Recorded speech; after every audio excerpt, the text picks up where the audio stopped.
years ago, a supercomputer designed a perfectly shaped chip, Pringles. Knowing one day, gamers would need less mess to help them stay in the game. What's the daisy? Pringles, mind-popping.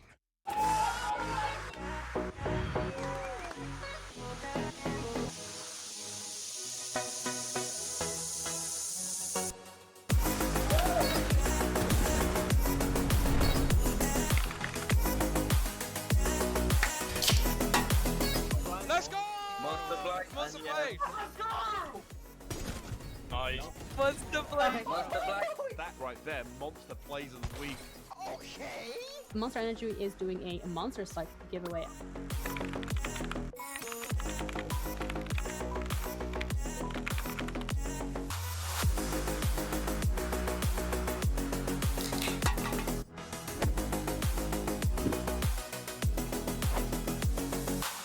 NSC stay-at-home series Supported by Monster Energy.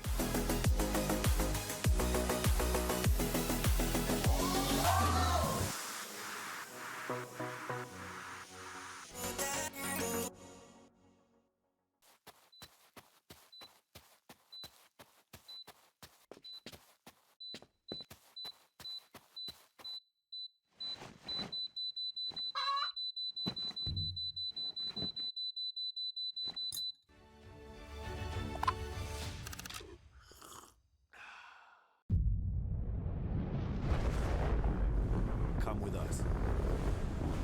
The new generation. The next level. Sending it big. You're in for a good run. Let's go. Come with us to the track, to the trails, to the slopes, to the surf, to the fight, to the race. Look at this. To the 4 a.m. starts. Training harder, pushing further, hitting back, hard.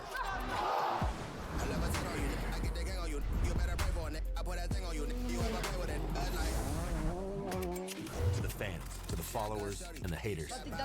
Come with us to the blood, to the sweat, and the broken bones. You rehab. We never quit. We never give up. We take control. To the world titles. To the world's first. The world's best. Come with us. We're just getting started. It's going to be so much fun, I promise you.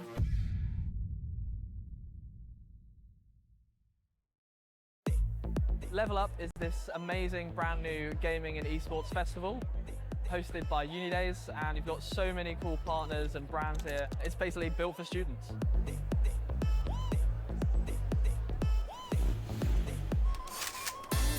As you go through the event, you're going to level up as you go. So level 1, we've got the entrance maze, and then we go through, and there's a bunch of different levels for you to try out.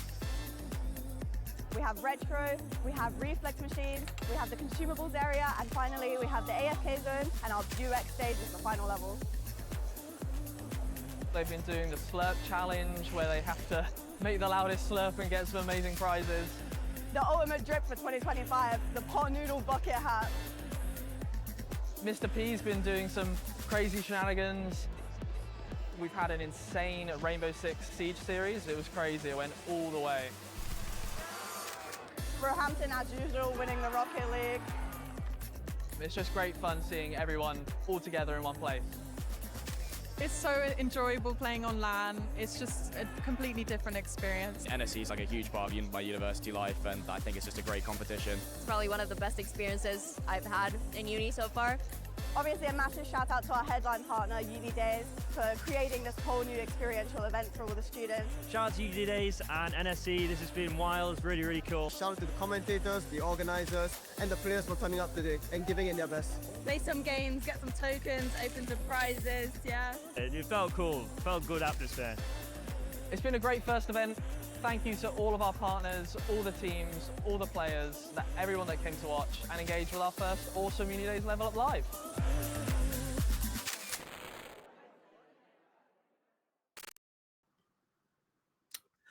Hello and a warm good afternoon to everybody joining in. It's a pleasure to be back on NSC. It feels like such a long time ago when I was last here. And today I brought alongside my good old friend, Mr. One Wing CS. It feels weird having you here, but we're back casting collegiate CS. This feels like it's 8 months ago. Yeah, return back to our roots. Obviously, a lot of love for the collegiate scene and the NSC Grand Finals of the Winter 2025 season are upon us. Brought to you by Monster Energy, Pringles, Pot Noodle, and Vita Student. And we've got an exciting matchup coming up here in the CS2 final. We got EUCS, the team from Exeter, up against the Southampton Blue Deer. Teams that we're both very aware of, very familiar with, aren't we? I mean, Southampton, just because of that South Coast rivalry with our university, but we don't talk about Bournemouth, do we, here? That's a long time past. But Exeter, of course, we do know Renault, we do know Rails and Arrowhead. I mean, these guys we played against, we even casted some of their ECA games outside of the collegiate scene. So honestly, I think today is going to be a pretty good day. I mean, you're looking at the previous results. Exeter, they're coming into this as favorites. There's no doubt about it. They've not even dropped a game. Yeah, not even dropped a map, let alone a game. They are undefeated as they come. They've lost a few rounds, but nowhere near enough to really get them challenged. It's been a bit of a cakewalk for them, you have to be honest. Probably the closest game they have had was against their opponents today of Southampton Blue Deer. These two teams have played twice already, once in the group stage and once in the upper final. And again, as much as Southampton did try, EUCS emerged on top every single time, but they'll be hoping for a bit of a change here today. And what do you think that change needs to be? I mean, you're pretty much picking into some maps. I mean, we can talk about the veto now. I mean, it's a pretty relatively same veto that we're looking at right now. I mean, we're starting on Nuke, which is a Renault favorite, clearly. I mean, the fact that he's been stepping into the IGL world is something that, honestly, good for him. Very proud of him for that. And then we're hopping into Ancient with an Inferno Decider. I mean, I believe we're actually starting on Ancient, so it will be on Ancient. It was starting on Ancient, so yes, it will be the pick of Southampton Blue Deer coming up first. Okay. And this was the closest map between these two in all of the games that they have played so far. It was a 13-11 game. EUCS just about able to eke out that victory, and Southampton Blue Deer, obviously, in the best of threes they played, they picked into Inferno and they got absolutely wiped off the map. So they definitely needed a change. And going back to more, I don't want to say more comfortable turf, but turf where they feel they can challenge EUCS a lot more. That's a change that is absolutely necessary for this roster. 100%. And I mean, obviously, we didn't see those games. A 13-11 defeat. Who knows what happened in that game? 1vx is not going their way. Just something's just being unlucky. So hopefully, as time has gone by, they probably look back at that game, done a bit of research, just being like, boys, what are we doing? Let's just do this a bit differently. And we might get a 3-mapper today, which is, I'm sure everybody watching wants to see. But I guess we can just highlight some people that, Wink, who do you see on this Exeter roster as the shining light, the man that we should give the spotlight to? I mean, obviously, I know you're casting Renault and their ECA games, but is there somebody else that maybe you have your eye on? Well, yeah, Renault is obviously going to be the name. He's been around the collegiate scene for quite a long time now with this EUCS roster. Him, Rails, and Narrowhead have been towards the top end of the competition for a while, but they've never really been able to break through because historically in NSC we've always had that one dominant team right at the top. But this is his opportunity to make a difference. But the player I really want to highlight is Early. In the group stage, he was the highest rated player in the whole. What was that rating? Huh? It was a 2.08 average rating. That is ludicrous numbers.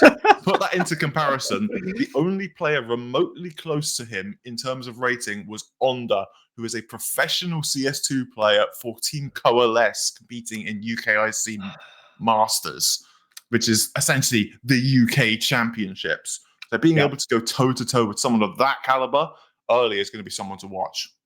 Shout out to Under. We do love a little Under reference. But yeah, I mean, if it can do it in groups, you have to hope that he can do it in the big games. I mean, obviously, a final is a completely different level. You know, you're going to have many people watching you. And honestly, we see some of these big players. I mean, obviously, at tier 1, tier 2, players that we were like, okay, they should be playing well. But when it comes to it, can they do it in the big games? That is going to be the big question here. But they've been dominating. They haven't dropped the map. So you have to say that, you know, Southampton, they're going to have to pull off some miracles, a bit of a, I don't know, something special. But is that capable? Are they capable of doing that? I'd say it's capable. I think it's gonna be difficult. Like as I said, all the dominant teams of past seem to have moved on away from the collegiate scene. I think of the likes of Half Natty, the Podbots, and even back when I started, the likes of KCL Lions, that roster with Volt. They've all moved on, and it's time for a new team to cement their era. Southampton will desperately want it to be them, follow in the footsteps of the Podbots, but EU is going to be a really tough challenge for them, particularly for Southampton. Realistically, the player I really want to highlight in this one is going to be Uranium. Obviously, the cooler for the roster, one of their highest rated players for the 1.32 in groups, has been known to pick up the AWP as well on certain maps. No dedicated AWPer for this roster, which they kind of change it up depending on positions and who feels comfortable with it on the day, which can be a bit of a concern. Yeah. But if Uranium is able to cool around that and cool around what their team is going to be capable of, you never know. Potentially, we could be on for an upset. I mean, when you hear no dedicated AWPer, my mind just flashes back to that C9 roster, obviously because of PTSD. Yeah, wearing that hoodie was probably not a good idea, but it's never a good thing. I mean, having a dedicated AWPer is just a wonderful thing. You're looking at top CS, you're looking at your Shearers, you're looking at your Zywus, what they can do to impact the game. Obviously, we're not going to be comparing tier 1 and collegiate, but the fact you don't have a dedicated AWPer, I mean, I'm interested to see how these guys play around that. Obviously, you mentioned different depending on positions and stuff like that, but you already know. I mean, it's CS, the AWP, the big green that we all love or hate, depending on when we're coming up against it. It can just change the game just like that in a flip of a switch. So I will be interested in that, but I don't know. I think if you are Exeter, you're going to be feeling the big boy energy. Like you're number one, they probably will be playing like that. So I think Southampton, they're going to be proper underdogs, but who doesn't love a good underdog story? Oh, got to love a good underdog story. But yeah, as we said, it's going to be really difficult for them. Obviously, thinking ahead a little bit towards map 2, apologies, that will be going into Nuke, a map that EUCS have made their home for years, a map they feel incredibly comfortable on, a map that I've seen the core of this roster go toe-to-toe with some of the best and brightest in Europe. So, yeah, I think about recently they played a game against a Phantom Academy, which was a very difficult testing game for them, but they still put up a good show for themselves. And yeah, so I think really for Southampton, that's going to be a tough one. Southampton got it kind of close last time, 13-8, but you do feel that they really need to take Ancient if they want any significant hope of getting this one over the line. I mean, I guess we could let's talk about a little bit about collegiate as a whole, right? Because yesterday I did have the pleasure of streaming a student ran LAN event, and I mean, a Chinese team won, KCL Tauti. So congratulations to them. We got to give a mention to all the to collegiate shout outs, because I mean, we have to. I mean, it's in the States. So you look at Southampton, it's not a full Chinese score, but you did mention that there's a couple Chinese players on there. Would they have known about that game, about Tauti going on? Probably not, but I feel like they need to channel some energy from that. Yeah, well, Southampton, they've got a bit of a boost from that, because they actually defeated KCL Tauti in the lower bracket final.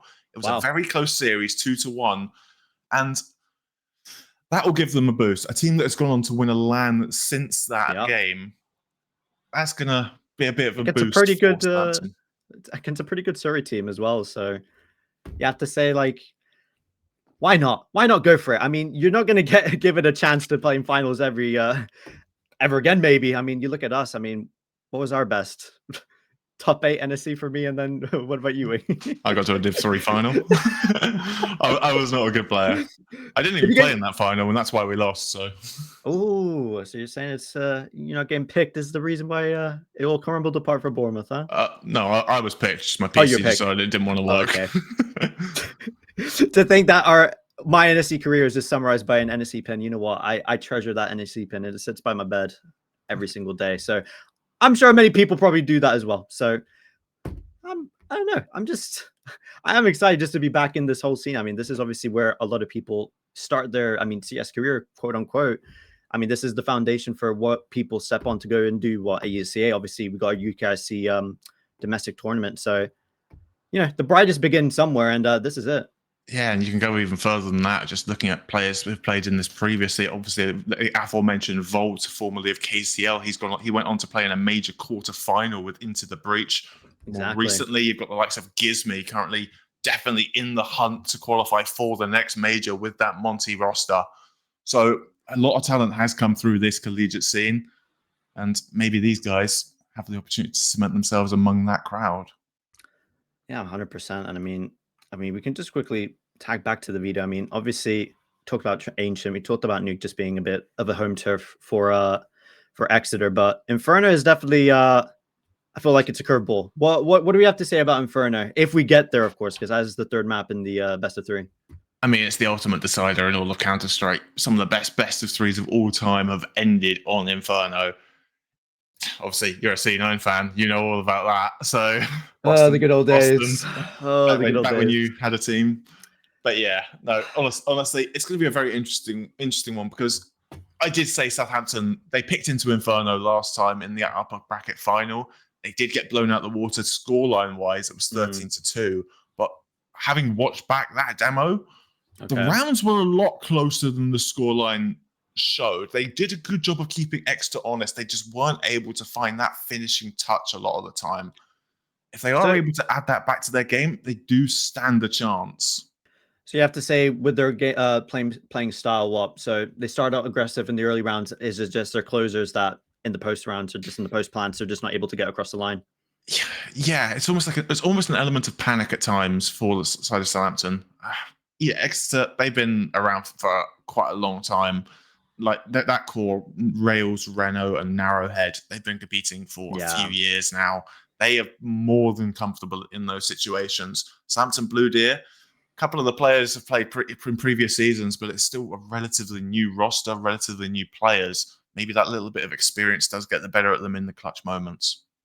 So you have to say with Exeter having that chemistry, it's just going to be a big boost, isn't it? I mean, it is nice just to have a group of people that you're always playing with. I mean, you just naturally just know what they're going to be thinking. So sometimes you don't even need to say what you need to say because you're already thinking it. And you know that person's already thinking it as well. So that's kind of already like a mental boost and like a step up, I suppose, that Southampton are definitely going to have to deal with. But, you know, I mean, you look at collegiate play styles. I had a very nice, fun watch at the LAN event. Obviously, skill levels varying massively, but I think the one way I should say that we could describe collegiate CS, it's a singular word and it starts with C, and that's chaos. And it doesn't matter how good you are, if you're 2.5K or you're level 9 or you're 2.82K, it doesn't matter. Collegiate CS just brings out, I feel like, the worst in people, but not in that way. The games just get completely blown wide open. It brings out some of the most entertaining CS you will ever see, but not always for the right ways, you have to say.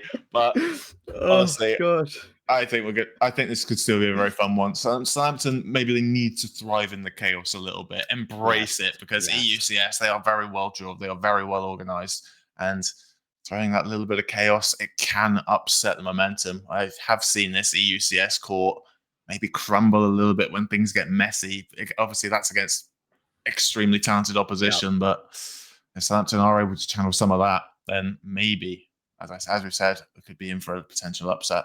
But EUCS still going to go into this as favourites. Oh yeah, 100%. And I mean, if this is your first time watching collegiate CS, I will give you guys one thing to just keep an eye out. If you see 5 Tech 9s and you think, well, it's only 5 Tech 9s, best believe it's not just 5 Tech 9s. Trust me, you will learn the hard way, just like me and Wing learned for over 8, 9 months. I've still got PTSD. KCL TLT have ruined eco rounds for me forever because they could only win with Tech 9s, but they always won with Tech 9s. Oh, dear me. That was, that's a throwback to last semester. So, but yeah. Ooh, that was a fun time, but it really was.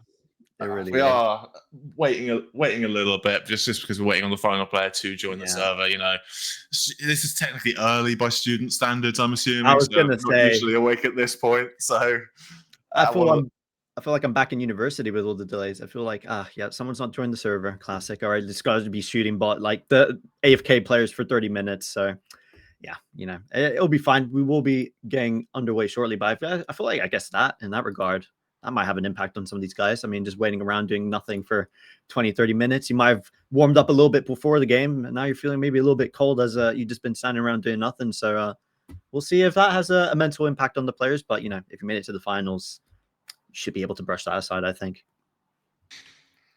Yeah.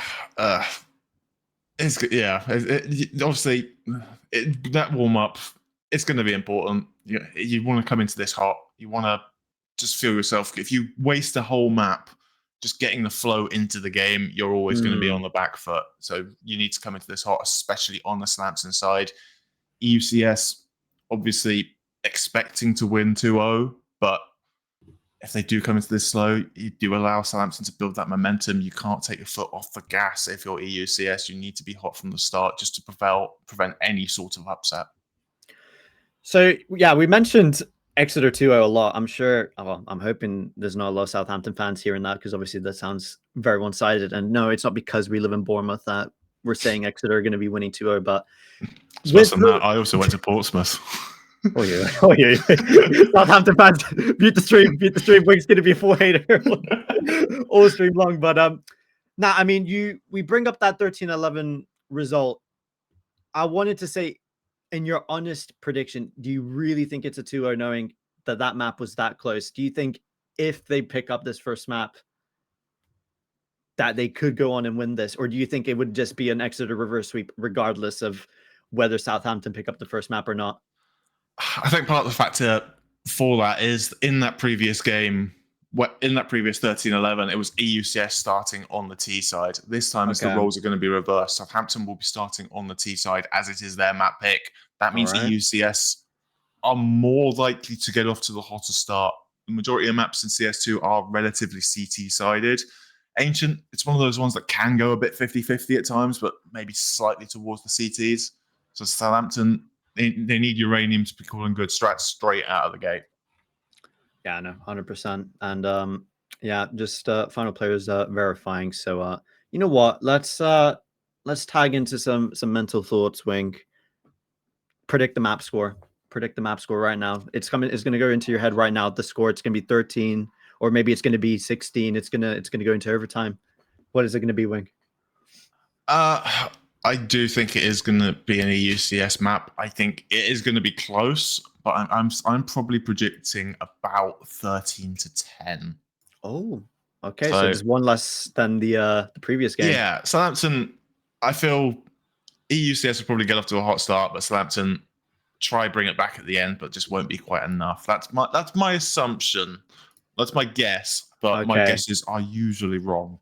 Yeah, that's the thing. That normally, I guess, if this is your first time watching us, I mean, we're practically known as just cursing absolutely everything and jinxing everything. So hopefully we don't jinx one of your guys that you're watching, because yeah, it was not going to end well. But I was going to go for something like a 13-7, 13-8, because I can't lie, you've kind of pulled me over to the Exeter side. And that's, I mean, it's not because I'm not impressed with Southampton. I'm looking at their ratings, like, it's very well rounded. It's not that it doesn't shock me whatsoever, but I just really want to see early play.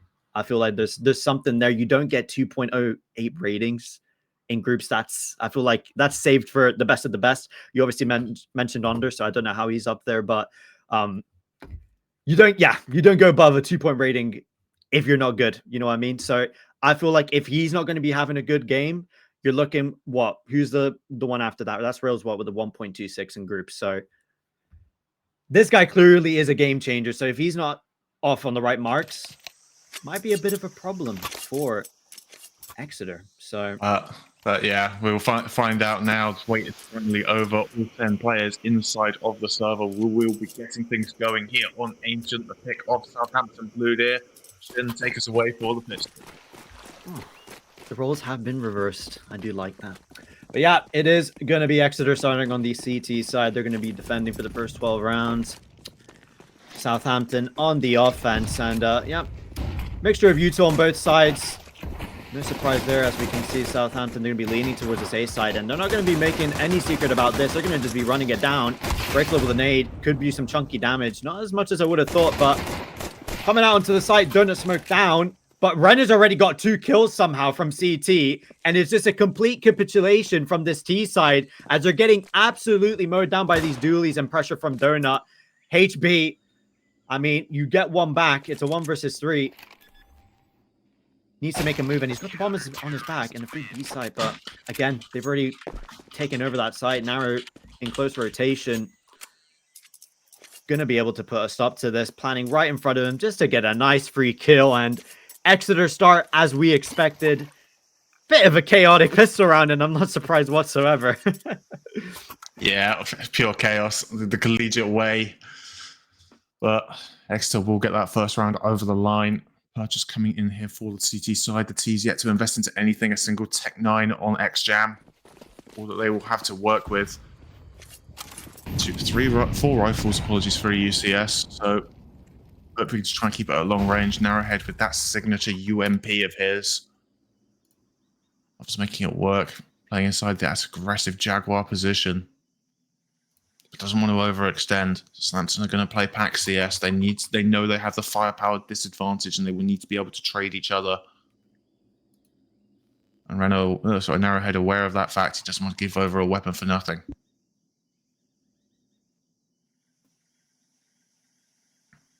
Trying to wait out the utility for the CTs, but they have very little to work with. Smoke and 2 flashes, all the EUCS have to try and repel this push. It's going to have to be firepower. Single kit on rails as well, inside of Cave. It's going to be ramp contact coming out here for the T side. HP leading the line. And early. Spamming in with 1 from long. Tucks away as well. Needs to preserve his life. Swarming the site are Southampton Blue Deer, but Rano arriving from short, able to get himself a couple. And early double of his own. 5 alive. Barely any damage taken for EUCS. And they convert the anti-eco. Yeah, I mean, those are obviously the scariest rounds. I mean, we talked about the Tech 9s and just stuff like that. But, you know, getting the bomb down, that's very important for Southampton. And, you know, they can get back into this guns out and hopefully put a stop to Exeter's domination, because we know if they run away with this, it's going to be a tough one to get back into this. Yeah, I mean, Southampton would have been hoping for a hot start, but that's not the way to go for it. But this is where the rifles come out. This is where the danger begins to happen. Exeter, with no players going down, they are not able to upgrade that weaponry. You don't want to just throw money up the wall. This is the economy. Very fickle in CS2, this MR12 format. Southampton continuing this pack style CS, working their way up shelf, trying to catch a couple of players out mid. Renault, Rails, and Rayful out all falling. So early and Narrowhead. The round's barely 30 seconds old. Maybe the save is already being considered here for the CTs. 5 T players alive, even with that heavy damage that has been taken. Is there anything that EUCS can even do to think about going for this? Unless they're given a miracle here that, you know, I don't think Southampton are going to overstep their marks here. It is just going to have to be the save. Maybe Narrow can stick around with the UMP, get some exits. You don't really want to be bringing an ump into the next one. And, you know, if you can get yourself an upgraded AK, I think you can call this round a success, despite obviously losing that A site in that way. So Southampton do get off the marks though, 2-1. I think they're gonna be happy with that. Now they just got to build off that. Yeah, and obviously feeling that A site is a little bit of a weak area for EUCS. Rayfler is the one occupying that as the site's anchor. The lowest rated player on EUCS during the group stage. Maybe it's someone that Southampton feel they can exploit. Even in the matchup best of 3 that these two previously faced, Rayfler was the lowest rated player for EUs. So maybe Southampton sensing a little bit of blood and a little bit of opportunity. 100%. This is where Renault, stepping into that IGL, needs to be the voice of reason, the voice that his teammates look to. Need to get back to an instant response, and well, we're seeing that towards the lane here. 2 towards Cave. We're going to be pushing through B lane, but Rayfler's got a big task ahead of him to line these up. It can only get 1, but that's info given. Do they advance off this Southampton? I mean, it's been given up. Yeah, Flash pops through the smoke. Rails is here to try and receive them inside of the donut, but tucking away, preserving his life. 3 of the CTs grouped up towards that location. Currently smoked off. Narrowhead inside of Temple, trying to gather some info, but early with the spam through the smoke, taking down Uranium. Molotov will force the CTs off of the angle. Southampton very cautious. Do have to be not wanting to get this bomb down yet without at least getting a bit of space, getting an extra kill, so that post plan is just a little bit easier. And you do get that. And that's the Temple player going down. Now you got 3 players stuck in Donut, and well, Renner's going through B lane. I don't know what's going on there. I mean, a bit confused, maybe thinking they went back, but the retake's coming on in. Yeah, worried about the potential for the retake. They'll get the bomb down in a very strong spot, and Kiabai is there to just line them up. Crisp double headshots off the back of the AK and puts it all on Reno. Does have a smoke, but no kit. Scavenges a lot of utility. Just a hail of bullets on that 10-second stick. Just too much of an issue for him. Needs to act quickly, take as many players down as he can. Kiabai does go down, but he's just too late getting on the bomb. The timer has all but expired. Aaron Su, assuming that Reno has a kit, sticking around just to try and take him down, but still there. In vain. Everyone goes up with the bomb, and Southampton Blue Deer tie us up. Well, I did say Brendan needs to be the voice of reason, but I'm not sure what happened in that mid-round call for him to ponder upon, wait a minute, they could have gone back. I mean, I think it was quite obvious that they were going to be sticking around on the site, but then again, don't know what was going on in the comm situation in their voice channel, but definitely something that they need to fix, because that was a bit too chaotic for my liking. Yeah, very chaotic there. And I thought Southampton were, honestly, being very slow with that site take. The fact that they waited to get the bomb down and the smokes had faded, I thought at that point they were going to be locked in. But that crucial kill in towards the player in Temple opened up avenue towards that B site. That drew Reno away, and that is when Southampton were able to get that bomb down with a perfect crossfire between Dice and CT, and there was nothing EUCS could do to break it down. It was a very strong and composed play out of Southampton. Well, we've obviously got to a break. I think somebody's had an internet problem, but that A site is already looking a little bit vulnerable for Exeter. I mean, you're coming into what? So it's the first 2 rounds. It's gonna be round number 5. At least you got this time to at least talk things out, because I mean, I did say collegiate CS is a bit too chaotic, but honestly, these last 4 rounds, I don't even think I can make heads or tails of it. So Reno needs to calm the troops down. Obviously, T side again is 55-50. You know, it's quite relatively the same for both sides, but Southampton got off to a better start than I would have expected. So, you know, despite losing the pistol, I think they're getting right back into this game and have every right to take the lead, and maybe even more. Yeah, I think so. I think looking at the economy of EUCS, Southampton are more than likely to take the lead. They may try, the CTs may try and justify a force, but with 2 round loss and decent money throughout, I think the eco is probably the wiser choice here. And with the lesser weapons, you would feel Southampton should be converting the round. And if they are able to get at least a couple more on this T side, then they will be in a very strong position going on to that CT side.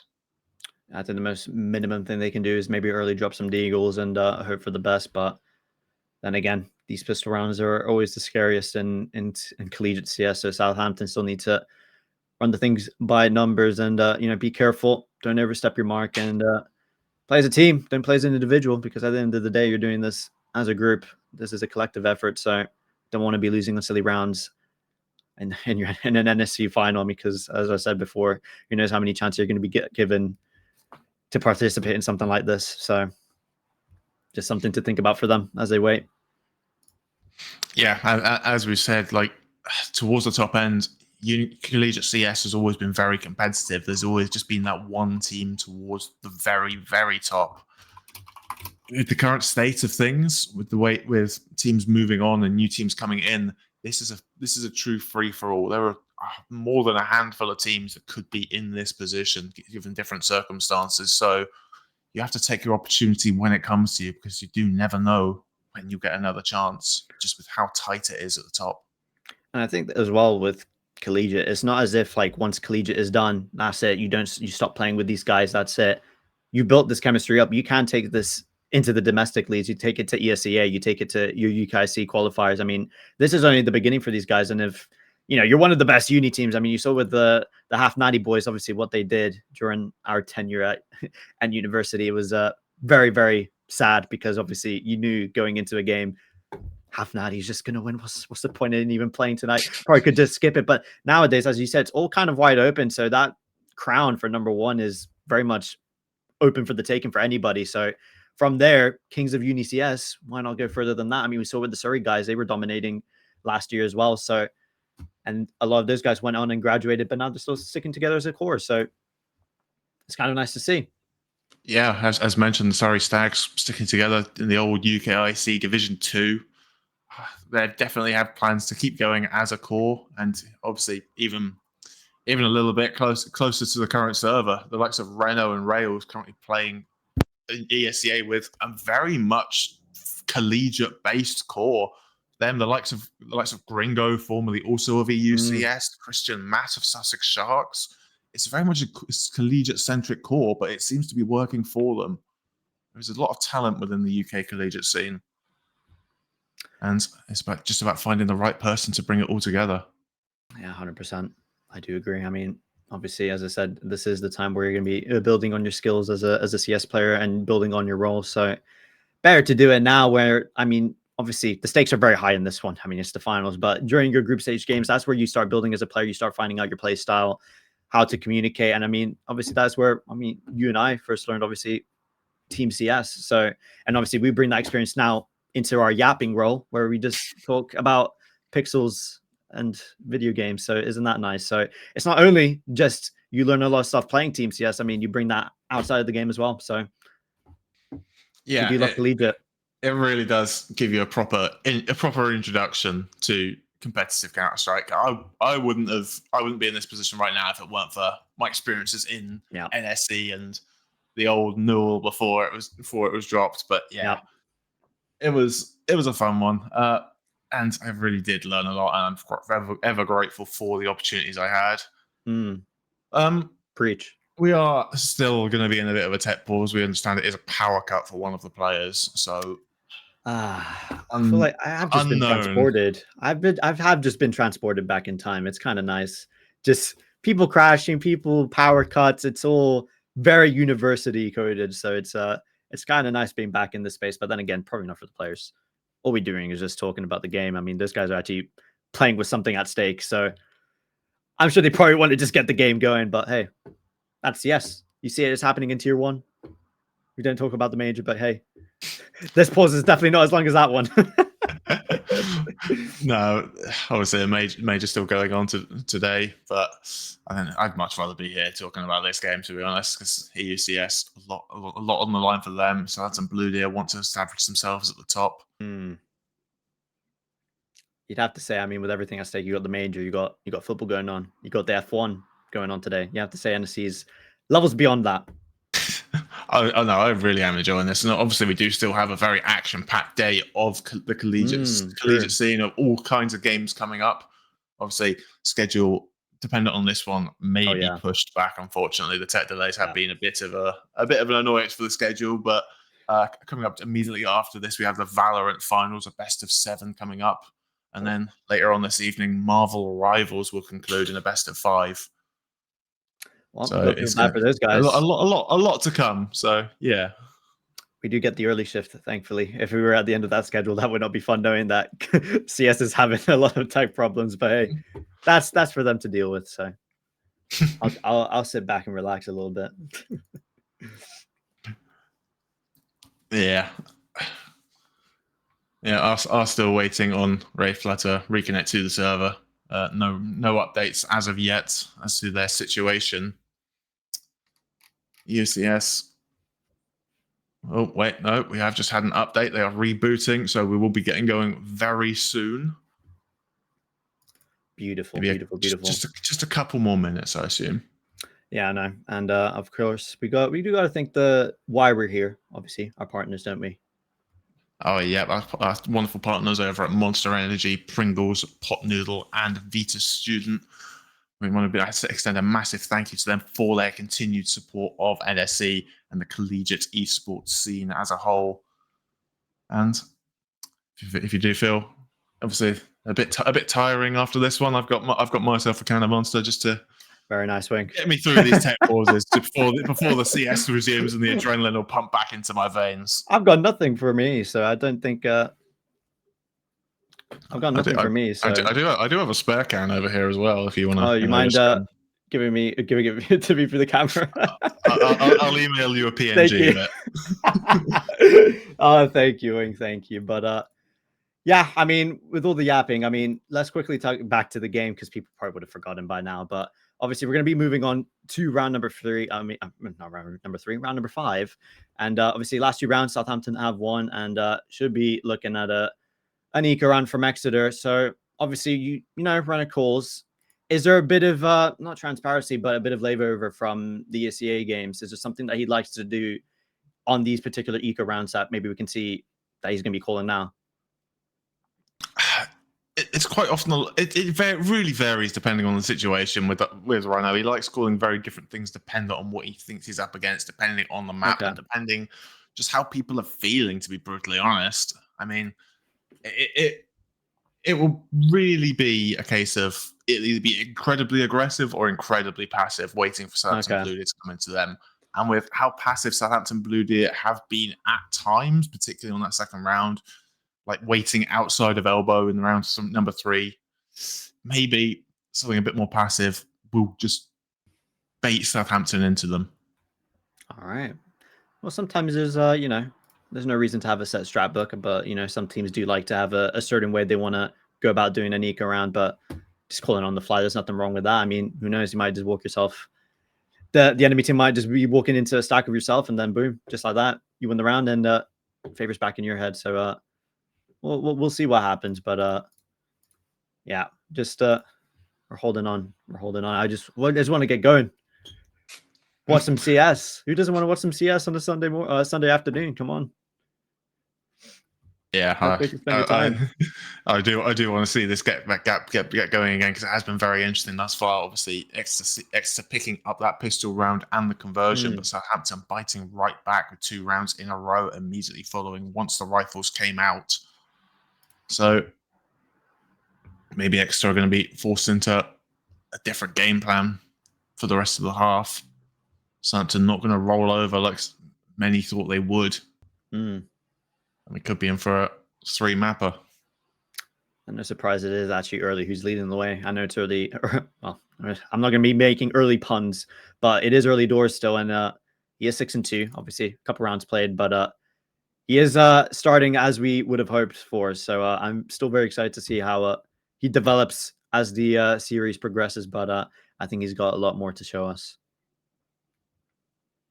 Yeah, and it is the top performers from the group stage on either team that are leading the way here by obviously a 1.37 rating during that stage.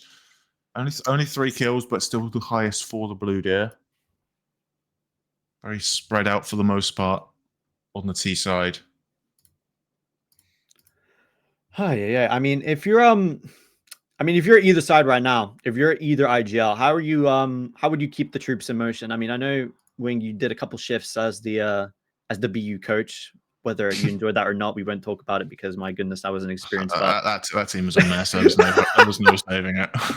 Oh, I'm sorry. I feel like this entire BO3 is just us going to be fitting as many slanders to our own university, which we probably shouldn't be doing. But we love the boys. We love our teammates. But I don't think they have any coaches. But if you are the IGLs right now, how are you keeping the boys in check right now? Just making sure that, you know, momentum is up. They're in the right mindset, because obviously techs like this, they can just take you out of the game completely and just being like, you know, kind of falling asleep, just losing that focus in the game. What would you do? Honestly, in situations like this, just keep the vibes up, have a laugh, start making some jokes. You know, just talk about stuff. It doesn't even have to be about the game. If it's paused this long, being focused on the game for so long, it will just tire you out. You want to take a moment to relax in these kind of moments. It can be a bit counterintuitive once the game gets back going again, but I think fatigue-wise, it would be beneficial just to take your foot off the gas, have a little bit of a laugh, and then refocus once you know you're about to go live again. Well, it actually looks like we're going to be given that chance. I think we are going to be cutting to a break. Hopefully, guys, it is not too long, so we do apologize for that, but please do stick around, and hopefully this problem does get resorted soon enough. So don't go anywhere.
All right, and we are back. All players back in the server, and we are going to get ready to go for round 5. And Exeter are going to be opting for a full deagle. Renault operating with that snapping total 5-7, 5 AKs across on the server. It's going to be a difficult one for EU to win. I think the best hope is just trying to scavenge a rifle away, but unfortunately, kind of like shooting fish in the barrel right now for Southampton. Uranium will give over a rifle. If Southampton, they really want to take this away from EU, they can't let them carry an AK over, and Aaron Su will make sure that that does not happen. So Southampton will be taking the lead, but EUCS able to bring out the rifles once again. You know, we waited that long for an eco round like that. I feel like we got absolutely scammed. But then again, I mean, there's nothing you really can do with armless deagles. But, well, we can completely scrap that out of our minds. But we're right back into the rifles. And, well, Exeter need to get back into this game because, you know, that round was a bit of a death match for Southampton. So everyone just needs to lock back into this and, well, hopefully deliver some exhilarating CS for us. As again, I think Southampton, they do like to default at the start of the round towards B lane and punch into middle, but well, you're not going to be allowed into middle if you got early spamming for a smoke. So that's advantage given over to Exeter. And of course, the star player in groups is starting off as we would have hoped. Yeah, back to that mid crunch one too many times. Southampton early, ready for it on this occasion. Takes HP out of the round very early. So Southampton, they are going to have to fight this one with just 4 players alive early in this round. And EUCS, content with playing quite passive right now. They will get the information that one player in towards Jaguar, spans through the wooden wall as well. Thereby actually taking heavy damage there.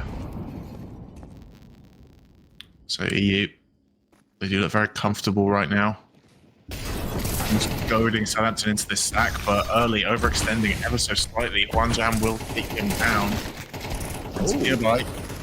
That does get one before being traded out by Rails. 3 versus 3 here. HP advantage. Yeah, HP advantage for the CTs. But an AWP in the retake on the hands of Renault can make it work, but rifle would probably be preferred in this situation. Flash over the top. Rails does eat a little bit of it.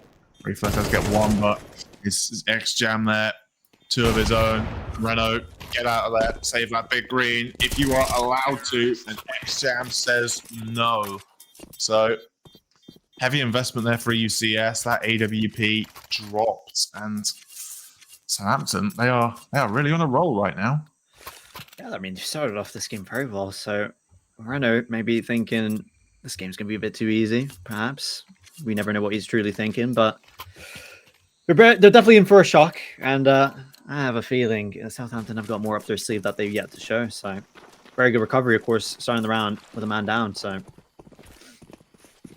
yeah, and with a setup Exeter had as well, that's very surprising that they allowed the site to crumble like it did. And now just back to the lesser weapons once again.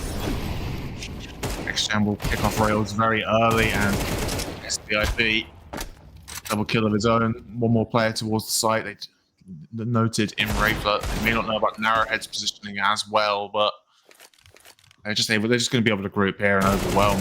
I don't see a way that EUCS get back into this one. Narrowhead, he will get one. It was scavenger rifle, but noted. Actually gets another one as well. Arrowhead, that kill in that round definitely would have been doable, but Kirby not allowing it to happen on this occasion. And that gap continues to grow. 5 in a row for Southampton Blue Deer. And UCS desperately needs to turn this one around.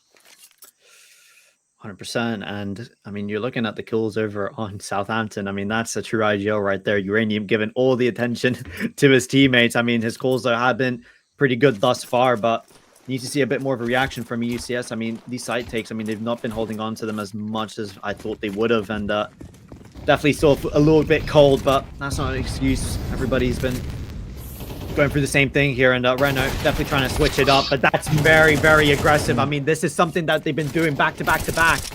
Very risky play, high risk, no high reward though. Narrowhead left all alone. I mean, disaster.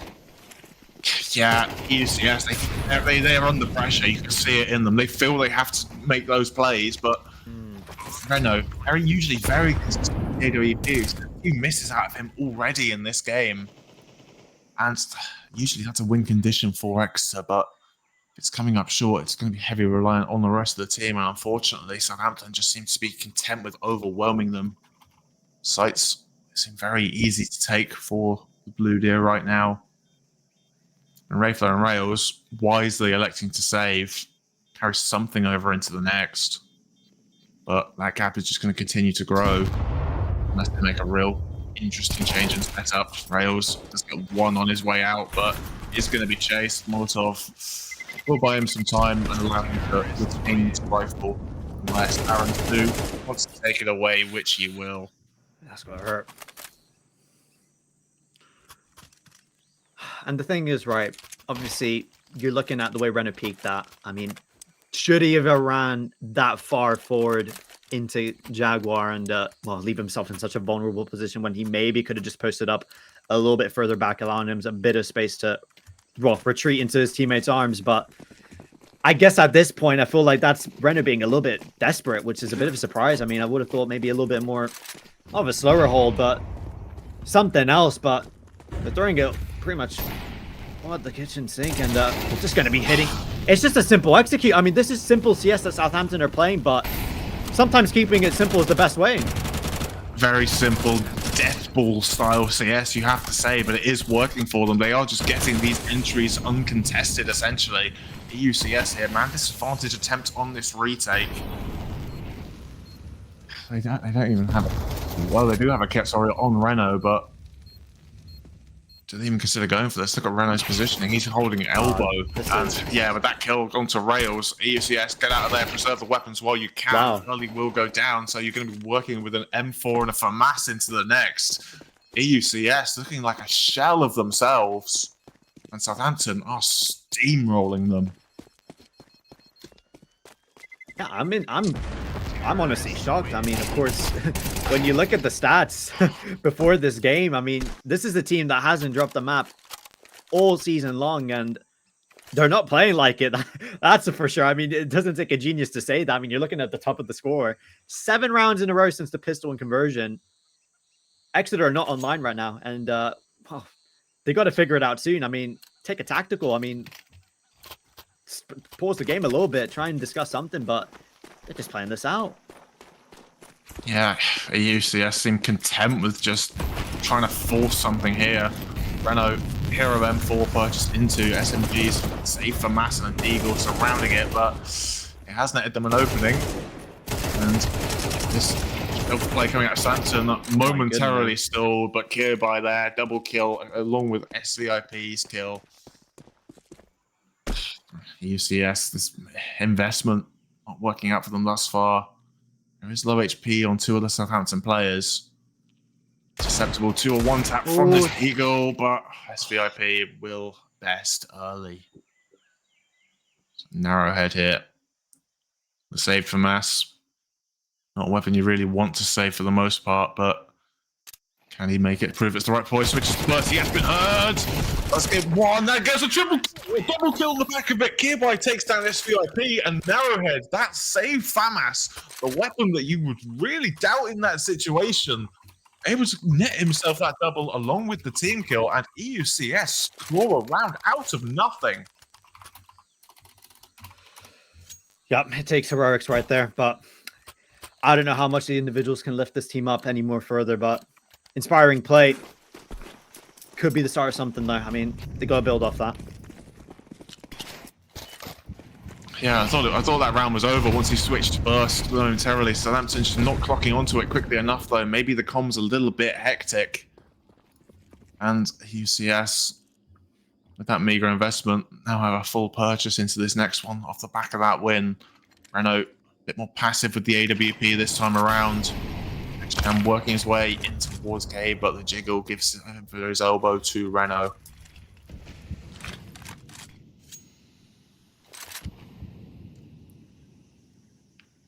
Southampton, the fast plays have been really working for them, but slowing it down, maybe just trying to maybe just trying to change the pace things up, but it has just allowed EUCS back into this.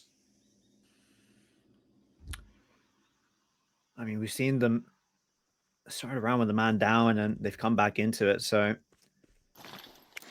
clearly they are used to this pressure, and oh, it's just gonna be simple execute again. It's just simple CS, just trying to pull your way in, and well, Uranium getting his second kill of the game, but his teammates not being able to deliver the impact they probably would have wanted, but they are going to be able to get the bomb down. It's going to be a 2v4. HP trying to be the hero. He gets the first and the second. How has he pulled that off? Just like that, we're back onto a 2-on-2 situation, equal numbers. And Exeter, you don't want to be throwing this away against two low HP players, but Aaron Su's going to be behind, but Narrowhead well aware of that possibility. So HP going to have to be going for the quad kill here. Finish this round up. He's going to get the first. Can he get the second? It's all about playing time now. Rifle is going to be sticking that. HP can't deny this, and he does. He gets the 4K, just like that. Southampton have a clutch of their own. Hero play to respond to the hero play. HP, HZ, 4 kills, 4 letters in the name. And Southampton, just as Exeter maybe considering building some momentum, Southampton snuff out that flame. And wow, 8 rounds already on your T side. You still got your CT side to go. This is a dominant display from the Blue Deer right now. 15-7 HP right now. Absolutely insane. That was an MVP level clutch right there, but you got to be hurting if you are EUCS right now. And I mean, I don't know. It doesn't look like they're checked out, but it doesn't look like the Exeter that we were expecting. And well, even with the miss Red Room smoke, I mean, it doesn't even matter. I mean, if you're missing smokes at this point, if you're Southampton, you're just using your mechanics on full display right now. It's brilliant to watch, honestly. Yeah, they've just been so crisp with it. Uranium as well, picking up that kill onto Narrowhead. Reno and Early, they have to go for this. It's the last round of the half. No saving allowed. 4 bodies to get past. And AG coming directly at your head. Does a big old Harry Maguire punting it away. But the hail of bullets, not so easily repelled. No information off the back of that smoke. Early can only get 1 before being quickly traded out. So a 9-3 lead at the half for Southampton Blue Deer. EUCS. This is not what we were expecting out of them, and they need a turnaround desperately. You see, I don't know if that was just me and you just jinxing it so much that Exeter are going to win so easily that now this has transpired. So I don't know if we put the blame on us, but again, that's just a bit of a joke. I mean, Exeter, I don't know if you're Renner right now in this situation, the way you've seen your team just kind of fall round after round after round, and sure, you did a bit of a heroic clutch to at least get a 3rd round, but at the same time, you just lose a 1v4 after that. I mean, a 2v4 situation after that. So, well, maybe the T side a bit easier to call, just play offensively, and well, with the Glocks, that's exactly what you have to do. Narrowhead going to be the spearhead here through K, but that's not what you want to see. Dooley's on the other side. HP with the double, but another Dooley's takes its place, and well, can they get this bomb down? That's going to be the main objective here.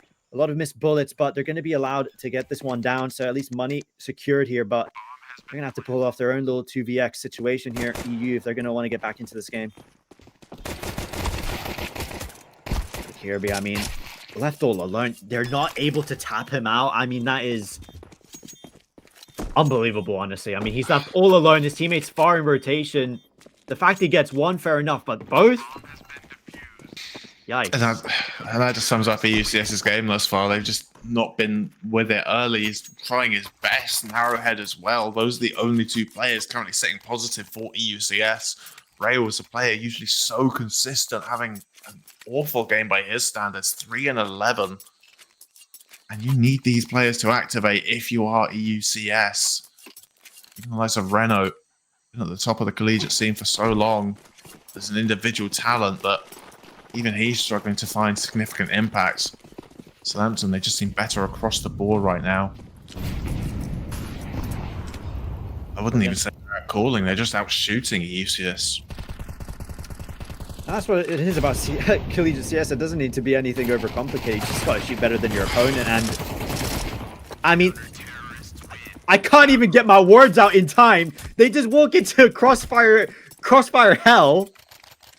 They look checked out. I mean, it doesn't take it doesn't take a genius to say that. I feel like they just want to get this map done and move on to Inferno.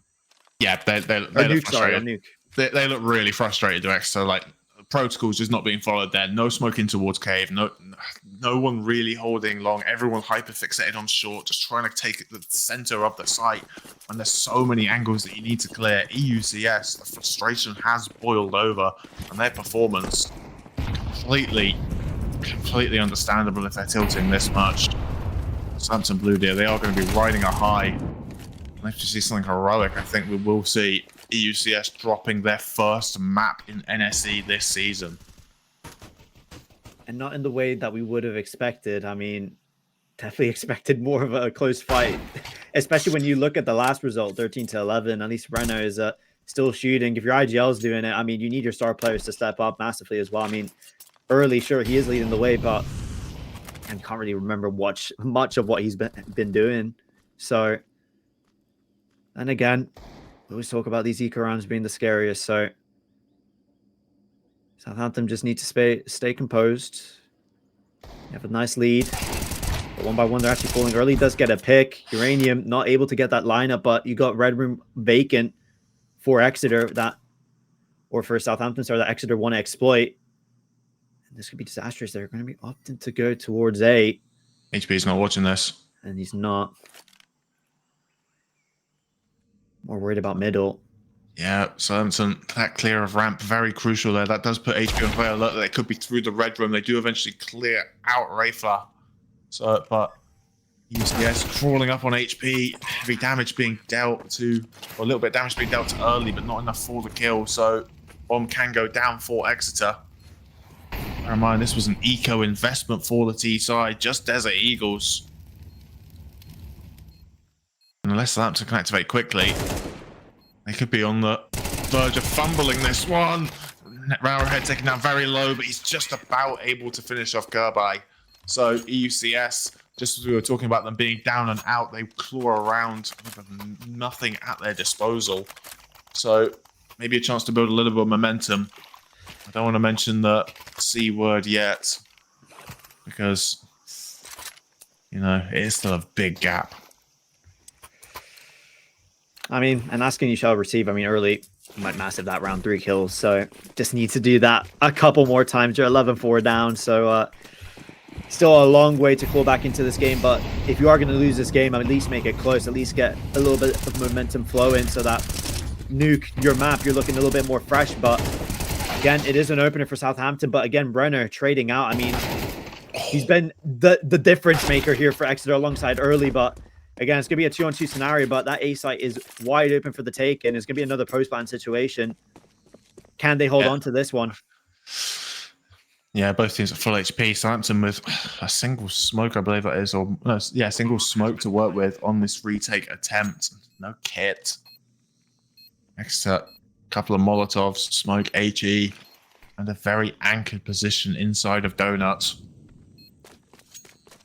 It's going to be tough for Southampton to clear out. They're both going to be working their way through the CT lever. They spot one player out, but still one unaccounted for. They are going for this aggressive clear. Uranium leading the charge, able to get the first and doubling up as well. Is there time to get on this defuse? Yes, there is. Just about. X-Jam will stick it. And Southampton Blue Deer, with time very much against them, do just about squeeze that one out. And Exeter, that crossfire falling flat, courtesy of Uranium, blowing it to pieces. Yeah, I mean, fair play, but I feel like that crossfire should have done a bit more. I mean, that post plant 2 in Donut, I mean, nothing wrong with that, but Rails being caught switching his guns or just like quick switching. I'm not sure what he was doing. Like, just surprised at the fact that he's being charged down, and that just leaves a whole lot of pressure on the last player. So yeah, they do look mentally checked out, and they're gonna need a liquid level choke out of Southampton to well, get back into this game. But something tells me that this isn't gonna happen today. No, but information of tendency is being gained. If UCS can extend this as much as possible, figure out Southampton, play spell a bit more on this CT side. Maybe it's something to benefit them going into the next, but this is a massive gap they have to recover for this one. They've got this round into a 3 versus 3. And they have split the CT defense. Gearby very isolated on this B bomb site. A lot of angles to worry about. With the UCS grouping up, they will be putting them to the test. XJam is close by, though. He's holding red in a way that he's going to be close enough to help out Curebyte when he needs it, and he's going to be definitely needing it now. They're just crawling their way out ramp. Luckily, he's taken refuge inside cave, so they're going to need to fully be checking this out if they're going to want to be clearing him out. Risky from XJam playing through that endgame smoke, but he kind of had to. Curebyte does pick off Narrowhead. It is a 2 versus 2 currently on the side, but a 2 versus 1 now. Curebyte needs to buy as much time as possible because Uranium's such a long rotation back from a main. Does need to find impact, but needs to hurry up about it. Rayfla spotted out in towards the back horse, does lose its life, so it is going to have to be Rails. 3 kills in this map. Not what you'd expect. Smoke onto the bomb. Molotov is not going to be of any use. Need to go for the spam. Sticking in the smoke is Uranium, but Rails just about missing the target just at the last possible second. And EUCS do eventually get that 5th round over the line. Funnily enough, he has a liquid graffiti, so maybe there's something in the air right now. hopefully I've not done anything there, but 12-5 wing. Southampton have a lot of rounds to play with. They're not going to be eager on this one. They want to get it done stat, but hopefully that wasn't just like a premonition or something. You're willing it into existence. But Southampton will need something magical to will this into existence. A single hero M4 on XJam. 4 slap pistols around it. Aaron Su said that in reserve, potentially for an AWP in future rounds. EUCS going to completely ignore this B site. There's a lot of information being gained by Rayfla, a lot of presence from the CTs down the ramp and in towards lane. So EUCS fairly comfortable to just walk the bomb into that A bomb site, and they've set up such a strong crossfire or such a strong net for Southampton. But with Renault going down, that may give Southampton a way back into this. And Rayfla needs to get out of there. I mean, a whole lot of noise heard in the early round. I mean, you don't want to be giving another gun away, but Southampton, they can have a look at this. I mean, early just get another kill. Rayfla's making sure they can't come through T-spawn. He's going to have to deal with 2 players. But his teammates are getting the job done. He does actually lose his life, so that's another AK picked up, but another one was lost in the process. But again, decent damage. They're keeping the economy honest for Exeter here, but again, there's just such a long road back, and I've said this so many times in the many times we've just been casting. Like, you look at the big score lines, you rarely see like a really good comeback like you did in CSGO. So again, it's one mistake, one little misplay, one whiff, and that's the game done for you if you're Exeter. You just need to play lights out, 10 out of 10 CS from here. And well, from what we've been seeing, it's just going to be really difficult for me to believe in that. Yeah, every mistake EUCS make is going to be the worst possible thing for them. There is still hope for Exeter. They can still bring this back, but it is such a long shot. Southampton have got a 6-round lead despite losing 2 in a row. It would need to be 8 on the bounce for Exeter. And wow, I just don't know if that's going to be possible with the inconsistency we've seen from them.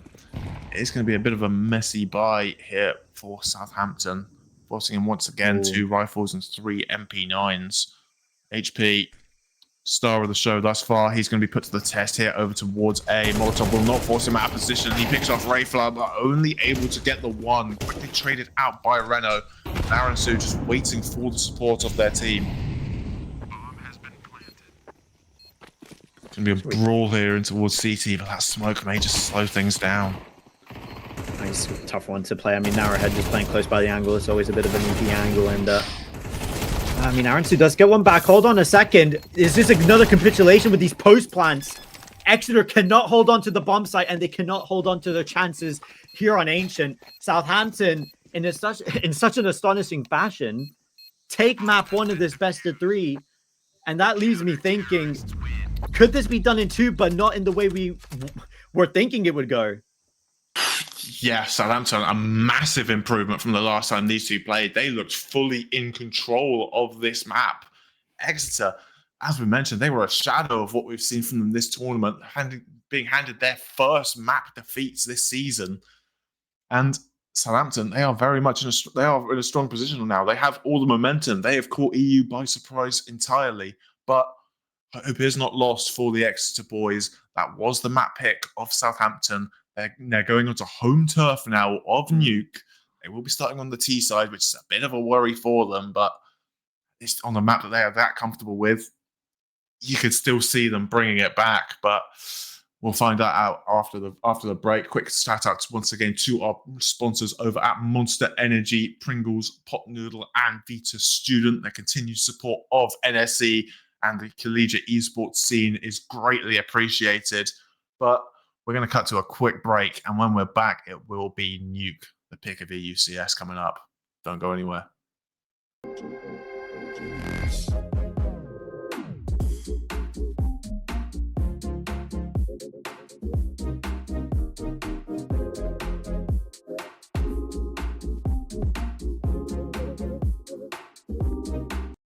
Many years ago, a supercomputer designed a perfectly shaped chip, Pringles. Knowing one day, gamers would need less mass to help them stay in the game. What's the daisy? Pringles, mind-popping.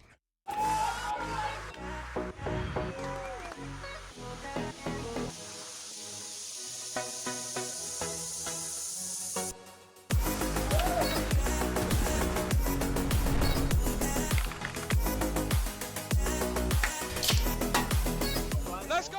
Monster Blade. Monster Blade! Let's go! Nice. Monster Blade. Monster Blade. That right there, Monster Plays of the Week. Okay. Monster Energy is doing a monster site giveaway.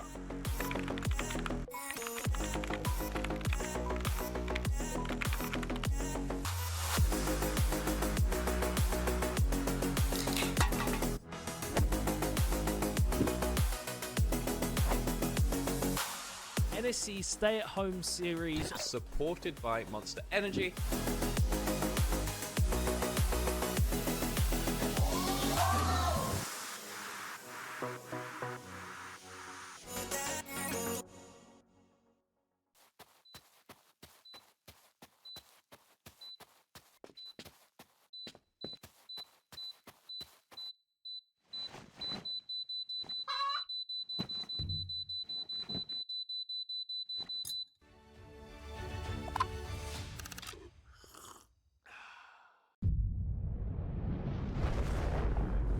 Come with us. The new generation. The next level. Sending it big. You're in for a good run. Let's go. Come with us to the track, to the trails, to the slopes, to the surf, to the fight, to the race.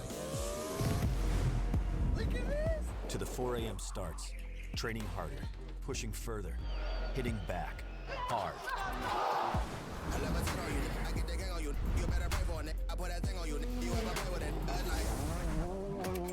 To the fans, to the followers, and the haters.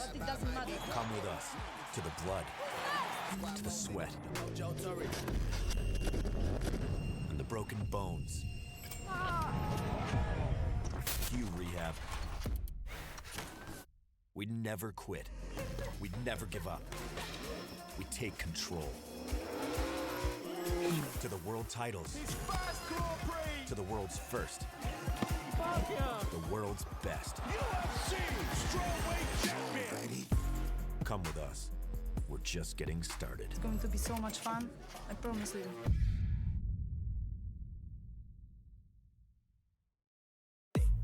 Level Up is this amazing brand new gaming and esports festival hosted by Unidays, and you've got so many cool partners and brands here. It's basically built for students.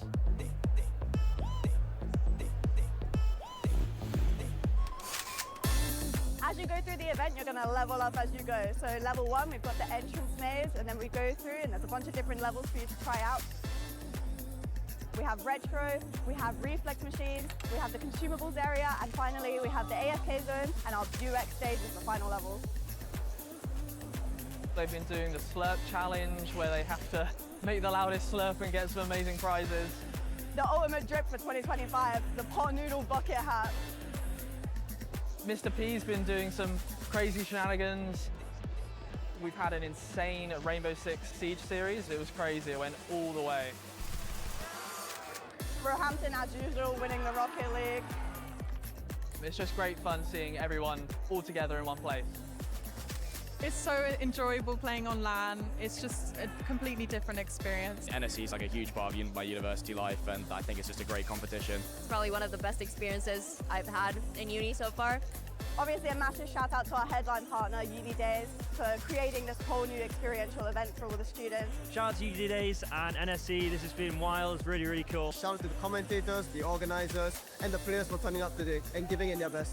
Play some games, get some tokens, open some prizes, yeah. It felt cool, felt good atmosphere. It's been a great first event. Thank you to all of our partners, all the teams, all the players, everyone that came to watch and engage with our first awesome Uni Days Level Up Live.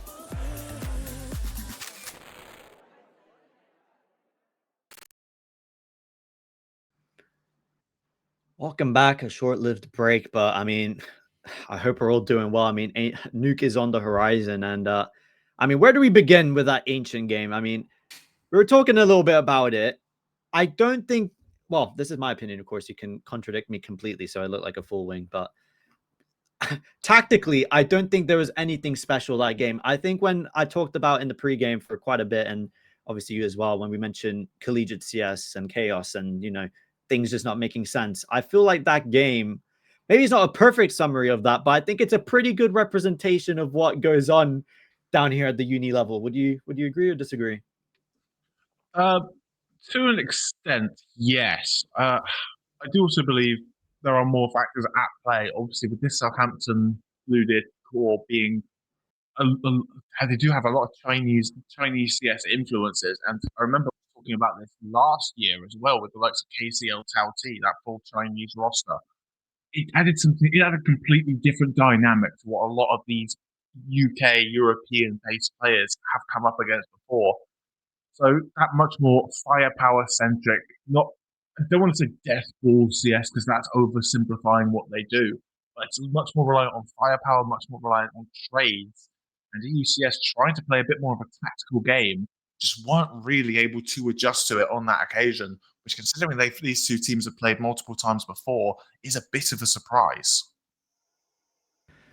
Yeah, indeed it is. And something that we need to mention as well is the fact that obviously, I mean, Ancient, I don't think it's really known as an AWP-centric map, but Southampton didn't even bring out the big green. And I mean, Nuke, I think definitely is the an AWP can make a difference. I think we all know that an AWP can make a difference on Nuke. I mean, you see it at the highest level. I think you even see it at the lowest level. ESEA entry at your lowest UKIC division. If you have a competent AWPer that knows what they're doing, knows how to play the map, knows how to navigate it, just be active on all the extremities, they can make a difference. And the fact that they lack that, and also they're walking in pretty much into the Lions' Den. This is Exeter's, well, this is their home turf, right? This is where they stomp everybody.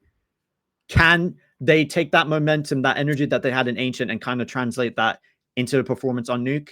They're starting on the defense, starting on the CT side, which is obviously what you want to be starting on. It's the easier side. Maybe build up some rounds. But again, I feel like Renault is hopefully talking the boys through, being like, boys, forget about that game, scrap it. BO1s from here on out. We just got to win the last two. Yeah, obviously, Exeter going into their home map, they will feel more confident on this map, more confident on Nuke.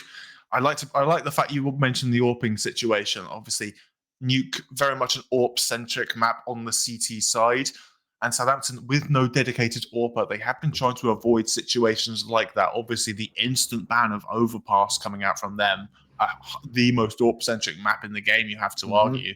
Yeah. It really does throw into question, because watching the demo back from that Nuke game when these two faced in the upper final, it did seem like Southampton weren't really too comfortable with knowing how to play the map at a level similar to what Exeter were capable of. Obviously, the scoreline was quite close, but they were two very different styles. Southampton, it very much seemed very puggy out of them, like very, very simplistic and very entry level to an extent. Like the AWP committing towards outside, that's not something you see too often at the higher levels. It's usually the floating weapon. And then also one player playing in towards mini, a position that's quite often vacated by the majority of the teams in favor of extra defense towards the A site or an extra rotation player.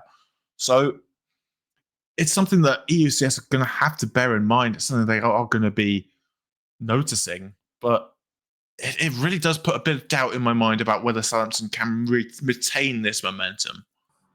Yeah, and I mean, obviously, that's just not to talk down on them. That's just us stating the facts. Obviously, we were saying the facts on the fact that obviously the ratings are through the roof. They've not dropped the map, but then they drop an absolute stinker on Ancient. So maybe all logic has been thrown out the window since we've started this best of three. But in reality, psychologically, Renner's got to get the guys back. Hopefully, they're all back in.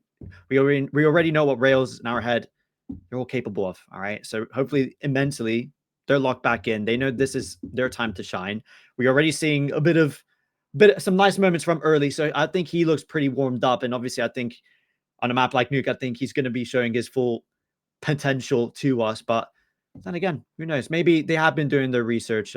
Southampton, they have been looking back on this demos. And I mean, we saw in Ancient, I feel like they exploited a lot of these gaps on the offense and in the defense for against Exeter. I mean, just pushing P lane all the time and just catching these picks. I mean, just winning their fights. It's just as simple as that. At this level of CS, you got to win your fights. And if they're mechanically out aiming like they were on Ancient, why can't they do it on Nuke? Yeah, obviously, on the defense of Nuke, it can be a situation where defenders find themselves a bit more isolated. You look towards outside and towards ramp. As a T side, if you're able to get control of one of those areas, it really does open up a significant amount of avenues. Southampton Blue Deer do continue with this aggressive pack mentality, and they are able to take those positions away and overwhelm the defenders of EUCS. Then maybe there is a chance they can get a solid tally on their T side, but that'll be for the future. They will be starting on the CT side. And I've actually just given some confirmation. I want to give a special shout out to Chigula from Tau T. They are all Chinese. It is a 5-man Chinese roster at Southampton. And, you know, I did bring up the London Collegiate Invitational, of course, student ran. And that was a Chinese team winning that. We could be watching a back-to-back right here, right now. Chinese CS taking over the UK. I mean, that'd be something special, no? I mean, it'd be an incredible story. You can really tell the UK teams to up their game a little bit. But that is something I've been very much enjoying, the diversity that we've seen throughout, not just the collegiate scene, but the UK scene as a whole. Obviously, you think back, they're not the first Chinese rosters to compete in the likes of UKCS scene. I think back to Epic Land with that Soulsland roster featuring the likes of Harbour Boy and Deagle, making that deep run. So Chinese CS has always gelled quite well in the UK scene, and it's a good chance for Blue Deer to really put Asian CS on top in another region, because it has been on Asian CS has been on the rise a significant amount in recent years. I think that's the most exciting thing, just how like those regions. I mean, Oceania. I mean, we can't really talk about Oceania. I mean, they're still in a limbo state, but how Asian CS has kind of taken the place of North American Counter-Strike as like that level below Europe, which I think if you tell somebody 10 years, if you tell me that in 2017 that Asian CS would be where it's at right now, I'd be laughing, because it was non-existent 10 years ago. But you look at how much they've caught up and look at them now. I mean, you have to take your hat off or your beanie off, but I'm not going to be doing that. But you gotta respect it, because honestly, it is just great to see other scenes, other regions kind of start to catch up. And obviously Europe is going to be like years ahead. I think it always will be.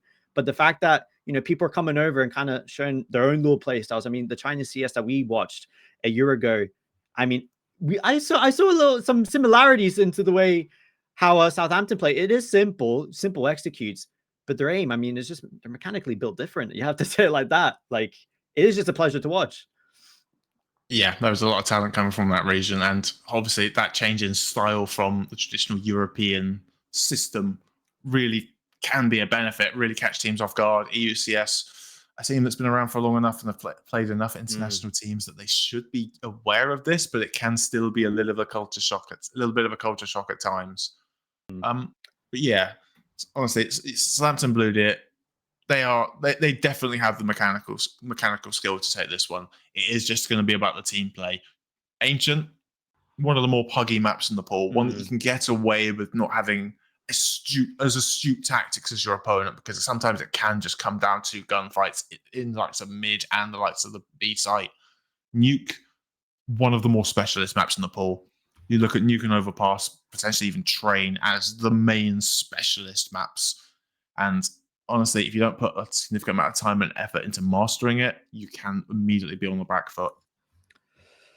Yeah, 100%. And especially, I mean, as quote unquote underdogs, I mean, I know Southampton are not playing as it, but again, I think they're going to know their own weaknesses. I feel like they've set up this best of three in a very specific way. I think they were banking, obviously, or their marbles on winning the ancient game, taking it all the way to Inferno. So maybe they are happy just to give up a map that favors Exeter, just try and make it a close game, stay competitive, and then deal the final blow on Inferno. But maybe that's me overthinking it a little bit. But obviously, you look at all the cards on the table, everything when you flip it over says Exeter should be coming out of this on top. So who knows? Maybe Southampton are playing the long game on this one. Yeah, but Southampton want to get some momentum early. Obviously, I think you think back to, obviously, Inferno is going to be the decider in this series should we get there. Southampton, they won't want a repeat of what happened last time these two teams faced on this map, where EUCS essentially, scoreline-wise, blew them out of the water. Obviously, the rounds were closer than the scoreline would suggest, but 13-2 is still quite a damning statement. So if Southampton blew it, they're able to retain some momentum. They do have the capabilities to take Nuke away, but it is going to be a bit of a difficult one against a team of EUCS's quality on this map. Yeah, and I mean, you've already mentioned that when you did watch the demos back, and you did say that their nuke isn't as deep as you probably would have wanted it to be or hoped it would have been. So who knows? Maybe in these last couple of days they've freshened up their strat book a little bit. Maybe they've changed a couple of things, but you would kind of hope so, because maybe just throwing in a curveball in a grand final. I mean, we see that in the highest level of CS all the time. I mean, you throw in a nuke, maybe brings me back to the Liquid Astralis days. Just a little map veto, just catching them out. But you would hope they've been doing the work. I mean, I think they know their own weaknesses. So if they honestly, it's as simple as that. If they play the same way they did in Ancient, communication looked pretty good. I think spacing as they were coming up into the sides trading, it looked pretty good. Exeter still very slow off the marks. Even into the second half, it took them a while just to even win a couple rounds. And only that was because a couple of individuals that actually decided to wake up a little bit. Hopefully this break now, at least for Exeter's side, they can wake up. They can, sort things out and get back into it. But honestly, I don't see a way. I'm fully in this underdog story. I'm fully backing it. I've now converted. I don't know if my South Coast brethren are gonna, respect the fact that I'm supporting a Southampton team, but I know I feel like I'm a part of it now. I understand it now. I get it. Southampton have converted you following that Ancient. You think they're going to be able to take this one over the line? Yeah, pretty much. You know what? I've honestly got to back the underdog story fully. I mean, all my life just supporting underdog teams. So you know what? I've got to stay with that motto, stay with that flow. No, you don't support underdog teams. You just don't support good teams. Man United fan.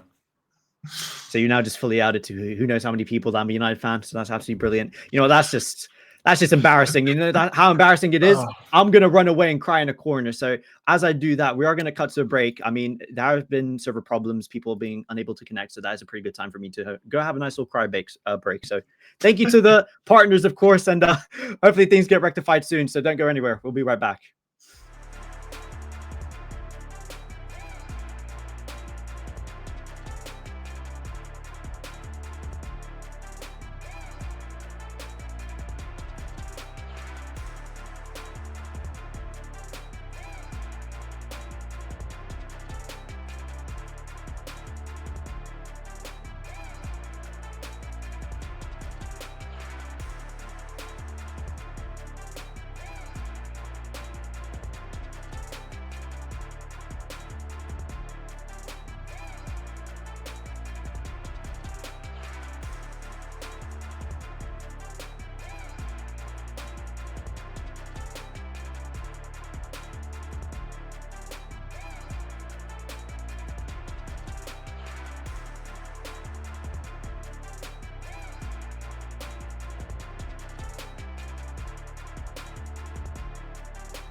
Tech issues have been resolved, and we are at long last ready to go here on Nuke. The pick of EUCS. They will be starting on the T side.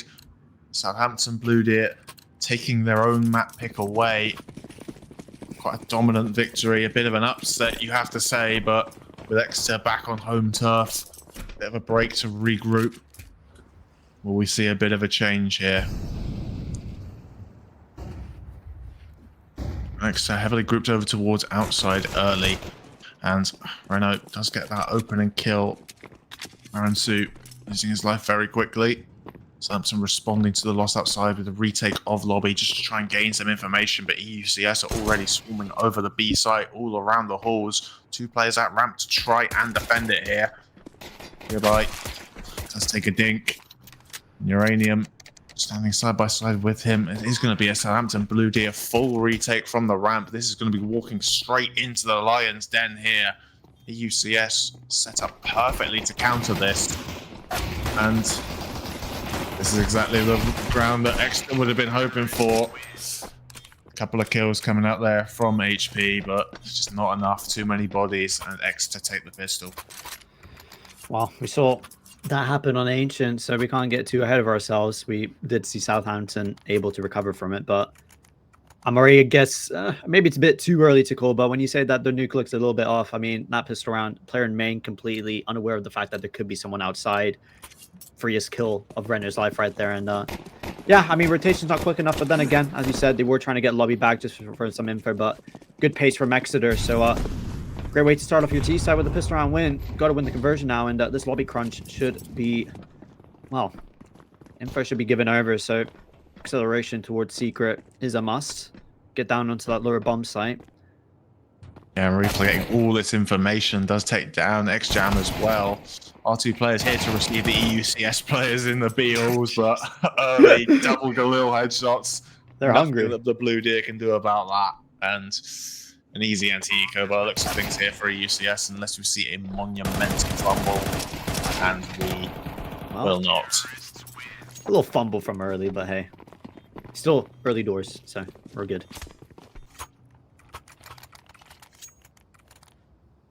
Yeah, but we do have to remind ourselves that EUCS kicked off Ancient with 2 rounds of their own. Southampton, once the guns came out, immediately able to establish their dominance. So hoping for a repeat of that are the Blue Deer. 4 M4s, single MP9 on XJam, the only weapon concession, a little bit light on utility, and only 1 defuse kit to work with. The EUCS content with playing this relatively slow as things stand.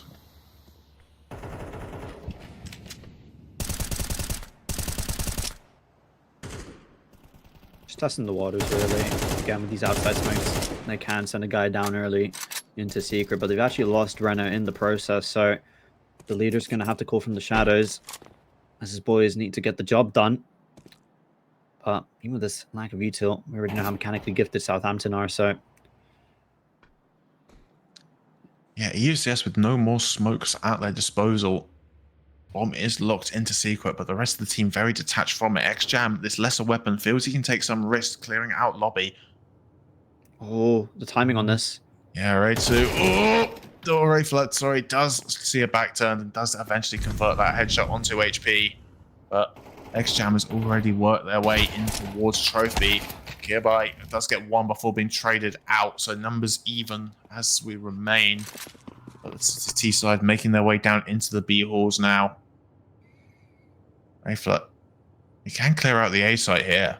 There is still avenues. They can go up the vent. Yeah, they can still come up the vent here. Uranium has played in this very passive from the ramp.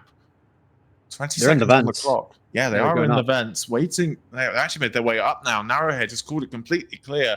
XJam, this advanced position could be dangerous, but he is not in anywhere near close enough to deny this plant. So EUCS selling the dummy.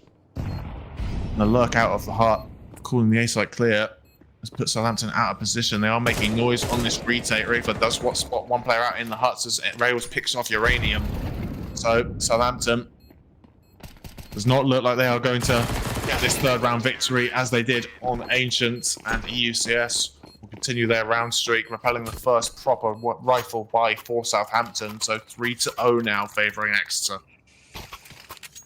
Yeah, again, slow from Exeter. Love to see that. I mean, not utilizing the outside smokes had me a little bit worried there for a second, but you know, they made it across there, and yep, love the mid-round call to go right back up the vents. And Exsham, and he was very close in rotation actually to at least try and sneak out of Hut, but the fact he made noise instantly negated that happening. So maybe he could have been a little bit more sneaky. I don't think they would have expected him to be that close. Sure, I think at one point they would have expected a player to be in Hut, but maybe could have waited a little bit longer, but maybe a bit of impatience there. But yeah, back against the Pistols, a bit of a half by here, just a single SMG on Exjam actually. So again, it will be a struggling test here, but Narrowhead will be leading the way with Early gone out. Thankfully for him, he's got his teammates back, and sure, Exjam does actually recover a rifle, but at this point, this T-side just needs rounds, and that's exactly what they're doing.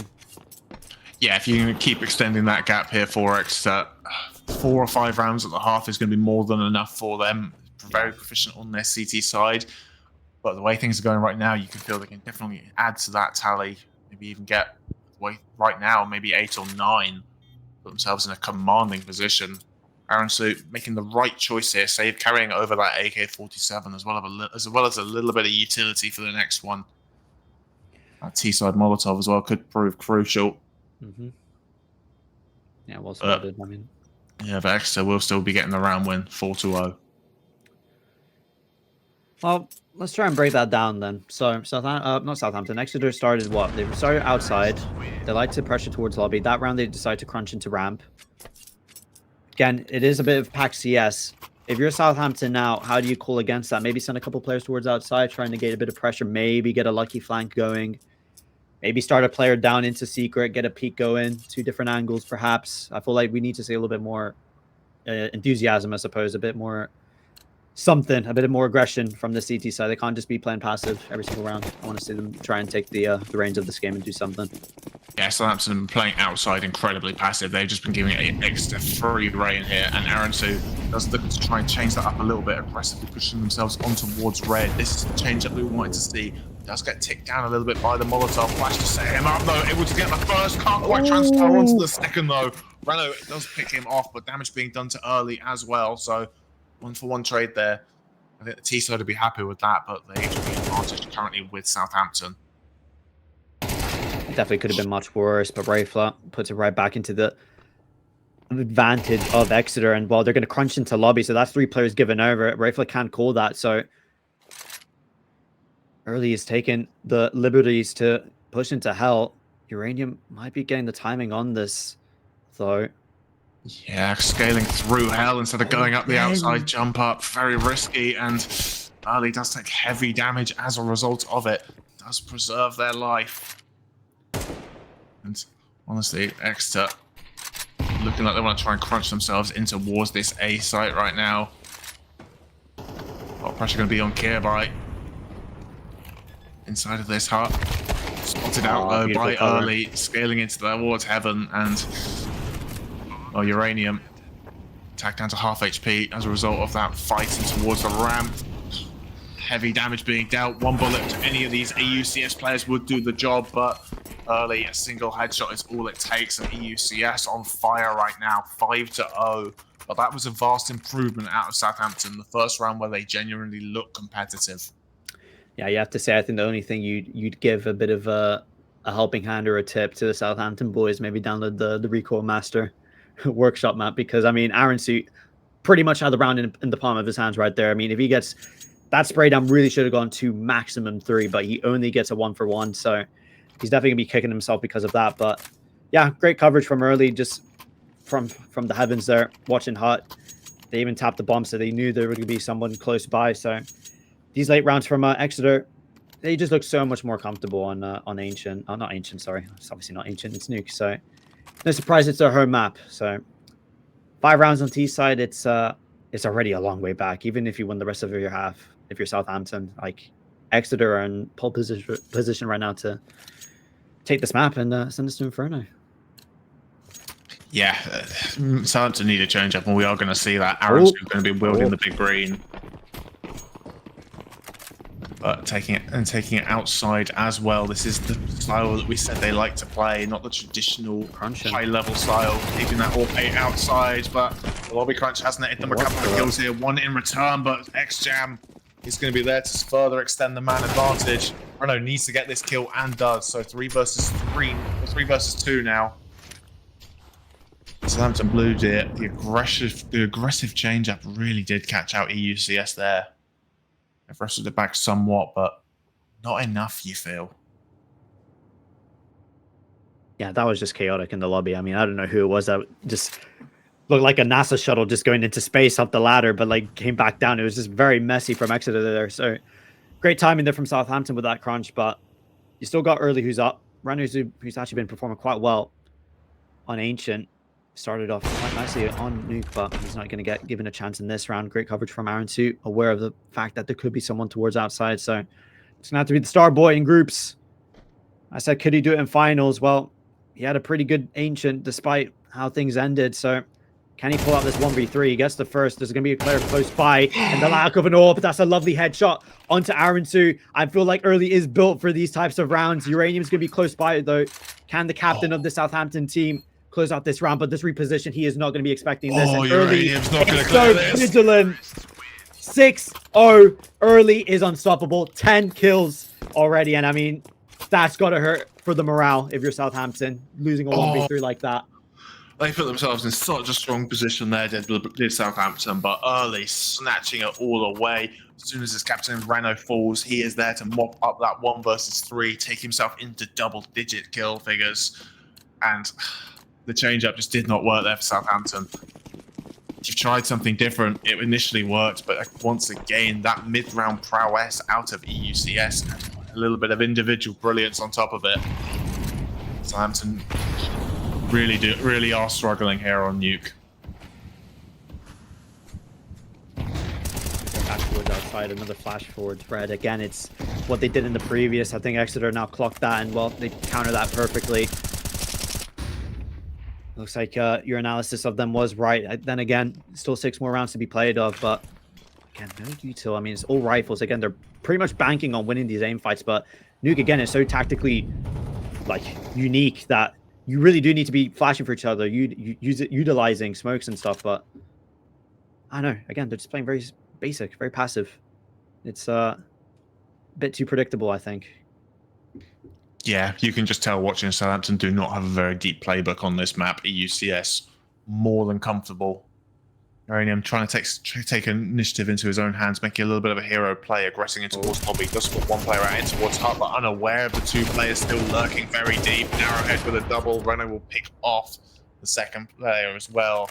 So now it has to be clear by 1 versus 4. Renault is ready for this, holding, posted, ready. Doesn't need, you need to be required because Early on that flank up the ramp will take Kirby down. EUCS. This is the EUCS we were expecting to see. Now they're on home turf, and now they're feeling comfortable. This is what Southampton realised they're going to have to face.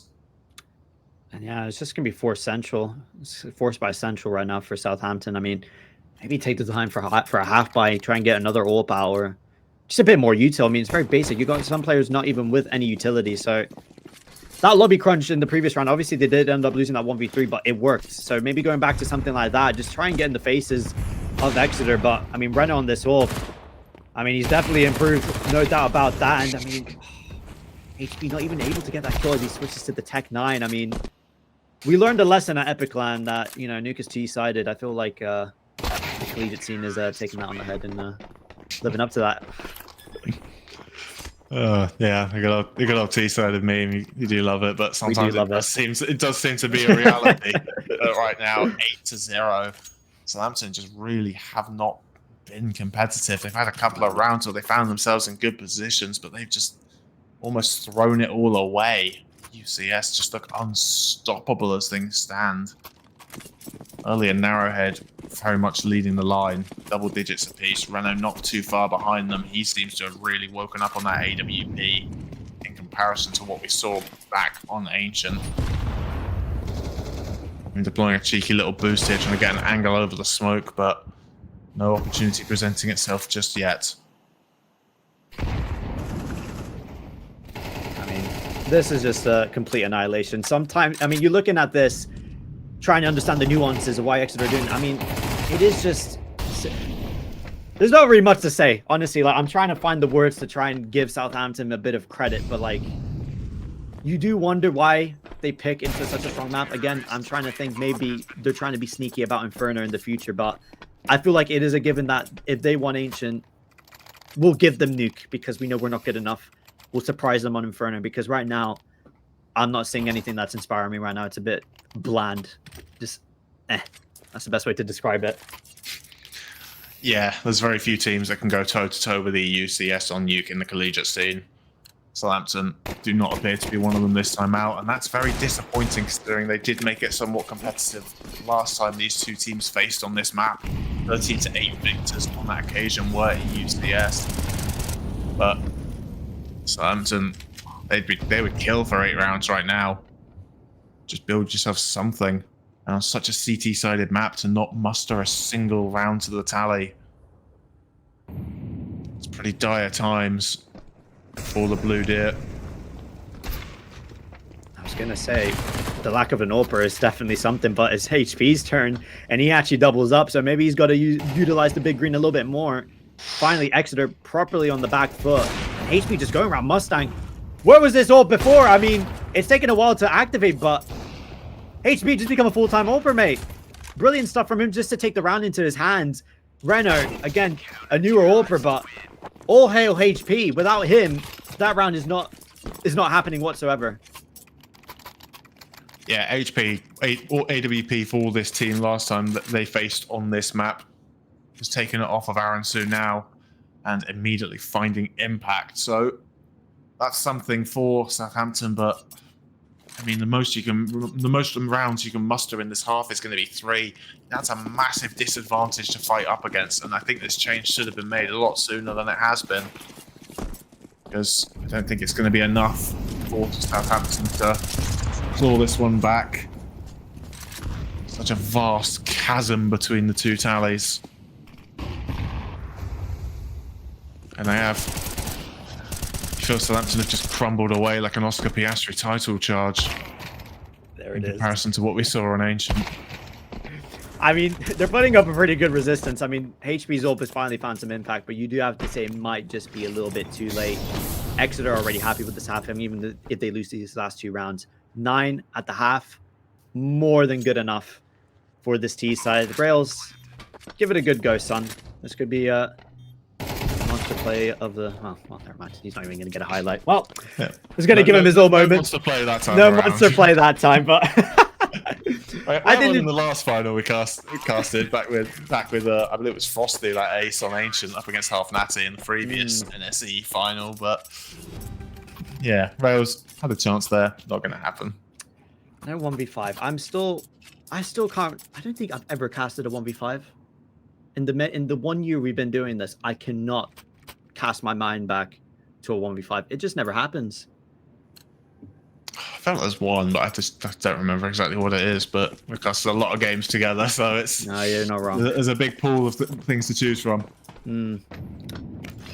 But final round, I guess they still haven't really found a counter to this old Exeter, but they're going to take their time now. They know HP's AWP likes to lurk around the upper bomb site. Trying to find him now. He is towards outside, towards credit.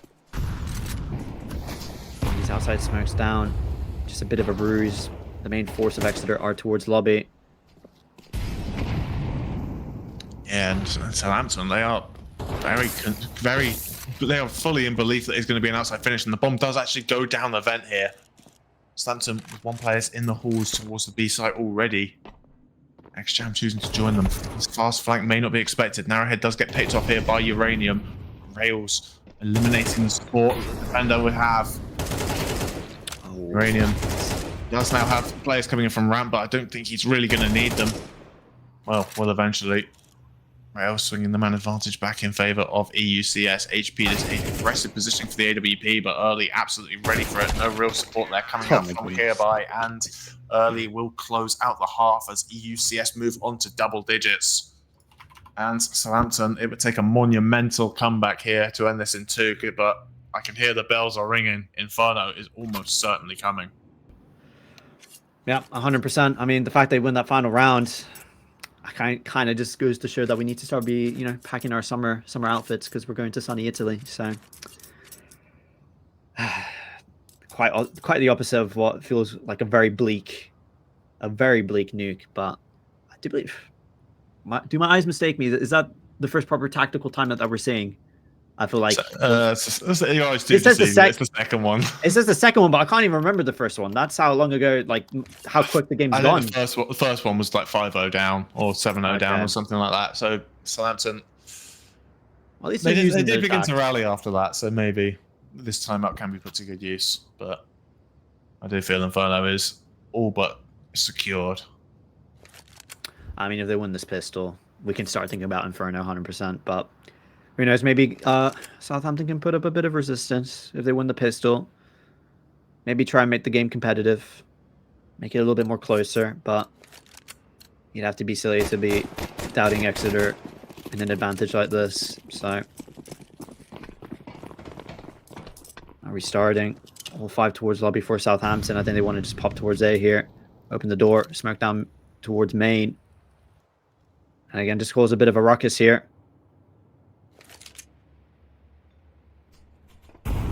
Yeah, Molotov towards the backside, flashes the defender out of position, but Rayfler peeking out from the CT vent.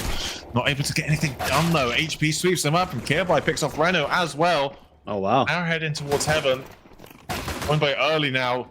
Jewel Berettas rigging out. Triple kill for the double gun. Quad kill for the double gun. It's all going to be on X-Jam now. Looking at from the hut.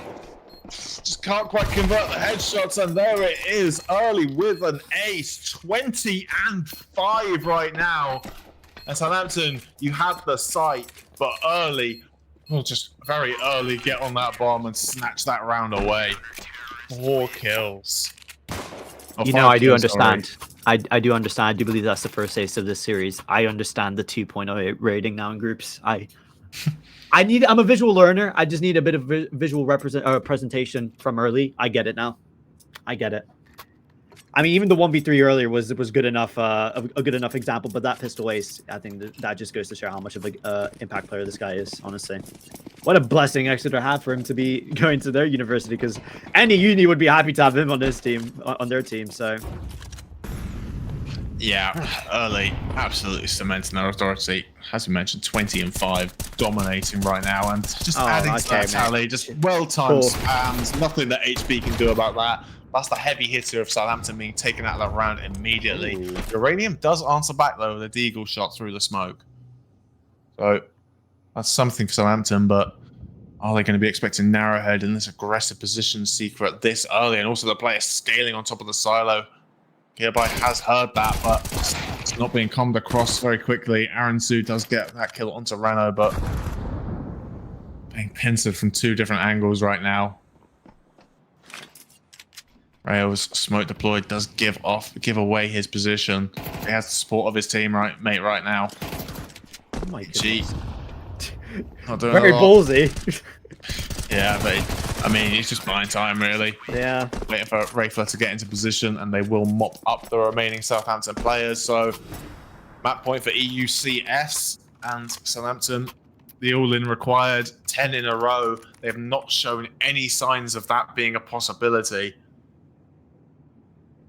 And Exeter are going to feel very comfortable going into Inferno, and with all the momentum behind them as well. Map that reminder, the last time these 2 teams played ended 13-2, apologies, in favor of Exeter. So Southampton, a mountain to climb.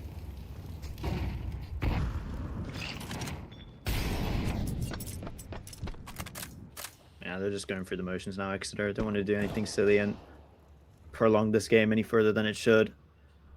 So they want to get aggressive towards lobby once again, and Renault leading the way as a captain should, to get 2 kills to start this final round of the match. Now it's just clean up central. Everyone just, a couple whiffs here and there, but this game should be done and dusted. X-Jam just putting up the final bit of resistance that Southampton have on this nuke. And while he is surrounded, no time left, no avenue out, and well, no surprise. Exeter picking up their map pick. all eyes on Inferno now. And you have to say, in the fashion that they lost, you're looking, your mind probably tracks back to that previous result on Inferno, where again, Exeter put up a similar scoreline, 13-3. If you're Southampton now, obviously we talked about the fact that maybe they've been changing some things around to throw a curveball in the face of Exeter, but you have to say after that I know I was all in behind the underdog story, but right now I'm a little bit, I take a massive step back after that statement. Yeah, all the momentum from Ancient just evaporated before our very eyes. Maybe the tech pause is playing a little bit of a hindrance for Southampton. Like maybe the vibes went down a little bit, the momentum just whiffled away from them. But that was pure domination out of EUCS. We expected them to win Nuke, but we didn't expect it to be quite as convincing as that. And Southampton, Inferno awaits. As mentioned, they previously lost that 13-2 to EUCS. Speaking to the likes of Renault and Rails, they do feel it's a map that they're not entirely comfortable on, but the result previously does not show that. So I feel EUCS definitely on the front foot here, but Southampton, maybe they've learned some lessons from last time out. As mentioned, the scoreline maybe a little bit deceiving. The rounds were closer than the scoreline would suggest, but it's still a massive, massive upheaval that they're going to have to overcome a massive mountain here if they want to take this title away from Exeter. 100%. And we're going to cut to a straight break. But of course, huge thanks to our sponsor, Monster, Pringles, Pot Noodles, and Vita Student for, of course, giving the love that University CS does deserve and the whole collegiate scene as a whole. But our minds are now tracked onto Inferno. Make sure you guys do not go anywhere. This grand finals is not yet done. We'll be right back after a short break.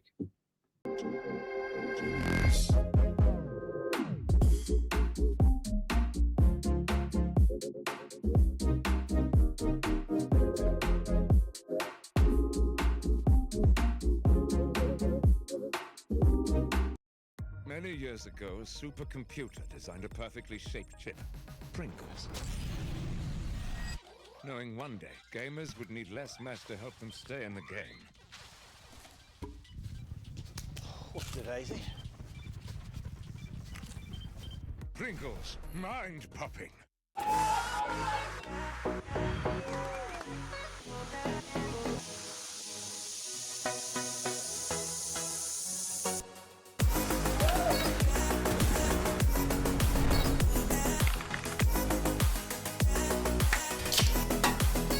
Let's go! Monster Black. Monster Blade! Let's go! Nice. Monster Blade. Monster Black. That right there, Monster plays of the week. Okay. Monster Energy is doing a monster site giveaway.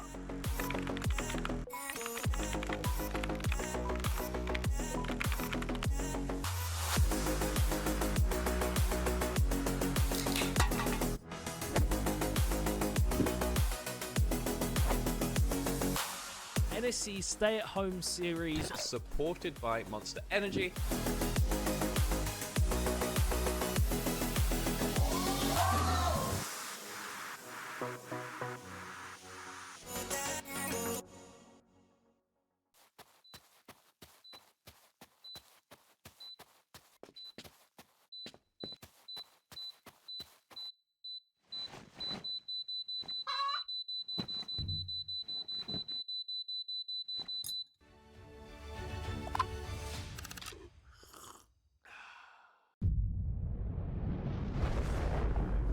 Come with us.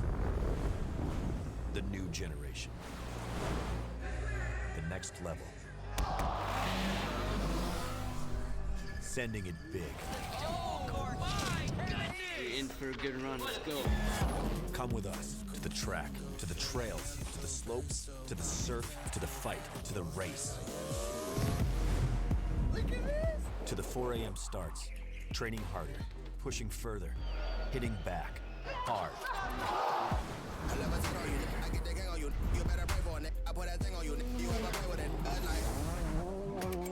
To the fans, to the followers, and the haters. Come with us to the blood, to the sweat, and the broken bones. You rehab. We never quit. We never give up. We take control. To the world titles. To the world's first. The world's best. Come with us. We're just getting started. It's going to be so much fun, I promise you.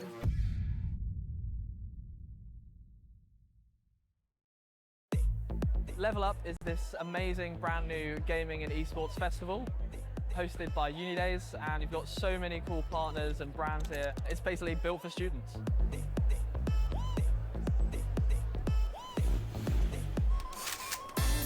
As you go through the event, you're going to level up as you go. So level 1, we've got the entrance maze, and then we go through, and there's a bunch of different levels for you to try out. We have retro, we have reflex machines, we have the consumables area, and finally we have the AFK zone, and our UX stage is the final level. They've been doing the slurp challenge where they have to make the loudest slurp and get some amazing prizes. The ultimate drip for 2025, the pot noodle bucket hat. Mr. P's been doing some crazy shenanigans. We've had an insane Rainbow Six Siege series. It was crazy, it went all the way. Roehampton, as usual, winning the Rocket League. It's just great fun seeing everyone all together in one place. It's so enjoyable playing on LAN. It's just a completely different experience. NSC is like a huge part of my university life, and I think it's just a great competition. It's probably one of the best experiences I've had in uni so far. Obviously, a massive shout out to our headline partner, Unidays, for creating this whole new experiential event for all the students. Shout out to Unidays and NSC. This has been wild, really, really cool. Shout out to the commentators, the organisers, and the players for turning up today and giving it their best. Play some games, get some tokens, open some prizes, yeah. It felt cool, felt good atmosphere. It's been a great first event. Thank you to all of our partners, all the teams, all the players, everyone that came to watch and engage with our first awesome Unidays Level Up Live.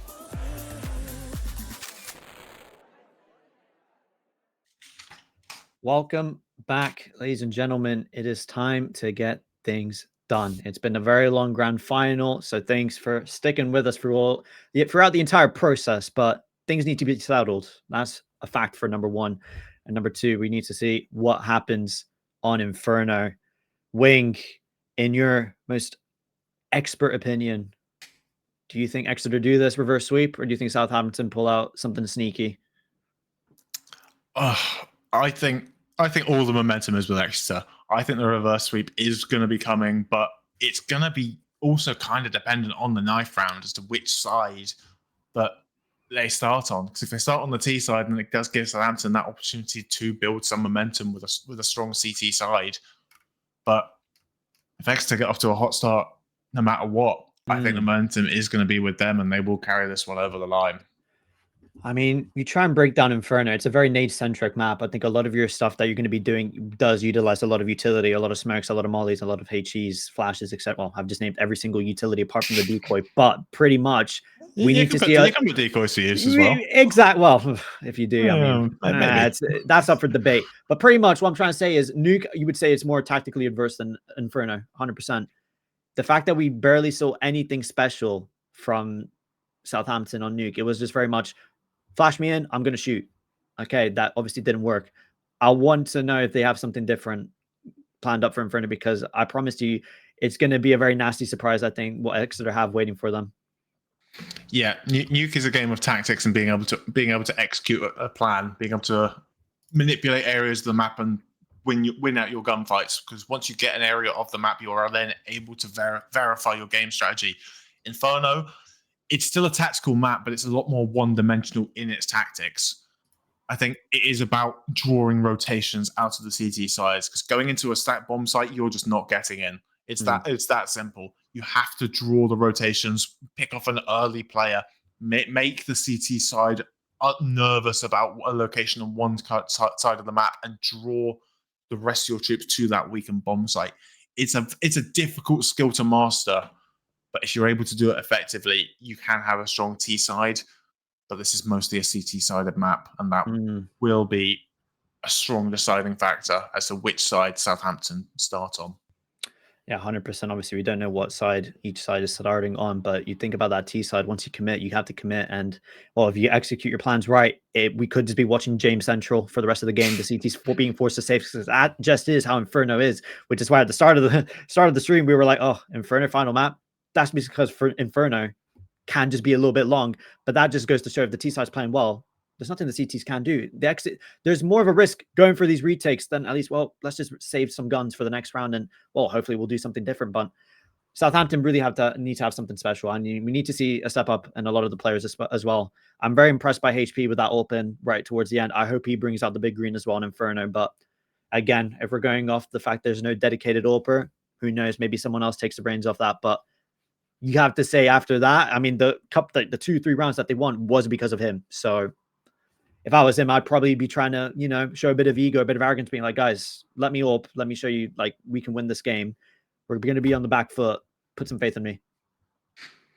Yeah, and that is an important factor. He is by standard the longs position player. He is the one who's going to be the rotator to either side. He is going to be the one that can dictate this game by positioning himself correctly. If you have the AWP at your disposal in that position, that puts yourself in a very strong spot. Across the board from EUCS, it is Renault who does that exact same role with the big green in hand and does it very effectively. If HP is able to replicate that, then Southampton could be in a strong spot. But what I saw previously was it was Uranium actually picking up the AWP on Inferno over towards Banana on the CT side. There wasn't a massive amount of CT side information I had to go off because Exeter was so dominant on their CT side. But that's what I had noticed. And Southampton, they do need to be a bit more mobile if they do start on the CT side, because it was their T side that was really letting them down last time out. I do think we saw like instances of that on Nuke, just the fact that they just go back to defaults and just very often pull out the same strat over and over again, expecting their opponents not to fall for it. Sure, on Ancient, it did work out, but again, you can kind of use the excuse that a little bit more puggy start of the game, everyone kind of just trying to get warmed up and everything. And obviously, I know everyone's in the same boat with the whole tech pause situation, but at the same time, now that we're going into the maps that require a little bit more patience, a little bit more time to think things through, and maybe second thoughts on whether I should push this or should I not, because that could be the round done just like that. So I do think coming into this, Exeter have the advantage, but maybe just that wild card factor that Southampton just have, that you just don't really know what they're going to do. That's what leads me into maybe this map being somewhat competitive, but then again, that's just all speculation at this point. All we can do really is speculate. We're still waiting on one final player to connect to the server. Once we do, we will be getting into the knife round, and that will be decisive. I think if EUCS are able to start on the CT side, if they are able to dictate the game from the off, and they get off to a decent start, winning out the pistol, what we've seen from Southampton at this point, might as well pack up and go home, because I think EUCS would walk away with it from there. We need to see a vast improvement from the Blue Deer. Yeah, and I mean, when you saw, well, when everyone was watching the way Early was playing on Nuke, I think everyone's going to be a little bit more terrified on the side of Southampton, where you see Early on one side of the map, go all the way to the other side of the map. Let's not deal with this guy. I feel like that's got to be part of the game plan, honestly. Have a little gander to where Early's playing and just avoid him, because on Inferno, I mean, sure, Early, we saw mechanically how he's able to win these 1vx's, but Inferno is a different type of breed. I mean, it is just hard to get onto these bomb sites once you have them. So try and shut him out of the game and just completely negate him. Yeah, and Early's going to be playing, more than likely going to be playing over towards that B site, which can be an absolute shooting gallery if you do not put the CTs under pressure over towards Car very early. So Southampton and their util will need to be on point to flush him away from the angle to give yourself a little bit of a foothold. But if you do choose to go back towards A, chances are you're going to be running straight into Renault's AWP. So it's going to be a game of manipulating the defense for Southampton if they start on the T side. We are still waiting for the knife round to get going. Once we do, we will have a much more clear understanding 100%. And be able to really explain what we think is going to happen in this one. The knife round will be getting underway momentarily.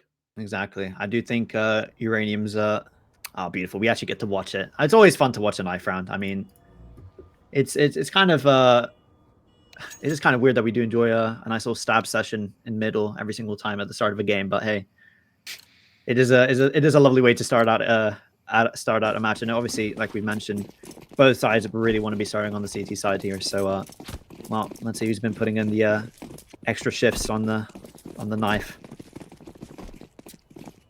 Yeah, I would say a little bit of tactics, but it is a bit of a brawl, and I think Renault giving up that kill early. That's Southampton. Lead to the Southampton. All right, fair enough. Lead to the Southampton sweep up. HUD is unfortunately reversed, but that is Southampton winning the knife round. They will have the choice of side.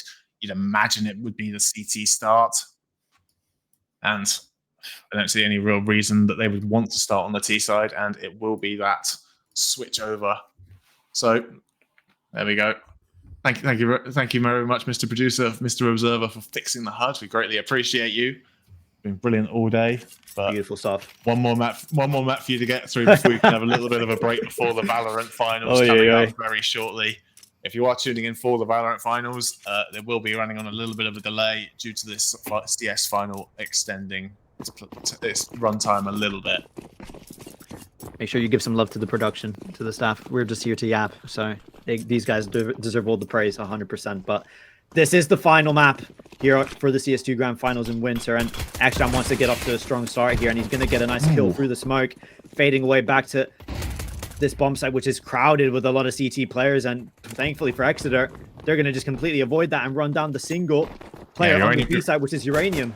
Yeah, Uranium has to hear this though. Playing ahead of that smoke has given over the B site. All this time, Renault is trying to be a little bit of a nuisance in towards long. Will eventually get dispatched of. But EUCS have an empty B site as things stand. It is Uranium just waiting on the rotations to come through from their teammates. Power play going down. There we go. Uranium not putting the dual Berettas to use. HP and Gearby, all that remains for the CT side. They do get one kill onto Reefler. No kit currently.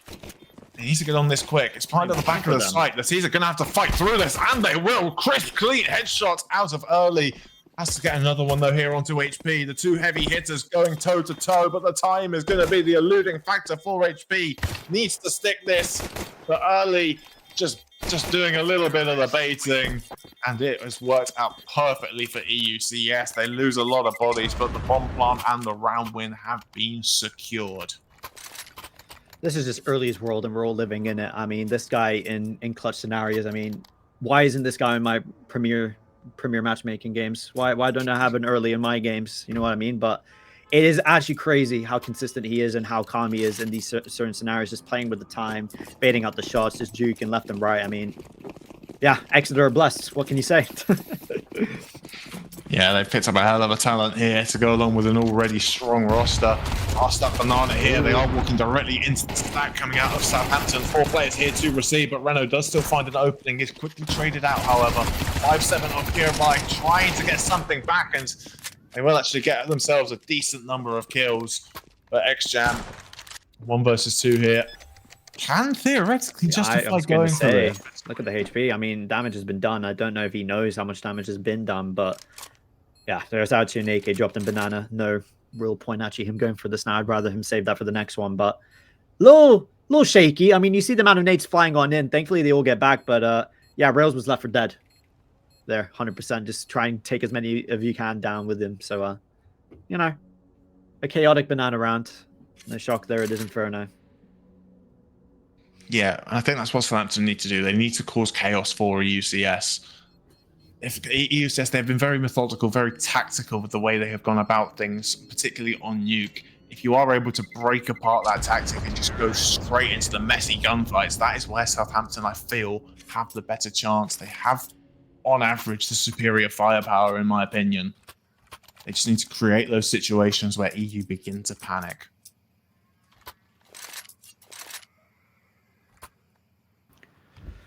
But this is it. This is the true test. Right here, right now. This first gun round could be a very nice visual prompt for how the CT side will go for Southampton. A little deep smoke down into T-ramp.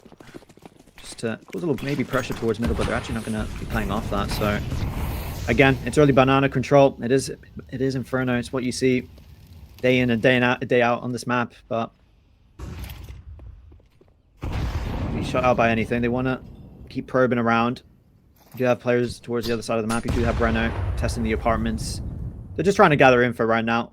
Just trying to test the waters, see if they can catch a pick. And, well, speaking of the devil, they do just that. That's an early kill on Banana. I mean, the spacing on that is very weird. And Uranium needs to stand strong, but he doesn't. And this is Inferno. At this point, you just hold safe. Yeah, that kill on Reno may tempt them back in, actually. Yeah. But, I mean, EUCS have been able to anchor themselves so heavily inside this bomb site. Look at the positioning of Rafla, already pushed up in towards the ruins.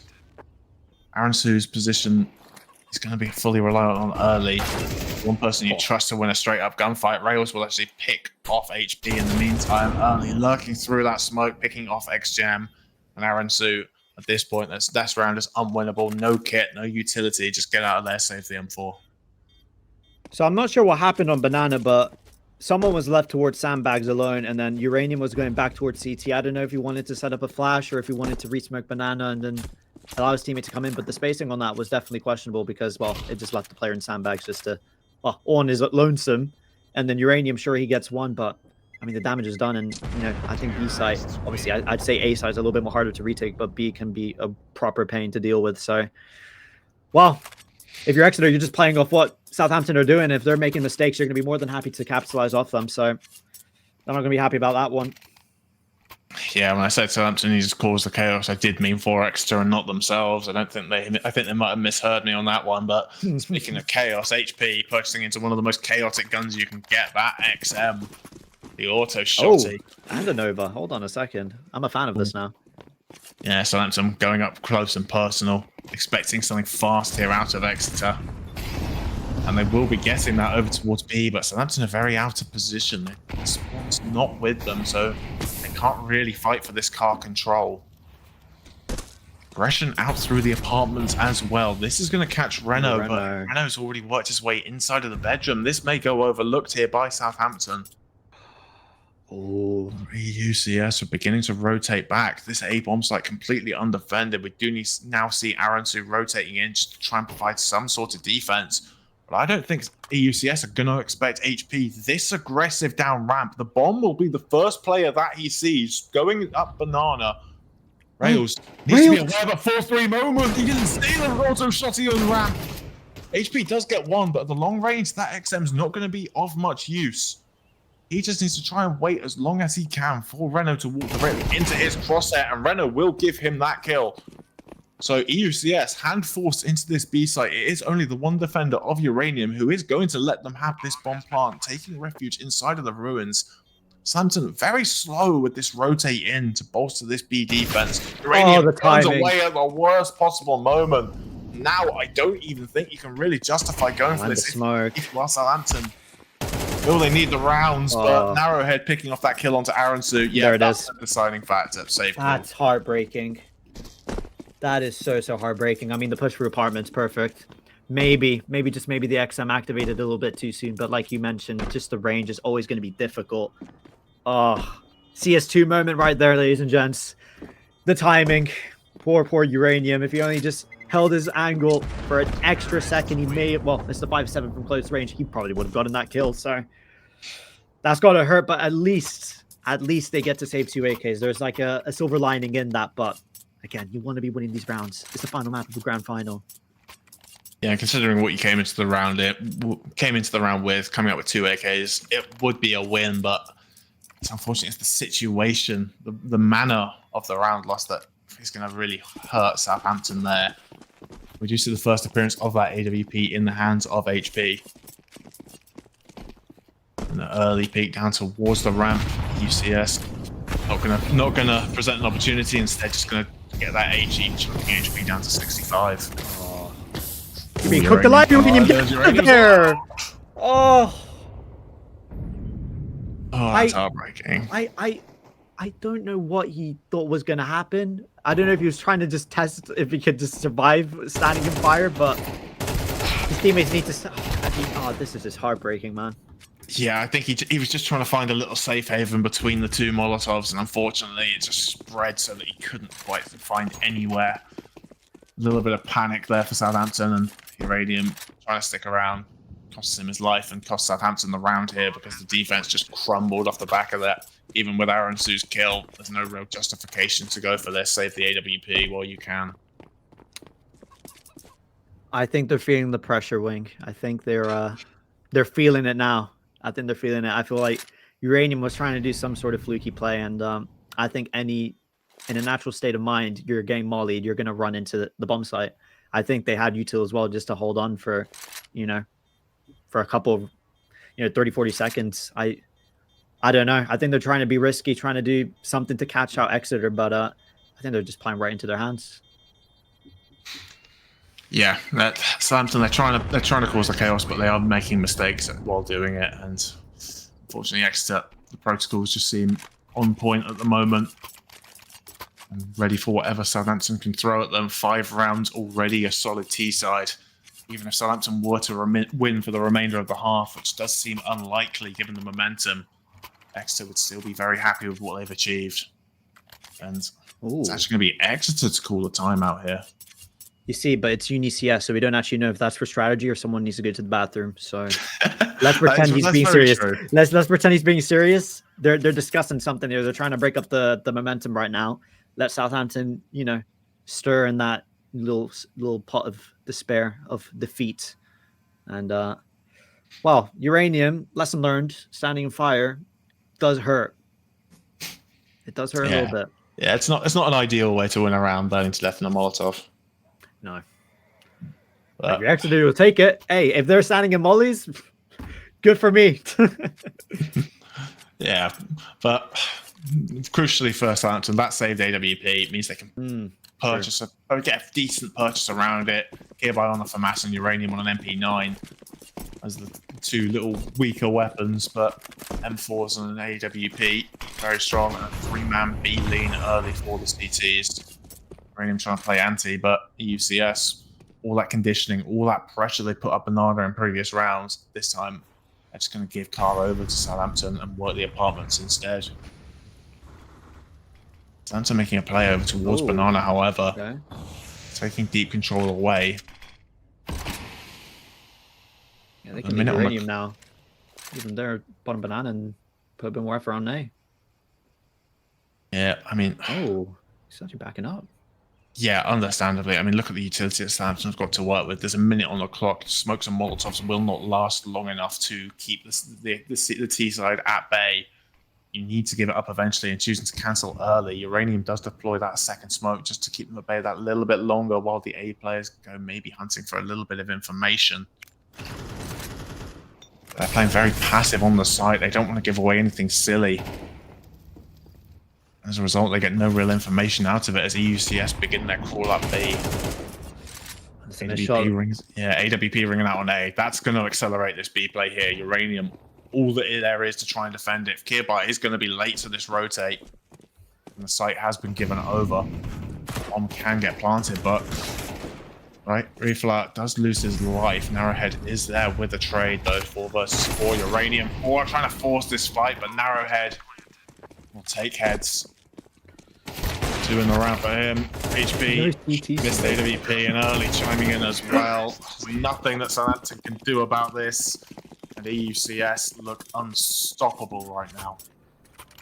They did all of that without CT smoke, and I mean, honestly, the setup was fine. You left the player top Banana. You had the pressure towards all of A. I mean, it looked like they were going to go A, but it was almost like Exeter called the bluff and just put all the pressure back on Uranium. Not much you can do. He was the only player left. Rotations were taking too long. And again, they did that all without a CT smoke. They were able to cross, have liberties, check out the full site. Nobody putting a stop to them. I mean, this is it's rough. It is a rough watch. And I can only imagine it's very rough right now on the server for Southampton. Thankfully, at least they're calling it tactical now to try and discuss what to do. But what is there to do? What is there to do?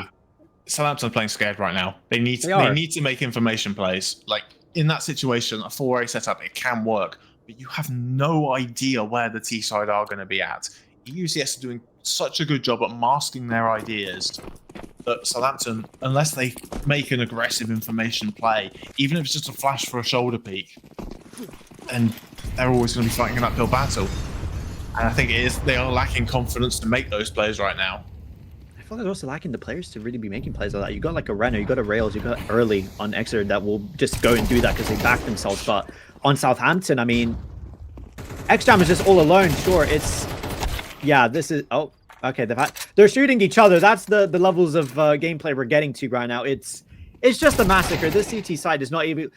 It's just not being able to hold on to this overwhelming pressure. It is just a horde. It's not a Mongol horde. It's an Exeter horde, and they're not going to stop. They are not going to stop. It's tragic. Yeah, Southampton look defeated. You can see it in the way they're playing. They're just not cohesive. They are not winning any gunfights. They're making very silly mistakes, not clearing corners. We saw multiple times in that round alone. Yeah, Southampton.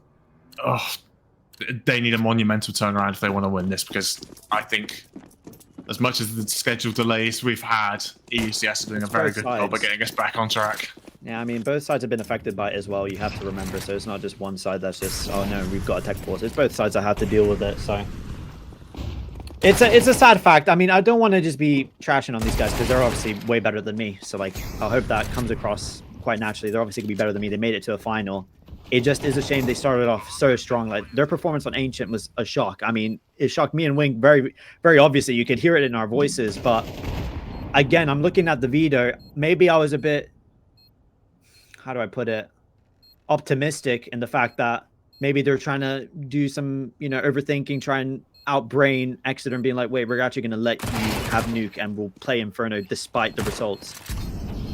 I don't think anything's changed. I mean, you watched the demos, the previous Inferno demo. Was it like this? Well, it was very much like this, but except the sides were reversed. The Exeter were on the CT side for the majority of that game, but the dominance is just the same. Southampton, no real chance to get into this one. Exeter have just been playing them like a fiddle. Where do they even go is the question. Banana is no-go. I mean, Exeter is just taking full control of that. Maybe start 4B. I don't know. Like, they need to try something. Apartments, you always got Rhino who's starting there. Middle, I feel like mid is the very big weak point that Exeter just exploited. I mean, they're just running in and, well, X-Jam in that previous round, he was all alone on short. Like, where's the support? Is there anybody close enough to maybe trade? Maybe he shouldn't be playing that far advanced. I don't know. I feel like the entire structure of what Southampton want to do is they're just not being able to play how they want to. It's yeah, Southampton's they look like a pug team right now against a proper unit of EUCS. Dear me. Was to try and make it work for the most part, but once you get into a proper political map, it does just fall to pieces, as Southampton have done. EUCS, under great leadership, great tactics. They've been walking away with this series ever since Ancient concluded. And Southampton, a shadow of what they were just a couple of hours ago. It is sad. It is very sad because, again, I am reading for the whole underdog story, but you can just, it's very visible. It's very obvious to people that play this game. They're not playing how they probably usually do. They do just look like lost deer, like a deer that's about to be ran over by a car, and they're just standing in the middle of the street. Just, what's going on? Like, it's rough. And Inferno is just a map where, like, if you get punished, there really is just no way back, in the sense that once that momentum starts to build up, if you're not mentally locked in, it just becomes very overwhelming. And it's not like a Mirage or like an Ancient, something a little bit more puggy, or maybe like back in the day with Anubis, it's like, very aim-centric. It's which I think these guys are very mechanically gifted. Inferno is just a bit of a tough one to get back into. A-site retakes, very difficult. When they have full B and you're down 1 or 2 men, you can't go for that. So yeah, they've not been able to put any momentum, and with the CT economy not even being able to get started, they've not really had as many chances as they would have liked. I'm trying to force in with everything they've got every single time, but it's quite often not been enough. This is going to be the only real opportunity with the AWP of HP picking off that kill onto Renault very early. So the shotgun up. Yeah, no scope for style points. But Southampton needs to play for more than just clips here. They need to play for the victory. And this is going to be almost certainly their last chance. This is the thing with TS. It's not over till it's over. So if they get these last 3 rounds, the game's not done.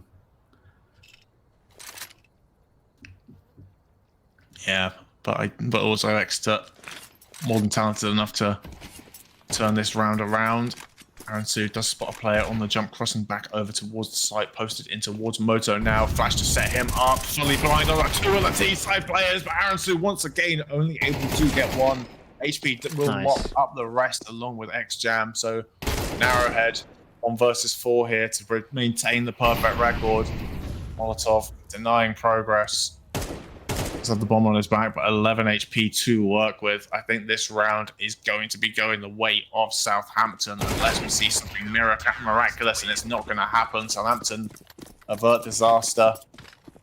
And even if they are able to get the remaining rounds of this half, it's going to be 9-3 going into the less favored T side. A side that in the previous matchup between these two teams, you only got 2 rounds. Ouch. Exeter, they are going to be very happy with how this has gone. But again, you highlight, we obviously prefaced HP's up before the game. The reason why they run the round is because of him. So it just has been rough with the economy. Like, I don't think he's been given enough chances to really bring out the big green, and when he has, I think he got shut down. So it's nice to see that he's finally doing something. But they've just turned up the dial here. Exeter have had enough. They just want to run this down and get this half done with. And well, this really does put HP on an island. And well, Renner with the wide swing does get him down. But Southampton still have a man up. 3 versus 2. Renner and Rayfler to try and salvage this one. Bomb drop, so they need to go recover that one. And look at this, Southampton just all in a pack here. Need to be careful just to space out evenly, try not to get all lined up here. And well, Brenner does spot at least one. Well, does he know there's an entire entourage waiting for him on the other side here? And Haransu wants to really go for this kill, and he's going to lose his life. Trade potential, good. Renner swings on in. Kirby does get that kill. Now it's all on Rayfler.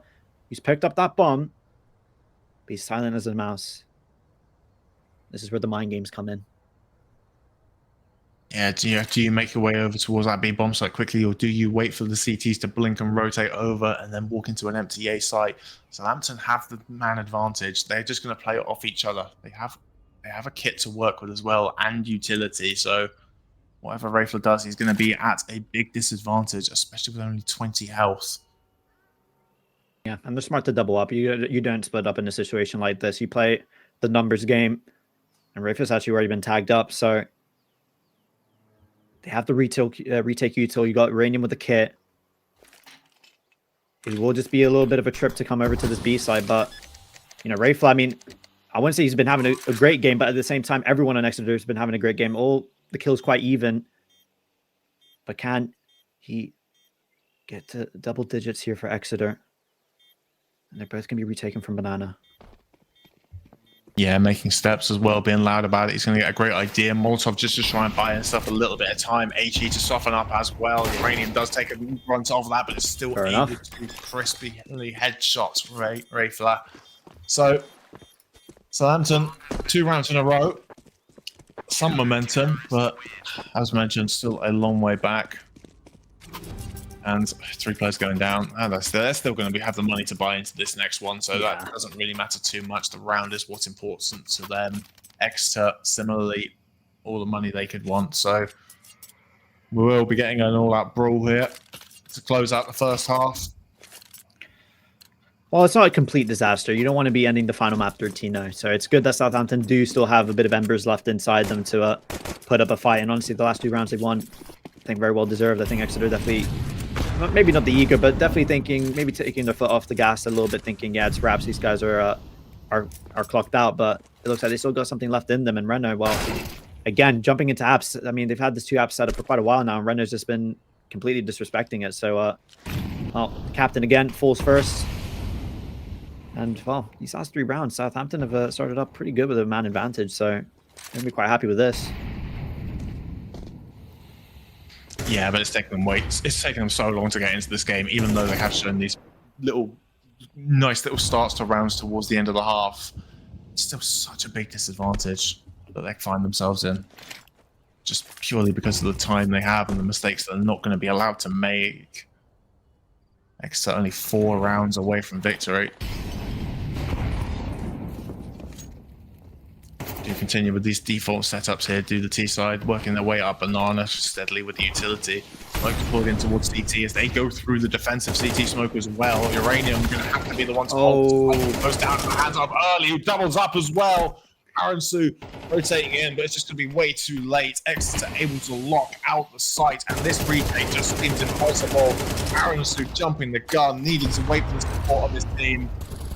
Exeter, that's desperation. Yeah, this is desperation for Southampton.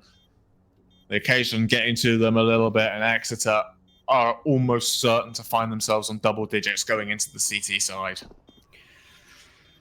Yeah, it's just time to close out the shop here and well, let's play out this bomb rails. We'll actually just get wide swing probably 2 players there. You'll lose his life, but time's just ticking. Not enough time.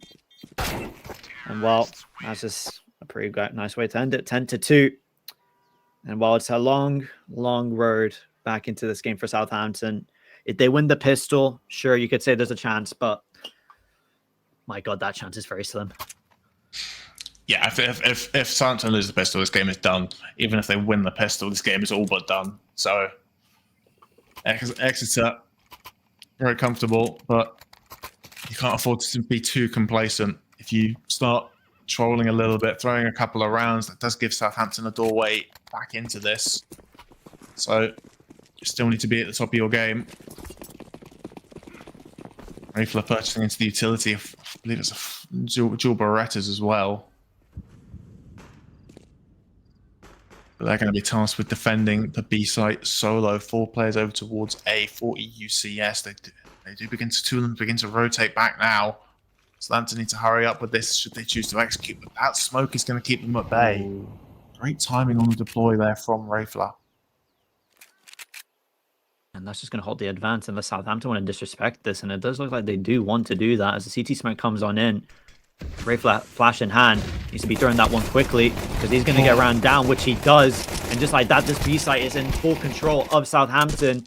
And we've said this many a time. It's a hard retake on either side. And I mean, especially up against the Glocks, just the movement speed, it's going to be a tough one. But Renault does get one back. There is a chance in this one. Narrow. That's a free kill by HP, standing out wide out in the open. And I feel like that summarizes this game for Southampton, just not going their way, not fully dialed in. And well, you have to say that post plant was very messy, and Exeter took full advantage of that.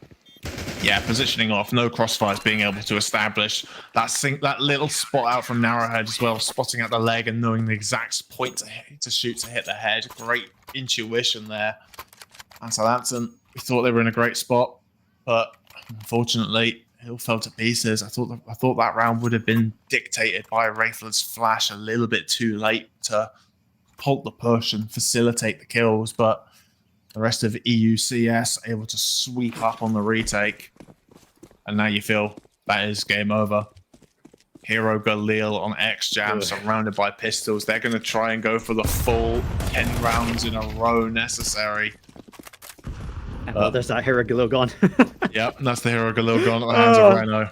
Not even a Hero AK, a Hero Galil that gets instantly double dinged by an M4 from top mid. I feel like that's just... It's a cruel mistress, this game. You know that you're probably better than this, but that's just how the game goes. And for Southampton, sure, it's not match point yet, but you can practically see the defeat in the way they're moving around, the way they're playing. Almost like in limbo state, just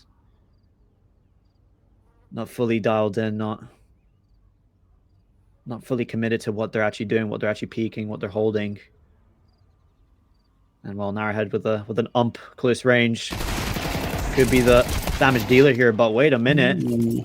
Hold on a second. Let me dial back everything I just said, because right now, once again, there could be a post-plant scenario, but we've seen how those post-plants have gone in the past. Also, I've just overreaching its target a little bit. That does allow the bomb plant here. It's telling me there's a chance. Southampton need to snatch it away. Renault almost gave up the kill, but Early is there to salvage it away for him. And unfortunately, the lack of armor coming back here to haunt Southampton. Aaron Su does get a double, but has to switch over to the Deagle. One bullet is all it's going to take up against Renault here. Time ticking away. Needs to gather back the kit. It's in the pool. He does spot it out. Splits up the head of Aaron Su as well, but Aaron Su still wins out in the gunfight. So Southampton that's the round that they needed. They really needed that round. But there's still so much more to do here for the Blue Deer. Never mind. I'll have to rewind everything I just said because maybe, again, there is some life still left in the Deers, but again, these moments aren't really being won as a team. It really is just individuals pretty much clamping on to the hope that they can come back and win this game. But again, we preface it again, that journey back to 11 is a long and windy one. Thankfully, they have forced EU into some very weird buy, very half buy with some Deagles and a couple SMGs. This is your time to try and take control, not play at the fiddle of Exeter. Play your own game, make them play yours. But I know early is definitely not going to want that. But whew, lightning speed by XJam. Have that one early. Yeah, I was about to say early, more than capable of getting a kill in that situation, but XJam shut me up before the words even came out of my mouth. Rails, you could get a timing here. Oh, that just whiffs on the opportunity. A little bit panicky there from Rails, and Aaron Sue lurking through the apartments will claim that head as well. But waiting in the 7. Right, but no, not going to happen. And it is all going to be on Renault, 1 versus 5. Low HP on 3 other Southampton players, but it's not really possible here for the man formerly known as the Racer. Uranium will clean him up. Southampton may begin to mount some sort of comeback, but that round differential is still so gargantuan. 7 rounds, Wing. 7 rounds, Wing. You start believing in 7 rounds? I mean, they should win this Eco. I mean, you got early buying into a scout. It's the next gun round that my attention is fully invested in, because if Southampton win that, the scoreline doesn't look all that impossible. But early with the scout, he actually does get an early tag onto Kirby. So, again, you do have to be careful against these very awkward buys. You have to expect the unexpected at any moment.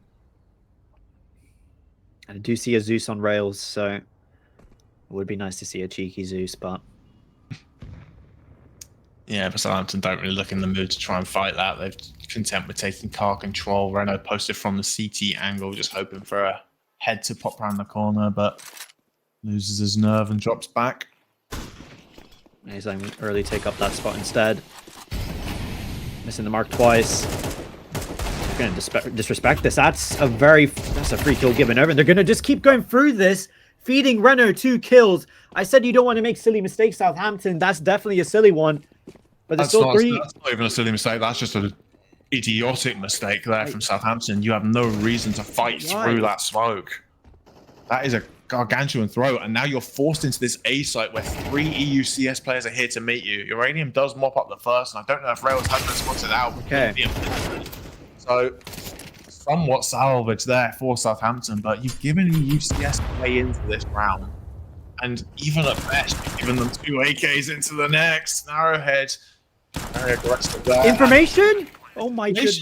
The times out here for Southampton. Arasu does adjust for 1, but only 1 before he's quickly traded out. And Southampton, these 2 players were on low HP. Full HP for EUCS, but one of them without armor early, able to get one, and Reddit will mop up the other. A colossal blunder there for Southampton Blue Deer. Miscommunication, misplays, and EUCS around the turn should have had no chance of winning. They put themselves on series point.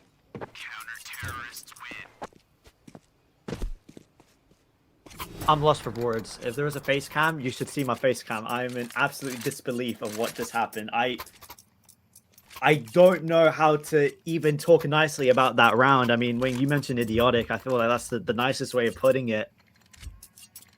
After Kirby runs through the smoke, I forgot who runs in after him. I feel like he feels compelled to go through the smoke because it covers his teammate to try and get a trade, which you can understand, but you shouldn't be going through that smoke in the first place. And then that retake, you got the player in graveyard, you know they're walking up short, and he's still focused long. I don't know what's going on in the VC for them, but forget coming back 7 rounds and forget that first rifle round after being the eco. They got to win this round right now if they want to stay alive. Yeah, Southampton cannot afford to make a mistake here. They need to claw out the remaining 8 rounds. And you just don't really see it happening. Uranium chunked down to 35 early already. EUCS with a very aggressive setup here at the top of car. Southampton, they seem to have lost faith. The stress has set in.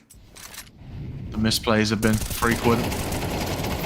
And even though Narrowhead is blind, Reflet is there to get one of his own. Narrowhead, aggressive repeat, and X-Jam, nothing he can do. It's all going to be on HP and Uranium here. 2 versus 4. Uranium trying desperately to force something. Narrowhead just content with waiting it out. EUCS. Split 2 and 2. That is going to be an even fight either way, but Narrowhead putting it all on the low HP of Uranium. EUCS, this is as good as done, and it is over. EUCS are your NSC Winter 2025 champions. And what a way to do it. A reverse sweep after losing Ancient. And ever since then, they did look like they were in cruise control. And, well, you have to say Southampton will be kicking themselves. I feel like when they look back at the demos, they'll be seeing a lot of missed opportunities. But at the end of the day, you got to deliver when you have to deliver, and they didn't, sadly, for them. But all credit to Exeter. I mean, clearly we're missing a crown for who's the best university team at the moment. So you got to watch out, Exeter. Everybody's going to be coming for you now.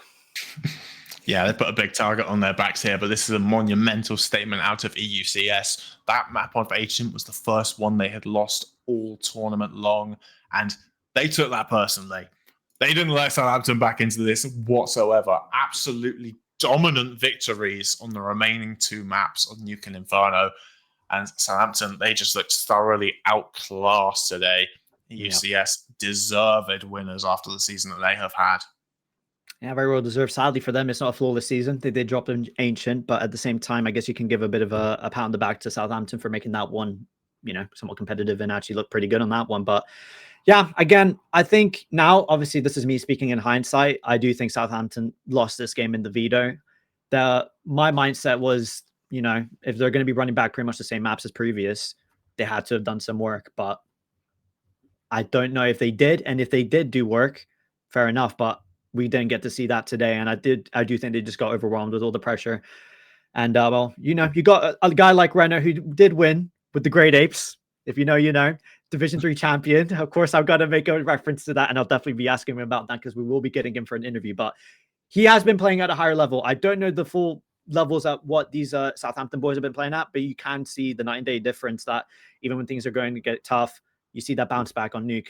Instant response. They start playing their own game. They don't get caught up in the nerves.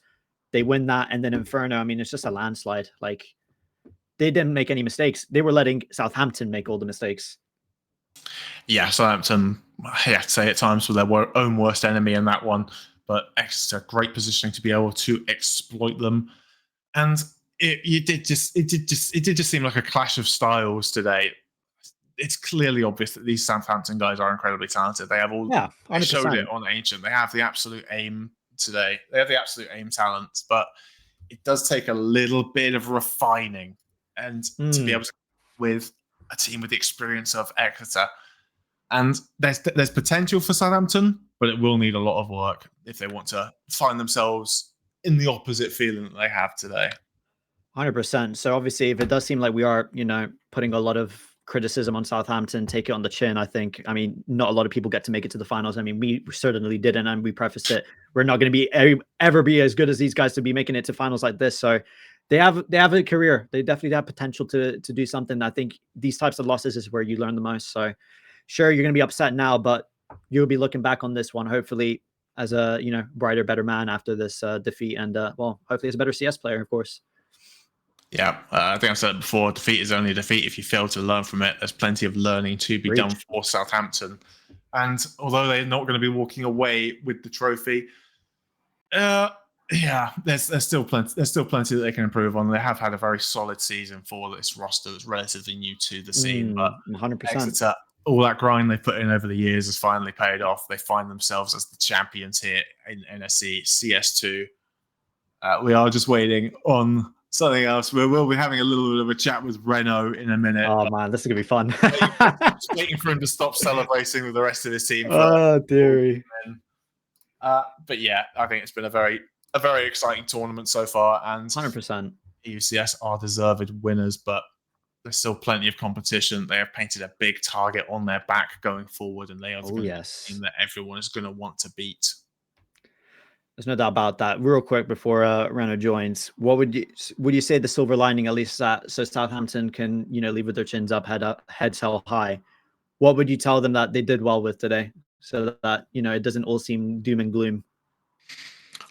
Well, you just have to look at Ancient. They were absolutely dominant back on Ancient. The trading was on point. The tactics were executed perfectly. It is just about refining that map pool, expanding it out away from just the pure puggy maps into the more tactical ones. I think Uranium, some of his schools were very strong on Ancient, but once we get into the more tactical maps, it becomes more of a game of chess, and that's where a little bit of improvement can happen. But there is still potential here in this Southampton roster. Oh, we have somebody has joined. We'll get ready to sort things out. But ladies and gentlemen, here we are. Hey, there he is. Ready to talk it through. Congratulations, man. How does it feel to be an NSC champion? It's taken 3 years, but good, yeah. Finally, we made it. I think we bottled like the round of 16 or the quarters, like I don't know how many times. So yeah, it's good. You want to start weighing with some questioning, or do you want me to give it a go then? Yeah, obviously undefeated coming into this game. I believe Ancient was the first map you guys had lost all tournament long. Right. Nerves following that one, was it still very up considering the maps you had to come, or was there a little bit of a shake in there? Honestly, there was a little bit of nerves, I can't lie. We sort of thought it was a troll having Ancient in the pool. I think after we lost that map, we would have rather played Mirage, Dust 2, literally anything but Ancient. But it was nice to go into 2 safe maps, Nuke and Inferno. But still being a grand final, we still had nerves. Everyone was a little bit nervous, but yeah, we won the pistol. The confidence just kept building up, and then took care of it. So Renault, obviously, hello mate. Hope you're doing well. Congratulations. How did you guys cope then with all the tech pauses? I think that is of course something that does happen with CS, and it is some players cope with that different. I think if it was me, I'd be fully out of the game and just clocked out. But how did you boys kind of stay in shape as IGL now, by the way? So good for you. How did you kind of keep the troops morale up? For the tech pauses, personally, I kept warming up. The one thing about the Ancient game is that we were just not warmed up mentally. I think aim as well. None of it was there. So we got a lot of warm up time during the tech pauses in between the maps where they were restarting the server. Okay. So we definitely used that time well. And then obviously in the next tech pauses when there was a small one during Nuke, we had a little pep talk. Rallied the troops, sort of confidence started building because of it. We definitely made use of it. We didn't let that time go to waste or use it to knock our confidence. Very good, very good. Yeah, I think. I had a question, but then it's completely gone out of my mind. I'll ask him something as a filler. So, what feels better, this victory in NSC or Great Apes Div 3 champion? I knew you were going to say that. Come on, man. Come on. We were there for all of it. Come on, man. You know what? Just to be fair to Marvin and Zeb and the boys, I think they're on the same level. They're 2 good tournaments. Actually, fun fact, we were unbeaten in both. We didn't lose a single game in Div 3 and also the NSC. There you go. Oh, that's beautiful. That's some nice memories. Very good times. And obviously now you got Wing casting your games as well, which is all very, very nice. I appreciate that a lot. Good casting. It's all right. It needs a bit of improvement, but we're all good. So obviously, emerging from this tournament as champions, you have painted a target on your back. Everyone is going to want to take you down. How are you going to cope with this next season? Well, on Thursday we still have the UKIC final to go, and we definitely have a target because I think we've played maybe I'm understating our team and our level, but I think we've basically ran through everything there is for us to play on our best map picks. So if I were UCL, who we play on Thursday, I would be anti-stratting the hell out of those maps because we've done everything. We are going to have to midweek. We're going to have to go back to the drawing board, pick up some new stuff, and then try to play Nuke and Inferno again. Yeah, and obviously next season we're going to have to pick up new stuff.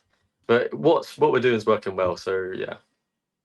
Very nice. And well, who knows? Maybe we'll be there for the UKIC, but who knows? But we'll be keeping a close eye regardless. But one final thing for me. So obviously, me and Winger, we're going to be doing our little casters MVP. But I think obviously you were on the server. You're the IGL. Who were you most proud of today that you'd like to give the spotlight since they're not here? That's giving me some time to think. I don't know if I've set anybody. That was a really good team effort. I think across the the last board, map, we were just, especially, like all of you had pretty much the same kills. You all were fragging out. It was all team effort. But one person that you need to, you have to do one person, man. They deserve the little moment. One person, but of course, everyone else, you know, hands off to them. I think Early popped off on Nuke. He had a very good game on Nuke and Inferno. Tell you what, Rails, I'm going to give it to him because he came. Rails. He had a dodgy first map, a bit of lore. Rails might have gone out last night until very late, so he came on today quite tired, not very confident because he was a bit hungover. Classic collegiate. We love that. Exactly, yeah. That's a very collegiate, very UKCS as well. Yeah, but you're not wrong. no, but his confidence built up. You can tell. Like, I'm pretty sure when we go back and watch the VOD, you can see it building up. And then when he sort of started, he went into a little bit of flow state between that Nuke and Inferno. He was barely common, but he was just getting kills, like kills and kills and kills. So I'll give it to Rails because I'm proud of him for coming back. Big up Rails. Wink, anything else? Yeah, and finally, massive congratulations once again. But thank you. Commiserations to Southampton. Is there anything you want to say to them directly or anyone else? Honestly, Southampton, really good Ancient. I mean, we weren't shooting back at all, but that was a very well played Ancient. They abused RB like every round, and that's fair enough. The fact they identified that and kept doing it. Yeah, well played to them. Really good final. Brilliant stuff, Brenno. It's been nice chatting you. This is the first time I'm seeing your face, by the way. It's an absolute pleasure, bro. Yeah, bro. It's been an absolute pleasure. Nice to see how you've been coming up. Hopefully, obviously, Stick Drift works out quite well, and obviously, you guys a collegiate final as well. So it's gonna be quite fun for you. But I think this is where we leave you. But best of luck, mate, and congratulations. Thank you. See you guys in a bit. Cheers. Bye bye. What a nice man. What a nice man. Yeah, obviously, he's very, very happy about finally 3 years of hard grind being able to finally win an NSC title. But this is where we're going to have to wrap up. As I said, we are running a little bit behind. Quick MVP, Wink. We're going to wrap things up. Quick MVP. Quick MVP, real quick. Okay, on three, we're going to say our name. 3, 2, 1, early. Early. There we go. Okay, cool. Done. Simple enough. Simple enough. Anyway, yeah, congratulations to EUCS for winning the CS2 tournament here at NSC Winter 2025. Congratulations to Early on winning that little MVP, a little bit of a moral boost for him. Thank you very much to our sponsors over at Monster Energy, Pringles, Pot Noodle, and I've lost the thing. Vita Student, thank you very much to all of you. Coming up next, we have the Valorant Grand Finals. We'll have Maddie and Avalanche bringing you that, so don't go anywhere. Stick around. But from me and Shin, goodbye and thank you.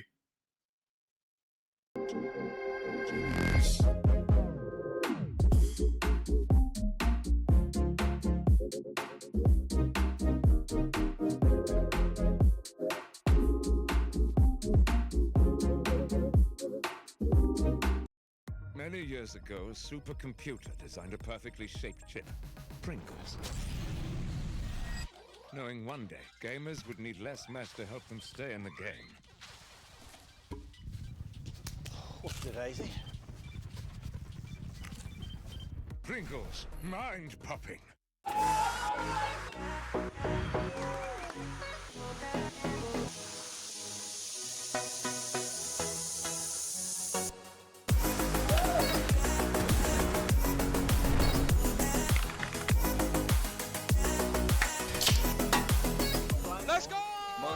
Monster Blade! Let's go!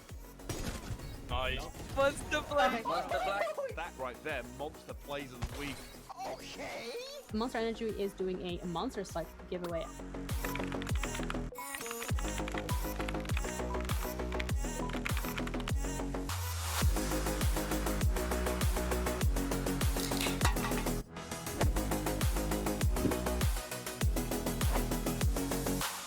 NSC stay-at-home series supported by Monster Energy.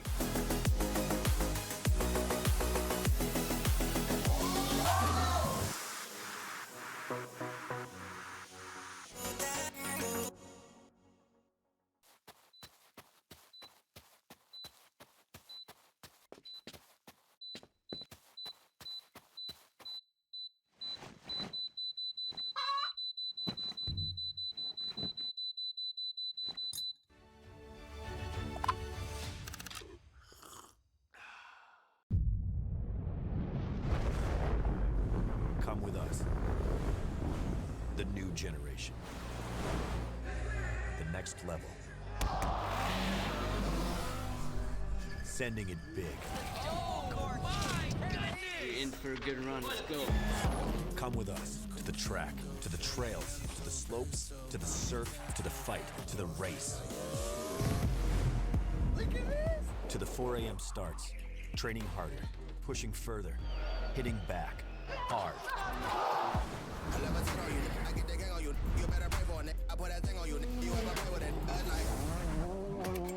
To the fans, to the followers, and the haters. Come with us to the blood, to the sweat, and the broken bones. You rehab. We never quit. We never give up. We take control. To the world titles. To the world's first. The world's best. Come with us. We're just getting started. It's going to be so much fun, I promise you.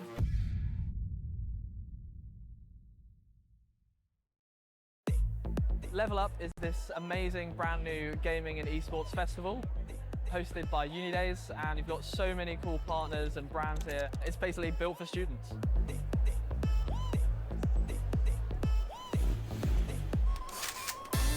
As you go through the event, you're going to level up as you go. So level 1, we've got the entrance maze, and then we go through and there's a bunch of different levels for you to try out. We have retro, we have reflex machines, we have the consumables area, and finally we have the AFK zone and our UX stage is the final level. They've been doing the slurp challenge where they have to make the loudest slurp and get some amazing prizes. The ultimate drip for 2025, the pot noodle bucket hat. Mr. P's been doing some crazy shenanigans. We've had an insane Rainbow Six Siege series. It was crazy, it went all the way. Roehampton, as usual, winning the Rocket League. It's just great fun seeing everyone all together in one place. It's so enjoyable playing on LAN. It's just a completely different experience. NSC is like a huge part of my university life, and I think it's just a great competition. It's probably one of the best experiences I've had in uni so far. Obviously a massive shout out to our headline partner, Unidays, for creating this whole new experiential event for all the students. Shout out to Unidays and NSC. This has been wild, really, really cool. Shout out to the commentators, the organizers, and the players for turning up today and giving it their best. Play some games, get some tokens, open some prizes, yeah. It felt cool, felt good atmosphere. It's been a great first event. Thank you to all of our partners, all the teams, all the players, everyone that came to watch and engage with our first awesome Unidays Level Up Live.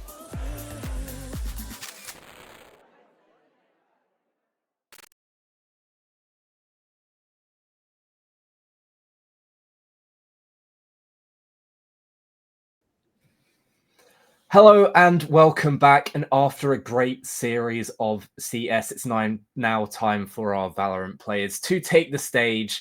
I'm joined today by Maddie. How are you doing, Maddie? Good. Nice to be back. You know, second time for the week so far. I know you've had a few pop-ups on the stream over this week so far, but you know, we're in Sunday now. Yeah, it's crunch time for these two teams who have done well to make it this far, and we'll have a look at them now as well. As it's going to be Made in Bristol versus QMUL Aces. That's Queen Mary's University of London for you. And yeah, these two teams have done well to make it this far, especially if you look at their placement history, which is going to come up down the bottom of the screen very shortly. I believe these two teams have played before. There we go. These two teams have played before in Division 1 with Queen Mary's coming out on top 2-1, but Bristol haven't lost a map since. And looking at these two teams, they are coming in on great form. They are indeed. As you say, both teams have lost 2 series over the winter split so far. So I don't know. I think both teams are really going to go into this, hitting the ground running. We do have Corrode first, I believe. So that is going to be a bit of a switch up compared to, we've been seeing a lot of Haven's binds. I know, okay, is it Corrode bind Haven for our today? Yes. I believe so. Yes. So both of the maps are still on there, but going into Corrode first map, very, very confident.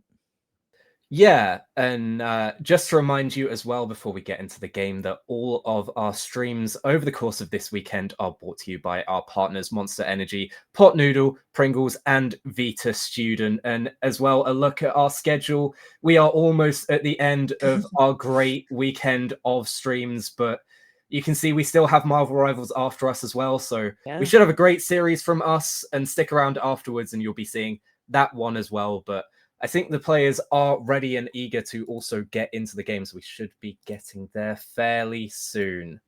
Yeah, I mean, I do believe Aces have said that 4 out of 5 of them, it's their first time kind of competing in these tournaments. So they're just here to have a bit of fun. But managing to, get this far into the finals, just, this first time kind of going into these sorts of things is brilliant. I want to see what we're going to bring out on Corrode, right? Because we can keep talking about it. There's massive change up we had with the updates recently. In fact, I say recently, it's been a couple months, but it still has, it's been such a big impacting update that it's taking everyone a good while to get used to. This is a map where you have to be clearing so many corners. There's so many tight corners that you have to be consistently, kind of slowly taking your time with. And that's usually with the initiators, right? But because of this switch up with the initiators, how are we kind of going to be, changing up this gameplay on Corrode?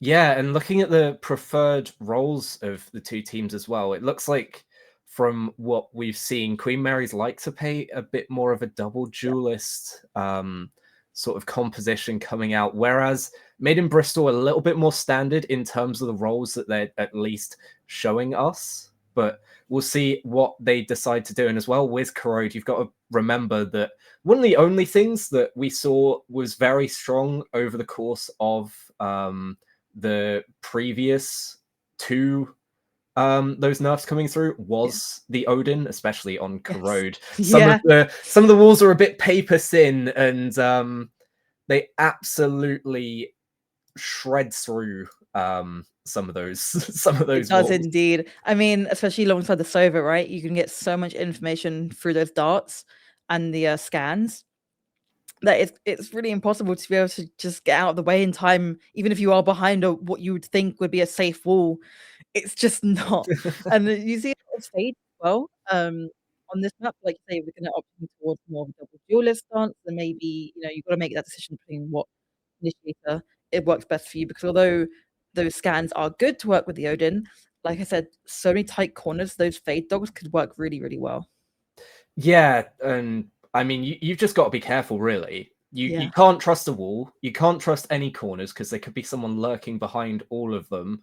And you've got a little bit of bunkers as well. And obviously, even though you have the ping changes, you can't ping the spike anymore. You can still know pretty much where it's going to be. And especially when we've had Corrode in for a little bit of an amount of time now, you know where those default plant locations are, and you should be able to spam through from the other parts of the map. So yeah, a bit dangerous. And as well, we did mention the patch, but these players have at least been through Division 1. I think the whole time that they've been in Division 1, they have been playing this patch. So they have a bit of experience. And even though we're seeing sort of pro teams starting to be played now, we've had the Game Changers tournament. We've had Project Blender is on at the moment as well. So we've seen some of the pro teams and how they're handling this. And it's sort of getting there to where we have more knowledge of what people want to play on this patch, but it's still getting to the point that we're working out what really is the strongest meta to be played at the moment. Yeah, I mean, it's taking time, right? And not only, you know, the map pool has being changed so many times. You have new agents coming out on this new patch all at once, and it has been a lot for the players to adjust with. I think, like you say, they're slowly kind of building up, and you know, with the level of play that we've seen from these NSC players, these guys play at a very high level. You know, you're seeing them have like very good synergy. Which is like we casted the All Stars tournament earlier on in the week, which is a little bit different, right? Because you're kind of being paired up last minute with a random team, and it's just for, you know, it's a lot more difficult to be able to kind of use that synergy. But these guys have been playing together for weeks now. Yeah, definitely, and you're going to see the synergy come through, and especially where you have maybe that double duelist setup where you're playing the Yori, you're playing the Waylay or whatever you want on the second duelist. You have those double entries, and the flashes are going to be a lot more consistent. Yeah, and you're going to be able to time them a little bit better. And on the other side, where we have seen that they want to play the initiator as one of their preferred roles, you're going to see that initiator timing a lot more clean, and you know, it's not going to be like you've just come in, you're playing ranked with a team. Yeah. These people have been playing consistently with each other for the entire split. Yeah. So it's a little bit different to that. Yeah, you mentioned the Waylay and the Yori, right? You love to see it. The Mosquito comp, and you've seen them kind of just like slowly keep pushing their way in, coming back out again, in again, TP out, and it's just biting at them one by one. And that only works with this synergy like you're talking about, right? You need to be having the trust in your teammates. And we saw some really good initiators earlier on in the week as well, like being able to kind of just like pair up with anyone, like you say, as if you're in a random comp game, and still have really strong synergy with your team as an initiator is incredibly hard, right? So you're saying Breach, for example, you're playing Breach. That's really hard to know how your teammates are going to want to play. But if you've had this time to kind of work that out, I reckon we're going to have some very strong games. I mean, obviously we are, right? We're in the grand finals, but yeah.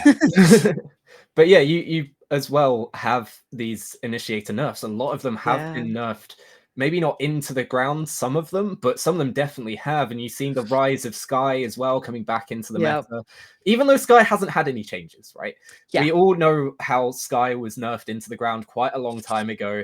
You lost that regenerative flash, which meant that you couldn't get that back. And I mean, you basically had that happen to you about 2 years before any of the other initiator agents had that. So people that have been playing Sky over that time, you know, nothing's changed for them. And if you've been able to make Sky work over that time, it still carries through into this one, and she's in a stronger place just because everyone else is a little bit weaker. But we're going into Corrode now, and we're initially seeing what these players want to hover, or some of them just spinning through, and four harbors.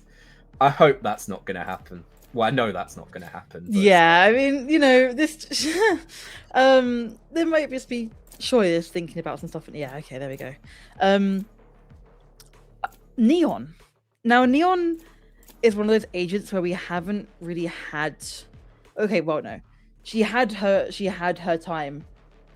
This time last year, I think it kind of started to die down a little bit. Got quite a big nerf, but players start to really learn how to utilize this nerf, right? Because obviously the ultimate is like significantly shorter now if you don't get that kill. But again, this map's a very big map, but lots of short corners where you can kind of take closer one-on-ones. So I think it could be used really, really well. Okay, I saw a Chamber Hobbit for a minute. I'm looking at the Vice as well, because Vice has taken a bit of nerf coming into this. That is true. That is true. And sometimes you see no Senti comp on Corrode. Sometimes you'll see a Viper being played alongside the Omen to kind of utilize, kind of lock down B and have that completely taken out. But I like the Vice on both sides of these teams here. Double duelist, by the way, on both. Yeah, I'm a little bit curious about the Reyna. But if you have a player who's individually so talented that you can just send off and start getting picks around the map and almost use as a lurker for your team, it can work really, really well. Yeah, you just have to trust the ability, right? yeah, You yeah. put someone on the Reyna, you just got to trust that they're going to be able to do what they need to do to make the best use of that agent, really. Indeed, but going into this, it's gonna So we're going to be seeing a pretty, I say, similar comps, right? You got double duelists. You can kind of use these comps to compare how they work, right? You have two different double duelists, different initiators. I want to see how, like we're talking about, the Sova versus the Fade and the pros and cons of that. See how these guys utilize that. Yeah, well, we are going to be having those barriers go down very shortly, and it's a bit of a standard to start off with. Both looking to gain some control into mid, and S1M looking to go a bit aggressive here. The spike still not really put in either direction, but you can see the smokes out into mid, just trying to make sure that their Waylay can get back in time. Kuna managing to get one out. That's the first pick of the game, and it's very slow. I mean, they tried to push out a little bit early and got completely denied and have lost a man because of it. So we're a little bit, all over the place right now. Yeah, and you remember that you don't have the dive burst from the Waylay now, having put that pressure into mid, so they're going to have to sort of just go through. Albert finds one, and it's a couple of trades onto site, making it a 3v3 for the post plant, which is now going to come in. It looks like they're set up to retake fairly quickly, but this Omen of Kuna has to be very careful down low coming into this next one. Albert hovering for it, and yeah, you see that loss of HP earlier in the round not helping out the Omen there of QMBL, and now a 3v2 on site. Oira looking to get an advantage with the peak, and it looks like it's going in the favor of QMBL as it's now into a 1v1, and S1M getting the first clutch of our match, and the pistol goes the way of Bristol. Oh, you mentioned about the recall being, well, the Waylay util being used in mid, right? And then immediately that entry is going to struggle. But the shots were already there. A few trades coming through, but Sim managing to kind of be that strong, sturdy entry duelist that you need, especially with a Reyna on your team. And managing to get two early on worked really, really well, considering they were a man down on pistol round. Yeah, able to hold out in the clutch as well. Exactly what you need of one of your players that you're going to be putting through as a star player. Looks like they're going to do this default dive into mid again, deciding not to take the TP back out. And here you can see the phase util coming into its own. It's going to be broken, so the haunt doesn't get too much value. And now it looks like they're scaling towards this A site. They have to be careful though, as AJ is waiting around the corner with the Bucky, and it finds value immediately. The drone not clearing it in time. Zoic able to trade onto the opposite number, but it's 1-for-1 pretty much across the board, and now we're in a 2v2, and considering the bonus for Bristol, at least you're already happy for QMBL. Yeah, definitely. Sheriff in hand. Still very, very possible, like you say. Having to clear out the corners, that's the issue. You have to take your time to be able to clear this out as clearly as you can. Yeah, and where these fights have gone down, they're not able to pick up any of the better weaponry. They're going to try and get in, but Rottweiler taken down by Sam. And Oira, you question whether you go for this or whether you just go down to the spike. It looks like you might be playing to get maybe one exit, but not the case. Zoic takes down the fade, and now 2-0 up for Bristol. But not a bad, eco round for Queen Mary's there. I mean, getting 3 guns out of that is not the end of the world. Sure, the buy... Okay, yes, so they're still managing to get 2 Vandals, right? Oh, sorry, Vandal and a Phantom. But you're down to 2 Sheriffs and a Spectre. Yeah, and we mentioned how difficult it is to clear some of these corners, not quite waiting for the Sova drone to clear it for you. Instead, you go forwards and you find the barrel of the shotgun. It's going to be a bit of fake knowledge into mid. They probably heard the dash forwards again, but Sim looking to go forwards. only the Sheriff in hand, so you're not exactly losing too much if you do lose Sim initially, and they're not putting the spike onto either site just yet. No, just kind of waiting around. Not too much. A few shots in mid, but trying to get as much space as they can and some sort of advantage. They don't have the guns in their favor. Rottweiler managing to get one. Yeah, you can see Queen Mary's fighting towards the extremities as well, and now the fight goes down at mid, and it looks like it's going the way of Queen Mary's as well. Going for the right click now. Moira not able to get Sim, but the stun is good enough from AJ to clean it up on the Neon. And what I liked there was the extremity control they took towards A. You know, they're looking at mid aggressively are Bristol towards the start of these rounds. That means that you can go and fight somewhere else on the map. Yeah, definitely. I mean, they have been, you know, pushing up into this mid space the last 3 rounds in a row, very early on, just to get a little bit of, you know, information out as much as they can. But Queen Mary is managing to hold their ground and then just kind of sit back and wait. They know that Bristol are going to want to try and take some space a little bit slower. They haven't got the guns to do so. So, have to sit and wait. And there it is. The Odin Deploying drop is in the game. Yeah. Wing has the judge as well, so could be doing a lot of damage around this corner. And you see it's not quite an aggressive take of mid as we saw previously. They're going to try and find out where these agents are hiding, but again, this shotgun is going to be dangerous, and it finds its target. Cataclysm going down early, and Sim as well, so both of the duelists are gone for Bristol. Oh, the Odin, though, able to spam through, gets a lot of damage onto Wing, and takes down Kuna as well, so evened up 4v3, sorry, but a bit of damage onto the Jet as well. Indeed, some space trying to be taken. Albra. They out the wall. That is a lot of utility taken down on that site there, but just not too confident yet. Still very doable, but the man advantage is not currently in their favor. Yeah, it looks like it's just to bait out and make sure that the rotations don't come in as much. Wing and AJ will hear these footsteps now, though, as they're going onto site, and the paranoia is not going to catch them. Good stun just to bait out a little more time, and now 12 seconds left on the clock. They have to get going soon. AJ and Wing combining the 2 headshots from the 2 duelists, and a third as well for Wing on the round. Able to tie this one up. Yeah, they managed to hold down their sights really well. I think when Bristol, obviously the first 2 rounds are always hard to judge, right? Because you haven't got much utility. You're on pistols most of the time. But it seemed like when they were pushing really fast and not really giving aces a time to think, that's when they were able to get the most damage done and the most space taken. Whereas now they're kind of taking the time, they're lurking around trying to get a pick or two, and sure, it works here and there. But these sites seem to be being held down really, really well. Yeah, you look at AJ on the Neon, already 6 kills. Yeah.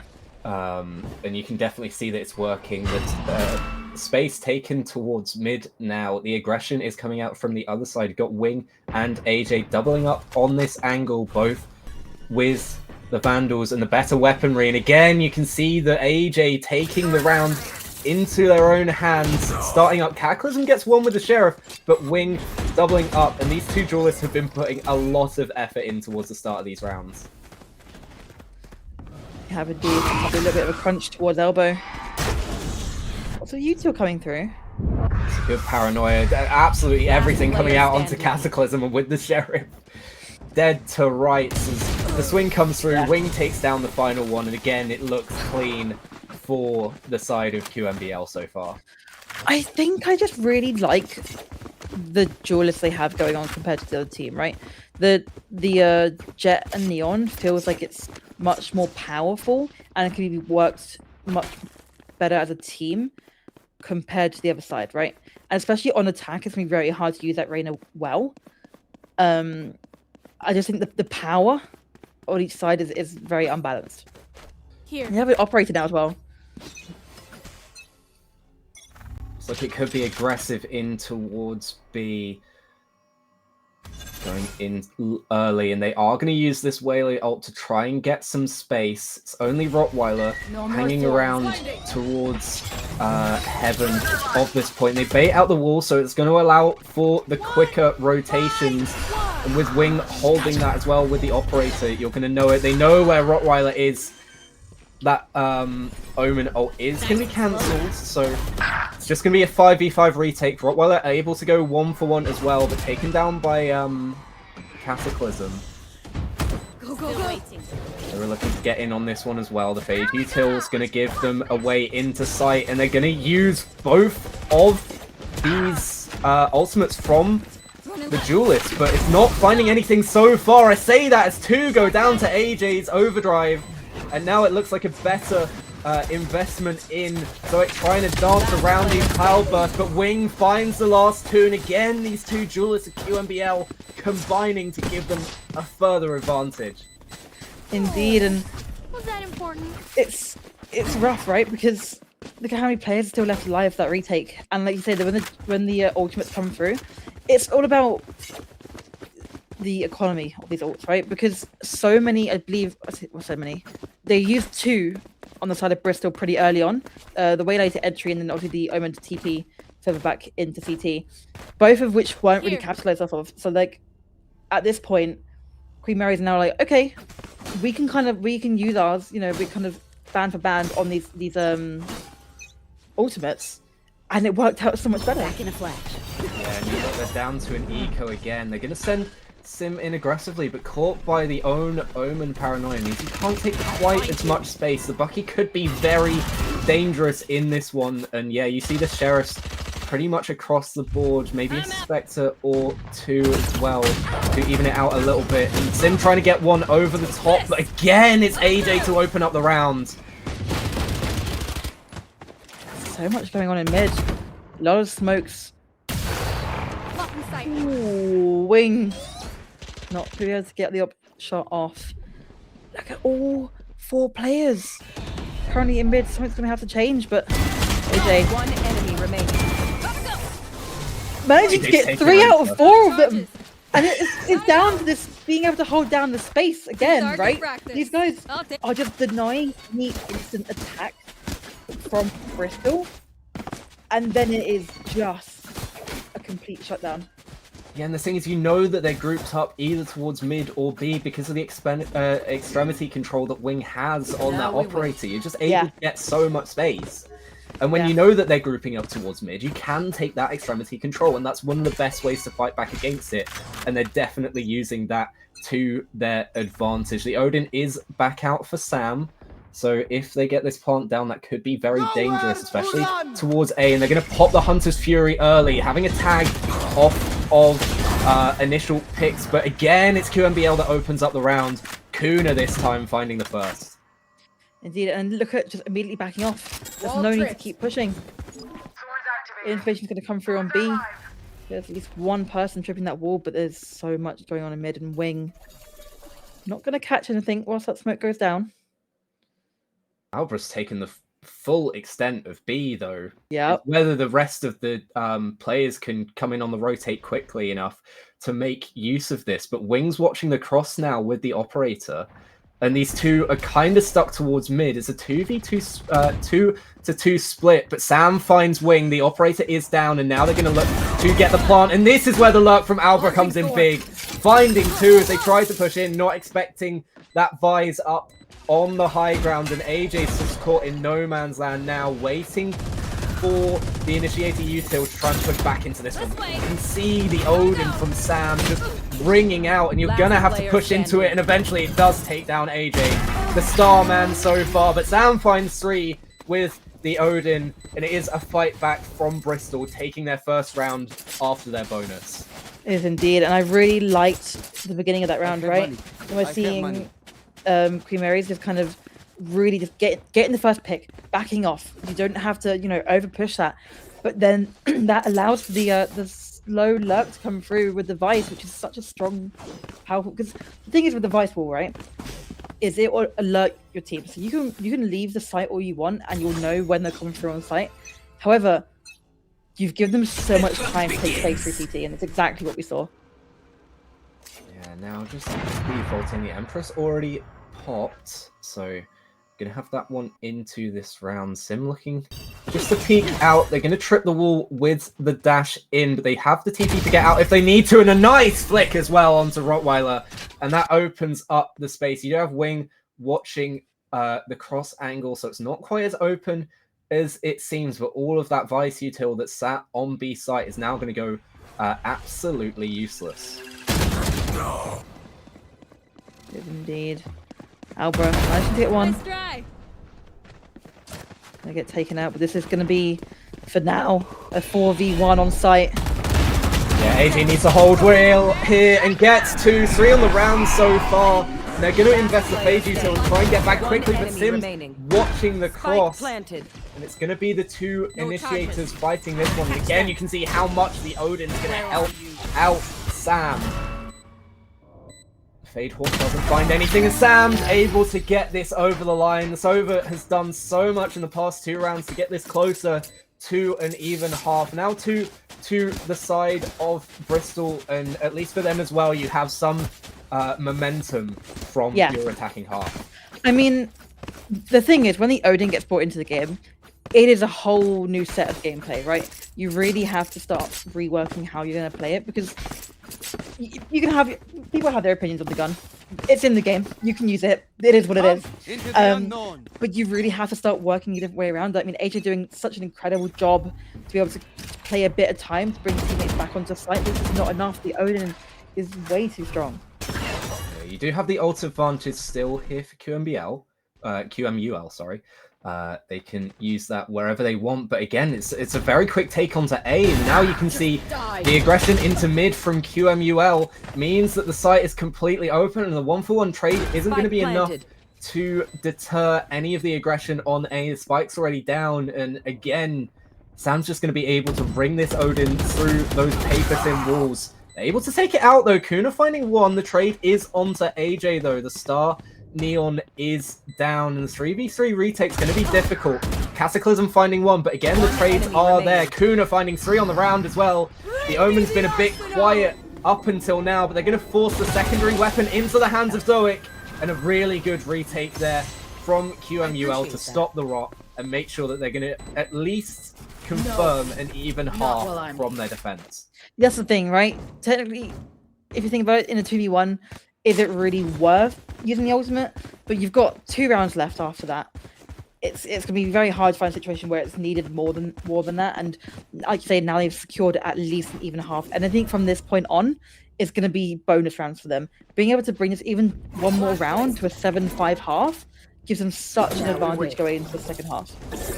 And you think as well that the double dive duelist that they have is going to be potentially better on the attacking side than 100%. The duelists that you've seen from Bristol, but they could have an advantage there. Hunter Fury is ripped aggressively again, and Cataclysm finding one. That's what you want from the Reina. Sam finding a second as well with that Hunter's Fury, taking out the hero of the previous round. AJ's still looking to get aggressive through this one, and the cancelled TP means that Zoic's just trapped in with AJ. Rottweiler trying to take this space, but Sam with the specs is able to get one and pick up the Phantom.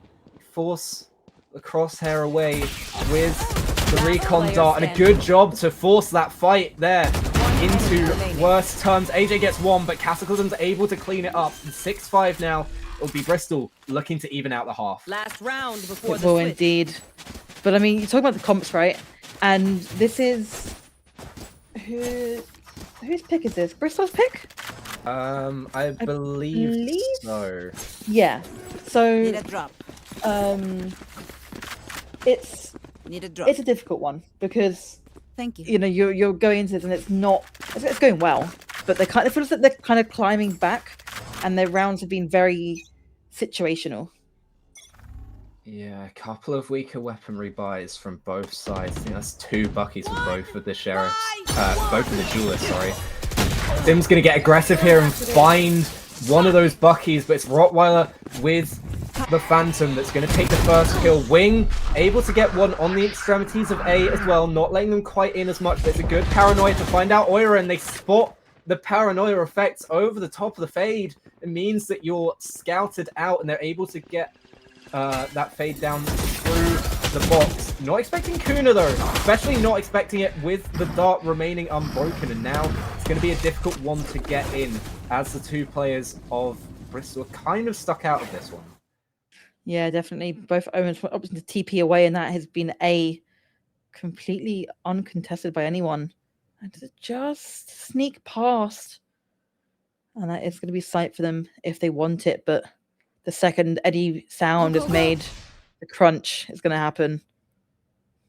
Yeah, you wonder whether AJ is trying to take the aggression back towards mid, potentially worried about this one. They're going to take a bit more space left. as well towards CT, seeing what they can get. They're going to set Sam up just on the other side of this smoke. In fact, sitting in it, potentially knowing that there's two players on the other side here. Kuna has to be careful. Down already very low. The spam comes through. And they do find Kuna in a second as well for Zoic, third on the round. That's very good from them. AJ's going to have to fight back into this. Uses a classic instead of the judge to destroy that recon. And now in the 1v2 has the Vandal. Trying to force the pressure with the taps, but both spike shock darts land, and Sam's able to even out this half. 6-6. And switching sides. I mean, I feel like you've got to feel better if you're Bristol, especially with the way that started. Look at the 5 rounds in a row for QMUL. Definitely. I mean, I'm curious as to see, obviously, Queen Mary, they picked defense, right? So they get to pick their half because it wasn't their map pick. But they have such attacking comp, right? And it's worked really, really well. Something that I noticed was with the Waylay Reyna, you don't really have, we didn't see a lot of times where the Waylay entry was being backed up by anything, really, apart from like an Omen TP or something like that. Whereas I think with the Jet and Neon, it's just going to be so aggressive. Yeah, they could be going all out, and you can see that AJ's been leading the tip of the spear for this first defensive half, and this could be even more towards the second. The Recon Bolt destroyed, and see the Fade Haunt didn't get taken down, so they know that there's no one getting too aggressive in mid. Say that though, Sim does burst forwards and uses the TP to get back out, so a bit of information. I think a couple of shots landed with the Sheriff as well onto AJ. Couple of kills as well. Cataclysm and Sam finding the first 2 of the round, so again, looks like they're doing well on these pistols. Are indeed taking them down one by one. It's going to be very hard to get some sort of aggression out of this, but Wing trying its best. Not enough. Albra managed to get 2 with the right click. Can he make it 3? Yes, can. And that's going to be 3 with the pistol. Yeah, I mean, the right click's definitely landing there. What a just complete and utter denial of any sort of push, right? And we saw a little bit coming out, especially in those 5 rounds, you know, where Queen Mary managed to get it on that defense. They kind of just completely had any sort of, you know, you guys will not enter this site. And obviously, okay, it's pissed around. We can say what we want to, but very, very strong start of the half for them. Yeah, a couple of pistols taken through. Maybe looking to get a bit more of an aggressive bonus if they can. They do have a 1 Phantom as well, but Zoic's going to be landing with the Judge, and Cataclysm using one of those Sheriffs to good effect. Judge, though, taking so much damage from them, and it is a very clean second round, and this should be a good bonus for them as well. It should indeed. I mean, the thing is, the Judge, right? You got 2. You had a Judge and a Bucky on the same side. It's okay. It's very situational. You need to be in the best positions possible, and usually, like we like to see it. We saw a bit of the on the Neon in the first half. You're seeing it on the Omen. It works so well. You can take the space with the smokes and the walls that you have. Having the diversity of these guns. Look, you have got 3 rifles, a Spectre, and a Judge, and I think this defense is very, very strong. So even on this bonus round. They're going to have to be careful clearing angles out. They're pushing towards the extremities of B. Probably know that it's more likely that the Fade util is going to be on this site. But they're going to go in no matter what. AJ's already been taken down, though. A good first shot and opening kill for Sim. Wing's already in on the site and potentially spotting a gun barrel there of Sim, trying to jiggle peek this angle, shoulder peek, and eventually, yeah, it does betray them. Wing taken out. Zoic is close on the site with the judge. Doesn't look the right way, though. The timing's good for Wing, and looking to get a couple of more here, and they've seen both of these last two players, Cataclysm, trying to get a bit more aggressive. You do have the layers to get through, but they're not going to be the best things to push into this. It's such a tough task as well. 4v2 trying to get back into this site. Wing with a third on the round, and Sam, with only the Spectre, I believe, is going to have a difficult time getting through even just this smoke, let alone the rest of the site. Going to go for it. Nothing really much to lose, but the recon pings don't find anything, and you don't even know where to look. Wing gets 4 on the round, and a very good just denial of the bonus here, even though it was strong on the other side. It was indeed, but what I respect so much is even with such a high man advantage in the end there, they're still holding their ground, not wanting to push into mid too much, still, you know, playing 2v1s, trying to keep that gun power. Surely you've just bought, right? And you have the gun advantage, but you don't want to be losing those out of silly mistakes. And look at both the duelists on their side as well, right? 18 and 14 kills. Yeah, it's exactly what you want from those players that you're going to be setting up on the aggressive angles. They are winning most of their team fights so far. Even though they did lose AJ towards the start of that round, they were able to convert it anyway. And AJ's already got the judge looking to get a bit aggressive here, making sure that no one's going to take Extremity's control towards B. And they don't know it yet, but Albra's the only one here. Jiggle peeking this angle with the knife out. Might need to get the gun out fairly soon. Going to be aggressive in, and the thing is as well with these double dives, it doesn't really matter quite as much about the wall. They don't get AJ through though, so it's going to be Wing isolated on site, and they haven't checked Rottweiler here. Gets one, but potentially could have gotten a little bit more with a little bit more patience. Before in, Albra not able to get away with his life. Wing taking that one down. You can see that Apex is holding this with the judge, knowing that potentially this could be where the defender's going to try and flood back through from. Gets a bit too aggressive though, and Sim takes him down. Oira getting Zoic in return, so still the 3v2, but 2 players down low here. Kuna looking to push out of the smoke. Wing finds Sim, and it's 1v2 now, and this Odin against these 2 low players could be rough, but the shorty doesn't find its mark. Down to 9 HP on Kuna, but it doesn't matter. You've won the round out, and you've now evened it back up again after losing the pistol. Have indeed. I think you mentioned it perfectly during the round, right? The double dive just completely annihilates any sort of try with the Vice util, right? It's impossible to be able to hold that site. You're immediately having to back off, and sure, you can be playing a retake. These guys did end up having a really good half on attack. You can almost be using it as if you're attacking that site again, but one by one they're getting picked off, and it was a very good attempt to bring it back, but it was not enough. And now look at the guns that they have. Yeah, 4 sheriffs and a Bucky for Bristol, looking to take some space. It could be a shooting gallery here for Rottweiler. Just holding this smoke, not quite knowing what could be waiting around the corner. Tries to reposition. Sim's going to be the first one to face, but together, the collective power of friendship takes down Rottweiler, and that is going to be a gun into Bristol's hands.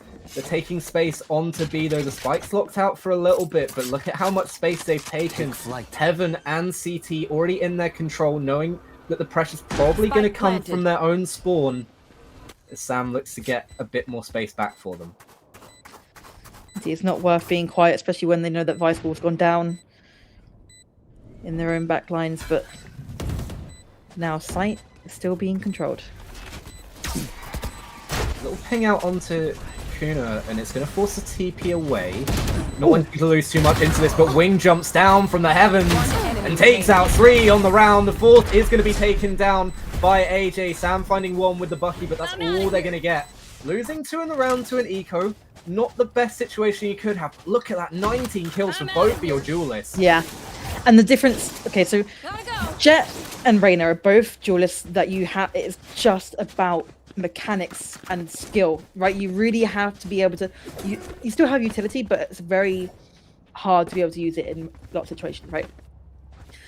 The difference that we're seeing here is, and the confidence we're seeing from Wing, is just insane. And I think it does go down to, you have that Neon to back you up. AJ has been playing exceptionally well as well, but the synergy between them has been allowing them to play so much better. Yeah, a couple of ults as well that they could use to supplement this fight and get up to double digits. Vador is put in as well, and they do like this B site. It's the third time that they faced it, and even with 2 players now to supplement this, instead of just the 1, they've got 3 over here now, and Sam does find one with the Odin, able to ring true onto the default plant spot, or is going to try and plant a little bit away from that, and AJ's trying to get aggressive as well. Shut down. They do find Sam's shoulder, peeking through with the Odin, but Sim as well. A nice shot onto Oira.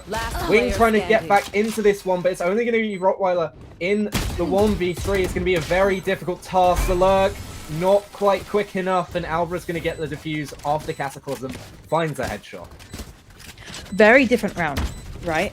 We're seeing a very sort of a similar round for Bristol in terms of, like you said, there was 2 people on site and they still had to back off due to the fast entry, but the rotate was so much faster, and kind of relying on Sam to immediately switch from mid, holding mid down to, pushing towards B and getting that first pick on the plant. That spike down, even though they still have sight, you now can keep applying pressure. We're seeing Waylay immediately dive in, Sim getting kill, backing off, and it's just picking at it, and it worked really, really well. Something we didn't see a lot of on their attack. Yeah, the quick flood back in definitely helped them, and now you can see 4 ults on the side of Bristol. It could be very dangerous, especially if you're a planter. They have been going for these default plant spots, and they've been taken out by the Odin so far, but you have the Hunter's Fury to stop that as well. Bit of aggression in towards mid. Sam's holding it with the Odin, but they've put Cataclysm onto the good angle. They're going to try and find something early as well with this Hunter's Fury. I think it gets a tag, but doesn't secure a kill. They've been able to find Cataclysm with the Fade Haunt as well. Sam as well towards that one.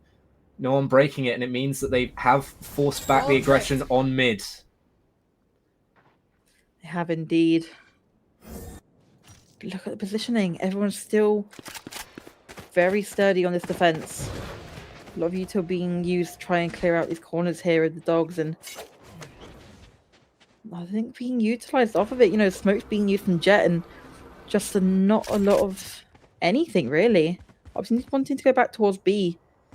Albra, is he going to opt to sit on site this time, or is it worth just keeping backing up? 30 seconds left. Yeah, they've done well. They've baited the rotates out, which is exactly what you needed. They know they've already tripped this wall as well, and they're going to force Albra back again. And it's going to be a little bit longer for them to get back onto this site, but the spike's taken a long time to get in. Plant eventually coming down from Kuna with about 10 seconds left. So they've they've put a lot of time into this round. But Albra with the ultimate, with the Vise ult, doesn't really catch anyone though. They're playing off-site. Wait, look at the lurk from Wing. Wing's in their back lines. Could be absolutely everything. Sim's gonna put in the Waylay ult, but again, it doesn't find much. And again, even though you have that lurk, it doesn't. It is needed. It gets there eventually. It's too late. Everyone's already dead on the site. I mean, you said it perfectly. They baited out the rotates. And then that was the issue they had in the previous round, right? Because sure, they had sight, but the immediate flood back in was what lost them the round. It's like, right, we need less people to be around B when we enter the site. So push them all over toward A, get back onto B, and it's ours to take. And the space they took from that as well into mid and even into CT is incredible. Broken Bristol's economy again, and now they look to get a bit more aggressive over towards A. We haven't seen an A hit from them yet. Deciding to go over towards B, and Wings immediately found the judge there. Well, the Buffy, sorry. Sam as well with the weaker weaponry. They're doing well in this one. I say that 2 trades come out. It's now a 3v3, but it's probably about as good as you would have wanted the first fight to go. Albra finding AJ as well, so it's going to be a 2v3, and they have a couple of these better weaponry taken out. A gun barrel spotted from Cataclysm, and the nice clean headshots takes down the last two remaining for QMUL. 10-10. I mean, going back and forth at this point, right? And it's just both teams are playing really, really well. I don't know. I mean, the Sheriff, right? It's such an underrated gun. If you can take your time and really, like you said, the gun barrel's been spotted, so you have that advantage. You know where they are. Oh, it just works so well.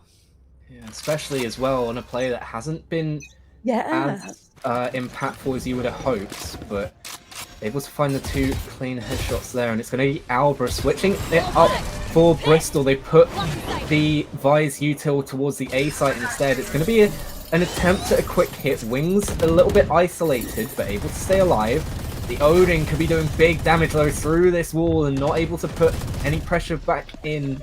Taking the site though, it looks like it could be a big push from mid back onto this site early from Bristol. Spike planted. Stashin finds a little bit of impact there, but has to back away.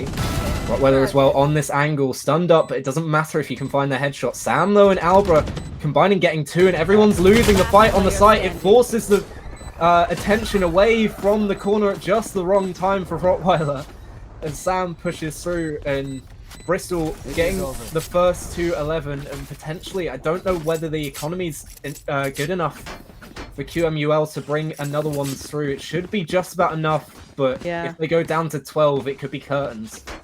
It could indeed. I mean, an exceptional blind there from Kuno, I believe. No, not Kuno. Zoic, sorry. On that retake, just completely scattering the team around on that site, kind of forcing them into positions that they don't really want to be in. And then the sandwich, right? The pincer from the team, and they're having to look different directions. You're seeing Sam, taking the swing once they know that they're a little bit confused, but Sim pushes the extremities. They do have the jet knives to impact a little bit less of the economy that they have. Cataclysm found, but it's going to be Sim that finds the first kill. AJ though returning the favor and finding two. You need AJ to heat up in this one. 3 on the round. Rottweiler finds one as well, but it's going to be the 1v1 on site, and Sam has the spike. It does indeed. Knows exactly where it's going to be. This time that it takes to go around, surely this gets predicted, right? Yeah, it's going to be a bit more difficult, and the longer it takes to spot out the Vise, there's going to be more and more thoughts creeping into the mind of Sam as to where Rottweiler could be going. Has predicted it though, backs up a little bit into B main, not wanting to give away anything at the moment, and looks like the prediction is correct. While looking into this one, Sam does find it though, holding the right angle, and as you say, again, even though AJ finds 3, now match point, and the economy. I mean, to be fair, even at that point, if it had gone to the side of the aces, I think the money wouldn't have been good. You've already lost 4 players at that point. Okay, maybe there's half shield. We've got a bulldog coming through, opting to that full shield over the rifle, but against an operator and an Odin, there isn't much chance. Yeah, and another thing to highlight is everyone's firing for Bristol at the moment. You've got we've said so much about AJ and Wing, but those are the 2 players that are getting the kills for them, and it's not stacking up for the rest of the team. Right, well, though, finding the first, and that's going to be no smokes in the rest of this round for Bristol. Good first pick for QMUL. Oh. This could be everything, though. Sim, you fades in the right angle, finds one, but Wing's able to trade it out. Lives on 5 HP, so just about getting away with it. Cataclysm decides to push up with the operator. Is found, though. Oira watching the angle, making sure that the backstab isn't there. Sam's ringing out on this one, but They know he's here now, and hidden behind the box. It's going to be the shorty coming out. Surely have to pre-fire this, and it's AJ that gets the job done. Alba's the only one left. Smoked off on the high ground, tries to drop down, finds one, but Wing, again, it's these duelists that are doing everything for QMUL, and you need them to heat up now more than ever, and they do so on that round. I mean, it worked so well, right? They knew that the situation was not looking good for them. I believe it was Cataclysm that missed the op shot early on there, which wasn't great for the team. It would have really set the completely different pace for that round. But this is slow taking one by one. The trade coming through as well towards spawn on the rotate towards B worked so well for Wing. Well, here it is. Will it be Bristol taking their map pick, or will it be a force of overtime? Looking to get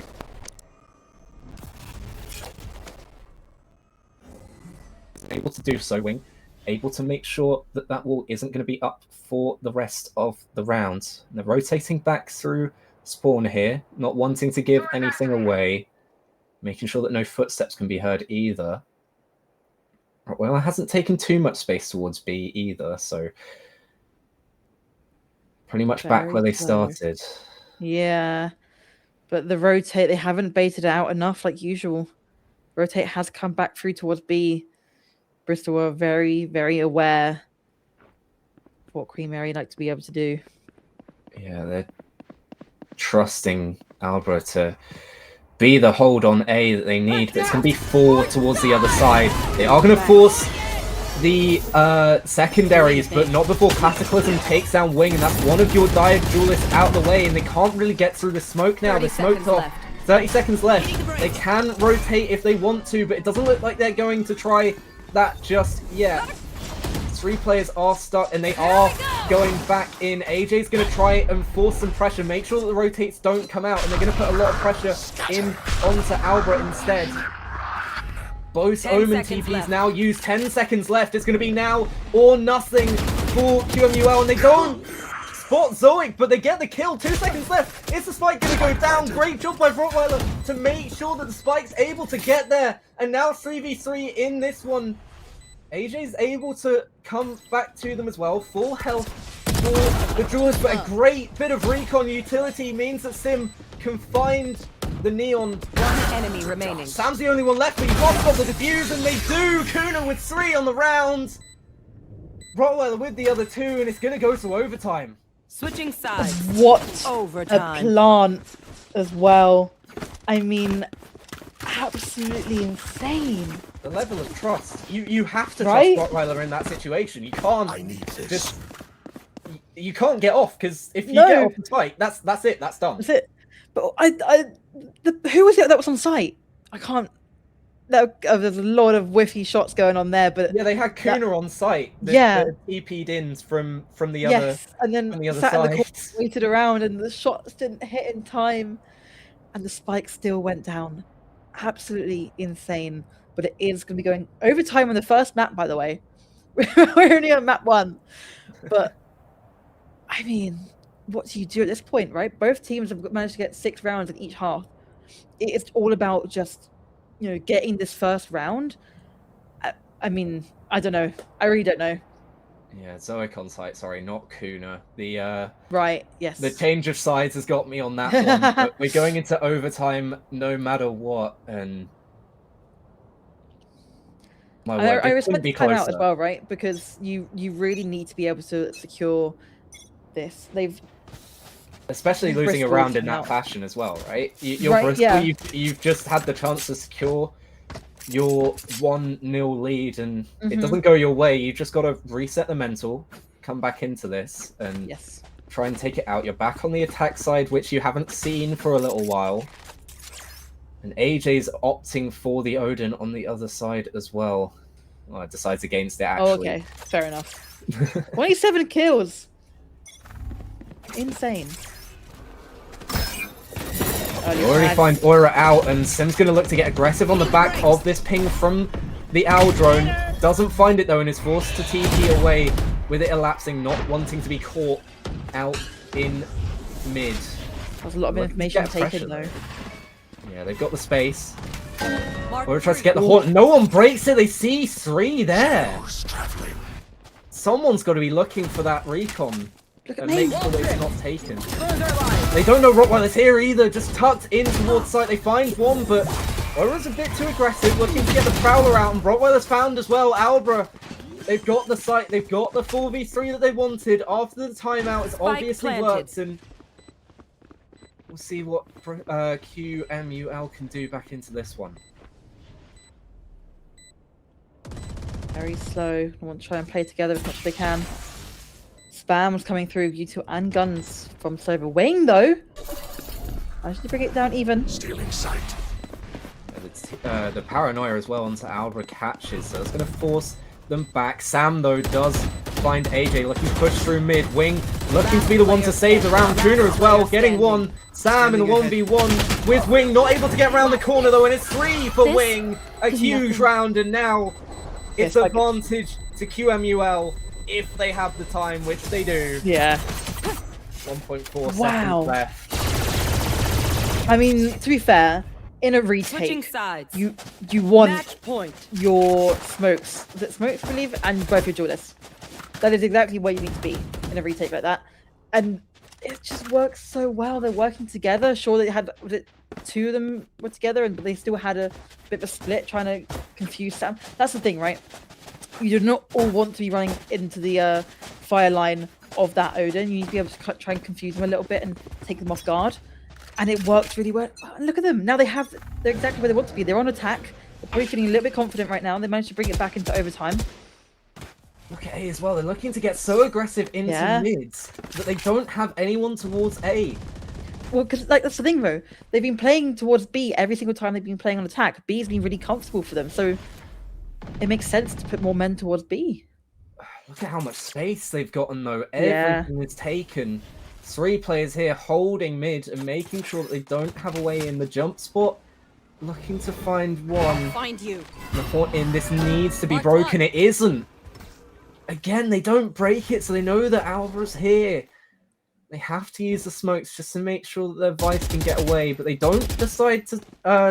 They decide to stand their ground. Sorry. Alva eventually gonna back off before that smoke deteriorates. Looks like they've guessed right, though. They're stacking up towards B. This looks to be where QMUL are going.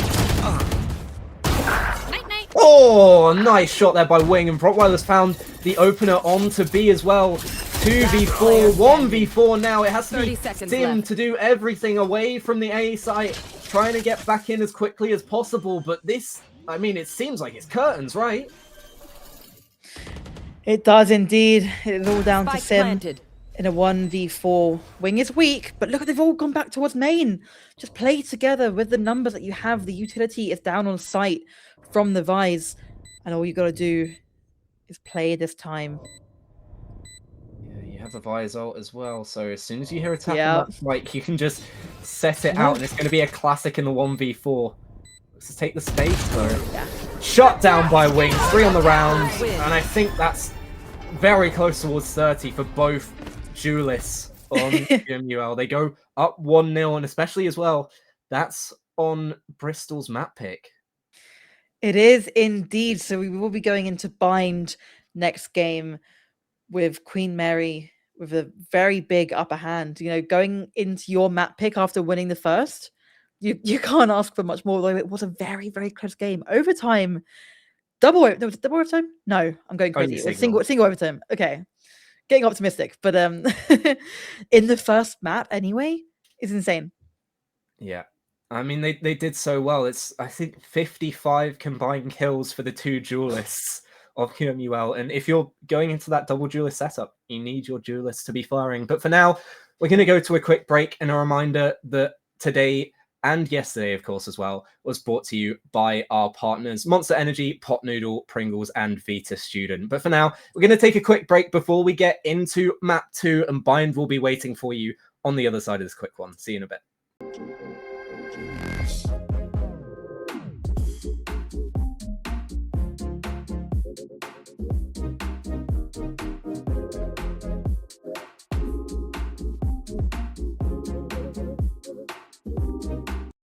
Many years years ago, a supercomputer designed a perfectly shaped chip, Pringles.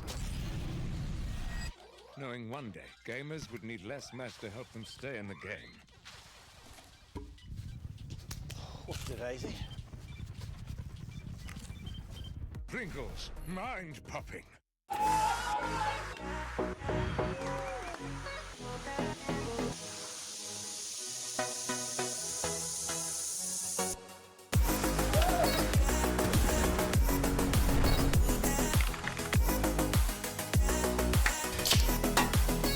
Let's go! Monster Black. Monster Blade! Let's go! Nice. Monster Blade! Monster Black. That right there, Monster Plays of the Week. Okay. Monster Energy is doing a monster site giveaway.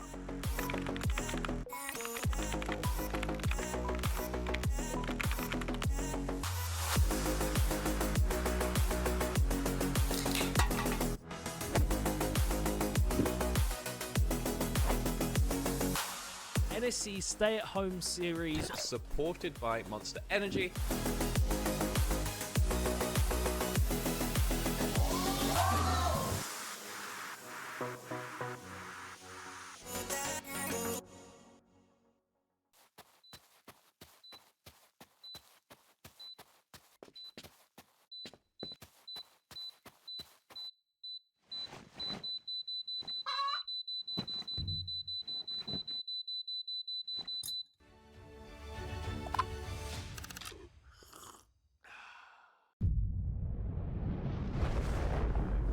Come with us. The new generation. The next level. Sending it big. You're in for a good run. Let's go. Come with us to the track, to the trails, to the slopes, to the surf, to the fight, to the race.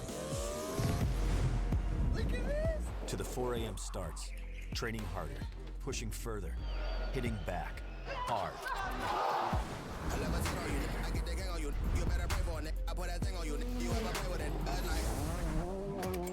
To the fans, to the followers, and the haters. Come with us to the blood, to the sweat, and the broken bones. You rehab. We never quit. We never give up. We take control. To the world titles. To the world's first. The world's best. Come with us. We're just getting started. It's going to be so much fun, I promise you.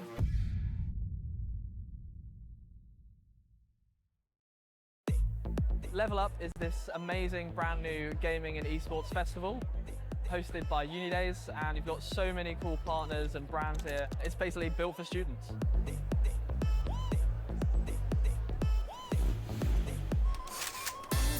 As you go through the event, you're going to level up as you go. So level 1, we've got the entrance maze, and then we go through, and there's a bunch of different levels for you to try out. We have retro, we have reflex machines, we have the consumables area, and finally we have the AFK zone and our UX stage is the final level. They've been doing the slurp challenge where they have to make the loudest slurp and get some amazing prizes. The ultimate drip for 2025, the pot noodle bucket hat. Mr. P's been doing some crazy shenanigans. We've had an insane Rainbow Six Siege series. It was crazy, it went all the way. Roehampton, as usual, winning the Rocket League. It's just great fun seeing everyone all together in one place. It's so enjoyable playing on LAN. It's just a completely different experience. NSC is like a huge part of my university life, and I think it's just a great competition. It's probably one of the best experiences I've had in uni so far. Obviously a massive shout out to our headline partner, Unidays, for creating this whole new experiential event for all the students. Shout out to Unidays and NSC. This has been wild. It's really, really cool. Shout out to the commentators, the organizers, and the players for turning up today and giving it their best. Play some games, get some tokens, open some prizes, yeah. It felt cool. Felt good atmosphere. It's been a great first event. Thank you to all of our partners, all the teams, all the players, everyone that came to watch and engage with our first awesome Unidays Level Up Live.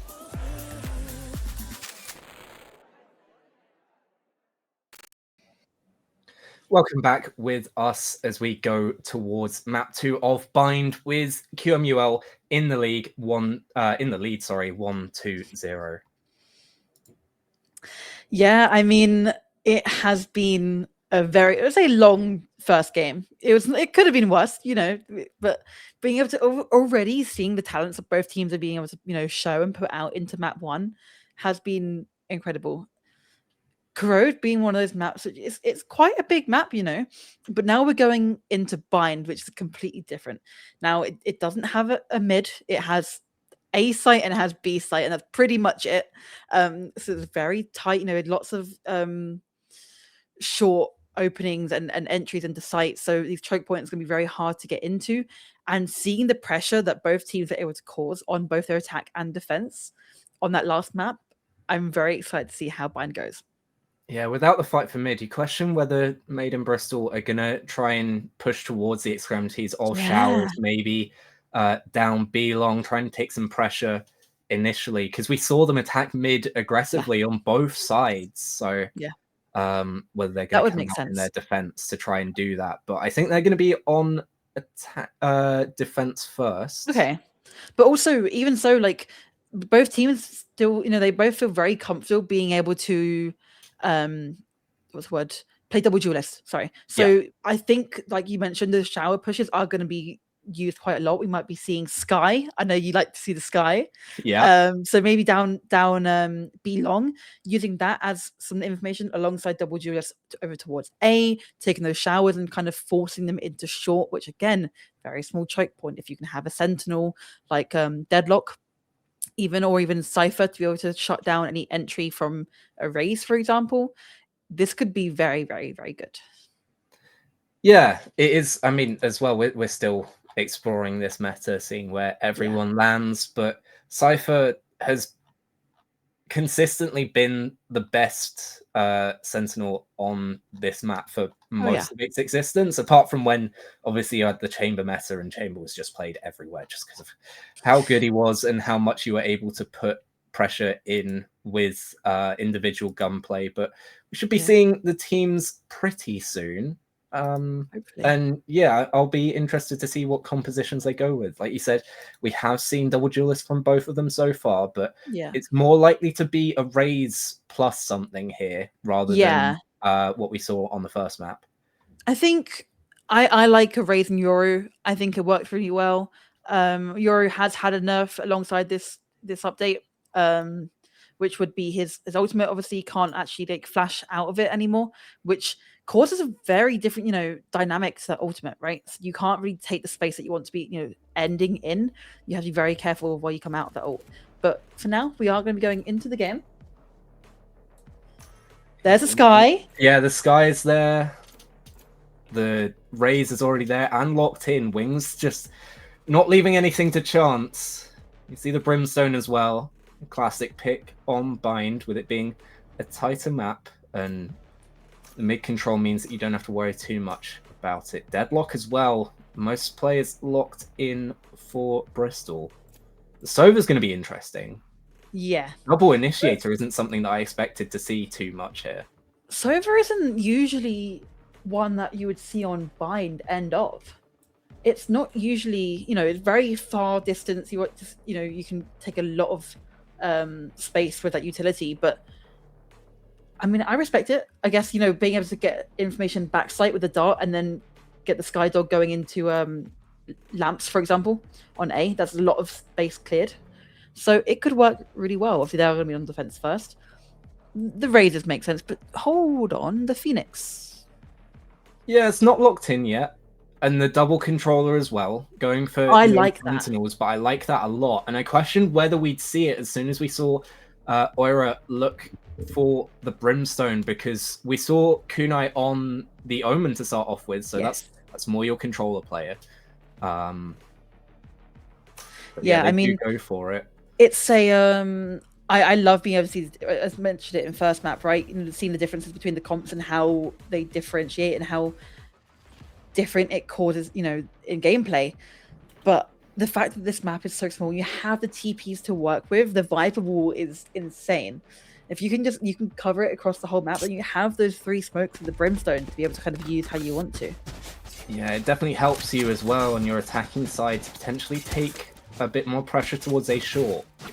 Yes. That, I mean, it's a fundamental of Bind being played in the pro scene is this wall that we've just seen go up towards a short, able to take a bit more pressure, and it means that the sightlines are going to be a bit shorter on a map that already has the short sightlines.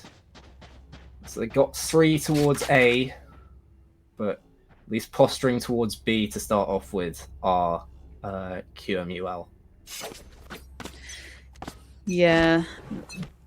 Like you say, we haven't got any mids, so just trying to maybe default. The spike is dropped right now, so this is indicating toward a bit of a default. The dog is going to go down, but that is a shock dart as well taken out, so it's a bit of early utility usage from both teams, which is something you have to talk about, right? Especially with the initiators and how much time it takes to regen now. Yeah, but you look at this rotate, it's only 1 left towards the site, but Cataclysm holds it down well. Kuna trying to take the space after the rotates doesn't quite go well enough. And again, you can see the rotates. There's 4 on site on B. Yeah, locking down 1 towards A, but don't know that's going to be enough. They have got a player advantage.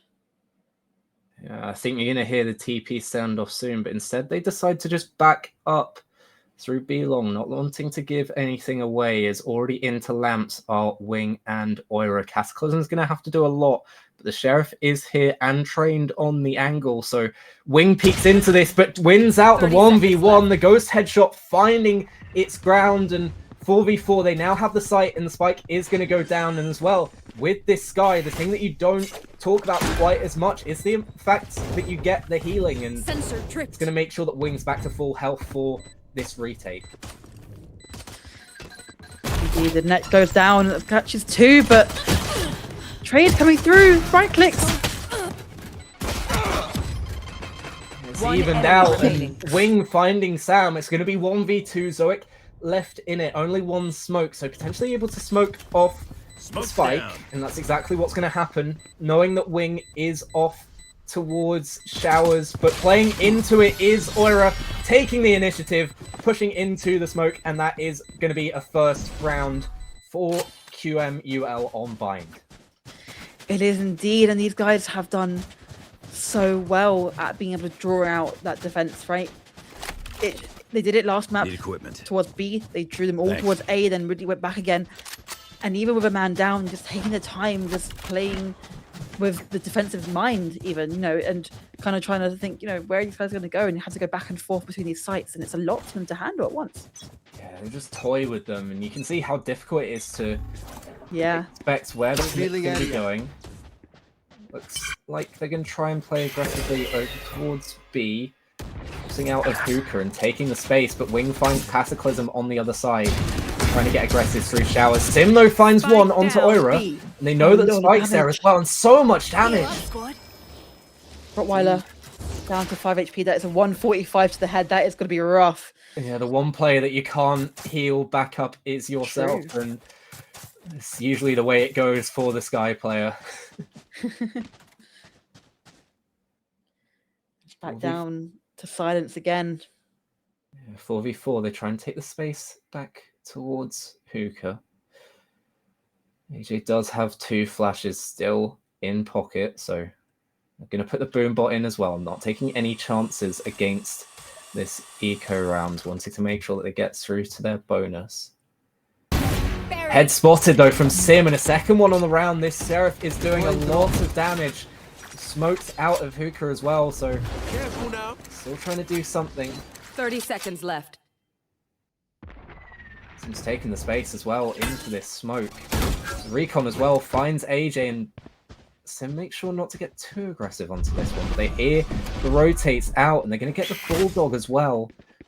The TPs are in now, 13 seconds less. It has to be a hit onto A, and Albra could have everything here, but cleared well by Kunai. They get the spike down, and only with the classic over here is a Brimstone. But Kunai finds the trade of damage through the boxes of triple. Last player standing. Finds Sim as well, who's been good in this round, but Kunai with 3 doesn't quite get taken out as well by Zoic. Finds a headshot, but not quite the weaponry to be able to find the kill, and 4 on the round for Kunai. Almost saves it, to be honest. I mean, the Rottweiler was still alive, by the way, at the end of that. It's insane. Still managing to survive on the 5 HP, but that's the thing. Sometimes if you've taken that damage, it completely changes up how your team have to play, right? You have to sit back a bit and kind of play a bit more of a passive role. You don't really losing that life for no reason. But again, these guys and their ability to reset and reevaluate around based on what's happening as it's going is insane. You know, they're getting taken out by Sim early on with a lurk through hookah, and yet they can still come back onto A, get the spike down, and win the round out.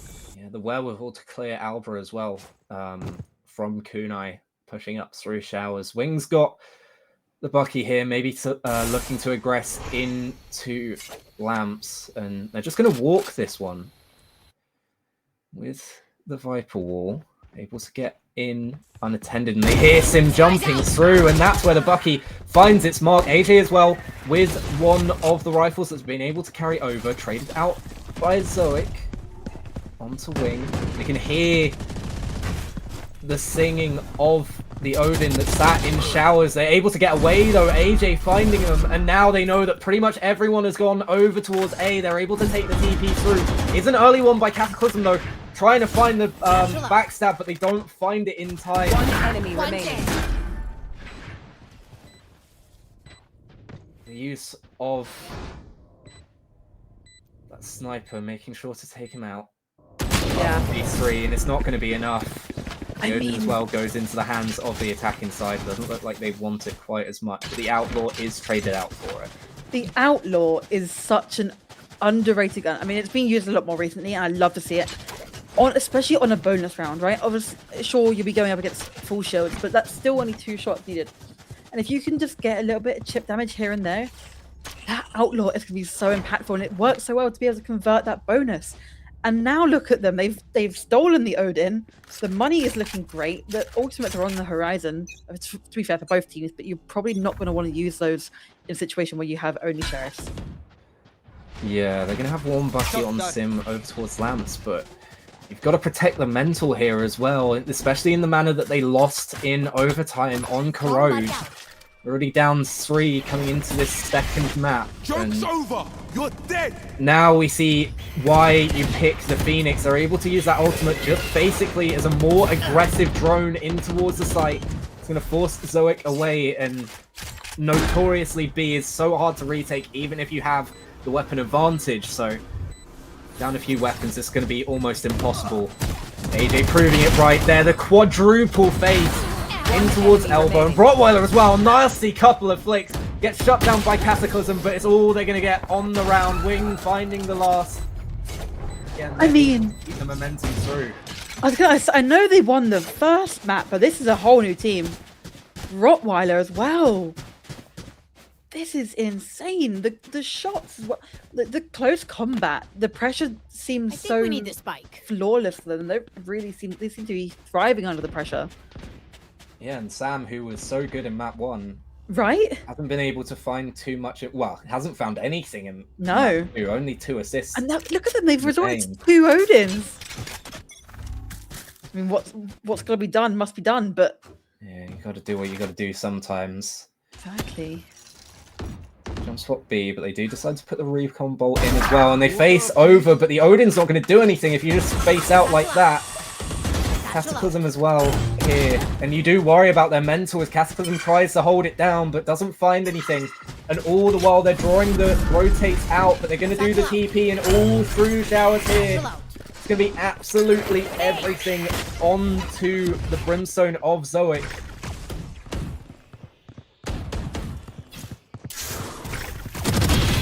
Finds the first, actually. Finds the second as well. The Deadlock utility helping out a lot.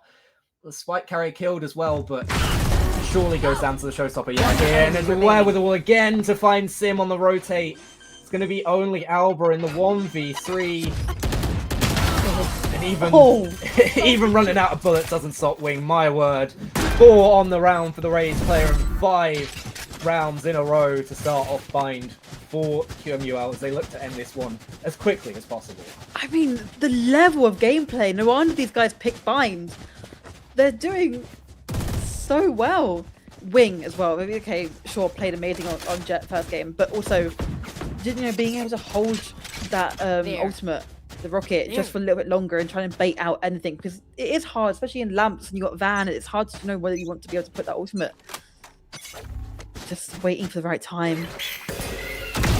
Aggressive play out of Hookah, but Oira shuts it down immediately. The headshot singing out. Sam does find the first of this map and finds the second as well. That's going to be a bit of a confidence boost, but you can't get away from the Odin if you're stunned up by the Tiger.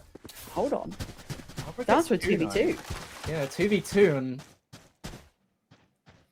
they have a Vandal in the hands of Alba as well. They have both ultimates, so maybe Zoic could look to drop back towards Elbow. Put in the orbital blast or the orbital strike, and yeah, they do. That's going to delay the spike plant.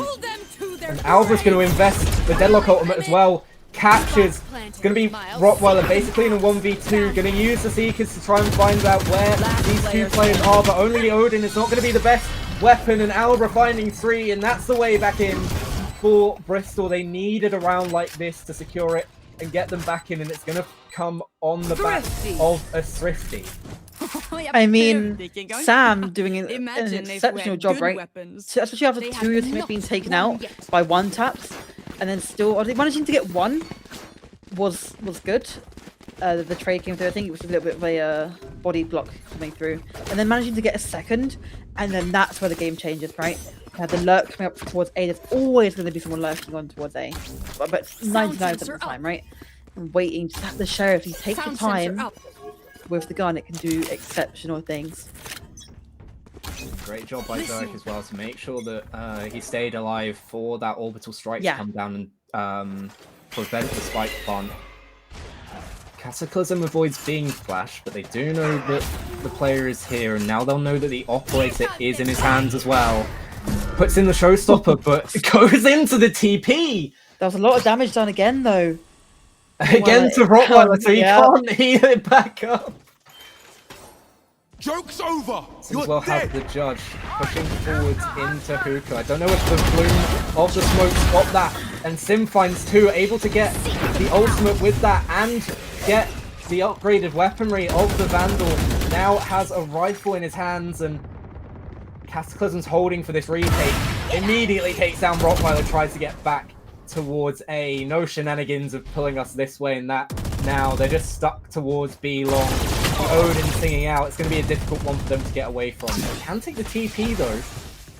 A has been almost completely, well, it has been completely evacuated, but Alba's holding the cross. 30 seconds left. Opt to go towards A might be the safest play here. TP is going to come through, and it is down to who can get there first. It is going to be Cataclysm.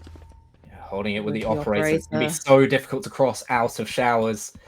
Great angle as well, able to back off and does find the kill. 12 seconds left. You've got to go quickly if you're AJ and you're in a 1v4. Just spam down with the Odin, trying to plant towards triple, but nowhere safe with that gun in the hands of Zoic. And a second round for Bristol. Things look to be going a bit more in their favour than it was to start off this half. Indeed it does. Kind of trying to bring it back as much as possible, you know, losing 5 in a row, but this happened last game. They did actually lose 5 in a row. Obviously, it was a little bit 9, further, right? Because they lost the last 4 in a row of Corrode. Yeah, definitely. So there's going to be, you know, a little bit of a hit, but even so, the guys have been good at bringing it back. Trying to see the sides turn. The early orbital strike in towards Lance. No one playing there, no one caught off guard, so trade of an ultimate there. Wing trying to get aggressive, but it's Oira who finds the first. Albert's forced in towards showers as well, but so it comes around the corner with the Odin. Rottweiler able to trade out onto Alba, and now Zoic trying to just delay the spike plant. And again, you can see the heavy rotate coming through. Sim finding one, good timing onto Rottweiler, but Kunai trades it out, Last so it going player down, and a standing. good shot by Oira takes down Sim. It's going to be Spike 1v3 retake for Cataclysm, and not exactly the best weaponry for it. The operator, not what you want in your hands in this situation. Indeed, you're gonna have to go into lamps, and it's a very the closest scope is to everything. It's gonna get cleared out though. There's so much more to clear now, and maybe they're asking the question of have they come through lamps. Kunai's already holding for it. AJ looks to be as well. The flash is good, and it means that Cataclysm's fate is sealed. It's going to be at least an even half for QMUL again as they look to gain more ascendancy and win out this finals in a 2-0 fashion. Indeed, and that is where the first time out of the game is going to come in. And it makes sense, right? These guys were doing well. They managed to bring back 2 rounds after losing 5. But now that streak's ended, right? And you've really got to start picking this back up because, like you say, this is guaranteed even half for Queen Mary. And there's 4 rounds left to play with. There's dangerous territory. I mean, what do you do at this point?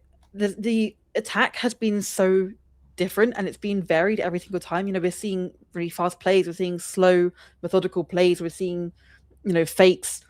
It's very hard to try and defend this. But you have the deadlock as well. It could work really, really well. It's just, I don't feel like the teamwork has been there. Yeah, I feel like I haven't really seen a wall at all from Albro. No. Neither have I, actually. And that defensive utility could hold them back for long enough to secure a rotate. And I mean, I know that they've been trying to guess and trying to go quickly.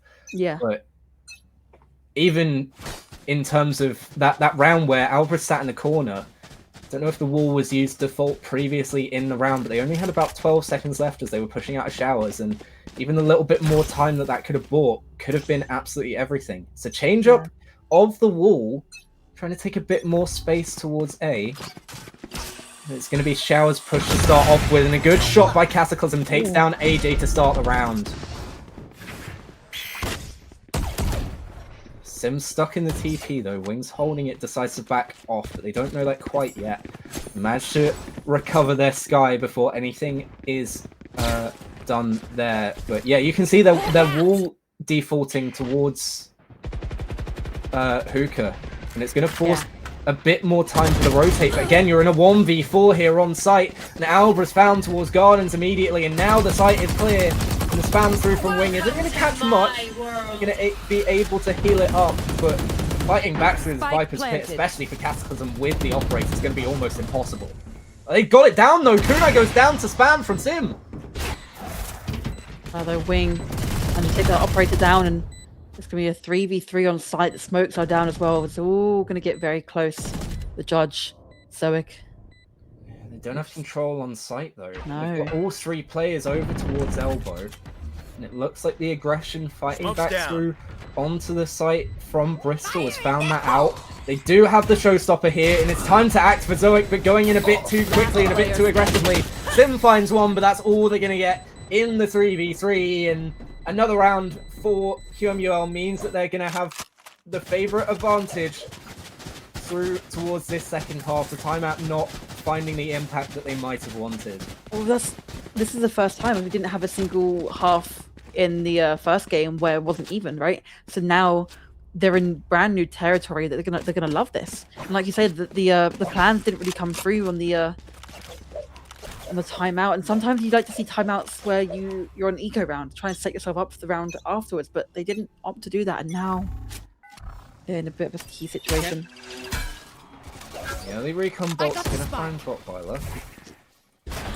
Doesn't back away too much though. Gonna use the Tiger to clear towards lamps.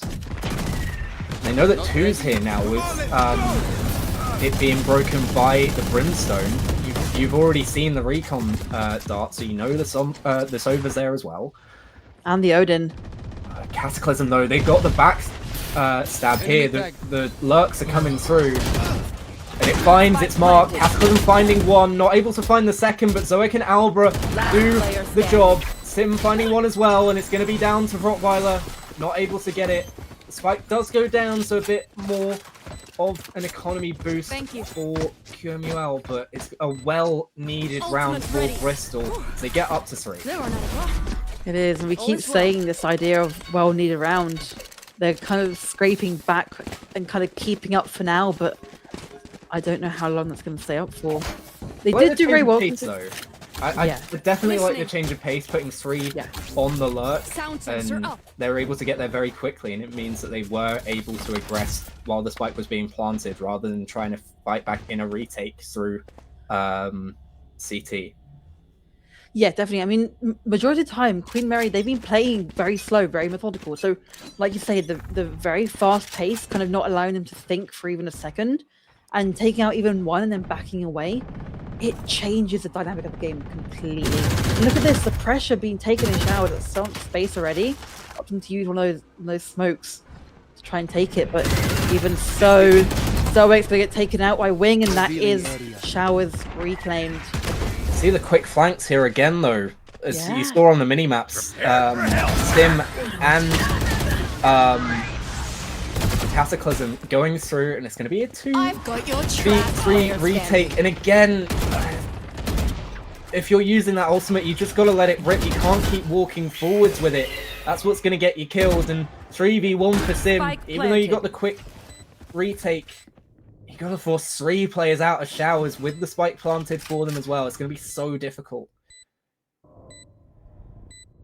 Only a tiger in hand, but you've got to be very careful if you're going to let that rip. And it looks like it's just going to be a save. This makes sense. I mean, the money isn't looking good, even though you won the last round. It's really not. I mean, it's okay. 2.9k. Never mind. Fighting back into this. Feels a bit late, to be honest, and it's a good flash as well by AJ. Doesn't find the kill, but the Odin's there as well. Sim finds one. Why did I sign up? But surely you can't get away from this one, and Rottweiler with the Odin finds the kill. They're able to save these 2 weapons as well. I feel like maybe just a save was a bit more worth it. We'll see if they're able to buy into this. Zoic's not going to have a rifle. Neither Sam. Cataclysm's on the Spectre, so yeah, surely the save would have been more worth it. Well, was it originally meant for a save, or was it? I feel like it should have been, no? And then maybe went to, let me just quickly clear out heaven just in case. But if it wasn't originally, I'm going to go around and clear heaven, there was not enough time to ever be considering heaven. If you want to try and defuse the spike. They've got the 3 ults to supplement this a little bit. So even though they don't have the advantage of the weaponry, they do still have the orbital strike, the Seekers, and the Showstopper. They're going to have to put one hell of a stop to this show from QMUL in order to make sure that they're not down 9-3 at the half. Indeed. But Bucks is very slow plays once again. Rottweiler with the Odin. Trying to fight fire with fire. Kunai as well on this lurk. Sam's gone over to the other site as well, so they've got 3 stacked up on A. They're finding the weaker site. The Seekers are going to tell them that immediately. Finding one though, nice shot with one of the only rifles that they brought into this round. That's the Sky down. And now you got to try and defend that gun as well. Yeah, they know AJ's here. Looks like they're grouping up, potentially taking the TP again, and that's what they're going to do. Quick retakes here on the other side, and they do have 2 players over here. Bit of weaker weaponry, though. It's because I'm only with the Spectre going to back it up. And they're double TPing. He's not able to get away. Sim finds 2 as well. And they've got the spike here outside Hookah. It's only 1 left. Wing's got the Odin, now the Showstopper. They do put a stop to the show. 4-8 at the half, and we said about how they desperately need rounds, but my word was that round that they did desperately need, and Sim is doing all he can to try and get them across the line and get them to a map 3 here. 14 kills for the Sky. Yeah, I mean, on the Sky is incredible, but these guys have really, switch things up a little bit, so I'm kind of like, I don't know. I feel like it's been kind of, they did well, like the flanks, I mean, they've been doing well, but it feels like it's 50-50. Yeah. You've got to remember as well, there were 5 rounds to start the half for QMUL, so Bristol have won more rounds since then. Blinded. Fighting back into this one, but I was going to find some early information with the Sky Flash. Could be a big fight here towards Showers, though. 2 on either side of this smoke. Looks like they're set up just to make sure that the air aggression doesn't come out. Rottweilers here, potentially with the right clicks to make sure that they can't get through this Viper wall. The third joins them over here. They're trying to get aggressive on the other side of the map as well, taking showers. Wings down solo as well, 12 HP, and you don't have this guy over here to help out with that. Everyone's blinded as Wings able to get past, gets the one, but that's all they're going to get. Sim turns around, noticing eventually that the rays had slipped through the cracks. Albra's taken B. They have full control on the B site, and a quick rotate here from Sam and Zoic's going to mean that they're going to get this plant down pretty much for free. It doesn't look like they know it yet. 30 seconds left. On the other side. Kunai a little bit wary. Yeah, you've got to be careful. Albert on this angle doesn't find the headshot, just going to have to back away. But the recon dart's so good, it makes sure that they know that all of these players are here. Stim goes down, they're going to look to get back into this one fairly quickly, but the Tiger doesn't find too much. Broken immediately. A good flash, though, means that they're going to get Oira around to the other side. That's going to slow him down, though. 1-for-1 trade. Sam finds one, gets taken down by Oira, but Albra and Zoic clean up the round, and again, that's another pistol that was needed, and 3-1 in pistols now as well to Bristol that we haven't mentioned so far. Doing well on these pistol rounds to get the kills, and they're going to try and do the same thing that QMUL did to them in the first half and get some momentum back on their side, get some rounds linked together. Definitely, even managing to bring this back to a 6-8 will be crucial. They're trying to keep that gap closed as much as you can, because once it hits 10, it's very hard to gain that back. But they have the guns. They're opting to go for a rifle as well. There's a Vandal on this attacking side, so probably best to stay together for now, which is exactly what they're going to be doing. Cataclysm maybe going a little bit too early. I don't know if Rottweiler was seen round the corner. The Boombot's not going to give it away either. 2 for Rottweiler from that situation. Taken down eventually when the bullets run out of that classic, but again, that's already at least a lot of econ down. They are going to get the spike. Spike planted. Wings waiting for any aggression back sight.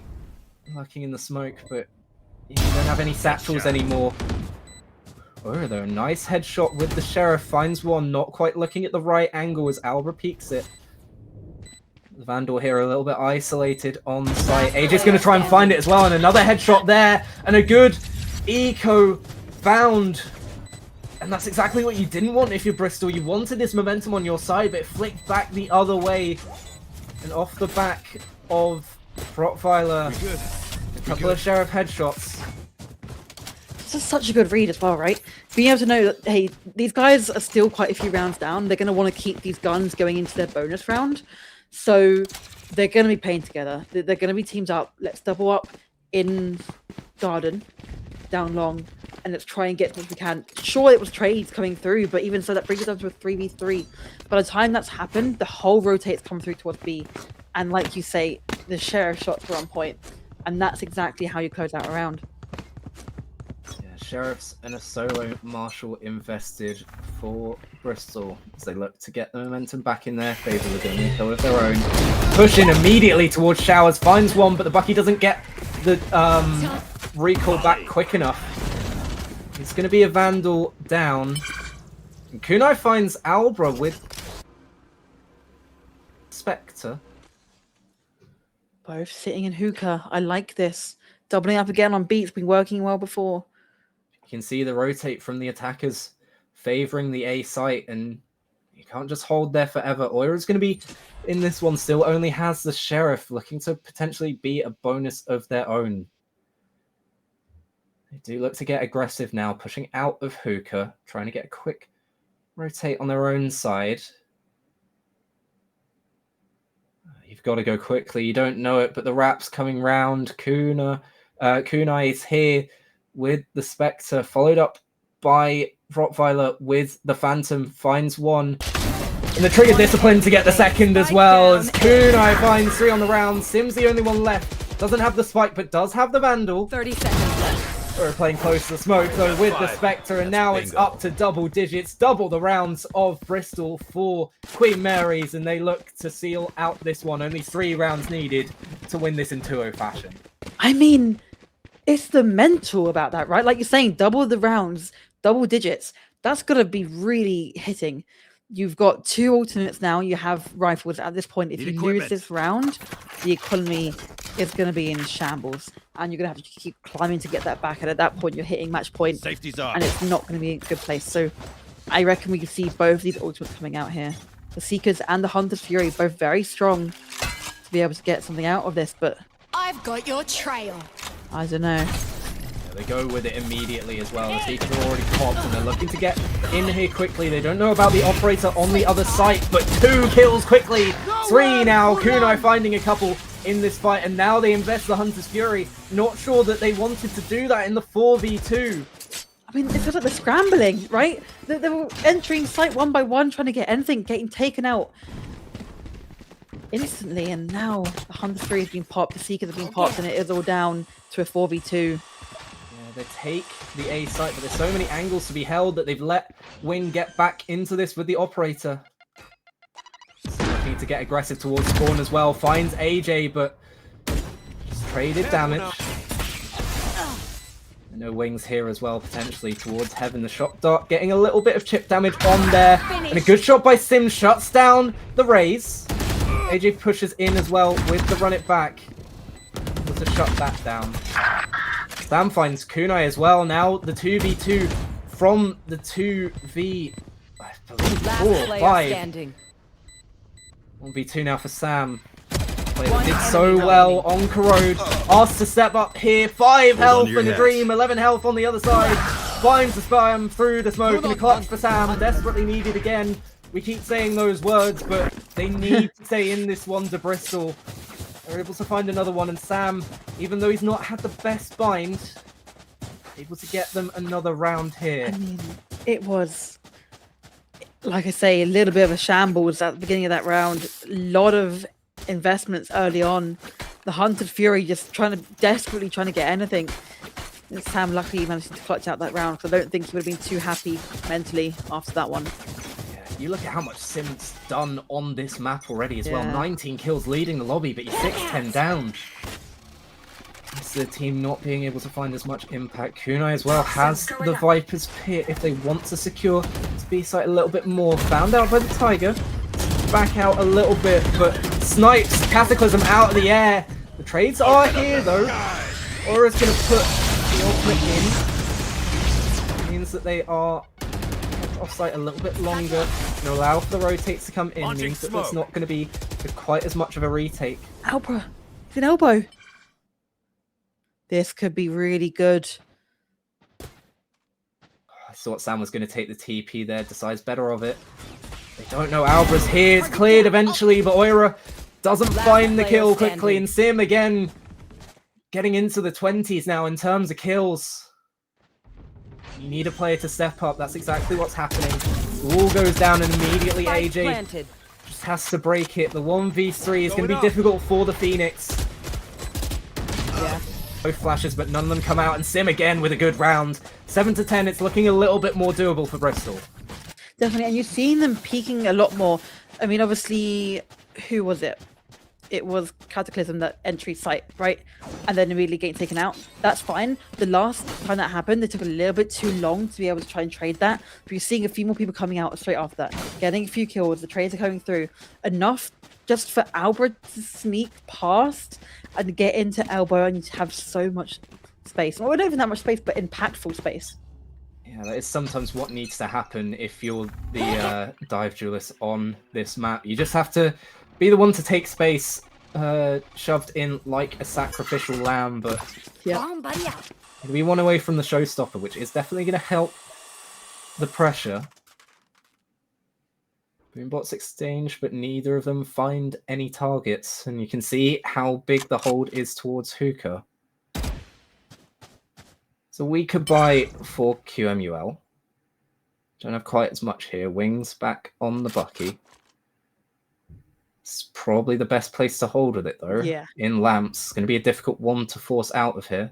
Look at the space in Hookah. Yeah, looks like they're going the other way to start off with. Maybe just trying to put a few bullets in, draw the rotates, and then back through. But they're being disciplined here. Queen Mary's. The pressure out. Zoic's not going to see it, and straight to the back of the head is Kunai. Finds the second as well. The weaker weaponry singing true. Even though one took the TP, they're not deterred here. Sam finding a good headshot onto Oira. They don't know that two of these players are here around Hookah. Can't smoke it off either, so they're going to put the recon in instead. It doesn't find anything, though. Could be a bit of false information for them. The spike goes down.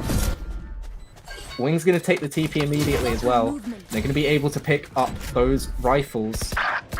Sam, though, stepping up to the task. Finds the start of the round so far for QMUL. Kunai down, and now the 3v3.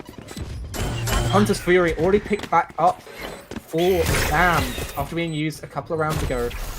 Sim flashed up. A good grab net, finds two. Sim able to swing on that one and get a couple. 1v2 here for Rottweiler. Trips the sound sensor, and Albra, the utility from the deadlock that we said we wanted in the first half, now coming true, and only 2 rounds buffer now the distance between QMUL and Bristol. I mean, yeah. This is a team that we've seen them, like we said, quite a few times now. You know, managing to bring back a few rounds at a time. Look at the guns that they have. You have the Odin Steel. You've got 4, nearly 5 ultimates. You could at least spread those out and getting this game into more of an even score. But on the other side, look, you've got 3, well, 2, nearly 3. I like the smoke. Hold on. Instantly denying any space, and that's the thing with the brim smokes, where you really have to be methodical when you're using them. You don't get them back again. So trying to deny any space early on from this long push. Yeah, they're just patient though, and Sim's gonna find Wing trying to take some aggression through a short. Doesn't pay off. Now you've lost your raise for the rest of this round. Rottweiler's here as well. I've got your trail. As the Seekers come out towards a short. Swings at the right time though, finds Cataclysm and has the Seekers of his own to put back into this. A nice flash, but quick on the draw is Sam. Nice headshot, and now they force towards B site. They're going to smoke off Hookah as well. Means that Oira can't look towards the site, and Sim's on the backstab as well. I wonder whether they're going to try and pinch in on Oira here, but they decide better of it. The deadlock ult goes in, finds its target. Kind of stuck in there, and it is going to get taken back out of it, but not for long. And 3 on the round again for Sim. It's almost towards 30 on this map, and taking and clawing back into this one of Bristol. And we thought this was going to be an easy one at the start of the first half, and potentially as well, as they had an 8-4 scoreline, but clawing it back are Bristol, and now QMUL down to the lower buy once again. Yeah, I mean, look at this buy. A very diverse slot of weapons, which I respect. And sure, you can put yourself in different positions to try and get the most advantage. You know, stingers and Bucky's at short range, but it is going to be a very, very close game. Not giving this one up without a fight. Wing with the stinger. That towards elbow. Tiger doesn't get quite as much information as you want.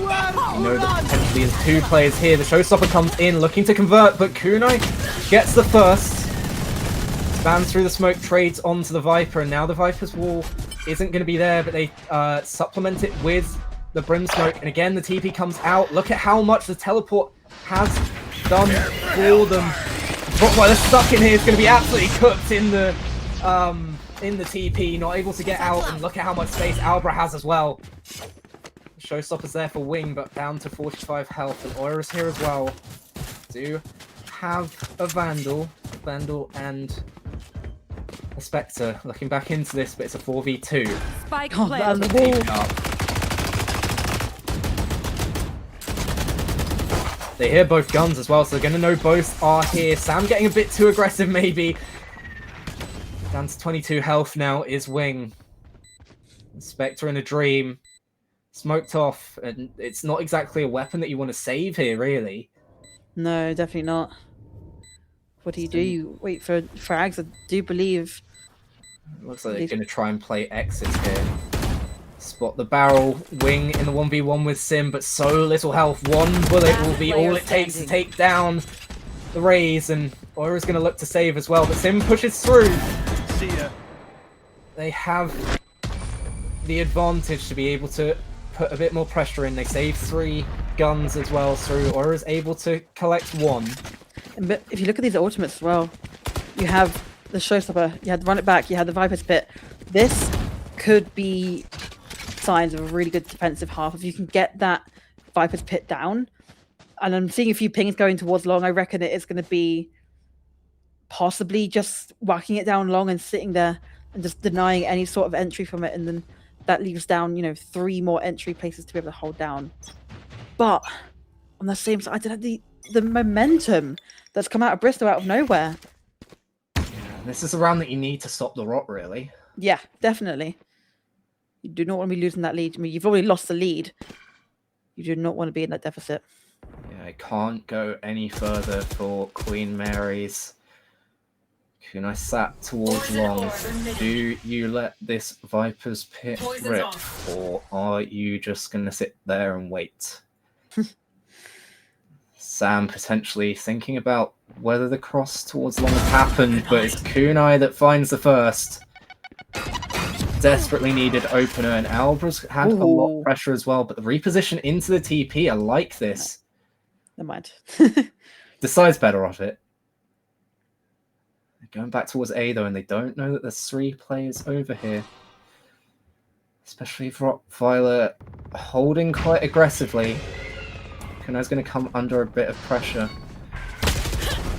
And Rottweiler finds another, and that's a spike down. You can't just go away now. The Odin spam's going to try and help them get that back, but it's Rottweiler who finds the bullets a little bit more. Forced back by the Brim Molly, but AJ and Cataclysm trade out each other.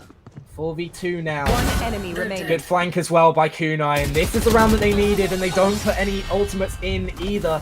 Kunai with 3. And they do stop the rot eventually. 11-10 now for Queen Mary, and I respect Kunai a lot for that beginning of the round. We mentioned about maybe just honestly being a safer option just to get that Viper's Pit down. But taking the time, trying to work around, I do believe it was Sam that ended up getting caught out early on there, down B long. And it's just, is it worth using your util? A lot of Viper's utility now in general, you can't pick it up. So it really is thinking about it methodically, but same thing again down long. Both smokes and a dart. Ooh. Oh, nice shot there to open it up by Cataclysm though. Says that the Rays has been a little bit of a sacrificial lamb, but it doesn't matter when you're hitting headshots like that. Nice trying but the backstab from sight from Cataclysm. They're already there, they've already got the site, and now 4v3 is going to force the retake. Whereas here early, but Spike planted. We've already got 2-3 now towards elbow. You're going to have Cataclysm swing this one. 3 on the round already, on for the ace. Last 2 players are going to be heard towards long as well, though. As he comes out. Put Cataclysm in now, gets 4, but Rottweiler shuts it down, not allowing the ace, and it's a good flash as well. Zoic's quicker on the draw, though. It's going to be tied up again at 11. It is down to the wire. The whole distance again. They are. The thing is, no ultimates were used once again from the side of Queen Mary, right? And at what point do you start thinking that you really need to bring these up? Because the issue is now, the ultimates on the other side from Bristol are really starting to, they're starting to get back up again, build up. So they can easily start to counter them. You do not want to be using that, Viper's Pit, then immediately getting showstoppered. Yeah, the thing is, you can use the Viper's Pit, but then you can just send the boom bot, yeah, the Sky Tiger in, This is And true. as soon as you know where that Viper's playing, you can just send in the showstopper, and immediately that shuts it down. Bit of a more cautious approach, though, for now. Yeah, definitely. While it's hiding here, you're going to hear this first one, but able to dodge the flash and finds the first and the second as well, supplemented by AJ. Now a 3v5. They look to get to 12 first, so it takes down...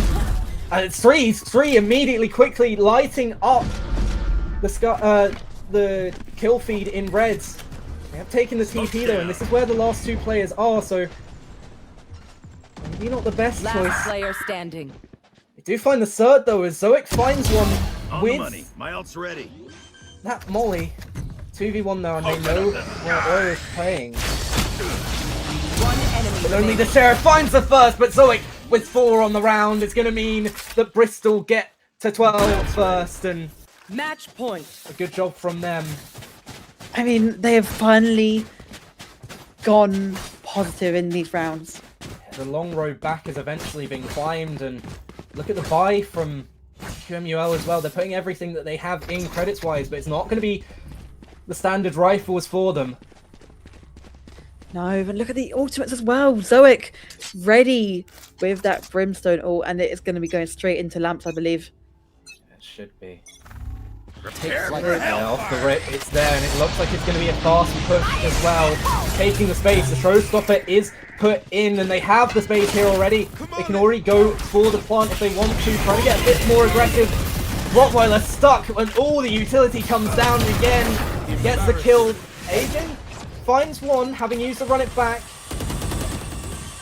Does elapse, but now the 4v4, and the weaker weaponry is still on the side of QNUL. And a great deadlock onto the Ultimate Viper. Sim finding 2 as well. That's up to 30 in player standing. This bind map. And Wing, after being so far in the lead, you're stuck in a 1v4 trying to save this. Finds the first, but Cataclysm trades it out, and we are going to be going to a match 3. The long road back has been found from Bristol. They find bind, and they find a way to extend this finals. I mean, it it was 10-5, right? It was looking like a clean 2-0, but no, we will be heading into Haven. Yeah, and a great job again. Once again, we're going to thank our partners that are bringing this amazing series to you. Monster Energy, Pot Noodle, Pringles, and Vita Student. But we're going to be going to a quick break again before we get into our final map of Haven. Don't go anywhere. We will be right back with that map 3 for you.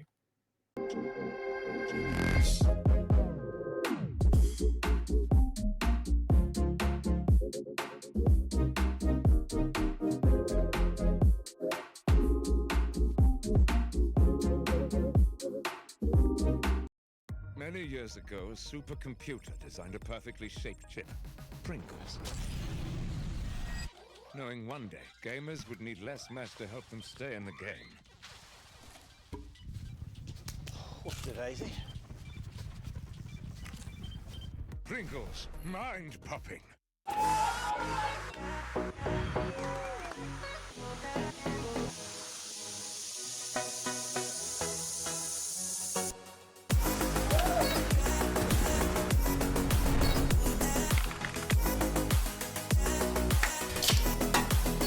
Let's go!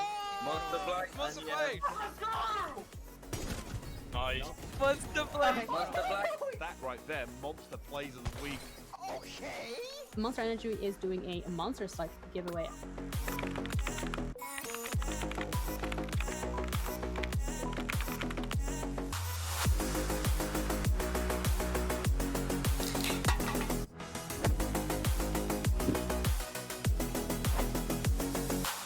NSC Stay at Home series supported by Monster Energy.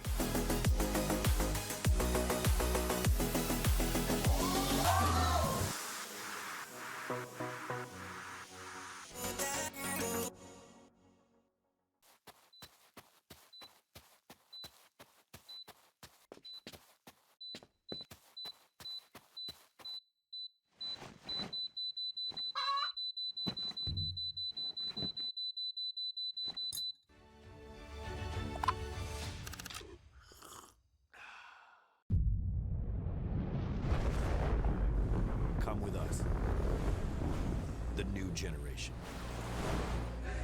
The next level. Sending it big. You're in for a good run. Let's go. Come with us to the track, to the trails, to the slopes, to the surf, to the fight, to the race. Look at this! To the 4 a.m. starts, training harder, pushing further, hitting back, hard.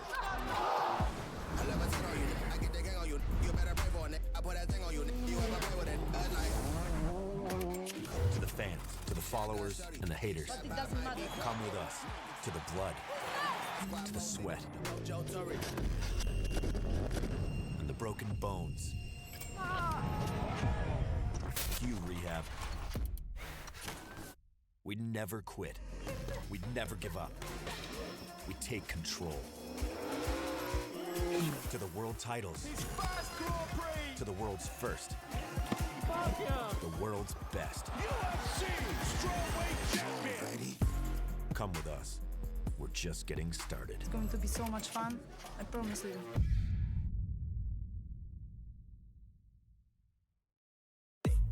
Level Up is this amazing brand new gaming and esports festival hosted by Unidays, and you've got so many cool partners and brands here. It's basically built for students.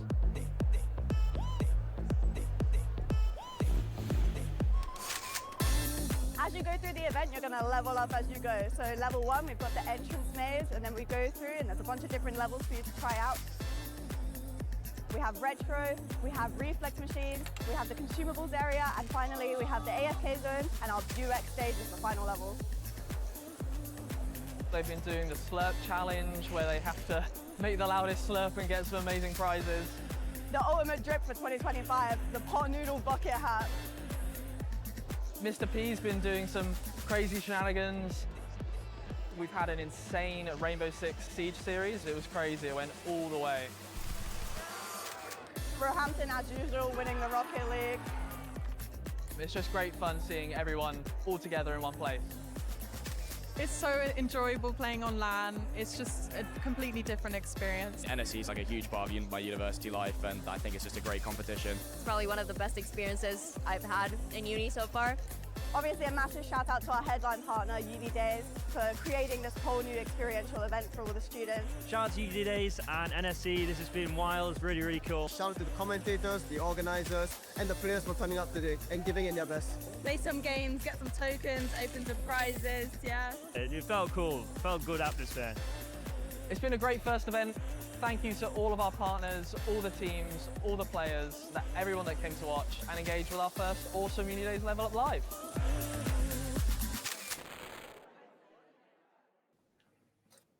Welcome back with us. We're going back to our maps 3 in our best of 3. What a banger of a series so far. Yeah. Bristol just able to hang on to their chance in this one. And you remember how close they were to taking map 1. This could have been a quick 2-0, but no. Going to go to best of 3. We were mentioning in the break about how if Zoic had just hit that one shot on A site on Corrode, this all would have been over. It could be a complete different story. But hey, I mean, the fact that both teams got each other's map picks as well, it shows some pretty good confidence. Yeah, especially after the advantage that it looked like Queen Mary's were taking on Bind, able to bring it back there, and especially Sim standing out in that map, I think made it to 30 kills before the end of it, which is ridiculously good going. It was claw the team into it, but we're going to be heading to Haven soon. It could be the return of the double duelist once again. We've seen stuff like the Yoru and ISO. Yeah, we did earlier on in the week. Actually, we saw an ISO being played on the map. So I reckon we're going to be seeing more of a default comp, to be honest with you. And yeah, I mean, so the okay, yeah, standard comp. If we see AJ, okay, no, AJ's opting for the Neon. Yeah, they go back to the double dive. Yes, which usually this comp would be a very standard. I believe it was the old Fnatic comp with Breach as well, and it was just very strong. But like you say, the double dive can be also just as powerful if you're having 2 entries, even from short and long. and just pincering that site early on, especially with the darts and the blinds that you can get from Sova and Omen. This could be well, hold on. Okay, mirror comp, except the duelists. Yeah. Which again, we saw the Reyna. They're hovering for now. It didn't work out too well in the first map. Yeah, I mean, if you're going to play the Reyna, you have to get them into those aggressive angles with the chance to get a kill and then fade out. But yeah, Sim could potentially do even more on this jet than on the Sky, to be honest. That's what I'm thinking. And Reyna, you tend to see a lot of late lurking. You see a lot of kind of passive plays with the utility that you have and kind of taking 1v1 slowly. But again, you have the KJ and the Omen, so they're also very good potential for lurking. So at that point, you're kind of left with not much utility to work with on site. Yeah, it's going to be locked in eventually. So the only difference in the mirror is going to be those two duelists, the Neon and the Reyna. But we go into our final map. And yeah, you did mention there's a fair few lurk agents for Bristol, but it's a big map. We're going from the smallest map in the game to probably tied for the biggest with Lotus, and it's going to be a lot of change of pace here.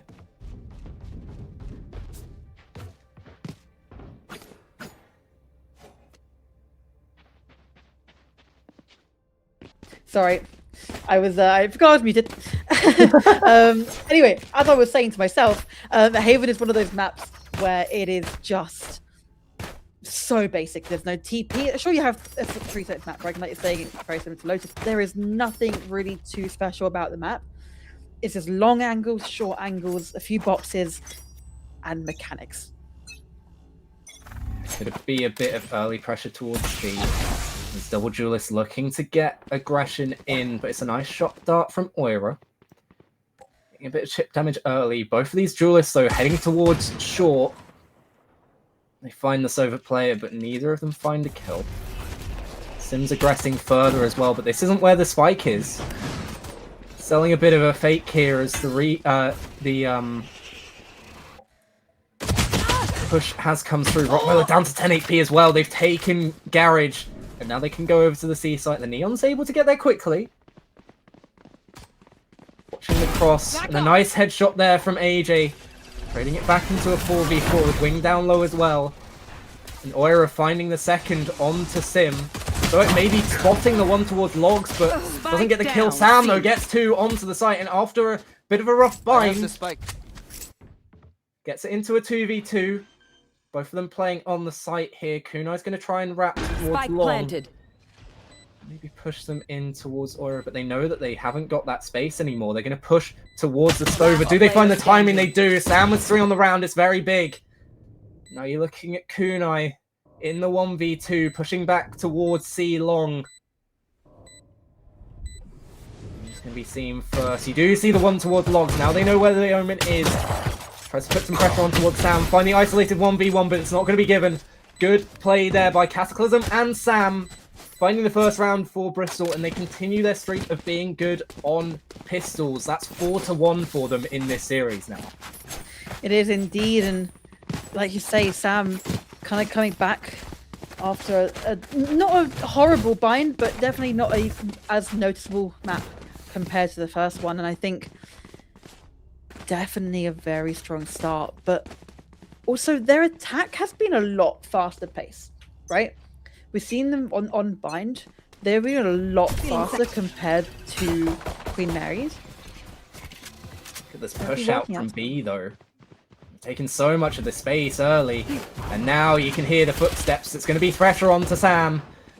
AJ finding the first onto Alba instead. Sam has pressure coming in as well, and the classic swings through for Wing. They've taken the space towards A, though, and they do have the spike there now. 4v3, but they do have a bit of the better weaponry. Spike planted. Have been able to pick up that Spectre, though.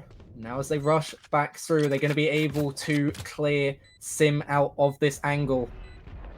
Backing up even further, not wanting to give it away too much. The swing is there. Sim finds one. Cataclysm finding two. Rottweiler takes down Sim, but Duelist again doubling up for QMUL. 1v2 now, and does have the Phantom as well. You could just opt to save this, to be honest. Looks like that's what Wing's going to do. Yeah. Time elapse on the spike. Honestly, that is more than an okay bonus round, eco round. You know, you do like getting 3 kills as it is works. Getting out of there alive with a phantom, the money that you've just saved. Well, hold on. Okay, the round's not over. There's a few steps going on. Okay. The money that you've just saved is going to be very crucial in the long run. Yeah, it is. And look, you can't fully buy back into this one. You have to take into account what you're going to do in the next round. It is going to be one rifle in the hands of Cataclysm. He has been doing well to start off this one. Not a single death yet. Indeed. And I think Wing as well, especially with that gun, being able to now save up for an operator is, I think, going to be the plan. Have 2k on the board still. Wouldn't be a surprise there. They took the aggressive angle in towards B-Long as well. It's going to be pressure towards it, but Sim shut down by the opposing jet. Alber's taken garage control. Taking down the turret already as they're looking to get here, but they don't know that there's 3 players over towards this site. Rottweiler playing in the smoke is a good paranoia as well to make sure that the sight line is blocked but not traded up on immediately. Finding the one, Sam finds a second, so at least they get a couple of kills in here from the bonus, but that's all they're going to get. Kunai shuts it down, gets it back to a 2-1. Yeah, very standard, right? Just seeing very standard Valorant, and now both teams are going to be able to pretty much fall by, I say. There's the operator. And this could be very strong on this defense, right? I mentioned how fast pace Bristol will be wanting to play this attack, and the operator, I'm hoping is going to be able to shut that down a little bit and see a little bit more slower pace pushing. Yeah, surely now that they know they can afford it as well, it's going to play on the minds a little bit of Bristol. You're going to have to make sure that you force this operator off of whatever angle it's running, but the tag with the Sober Dart means that it's sending Oira back and running, and the Hunter's Fury eventually finds the kill. I still don't know that this operator is head up towards B. With the default towards Garage, I like this play. They're going to back off here, waiting for the entry of Sim. Do they know that Rottweiler's here, though? They didn't see him earlier, and yet 1 kill, but they push out too quickly. Get the gun back out, my friends. Sim able to get the trade because of it. Now they get the sight.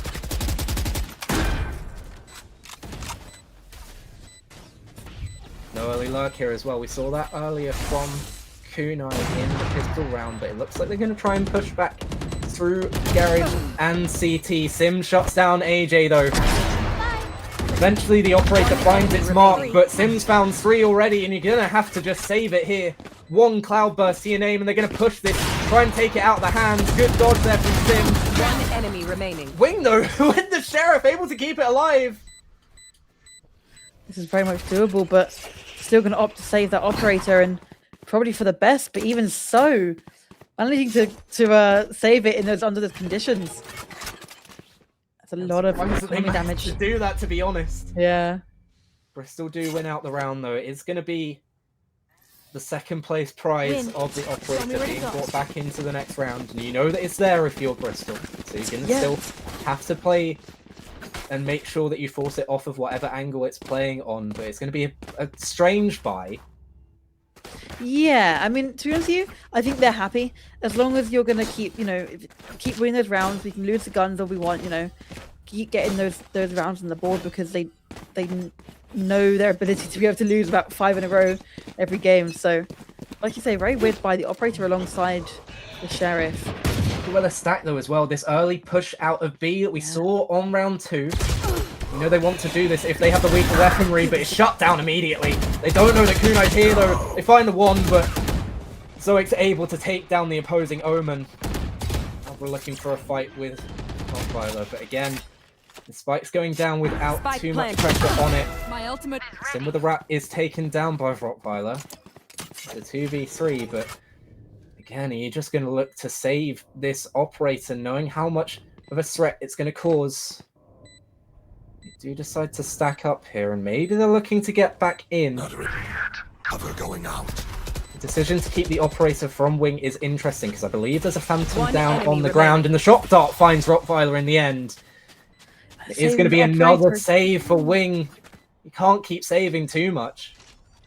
That's the issue when you're down, you know, pushing all 4 people towards mid, which is absolutely fine, and having the anchor on A, but the second that doesn't go in your favor, you are down to having to, you know, take B by yourself with an operator. Zoic, hold on. Bit of an odd one. Can't stand there, mate. Spike. Couple of questions on whether you want to report your omen for that one, but it was, you know, maybe a little bit of a slip up, but a slip up in a round that you've already won at least. Exactly. You didn't have a slip up you wanted to happen there. As long as they win the round, all that matters. Just keep getting those rounds. But for now, the Killjoy lockdown's back. We've actually got a few ultimates from each team here, and the overdrive, which can be very powerful. You hear that Neil running. You do not want to be in that crossfire. I think the operator's finally going to be tested here, but the shot goes wide. Cataclysm in the sight, but isn't found. It does play in Rottweiler, though, playing around this corner in the box. Are they going to try and spam through it? No. They just put pressure in instead, and the operator finally finds a kill after being in the 3 rounds in a row, having not found anything. Kunai gets the trade as well, and a 2v4. We're looking to play through Garage here, as the Spike still sat down C long. Cobra sitting nice and cozy in Garage there, just trying to wait for anything. You want to be able to have someone walk into your crosshair, but you whiffs, managing to get the kill in the end, but it's a lot of damage done. Yeah, down to 30 HP, and the Spike hasn't moved from down C long. No. Eventually it does go away now, potentially looking towards B or A. That Killjoy utility is already off the board, and Aura's thinking about whether they could be going somewhere else. The sonar arrow is still in play. Same with the owl drones. 30 seconds left. As the Spike goes towards A, they're looking to play the Killjoy in again. Albra is going to sit towards B, try and catch any rotates. Spike does go down eventually, and now it's going to be known that they have gone over to the A site. You haven't heard it on B, so you know that there's going to be a player towards A. They ping out the connector as well. They know that Albert is unaccounted for. But you have the Hunter's Fury to play away from it, and they go for it aggressively, actually. Don't wait for the Spike tap. Does catch on to 1, though. They look to root ahead. Albert out, but has it been too long playing on the mines? It's going to need to be Sam playing for the trades. One left, and Spike's already being defused. You've got to hurry up, Albert. You're not going to get there in time. And Oira playing for the defense as well. The second round for Queen Mary's, and maybe just playing a little bit too cautiously there at Bristol. Indeed, and that is... It was honestly such a good setup, but considering you didn't have the manpower, it was looking very strong. But that's the thing when you have those kind of teammates and you're willing to just stick it and have your team just tank the bullets for as long as you can. It can work very, very well, and that is going to be 2-4. That is nearly 5 ultimates on the side of Queen Mary as well. A little bit. Use them. Initially, Wing already popped the knives, trying to find some space, but smoked off towards A long instead. Tries to aggress down short. This is where a couple of players are. Sam's here with only the Spectre. Brings out the Sheriff to take down the Owl drone. Pushes in aggressively, but both of the Jets trading places almost there. The Paranoia is good onto Wing. They look to scale up onto side, but AJ's there to back up his fellow duelist, and Aura finding a third as well. Everything going the way of QMUL as they look to get a third on the board. Sam's left running with his tail between his legs. It's over back towards his own spawn. Are you going to try and get towards C quickly? The difference is you have all of this Killjoy utility up at the moment, and they're going to know about it. You're going to hear the footsteps as well. If you're Rottweiler, you're going to be able to come through to the team. You can't even go for Garage, the turret. Is it worth trying to push through CT? The pings have gone through. Rottweiler knows exactly where he is. Yeah, already holding the angle, decides better of it, and now you hear the footsteps. You're able to bring the other 3 in. And a 4v1. Just playing it safe, Spike allowing the planted. spike to be planted, Standing but ahead. you know that you've got so much utility. You've got 4 ultimates that you can use if you really want to. And they're going to know that he's going to be here with this turret. And a nice slide in and the headshot as well from AJ. He's going to secure the round. They're getting back into this one. Oh, Queen Mary. Back to a 1-round deficit. And again, how many ultimates do they have on the table? 4 out of the 5. Remember, That's the thing. bullets hurt. They still have so much to play with, and I reckon the thing is, these guys haven't really. They've been doing exceptionally well throughout both games, whereas I feel like Bristol kind of they've had their like stop and starts. I'm out of here. And now it's kind of it's getting a little bit more down to the wire earlier on. We've been seeing these games being very close towards the end, and even the end of each half. But like it's been back and forth. Yeah, they've broken the economy as well, though. How did they of reach that? Bristol. Let's bring a couple of sheriffs and a Spectre in. Looks like it's going to be aggressive towards B, which is often what you see on these more eco rounds on Haven. They haven't flushed Kunai out of the site here. AJ's able to find Sim as well, trying to lurk through and get a timing onto someone, but the spike's going towards A. Managed to get in. Oira finding one. Cataclysm tries to trade it back, but Oira's able to get out with his life and his full health remaining. The spike's going to go down from Sam. It's one closer to the Hunter's Fury, but again, you're only playing with a couple of Sheriffs and a Vandal. Does Rottweiler decide to invest the KJ? It is in. The lockdown has started. Sam finding Wing, though, trying to get aggressive on the back of this, and they're going to supplement Cataclysm in. Find the headshot, though. Last player standing. Playing ahead of this. Sam only with the Sheriff in a 1v4. Nice shot. That is going to get the Hunter's Fury online, so it's a bit more impactful than you think it would be. Go, go, go. That's going to be annoying to Kunai right there. The one person gets taken out. But, hey, only one ultimate used again. So they're not doing too bad. Yeah, they're doing well to make sure that they aren't investing everything in. Put the Killjoy lockdown in to make sure that they see out the round, but again, only one used. And I did like that they put Cataclysm and Zoic both into the aggressive angles to try and get it, but it was so unlucky for Cataclysm to get spammed through that Omen smoke. Indeed. Shot done. A little bit of a hello goodbye in window there. Nothing doing eventually. The shock dart not finding any damage onto Kunai, and likewise no shots fired onto Sam. The operator eventually again is back for Wing and finds Cataclysm in this round. Good opener there as Wing on the jet has been doing well. Zoic does stick the TP, and now they have the site, but they lose another player for it. Albra taken down in Garage, and you can see that Kunai wants to put in this paranoia, but 2 found with the Hunter's Fury. Great job there, and shot down as well. A straight headshot onto the ultimate of the Neon from AJ. And now what seemed like a very good round flipped from a 5v3 into a 3v2. Sim down low, playing on the site, able to wrap around. Finds Oira, but the damage goes wide. Instead, Sam's going to be the one that gets the kill. Maybe trying to send out the classic to distract, but sends out the Vandal as well. It's not going to matter. Able to pick it back up and find the headshot onto Oira eventually. Momentum goes back the way of Bristol. Yeah. And Sam, look at the Sova. 14 kills already, and you need something There to it step is. up again. Yeah, I mean, but also the fact that if they had lost that round, the economy would have been shattered. You would have been scrambling for any sort of money that you could get, and the pressure would have been on.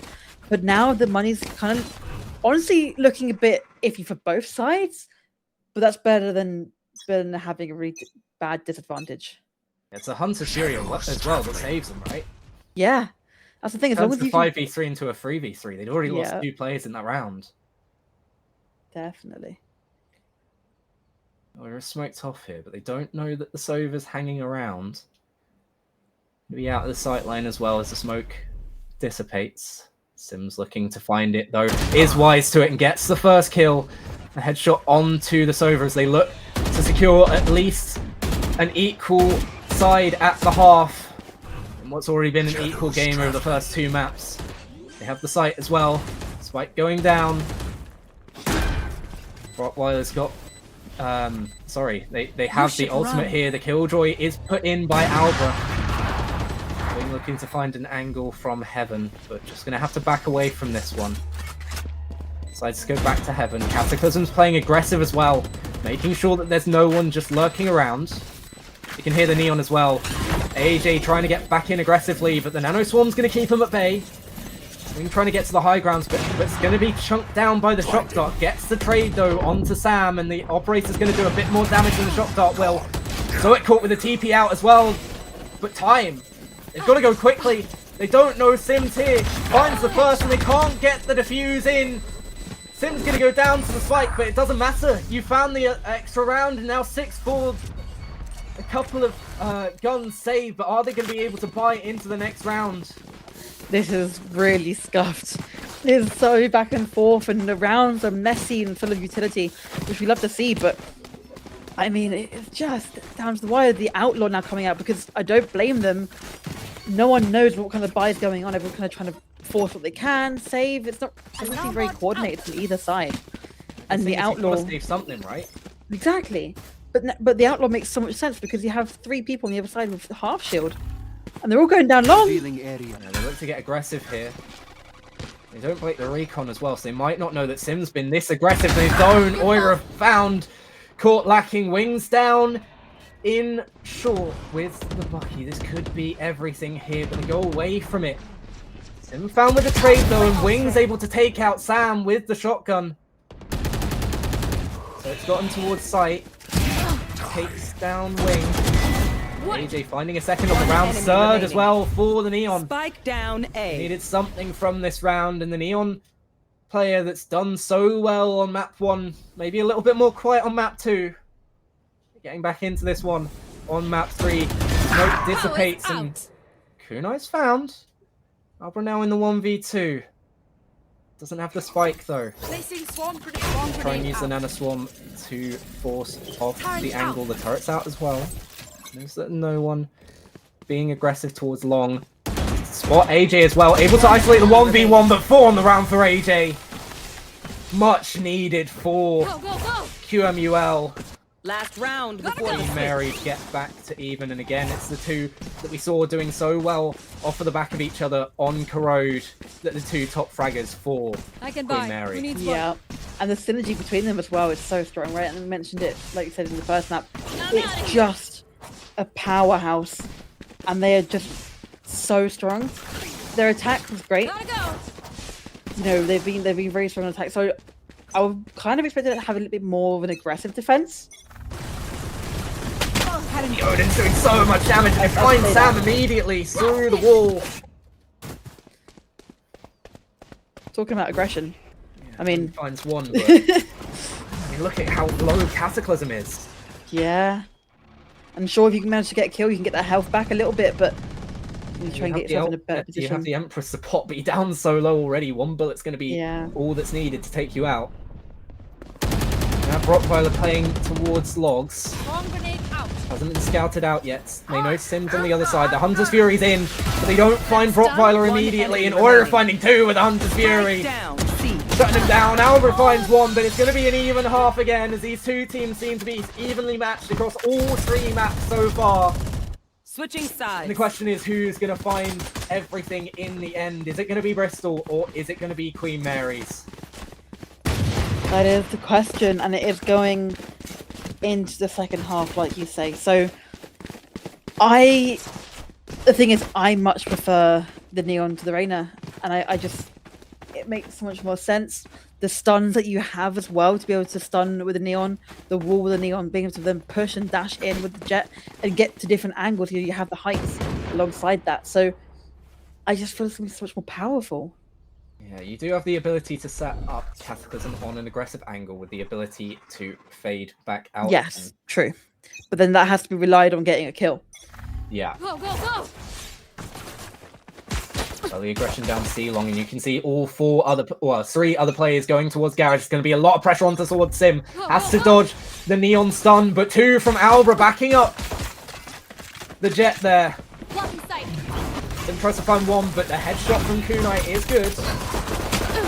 So it gets a paranoia, but Rottweiler the only one that wasn't stunned. 3 on the round now for Albra, down to 21 HP. Playing towards the site, almost taken down by the shot dart of his own player, and AJ finds Cataclysm as well. 1 more left, and none left eventually. Sam taken down by Kunai. It's going to be another round to the favour of Queen Mary's, and something we haven't seen often from them.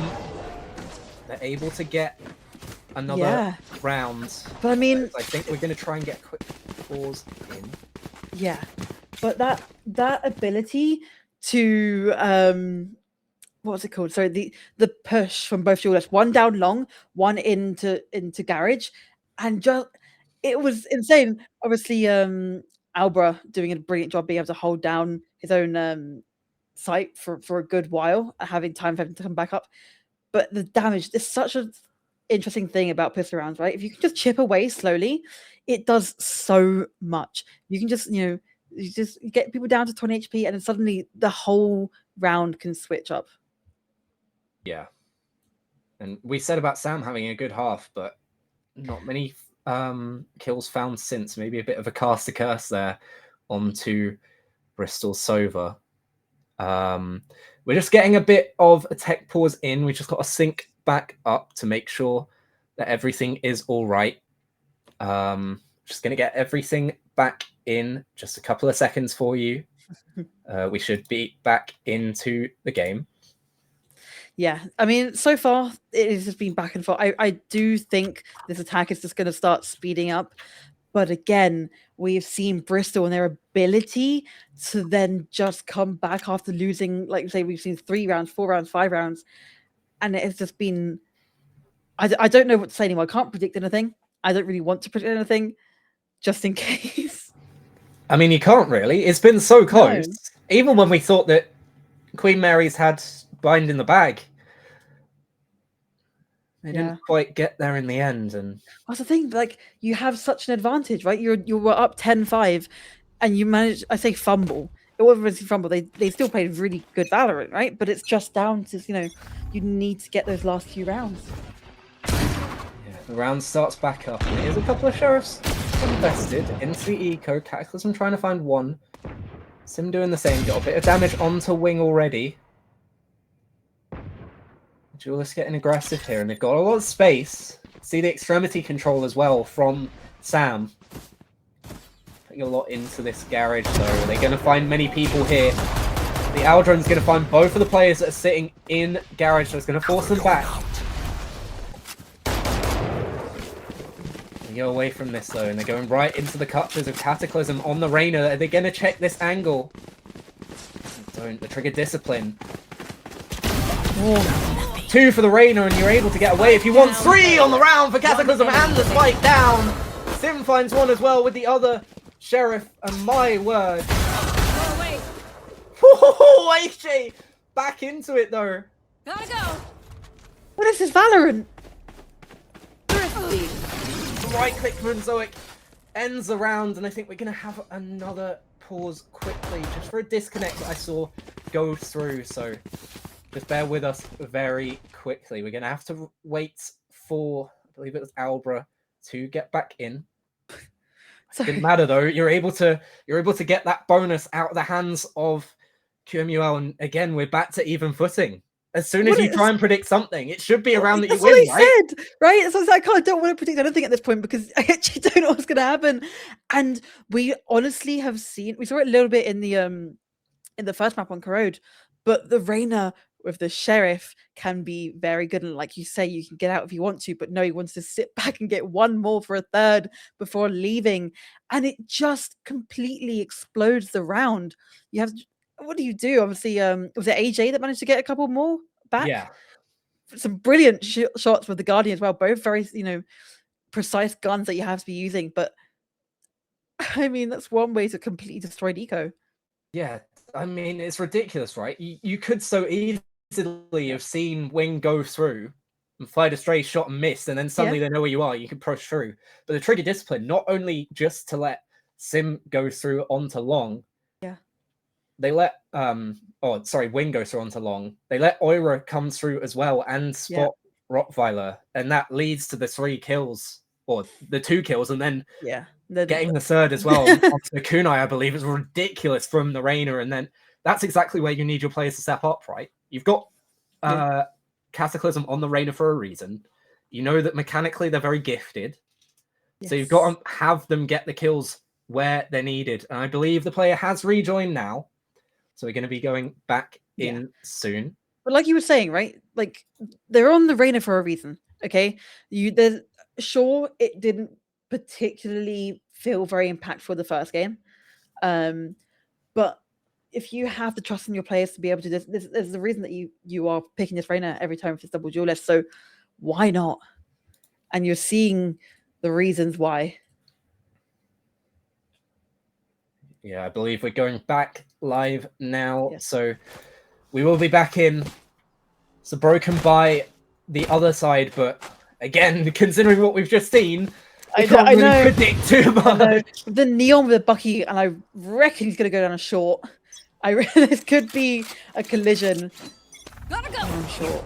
Yeah, I like that Cataclysm's decided to put the Outlaw in, but the Sniper's going to be tested immediately. The pressure down short, and what the headshot from Rottweiler! A second as well with the Bucky, and again, we try and predict things here, but it's not going the way that you would expect. The 3 players of Spike Bristol planted. now shut out, having to force back into this A site. And look at the angles that are being held. Blocking sight. AJ, they're going to force out of heaven, trying to clear every single angle, but there's so many to clear. You can't clear them all at once. AJ down so low, but the shotgun's going to take anyone down from that angle. One enemy I say that, Alba just about survives, but not long enough to get through, and another Thrifty goes, this time in the favour of QMUL, and I mean, trading Thrifties back and forth. We're going to see another one here from Bristol. I mean, I thought it was AJ that was going to get the kill, right, with the Bucky. And then you immediately see it completely switch up. Rottweiler swinging and getting a one tap with the Sheriff to start off the round. And it was just rolling from there. And like you say, another Thrifty is back again. But even if they were to win this round, I think Queen Mary'd have the money now to be able to kind of sit comfortably for next round. Yeah, you look at the buy on the other side as well. It's quite strange. They're looking to equal up their econ, but what a shot from Sim! You invest the one rifle in, and my word, does it pay off to start off the round. I'm looking to get into PvP. Algrim's going to find them, so they're going to push off the back of it. The kunai shuts it down, and AJ looks to get a bit more normalcy returned to service. Kunai's going to try and get the spike down as well. There's going to be a bit of damage in from the shot start, but not enough to dissuade the plan. So your Sam playing from heaven with only a classic doesn't seem like it's going to end well, but again, we've seen anything could happen. The Eldrin comes out, sees AJ, sees Oira. He's going to force a reposition, and a good paranoia comes through, but Rottweiler's just able to let the Odin sing. The question now of whether you just decide to go down to the spike. Castleton's going to play in. Maybe try and force some players to stay in there, but... Time. Yeah, there's no time for this. Surely they're just going to go down to the spike and maybe try and get a couple of exits. Kunai can't find it, and AJ cleans up the round. I mean, okay, the curse has stopped for now. The back and we're forth. We're back to normal, right? My word. Right? Surely. No. I mean, look at that. The Odin's still in play. The money as well on their side is looking sensational. The overdrive in hand. This could look like double digits. And from there... Okay, no, we can't say that, actually. No, we can't say that. We say that every time. We can't say that. No more We said that double digits. before. We said that on binds. And I mean... It's... But also... Revealing area. They bought a Odin here. Fight again. Yeah, Sam with the Odin. Going back for this A push again. It's like, what, 4 rounds in a row for A? Oh my word, Sam. that's disgusting. Okay. That's criminal. Shuts down AJ short. It's fine. 3. What on earth is going on? Cataclysm's keeping them in as well. Wing finds it though. Now, the 2v4. The spike's down short. Yeah, they can't get this. I mean, you got both players sat down long. You're gonna have to re-aggress at some point, or just try and save. No smokes either to help facilitate the cross away.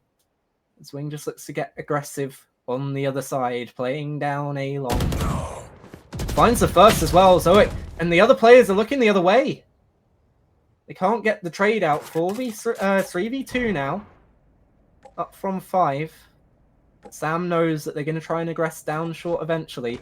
They have to get the spike back, and they can hear the footsteps in. Finds the ball, and it is the ace for Sam. What a round with the Odin. We question the buy, but you can't question the results. 9-8 now, and stops the rot again, going back to QMUL and Bristol, finding their footing in this second half. They are indeed. And it is just a constant back and forth. And now look at the ultimates. You've got a few, all 5 nearly there for the side of the defense. And also, I mean, they're all impactful ultimates as well, right? The Hunter's Fury, the Overdrive, the Knives. There's so many ultimates that have such overbearing power. Oh, hold on. Where's the kill going to come from? Brockweiler finds it instead. Quite checking the angle in time. Sam's going to be forced to back away. Can't just spam down short like last round. It comes out onto A, but Sim's waiting in the smoke. Power Burst hiding the other Jet inside it, and it's a nasty shock for Wing. Instead, they decide to go over towards C. Oh, this KJ util is, but the TP's already in from Kunai. Albra's holding for it. It's going to be forced back away. It looks like they have the site, but the site's taking a while to get there. AJ a bit whiffy, but eventually finds the kill onto Albra, and now the site is theirs. Indeed, they're going to try and back off. Hunter's Fury coming through to try and deny the plant. It does indeed. Oira. My ult's ready. Get it down. Spike planted. Sims found 2, but 8 bullets left in the chamber. Does have the knives if he wants to invest them.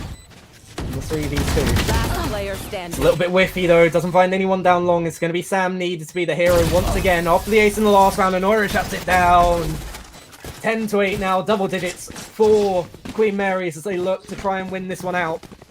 I mean, that was looking a little bit more even towards the end there. The Hunter's Fury coming out to deny the plant, and then there was a really lovely kill. I can't remember who it was onto, but it was very effective. But like you say, there was like 8 bullets in the chamber, then it was 5, and then you want to pop those knives. It's a question. You're in a very tight situation.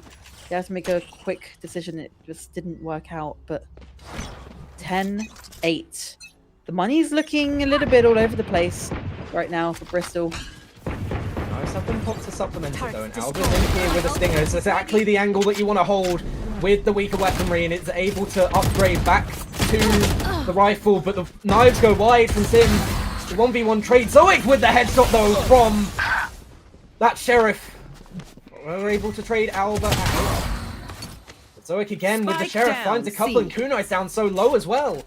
Both of these players down in health, and some of these rifles have been picked up on the other side. And there's no Omen TP either to try and get that spike. Yeah, look at the spike. It's in no man's land. Or in fact, it's in territory Yeah. of Bristol. It's not no man's land down there. So difficult to fight back into this one, especially how low they are. 1 bullet will take out Kunai's life, and 2 for Rottweiler. The 2 are found, and eventually it is going to be another Thrifty. They're absolutely stacking up for Bristol. Back to 10-9. We saw how close these two teams were over the first 2 maps. Looks like it's going that way again on the third. Indeed, and there is the timeout as well. They just won a round. Am I going crazy?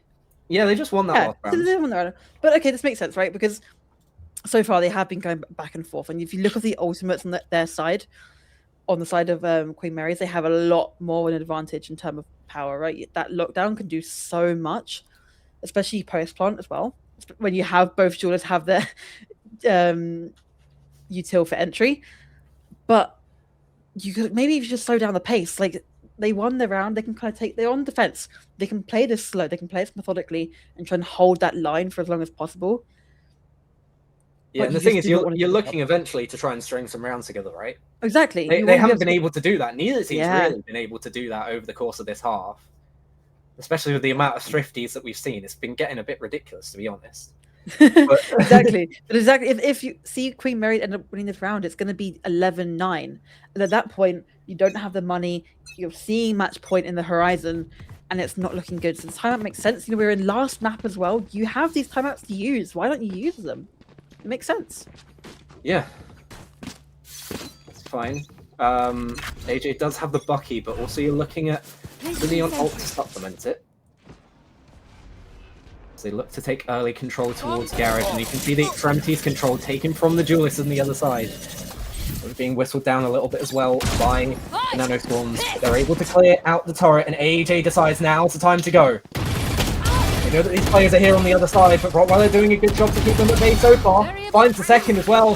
Both Sim and Cataclysm go down, trying to get some angle on the other side. The extremities control isn't there, but they're able to force them back with the Killjoy. Could be shut down though by Aura, trying to get aggressive and shut it down. The Soul team is going to get them that advantage, but they're not able to kill it.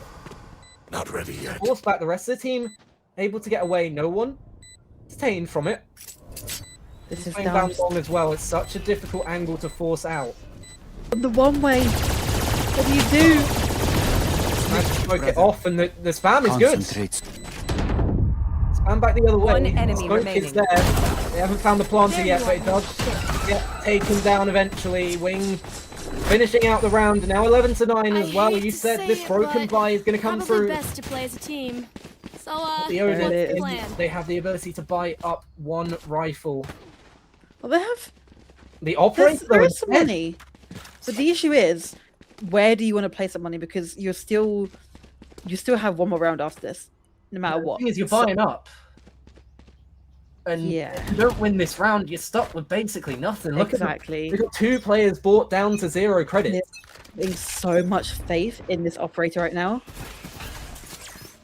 I don't know how much. I mean, it's down A long, and currently there's no one going there. They're able to dodge it again, and we've said already about how difficult it is to get back in with the operator. Not needed though. If you see Sim getting the first headshot with the Sheriff, able to find a second, almost finds the third. So it trades out onto Rottweiler as well, with the only Phantom that they had in this round. They're able to get those rifles back as well. 2v4. It is the weaponry advantage for Queen Mary's. Looking to get to match point. Spike eventually does go down, and I like that they're allowing this, to be honest, from Bristol. They're not getting too hasty.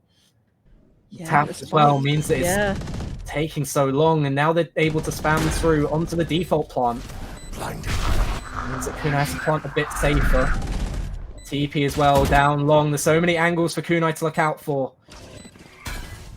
The 3 players head back in through CT, and Cataclysm eventually, the operator rings through. Sam finds another with the Odin, and it's going to be back to a 1-round deficit. They were taking a big risk investing so much into this round, but it pays off.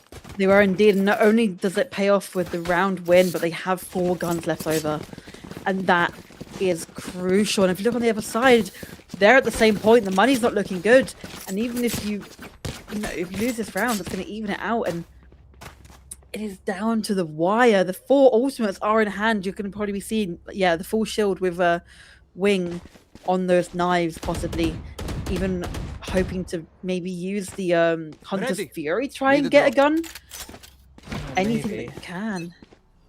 Questioning it, out of my way. Brought down to nothing again. They're going to put pressure onto this operator to start off with a nice headshot with the knives, though.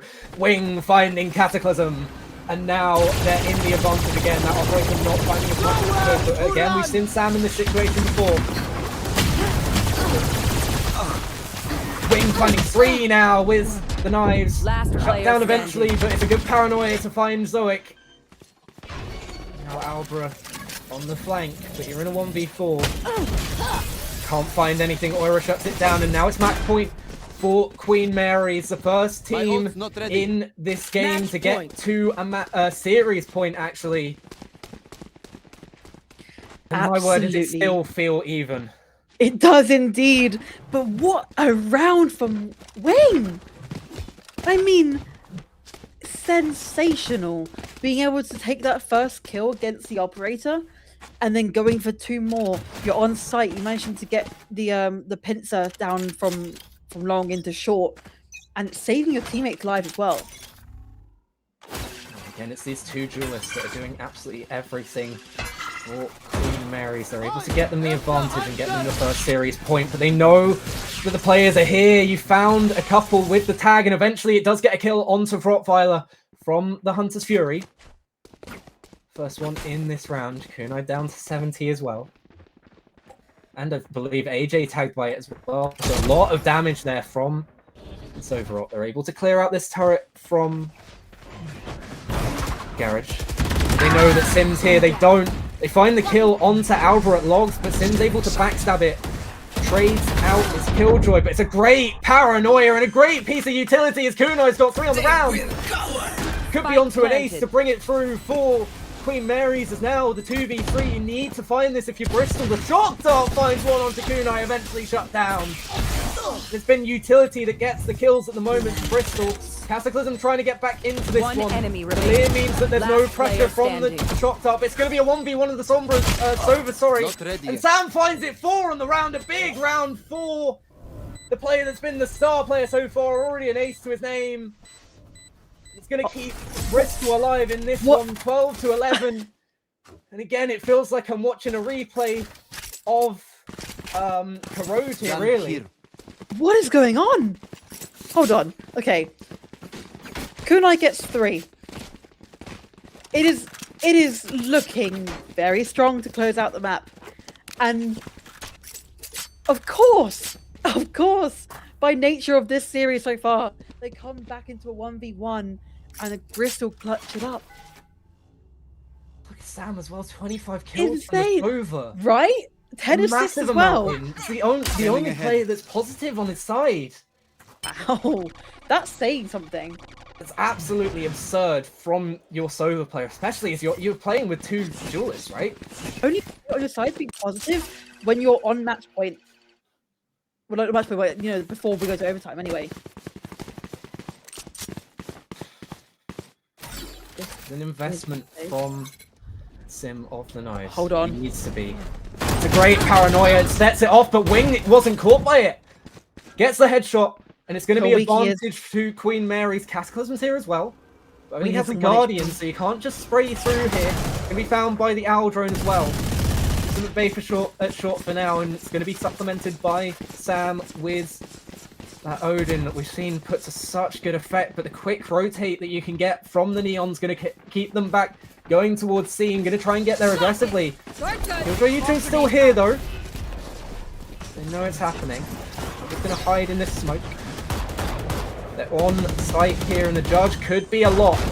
Sprays through the smoke, finds the second as well, finds the planter. The Judge on the other side though, AJ comes through, gets 2 big kills, and again it's Sam left. All on his own some. Spike planted. Killjoy lockdowns in, and how much can you do if you're the Sova? Finds one. Needs to get this lockdown down. Has to aggress quickly. 4 seconds left on it. Can't find it. Oira is the one eventually to win it out. And congratulations to Queen Mary's, University of London. They are your NSE Valorant champions for the winter split. And my word, did Bristol push them close?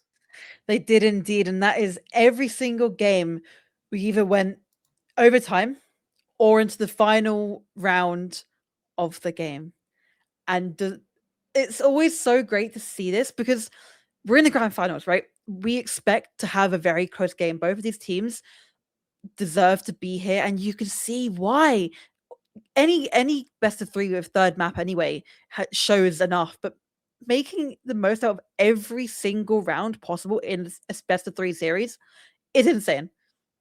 Yeah, I believe we're going to get an interview in quickly, and I think we need it considering just how much was put into that game.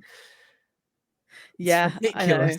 Also, the maps we play as well, Corrode, it's such a switch up from what we usually like this, we usually do see, and it's so refreshing. And seeing the way that these guys change up their comps and the way they play and like the pace that they play at on these different maps is so fun to watch.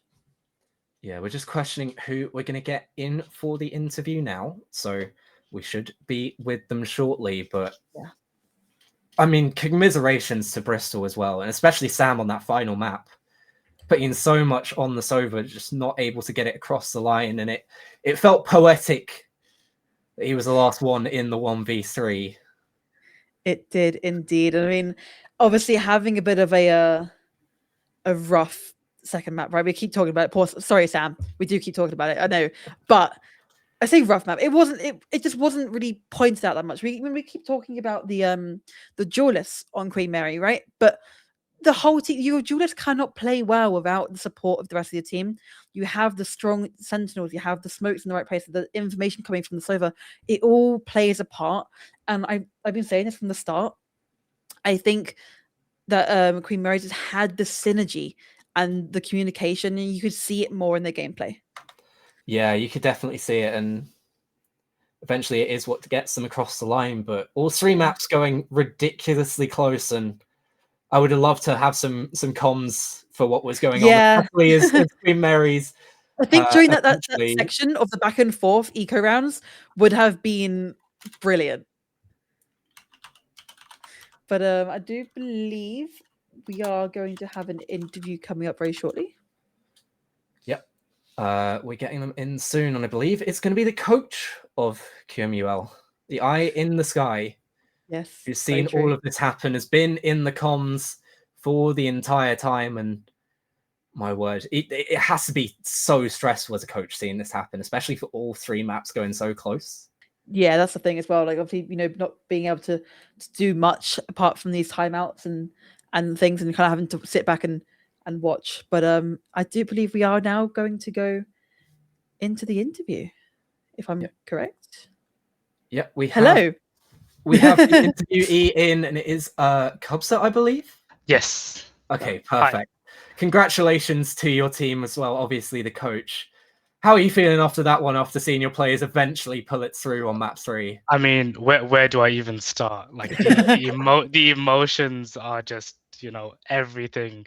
Firstly, congratulations to my boys, and secondly, congratulations to Bristol. It was an amazing series of games just now. The whole time it was so close. Aces winning Bristol's map choice, Bristol winning Aces map choice, and it all coming down to the wire at the very end. It was just insane, all in all. Yeah, I mean, obviously, I'm going to jump into second map real quick. You guys were doing, having a very strong start on the map, going 10-5, and then obviously, how were you guys feeling going into the third map after that loss? I mean, the boys were definitely a bit down, but they kept their confidence. These guys have been, their chemistry is so good together. They meet up in real life. They play ranked games all the time. Like they're confident in their own abilities, and at the end of the day, they're playing a game. They're here to have some fun. Obviously, they're here to win, but they didn't let it destroy their mental. Yeah, well, as well, it was a mental break the other way on map 1. How are your players feeling after? Well, especially 2 rounds to secure the overtime, and then 2 rounds afterwards as well. Yeah. How are your players doing after that one? Oh, they were definitely they were so happy. They were so happy to win that crowd map. Because I don't think it's their favorite maps either. So they probably weren't expecting too much, but yeah, coming out of that with a win was huge. Knowing that it was Bristol's map choice. So yeah, they were very happy about that. Yeah. Awesome. So going on to kind of just overall throughout all 3 maps, there's a lot of Odin plays being played from Bristol. I know. Me personally, I was I was a bit annoyed for the Aces. Odin, it's a hell of a gun. In the right hands, it can be extremely deadly. And fair play to Sam. He did play really well. But I would be lying if I wasn't. If I said that I wasn't happy to see him get outfragged with the Odin by Jack on Haven just now. That did make me very happy. But yeah. Well, just finally for you, before we let you go and celebrate a well-earned victory with your team, is there anyone that you want to shout out, whether from your team itself or just anyone around Queen Mary's? I mean, there's no one star player on that team, in my opinion. They all put in their absolute best. You know, obviously Wing, he was a bit of a star player, getting so many frags.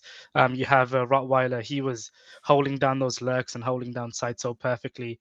Kunai and his smokes, AJ with his gunplay as well. They all did amazingly. And yeah, there's no one person I would shout out. So congratulations to all of the aces. Yeah, well, congratulations to you and your team. We're going to let you go off and celebrate with them now. Celebrate their win in this winter split. Absolutely, yeah. Thank you guys for casting. You guys were great. Thank you. And yeah, good luck to the next game finals. Well, Maddie, is there anything you would like to say as closing thoughts before we head out of here? Just the whole thing about, obviously we are going to be ending winter split with this evening on behalf of my other rivals. If you guys, will obviously be back for spring as well. Please do enter. We have loads of different tournaments across loads of different games, all on the website. We have women and non-binary tournaments as well for the majority of the games. It is all a bit of fun. Meet up with some friends, find new people. Just don't be scared to sign up. Well, like you said, it is an end to the Valorant winter split, but not an end to the NSE celebrations this evening, as we're going to have one more finals coming your way. It's Marvel Rivals after us. But just to remember and thank our partners before we head off, it's Monster Energy, Pot Noodle, Pringles, and Vita Student that are bringing you this weekend celebration of our best teams of university tournaments. But for now, it's goodbye from me and Maddie, and we'll give you the capable hands of our casters for our final matchup of this incredible weekend. It's Marvel Rivals next.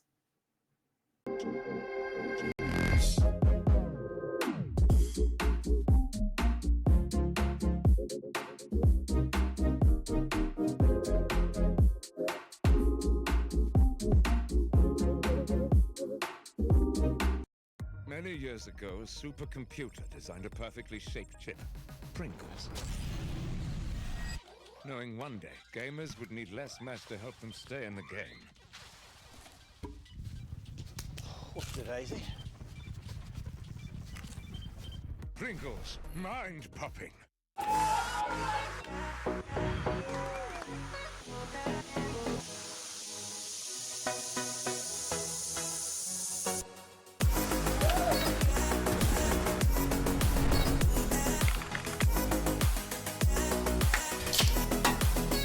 Let's go! Monster Black. Monster Blade. Nice. Monster Black. Monster Black.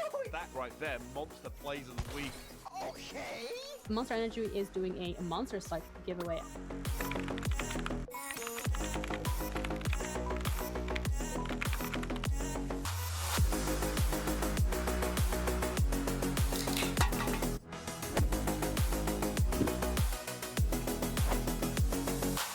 NSC stay-at-home series supported by Monster Energy.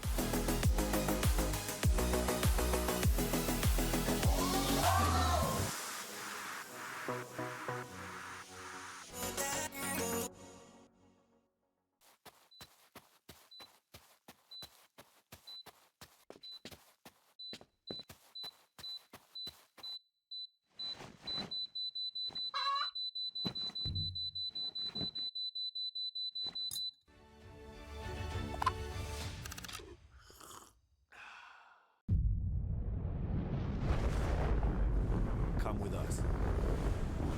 The new generation. The next level. Sending it big. You're in for a good run. Let's go. Come with us to the track, to the trails, to the slopes, to the surf, to the fight, to the race. Look at this! To the 4 a.m. starts, training harder, pushing further, hitting back, hard.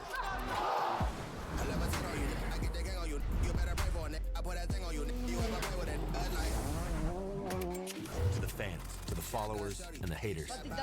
Come with us to the blood, to the sweat, and the broken bones. Cue rehab. We never quit. We never give up. We take control. To the world titles. To the world's first. The world's best. Come with us. We're just getting started. It's going to be so much fun, I promise you.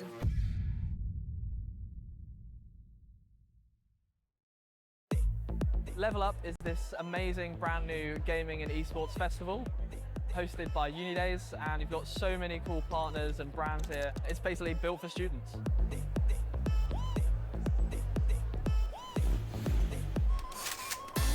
As you go through the event, you're going to level up as you go. So level 1, we've got the entrance maze, and then we go through, and there's a bunch of different levels for you to try out. We have retro, we have reflex machines, we have the consumables area, and finally we have the AFK zone and our UX stage is the final level.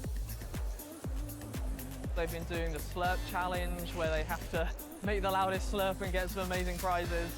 The ultimate drip for 2025, the pot noodle bucket hat.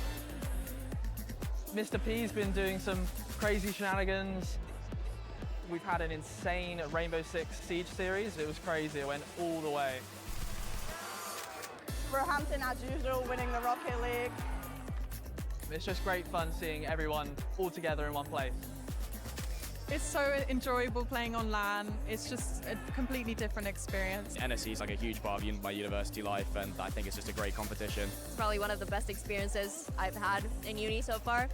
Obviously a massive shout out to our headline partner, Unidays, for creating this whole new experiential event for all the students. Shout out to Unidays and NSC. This has been wild, really, really cool. Shout out to the commentators, the organizers, and the players for turning up today and giving it their best.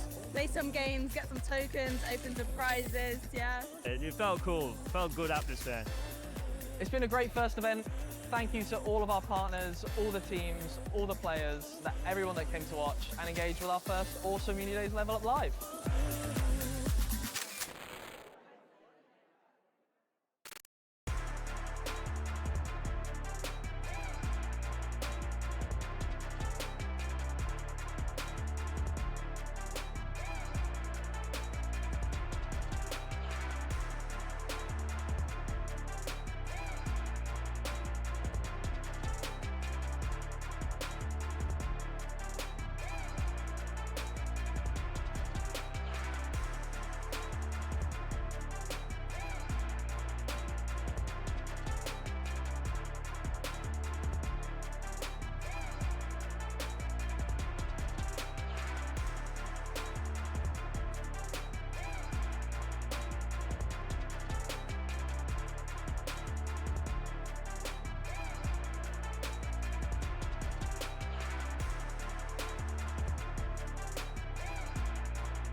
Many years ago, a supercomputer designed a perfectly shaped chip, Pringles.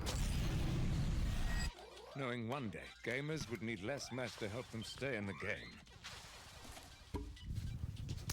What's it, Daisy? Pringles, mind-popping.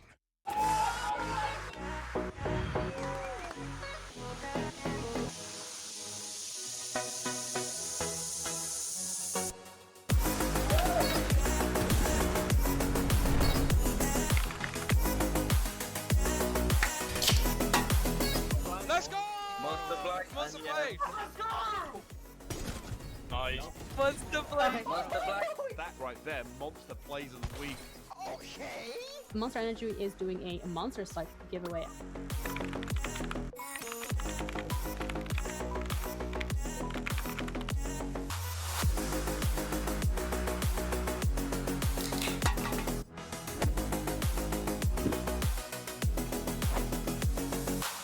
NSC stay-at-home series supported by Monster Energy.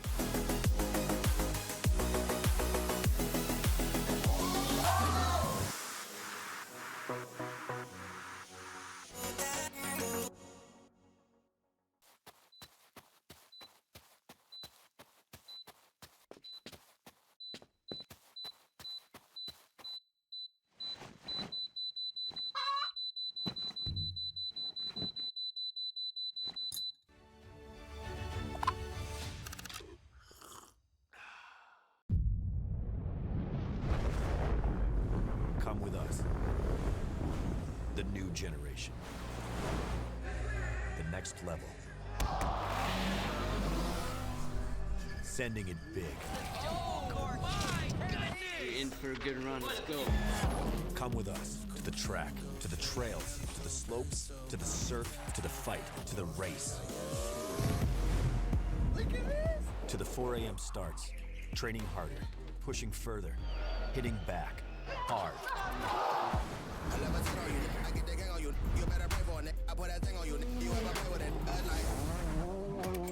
To the fans, to the followers, and the haters. Come with us to the blood, to the sweat, and the broken bones. You rehab. We never quit. We never give up. We take control. To the world titles. To the world's first. The world's best. Come with us. We're just getting started. It's going to be so much fun. I promise you.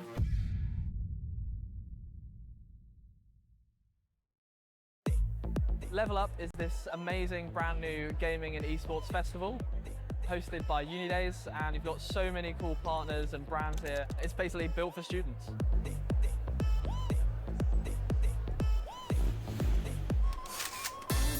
As you go through the event, you're going to level up as you go. So level 1, we've got the entrance maze, and then we go through, and there's a bunch of different levels for you to try out. We have retro, we have reflex machines, we have the consumables area, and finally we have the AFK zone, and our UX stage is the final level. They've been doing the slurp challenge where they have to make the loudest slurp and get some amazing prizes. The ultimate drip for 2025, the pot noodle bucket hat. Mr. P's been doing some crazy shenanigans. We've had an insane Rainbow Six Siege series. It was crazy, it went all the way. Roehampton, as usual, winning the Rocket League. It's just great fun seeing everyone all together in one place. It's so enjoyable playing on LAN. It's just a completely different experience. NSC is like a huge part of my university life, and I think it's just a great competition. It's probably one of the best experiences I've had in uni so far. Obviously, a massive shout out to our headline partner, Uni Days, for creating this whole new experiential event for all the students. Shout out to Uni Days and NSC. This has been wild, really, really cool. Shout out to the commentators, the organizers, and the players for turning up today and giving it their best. Play some games, get some tokens, open some prizes, yeah. It felt cool, felt good atmosphere. It's been a great first event. Thank you to all of our partners, all the teams, all the players, everyone that came to watch and engage with our first awesome Uni Days Level Up Live.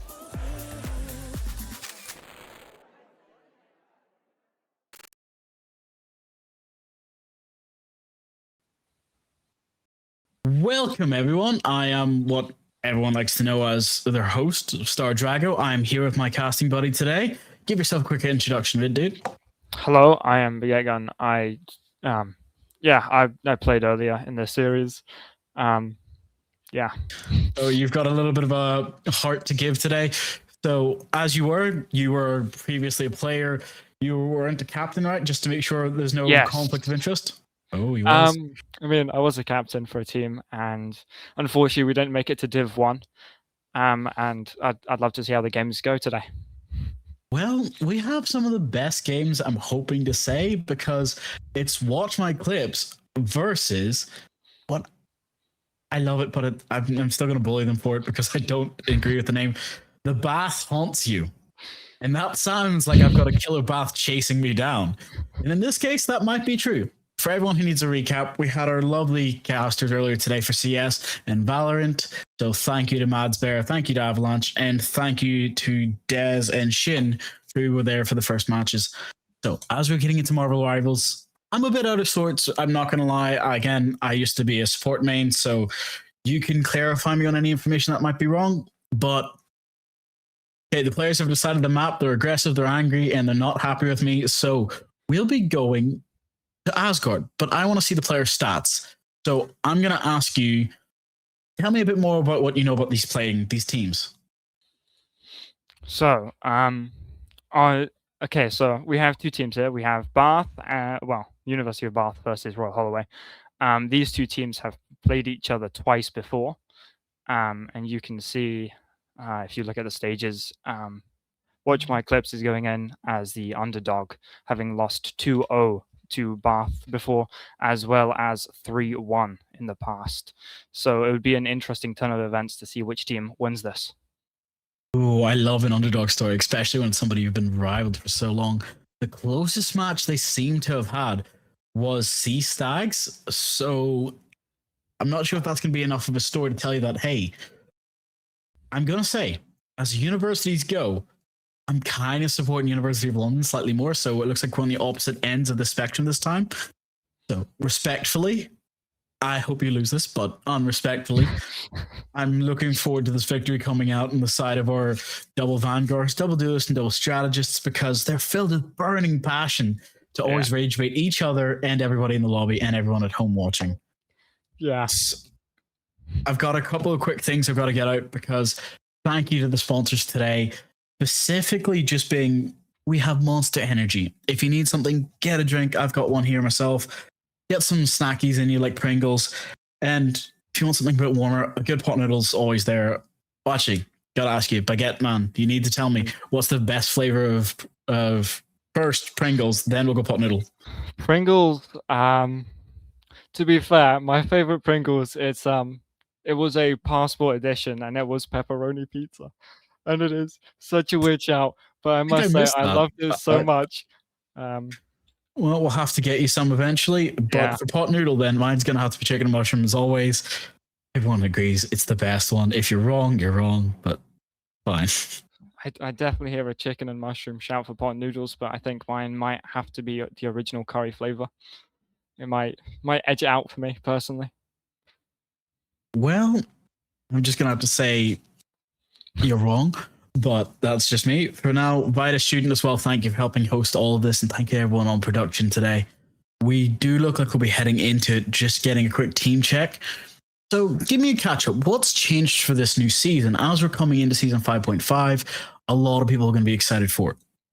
So in this new season, we've had a lot of interesting changes, and we have seen a new support, Gambit, come onto the scene, and he has entirely changed certain aspects of the game.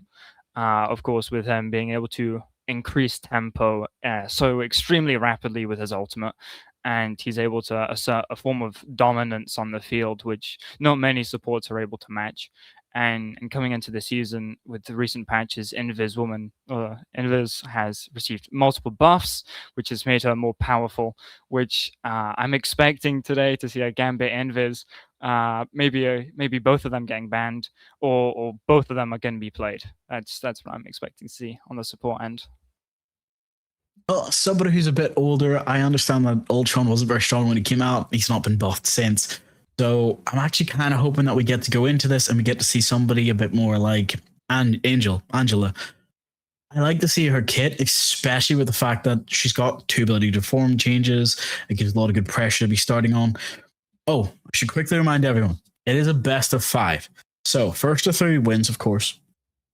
But with how these teams are fighting for this grand final, the last match of the day, the pressure's on. They've had all day to practice. They've had all day to get coordinated and talk. And that just kind of goes to show that watch their clips, watch their plays, be prepared for any and all strats they might have. And from what looks like, we're getting lobby stuff set up. And yeah, they're ready to start. So in 2 minutes, we'll head in. I need to quickly go over something with you because looking at it, we're going to Asgard. Do you like Convoy more or do you like Domination? I personally think Convoy is the best game mode that Marvel Rivals has ever made. I don't think it's close. I think after that, of course, there's some other maps, but Convoy generally is, I think, common consensus to be the best set of maps. Okay, I'm going to hold you to that because if we end up going to Krakoa, I will cry. Hellfire was the one map I don't like, but just me. And as everyone knows, there's giveaways, there's gifts, and everything else going on inside Marvel Rivals almost constantly. So have a look-see over there, come back, have fun, and just be prepared because we are set to go into long matches today. Especially for the fact of, I want to see some good highlight reels. I want to see everybody in Twitch chat clipping as much as possible and being prepared for this today. Yeah. I think that's what everyone's wanting to see, if I'm being honest. Oh, somebody did just chat. They've got a quick question for you. What's your favorite character in all of Marvel Rivals? I think my favorite hero in Marvel Rivals has to be Thor. Yeah, it's an odd shout. It's unusual, but I personally really enjoy the game cycle of Thor. And I used him to get to Eternity back in season 1.5. So it's a bit of a personal connection at this point, but I really love him. I think his voice line when it comes to his ultimate, I think that's really cool. And he's just been a favorite since then. And today I've got over 100 hours on him. By far my most played hero. So yeah. Well, I can say mine was Cloak and Dagger. I just love the fact that I can not only heal but also deal DPS. But we might actually be heading into it sooner than I thought. There's been one small hiccup. One of the players on the enemy team have just said they want to keep their team waiting. They don't want to give it too hidden too quickly. So as we head into this match, remember, Watch My Clips is the University of London. And in this case, Team 2 is actually going to have to be, well, the Bath that haunts you. And I'm actually okay with the fact that they were willing to change that just for me. So thank you. I owe you guys one. Let's head into the match. So, on the first pitch, you're going to have to give me an idea of how you think these bands are going, because Hella and Invis gone. Yeah, so those 2 bands are definitely expected, let's say, because Hella is broken with a Hella Namor team up, and especially if you're fighting against a team that has some good hit scan players, you will be terrified, because Hella Namor can ruin your games, and it has ruined multiple of my games in the past, and this is coming from personal experience here. It was not fun. It made me cry. And then the Invis ban makes sense, obviously, since Invis being one of the strongest supports in the game right now, maybe second to Gambit. So those bans have made sense, and then we have Mantis and Venom bans. Both of them make sense. Banning Mantis is trying to force a double support from both teams. Interesting. Venom ban makes sense, as Venom can be extremely powerful if played correctly into triple support. Okay, I do have to ask real quick because it does catch me off guard that not only is Loki being protected, Moon Knight being protected. I expected the Magneto since he's basically the strongest tank in the game as of right now. But explain the Moon Knight protect because I wouldn't do that in my rank games, let alone in a comp game. I entirely agree with you. I'm also shocked by the Moon Knight save. I mean, I recognize Moon Knight does have some strengths, but especially if you're running Loki, saving Moon Knight is quite an odd choice, especially since Moon Knight has a great possibility to shut down Loki, and he can do quite a lot of damage, especially considering Loki clones are basically free ult charge. It's going to be an interesting matchup, that's for sure. I have a feeling that we might see a lot more than we're expecting, especially for the fact we've got a lot of lords. Only one who's not actually there is Gabby on the side of... Well, actually, sorry. On the side of Watch My Clips, the fact that Kai is the only one without a lord sign, and technically Phoenix, but to be fair, I don't actually know much about Phoenix's kit. Do you mind giving me a quick rundown of how she works? So Phoenix is a DPS hit scan similar to Hela, and Phoenix is you're similar to Hela, of course, but the difference between Phoenix and Hela is that with Phoenix you prefer a slightly closer engagement, so that way you're able to more easily hit your targets, and of course after hitting two headshots or 3 body shots, you then get an explosive that kind of triggers on, and it'll be interesting to see as Phoenix progresses.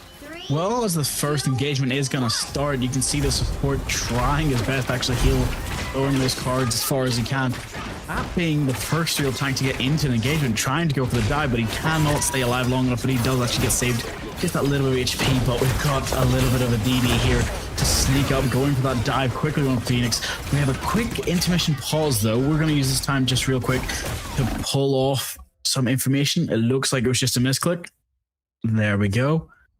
I must say, I mean, that would be a terrifying couple of seconds, especially for that Daredevil, since he knows he's going to die. Well, him and Magic are gone, especially that Loki. This might have been a better choice to hopefully get rid of it.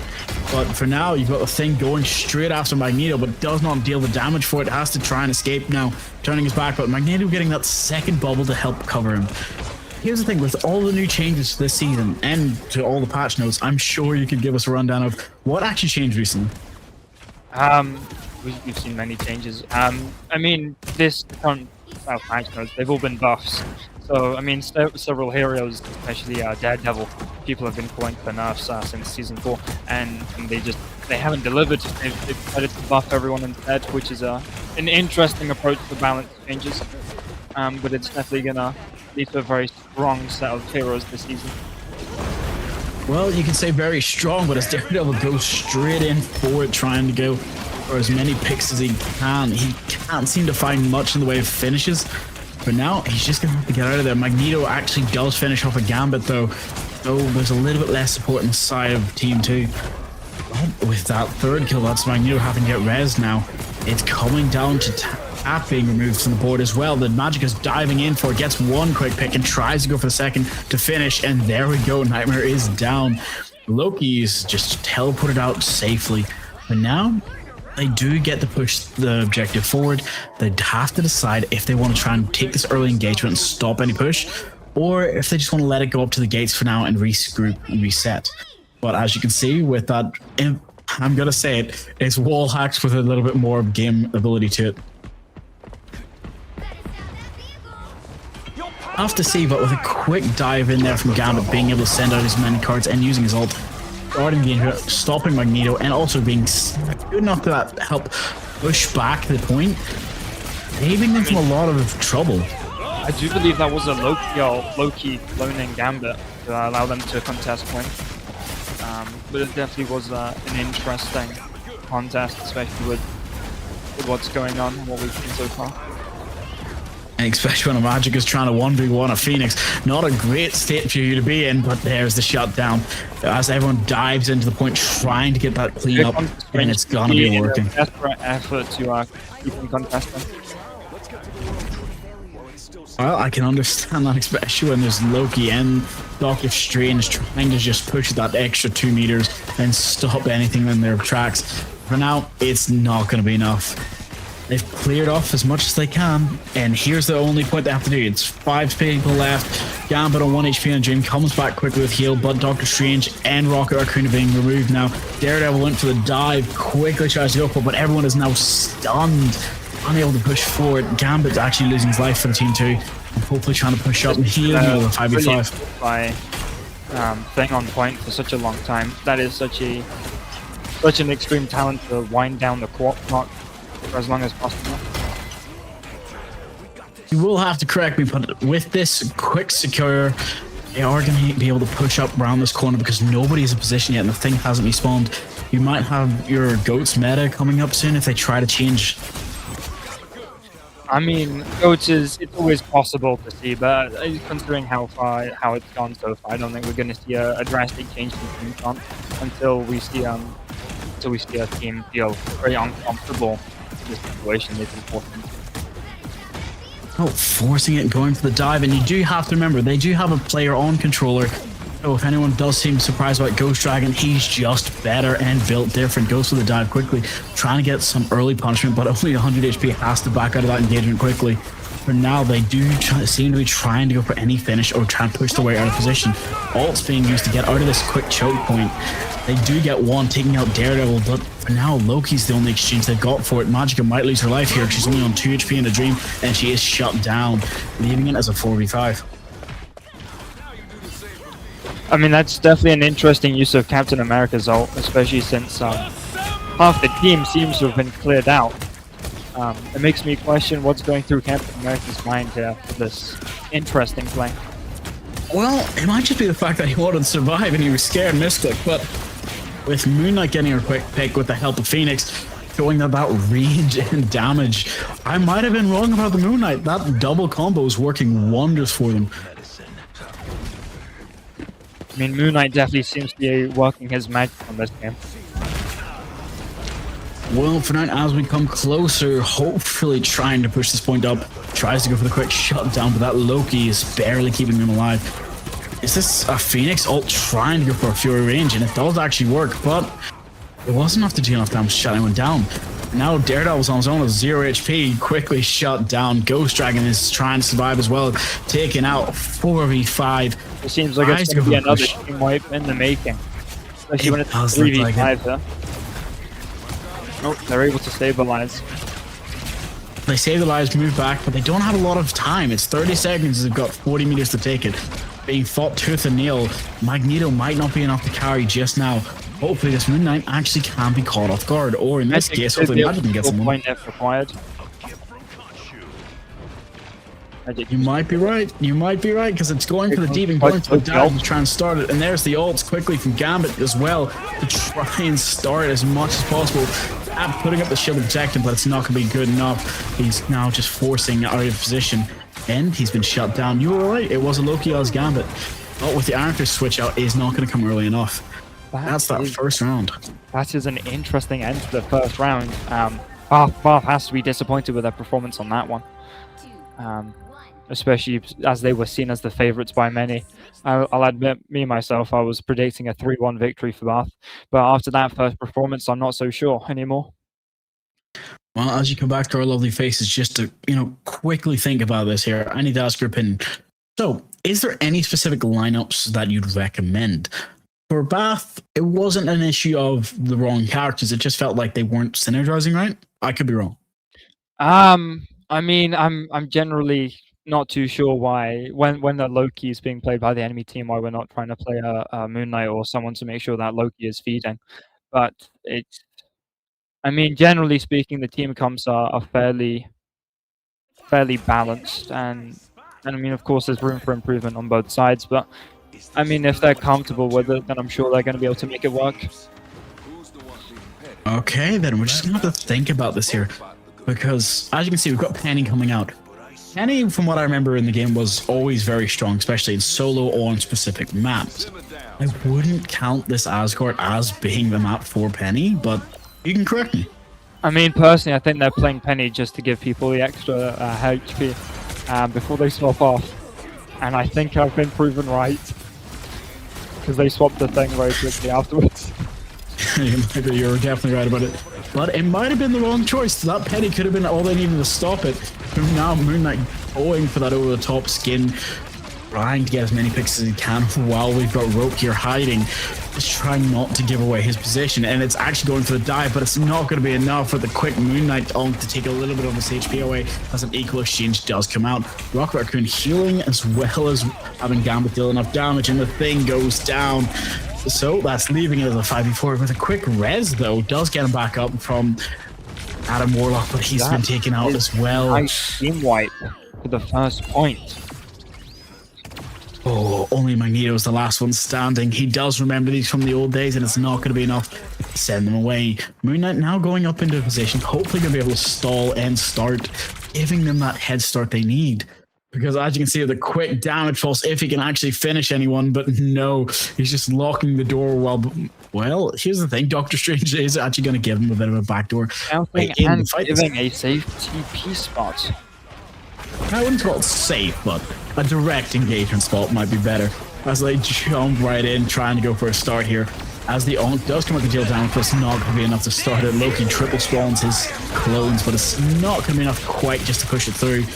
As you can see, quick ult coming out from Star-Lord to go for the damage, but everyone's got the HP to survive. Magneto was finished off, but on the wrong side.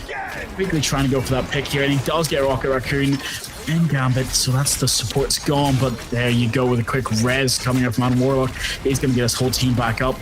But without him coming back, there's going to be enough to save the whole team. There's enough to res him, so hopefully is. Thing uses his quickly to try and push in with that heavy fist. But he's got to use this ult if he wants to stay alive. He's got 10 HP and a Dream Man. No one's there to support him. So he's just going to save it, trying to get as much Earthbound done as possible with a quick Moon Knight ult to also suppress the enemy. Is it going to be enough? It is. They're going to be able to clear the enemy, push them off the objective, and clear the engagement. But now they just got to decide if it's worth it to try and push or try to stall. And it looks like the answer is don't engage. 3v6, not a great choice to start. Time to regroup and reorganize. I mean, Watch My Clips has a gigantic time bank, and considering they only need to push 40 meters, I think this should be wrapped for the game so far. I mean, or for this round at least. Well, we're just gonna have to see if that is the case. As Star-Lord tries to go for a quick dive pulse, but he's only got 200 HP. Back up, doesn't have to worry about it, never mind. But as we're getting close, that just 10 inches, 10 meters, does not need anything to take this victory. They just need to stall and push people off point at this point. I'm expecting all the ults to come out just to stall and shut down. They cannot let it get even slightly further. Quickly retreating though, Magica tries to go for the deep dive onto the back line, but can't actually get it. Whole team swipes forward and pushes in. It does look like the Red have saved it. That is a nice team fight win, and Bath is going to need to be able to replicate that for at least another 3 more team fights.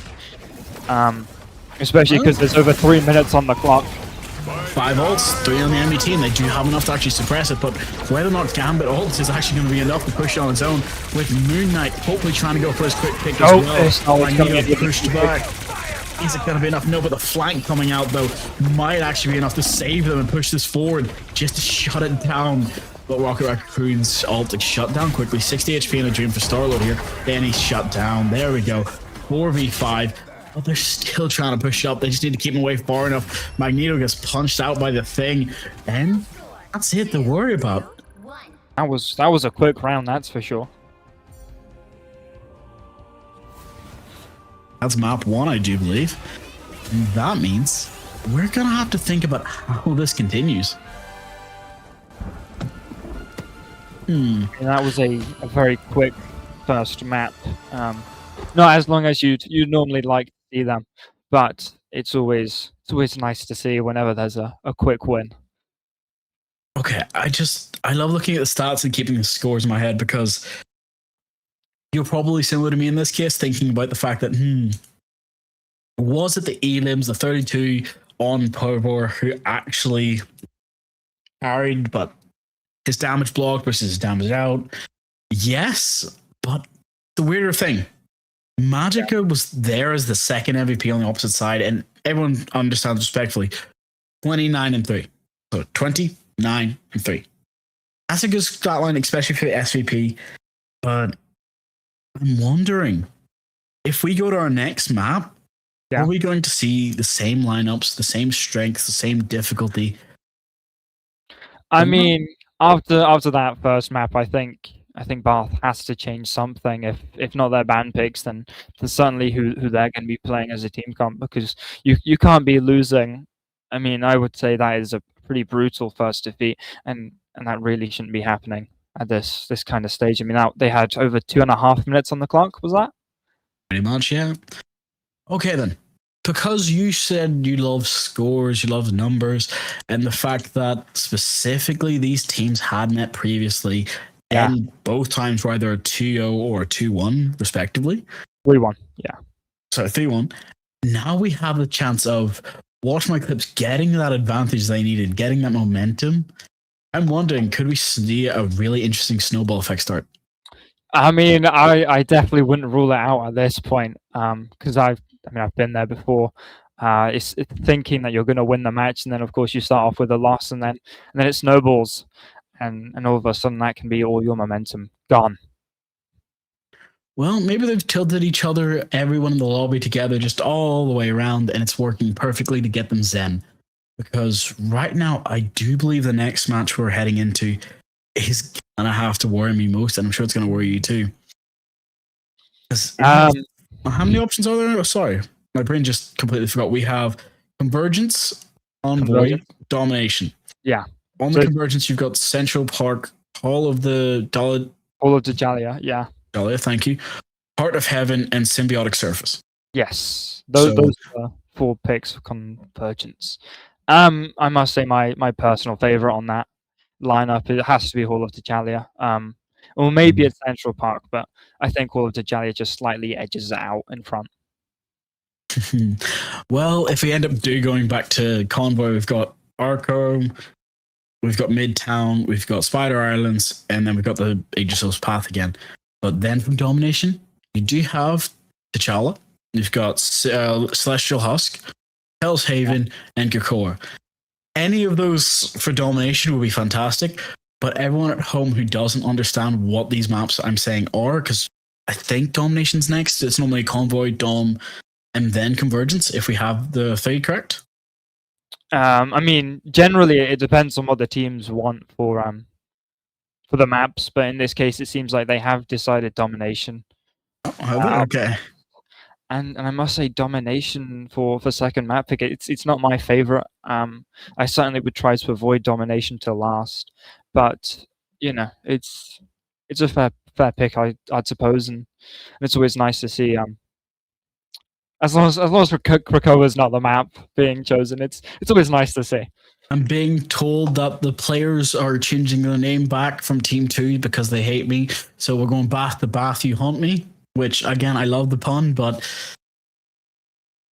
it's okay. It happens. Just don't chase me in the shower. For now, we're going to Intergalactic Empire of Wakanda. It's a fantastic book and comic as well. We're going to Burning T'Challa, which, again, I do love as a map. I don't think we're going to see a Black Panther, though. There was a lot of strong dive, comps and players on the side of Bath. But whether they're going to be able to execute it on this map, we'll have to wait and see. I mean, I must say, choosing this map for dive generally, it isn't something I would personally think of as a great idea. But I mean, I suppose there always are going to be the hallways and the side paths, which are always going to give you off angles, and there's always going to be a position to attack the enemy. So I gotta ask you as we're loading in, Daredevil or Black Panther? Who's the better dive? Daredevil, and it's not even close. His win rate is absurd. No, give me playstyle reasons. Come on, look at numbers, but numbers aren't all everything. So the reason why I personally believe Daredevil is so much better is because, of course, you can get in easy because you've got a dash to get into them. I forgot what the ability is called, but you can mark a target and then you can dash that target, and then you can use your chain to get out. So mobility is no problem getting in and out, and then you also get the overhealth when you're attacking the enemy, which allows you to, sustain in the fight for longer. And then of course you also then have that lethal block, which can really save you in a pinch. and Black Panther just doesn't have the same amount of utility and the survivability in those situations. So he's going to get eaten alive in comparison to a Daredevil, who should be able to survive. Well, if that's what you believe, I'm going to hold that to you. Because right now, I'm thinking, because as you can see the bans yourself, Loki's gone, Gambit's being protected this time, Magic is being protected, Invis is gone. Yeah. So the intentions of Spider-Man being brought kind of worries me. He's just a boy. See, whenever I see Spider-Man in these types of formats, I always question how serious they're being with this pick, because I mean Spider-Man can work great in some situations, but when a team is more focused and in a better flow state, Spider-Man generally starts to fall behind, in my experience. Ooh, apparently we do have some historical lore coming from chat. A lot of people are saying that this team had never played together during their first match against Bath, which was literally the first match of the season. So all of the experience they've accumulated is now coming to light here. You cannot base this. And you know what? We're just going to see how Magneto's ult gets value here as well, because he's a Lord player. Christopher's trying his best, but as we've seen before with Ghost Dragon, it's all about being there for your team before you ult. I mean, this definitely is an interesting match now. I mean, Emma's been saved. We didn't see that last round, and especially with Emma now being saved, you're going to see a lot of different plays that wouldn't have been achievable or possible before. And I'd imagine Thing is probably not going to be. Watch my clips. I don't imagine it's going to be their pick, because Emma has is so extremely oppressive into her thing. So it would be interesting to see if they're going to force it and just try to make it work. Okay, I'm going to have to hold you to it, because as we are going here, it is a good dive map. We all love to see it. And with the quick switch off, no Black Panther and no DD today. So we're just kind of hoping that, you know, we've got Moon Knight, we have Phoenix, we have Rocket, we have Magneto, and we have both the Thing and also Gambit on one side, meaning that everyone's going to have to be a little bit more concerned about this and how it actually plays right now. You've got Jeff now being brought inside of Bath, Rocket, Magneto, Magica, DD, and we do get Ghost Dragon on Emma Frost. So Emma being one of the strongest tanks, if not the strongest in comparison to Magneto. And Spider-Man deciding to be aggressive against Moon Knight. I feel like we're going to Spider-Man swap off, yeah. Yeah, you can't I do must that. say, I mean, the Jeff pick, that's what really fascinates me. Oh, of course, swaps after Gambit just as I talk about it. Well, for now, we need to see how this push-up happens. For now, they're trying to give the quick angles. You're going to have to tell me, because this map, everyone knows it's been in the game since launch. And quickly, as you can see, Star-Lord almost going off the edge by a misclick. How was the best way to take this? I mean, personally, my favorite way to take this map is to come in through the center, hold the middle point, which neither of them seem to be fighting. But you take the middle and you try to kind of cut off their back line from their front line, and then, you know, the second you cut them off, you really have a very I need everyone in chat to agree that Ember Frost should be banned or nerfed, because that was a massacre from basically 6 down to 1 to 5, and now Daredevil isolating the ones hunting, just trying to go for Starlo, but he's not going to be able to get it. He does actually hit off the roof and get pushed back. But now it does look like they're trying to start something. Cloak and Dagger is being brought with my favorite characters, so hopefully they can start winning this quickly. They're trying to get as much poke damage as possible, and Ghost Dragon actually goes for the dive, and he does get one. But now it's 5v6. They have to go for the push-in, but they can't actually make it. The dive is here, but it's not going to be enough. Emma Frost just pushing them back into their spawn for now. I mean, Emma Frost definitely has a very controlling effect about her, as she can be used to effectively control them, and sometimes she can force entire team swap, especially if you're playing Thing at a cool and hard matchup for when. And I'm still surprised that they're still playing Thing, but I guess each player has their specialty. Well, you can say each player has their special, but when Daredevil ults and goes for the dive, quickly stunned though, before he can get a big capitalization on that. Now Magneto has to shut down the Rocket Raccoon because he doesn't have the HP to survive, and there he goes. Gambit actually getting a pick, taking out Moon Knight. You're gonna have to correct me because with Magicka just hunting down the poor Gambit here, is there a team combo right now that we are seeing in this match? Is there any synergies that are starting to work here? Because it looks like Bath might take this quickly. I think Bath will probably get the win on this first point here, and I'm sure most of that is, or much of that will be attributed to that Emma. But it's going to be interesting to see how Watch My Clips is going to have to try to shut Emma down, because they can't allow Emma to keep on effectively steamrolling their team, and they're going to have to do something to change that soon before it's too late. But as we're here armed and dangerous, I don't think they have a lot of options to do it, but with a quick shutdown coming out from the Psionic Wave, it's gonna be working wonders. Quick dives though, and might actually be able to get away with it quickly, but no, he gets shut down mid before he can send his ult.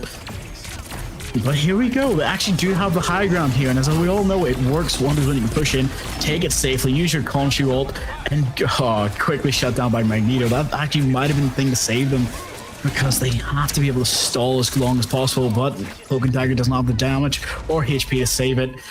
And as you can see, Rope was just slightly too far away.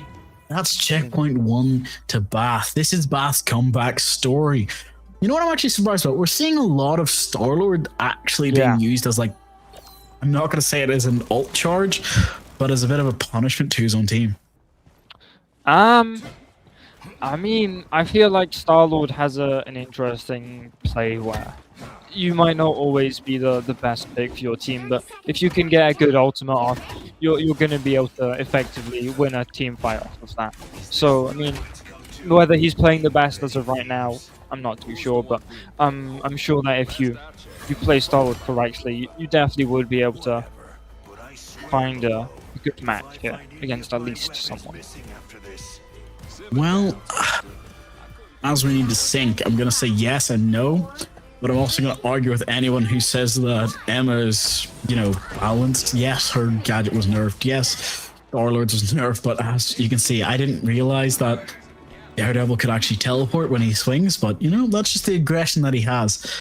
So, I mean, that's part of the extremely high mobility that I was talking about earlier with Daredevil, was he's got that chain, which is kind of a form of teleport, as you said, and it really allows him to move around. Now with the quick ult trying to go for that dive, but they don't actually have the ability to start it yet. They're all fighting for this point, as you can see, 2v1, 3v2. They're just trying to isolate their ones, and it might actually work with the first pick, taking out Moon Knight coming from Magicka, which is probably the best play possible, but as Cloak and Dagger stuck in a corner, her ult's not going to be able to save her. Crazy, you know, Frost can get it, but no, she's just getting pushed back with 2 HP and G-Man shut down. This Magneto is doing the work that he wanted to be done, but now we might have to go back to the past. I mean, that definitely is an interesting first team fight for Bath now. I mean, they're really showing why Emma still is one of the top tanks. And it's nice to see that Watch My Clips has hit the Emma mirror. I mean, I feel like right now that is probably one of the best ways to play in this. I think there's more punishment going on. It's not something you want to start with quick ults coming out all around.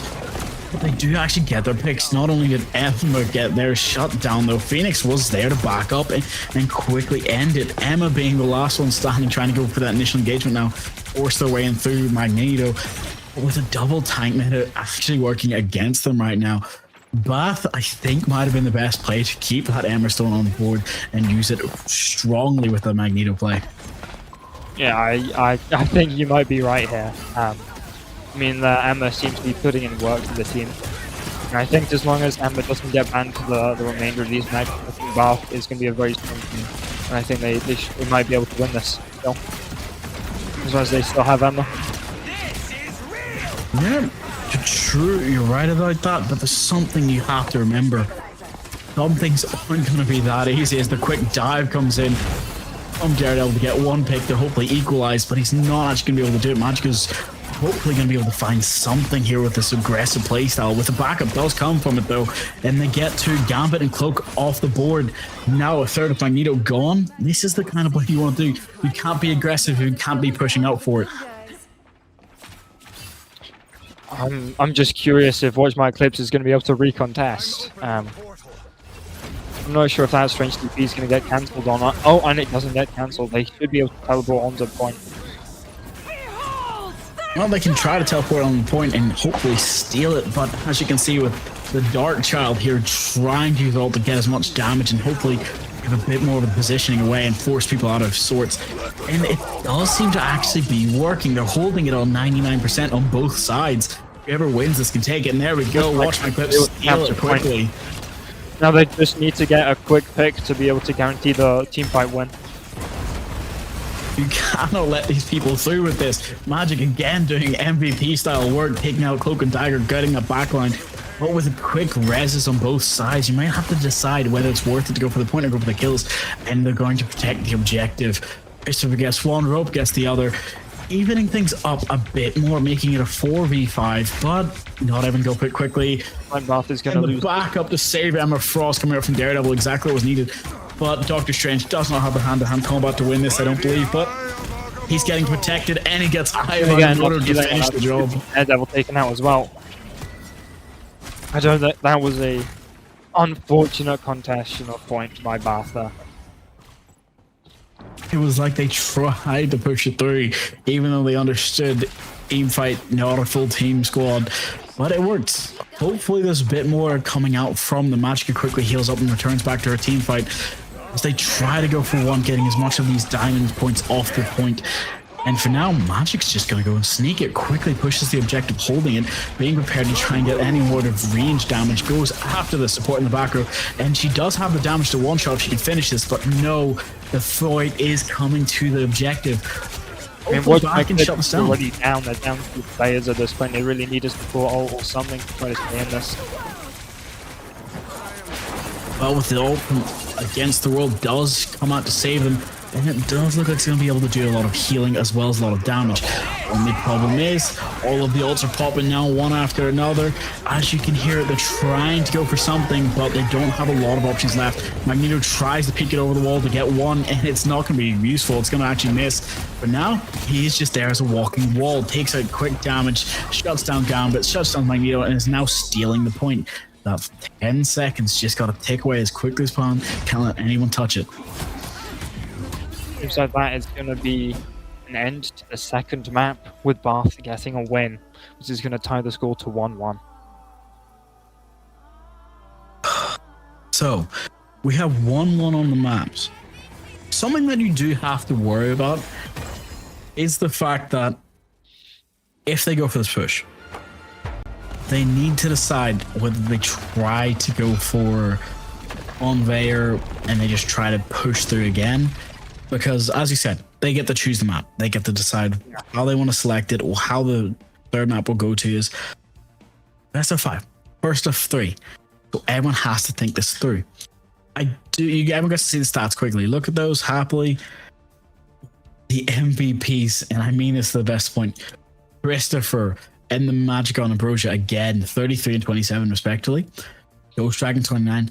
It was really just down to a difference of eliminations. You can say I'm wrong for that, but the damages, the scores, the damage blocked were all kind of similar. Even the healing was equally, I think, better on the blue side. So, I mean, to me, that game felt very one-sided, to be honest. And I think the scoreline really reflects that here, with Watch My Eclipse having lost almost every single team fight back to back to back for that whole map series, which is very unfortunate, but it does happen. So this time, whether you take it as Purveyor wasn't up to just yet, or whether you take it to the fact that 3 players on Bath just wanted it that much more, you can take it and leave it. Yeah. For now, be prepared. We're about to start with the next one, and that's what I have to worry about. Whether we go to Convergence, whether we go to Midtown, whether we go to just Krakoa, I'm wondering how these teams are talking to each other right now, because it's coming down to it's 1-1. They've been in the situation before. That's best of 3. So the next 2 matches are going to be decisive, because even if you do it as best of 5 or best of 7 or something like that, and one team runs the gauntlet, you need to have your mentality up every time. And I'm sure you can agree with me on that. Yeah, I can guarantee when your mentality gets bruised, that's when the real challenges set in. Because if your mentality is bruised, you winning the fight, you winning the game, it starts to seem like an impossible challenge. And you know, I've been there, but if you're able to find new strength or something along those lines, you definitely are still, you can still find your footing again, and you should be able to claw it back. So, Ken, just to quickly clarify, because I have been informed and I've had to make sure about this, it's not in a specific order. It is specifically after each game, the loser of the previous game selects the map. Yes. Then the winner selects the sides, making it a little bit more fair on the side of the losing team, but not such an overwhelming victory like that should it was. I think that just came out to the fact that Bath were more comfortable, especially on that map and on that playstyle. Hopefully, we do get to see something a wee bit different, because depending on what we get, I would like to see a Mr. Fantastic make it through. I'd like to see some of the more two team up partners, even a nuclear fastball throwball. Nuclear fastball, sorry. I think a fastball special would definitely be an interesting thing to see here. But I mean, for you to see that, you'd realistically, Emma has to go for that play to be considered. And maybe Mag as well. But you definitely can't have an Emma Frost on the field to be playing Wolverine. I have a question for you quickly, just because we're waiting for the players to load in and be happy about where they want to go. So, Magic. Why are they letting Magic through? Besides the fact that just DPS-wise, she was SVP in that first game, dominating. Yeah. Is there something to fear more than Magic, maybe? I mean, I must say, whenever I play in this game, Magic, I'm aware that Magic definitely can be powerful, but Magic is generally at the back of my mind, especially since there's so many more powerful, more dominating heroes. In my opinion, I think you definitely need to be more careful of a Daredevil, because a good Daredevil can definitely ruin your game.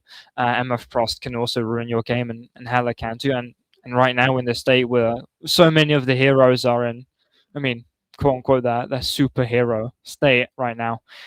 You really need to be careful, and there's too many good ban picks that there's so many heroes that just kind of fly under the radar because of it. And I think Magic definitely is benefiting to that. Well, I'm going to give a quick shout out to our sponsors and partners today, because it needs to be done. First off, thank them, because no matter what you say, Monster Energy. Everyone needs to drink. Everyone needs to thirst. Everyone needs their energy boosted like a monster. Second of all, Pringles. I like a good snack. Everyone likes a good crunch and crisp. Hot noodles, because, Chef Kiss, if you're a student like I was. And Vitus student, thank you for being here to back us and support us. Let's head right into the game. We're not actually going to where I thought we were going. We're going to Symbiotic Surface. And that's not one I love, but one that I like a lot, especially if you bring a Venom, Spider-Man, and a Penny. Back in the old days, we get that triple combo. Yeah. But I think in this case, we're going to get rid of Invis and Loki. They understood how aggressive and how important it was to get rid of Watch My Clips Loki, because of their healing and the damage was nuts. I mean, I must say, whenever I played on Convergence maps, Symbiotic Surface used to be my most hated one for quite a long time, until, I mean, I got over the mental block of it, and now I think it's quite a good choice. I think you just like it because of the fact that in all blacked out maps, you don't need the callouts, you just be over there and people will point. But for now, it's all about that starting engagement. Tell me how you'd prefer to see the bans come out, because Mantis being protective and Magic both being protected means the fact that it might not actually be by choice that Bath is letting Magic through, but it might actually be by the fact that Watch My Clips can't actually get the chance to ban it, because they understand Invis is so much more important to get rid of. Yeah, I mean, personally, on the ban wise, I definitely would have liked to have seen an Emma Frost ban, and I think a Daredevil ban definitely would have been called for at this point. I mean, I understand the need for a Venom ban, but at this point, I'm beginning to question if that ban is necessarily needed or or because I think they should be able to work around it. But yeah, it's gonna be interesting to see. Cloak and Dagger and Groot all being protected on this map? Okay, you can correct me if I'm wrong, because I've only been watching the esport for Marvel Rivals since its launch. And I don't remember the fact that Cloak and Dagger, except for in that one particular season where they were broken, or sorry, perfectly balanced, in my opinion. Yeah, perfectly balanced. Were needing to get protected. So you're gonna have to explain to me why now? Why in this map specifically would you protect that? I must admit I'm not too sure myself why they're saving Cloak and Dagger. I suppose it could be part of the fact that they're afraid that, especially since well, at this point 3 of the supports had been banned. I thought it's possible that they might be thinking that they're going to be banning even more, and if even more of the supports get banned, then you're forced into a very small support queue, and if you're in such a small position, then you don't get as much freedom as you could otherwise. And that might be a ban out of fear of not having enough supports to play. Oh, I'm gonna hold you to that just for the fact of Emma Frost still being brought. They've just leaned into it now at this point on both sides. Cloak and Dagger is being brought as well. Gambit. We've got Namor, which having Namor and Hela on the same team, that is giving me throwbacks to ranked, and I'm sure everybody at home can agree. It just has to kind of come from the fact of shutdowns, punishments, everything needs to happen now, and it's going to be happening. The moment they try to push out this door, I'm expecting a Hela 2-tap. If not, maybe just a Namor Spear just to take off a lot of HP from people. I mean, something that I'm definitely expecting is I'm expecting Magic to have a far more challenging time, especially playing into such a relatively anti-dive comp, considering you've got the Hela Namor, and I think Magic might struggle a lot here.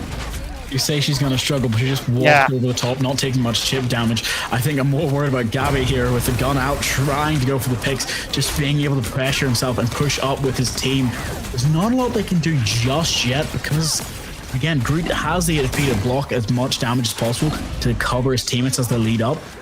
But if you don't push up as a unit, it takes quite a bit of time and quite a while to even try to. Luna's trying to help push up the team, getting as much ult charge as necessary. Gambit getting his ult in the first 5 seconds, using it immediately. Now pushing his team forward, pushing the enemy off the point, getting one quick pick, taking out Namor, takes out Gambit, tries to shut down a 3rd, 4th, and that's beautiful. Down to 2. Magneto shut down Emma Frost. That is a team ace. Beautiful sweep. I must say that is quite a beautiful team wipe that you've just seen there, and that has only been made possible through the Gambit ult, and that is what you'd like to see. Please, everyone, be remember to clip that for me because I want to see that as a replay later on.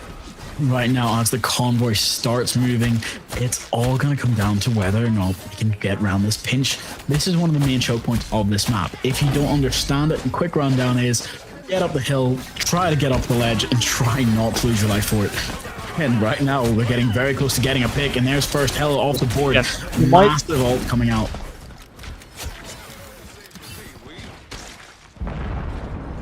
You okay? You gonna say? I thought you were gonna say something. Well, I was for a second. I was thinking there was going to be another team wipe coming in, but it seems like Watch My Clip seems to have recovered just in time to be able to do a successful retreat. No, it's okay. It happens because right now, Emma is, she's a strong woman. You don't want to be counting out just yet. And when she goes down, it's like, all right, we got to back up and change it quickly. For now, they are going to have to decide whether it's going to be the right play to try and get this ace parts, get these queens in there, and hopefully go for the dive. And it worked wonders, taking out Groot. That's the tank off the board. And Emma Frost gets the second. That's Lunar. That's a healer. And another, just a quick backhand, taking out Bucky. Hopefully they're able to get a 4th here just to line things up and give their own ace, but no, only 4 this time. But they have pushed the convoy back enough where they're safe and can hold the choke point again a bit more easily. But now, I'm going to ask you, because this map, is there a specific way you'd recommend playing it? I mean, I must say, generally when I play this map, I generally try to brute force main. But in some situations, you play against team comps, which brute forcing main won't work. And when that does happen, we're then going to have to go force by the flank. Or maybe using a massive ultimate dump, meaning use 3 or 4, or maybe even all 6 of your ultimates at once. Try to force your way through. Well, you are right about that. They do successfully get out of there. Only losing one on the enemy team, though. That's not a great start for them as they try to push through again. Louis is holding us here. Magneto saving up his ult as much as he can. Does get too quickly, losing Bucky and Groot for it, though. Luna Stone tried to save it, but ult was not enough. And now they're just trying to hold the point until their teammates can regroup and recover. Now, though, she's close to losing her own life for this, but she has to decide whether to push up with her teammate or retreat. Magic going for the kill, quickly shuts down one, has to push up for the second because it's now go or don't. Ult is out, hopefully gets one, gets a second quickly, takes out Dunbar, and there's the third from Ambrosia to cover it. They can get another one. They can hopefully push back far enough where they can just push the whole way up to the door. And this might be the cover they needed. Groot is there to back it up, gets two, and Ambrosia can finish the last one. I mean, that definitely is going to be a very nice second point that's been played here, especially from Bath as they're able to, I mean, arguably dominate since they have over 4 minutes on the clock to capture the third point. This is a very interesting game. You're right about that. We're actually seeing a much better convoy coming up from the side of Bath, which after that first map, fair enough, maybe they just hadn't woken up yet team-wise. Now, it's working wonders. So they've just hopefully got to try and push through these last little points. And this is my question. Do you like this section of this map? I mean, personally, I think the only section of this map that I really dislike is the first section. Because you can do such an effective and such a very powerful chokehold. And after that, I think I generally like the map a lot. And I think this section here in the end might be my favorite part. Okay, I can understand that, but for now, I think a flanking Bucky might be more terrifying than anything. Holding the team in spawn, not even letting them through the double doors. For now, they're just gonna have to see if they can push up closely. Magica taking a lot of damage, but also just being safely able to get through because, you know what, that's why you need an Ember Frost, somebody to cover you. That's why you have a Groot to body block as well. But as you can see, the HP is not going to be enough. And with their own ults coming out from their own Ember Frost, is enough to shut down and deal a lot of damage, forcing them back. But Emma's shield is there to protect enough just to cover her teammates as they try to force up. Ember Frost losing half her HP in the engagement because of Cloak and Dagger's cover is not going to start. But there's the point they needed. Missing the shots though. Bucky cannot land. They can't continue with another again. It's only going to be that one time. Well, there we go. A quick shutdown. That's Groot off the board, meaning no tanks to cover except for Emma. Meaning that they just have to force back, heal, rate, regroup. They do have the time. They've got 2 minutes. Don't say count them out just yet. They've got to do it. This is where they have to show that they're better players. They're cracked and they've got it for days. I mean, this definitely has been a great defense so far on the side of Watch My Clips on this third point. After all, they have used up over 2 minutes of the clock from Bath, which is a great hold so far. At this rate, they might be able to hold the whole point. Well, you can say trying to hold point, but Bucky losing his life for it quickly to Magic. Actually, Joe's for the quick dive onto the team to try and start. This Magic is nuts. I don't agree with keeping it on board, even for an invis, with a triple kill coming out from Christopher to quickly shut down their opponents. I'm going to say, Chris, I didn't know Groot could be so aggressive and offensive. For now, he's just doing work, and that's what's needed right now. Covering his team and trying to make sure that they can force their way around the corner. But there's the Groot ult to cover and shut down Bucky, but no. Backed up quickly, juices his ult now, tries to go for the defense, try to go for the finish. Groot is going to be able to survive long enough to get out of there to get Emma Frost to back it up with Luna as well. He's not going to lose his life this time, meaning that again is not coming. Cloak and Dagger does push up, hopefully going for a backline, giving themselves enough range where they can try to stop and just push recklessly. It does seem to have been working. It shot everyone back, and that's going to be the damage they needed. With, I'm going to say it, Magic and Mantis being pushed so far back and 40 seconds left to try and get around that corner. Here's the thing, Clips might be able to take it. I mean, at this point here, I'm not too sure. I think Bath might have the advantage due to the ultimates, especially when you're starting in with 3 ultimates versus the enemy that has 2. That might enable them to get a win, but at this point, I think it still is anyone's game. Well, you can say anyone's game, but these ults are still getting ready to pop off. Emma Frost quickly using hers as well to try and push up against this Magneto. But Matt is keeping everyone waiting when she's going to use her. There we go. Finally uses it, hopefully to push through. With a quick pick on the enemy, Mantis actually going to be able to do a lot of work. Oak and Tiger gone. DD is now off the table as well, becoming a 3v6, 2v6. They've got to push forward now. Bath has to be able to take this now. As you can see, we've gotten again waiting. He has to decide whether it's worth it to try and finish quickly or to try and go for the objective. He knows they're on the point, almost onto it. He can't do it alone, but Angela is here. You don't have to fight alone anymore. Tries to go for the shutdown. Actually is able to back it up quickly, but Bucky loses his life just before it can finish.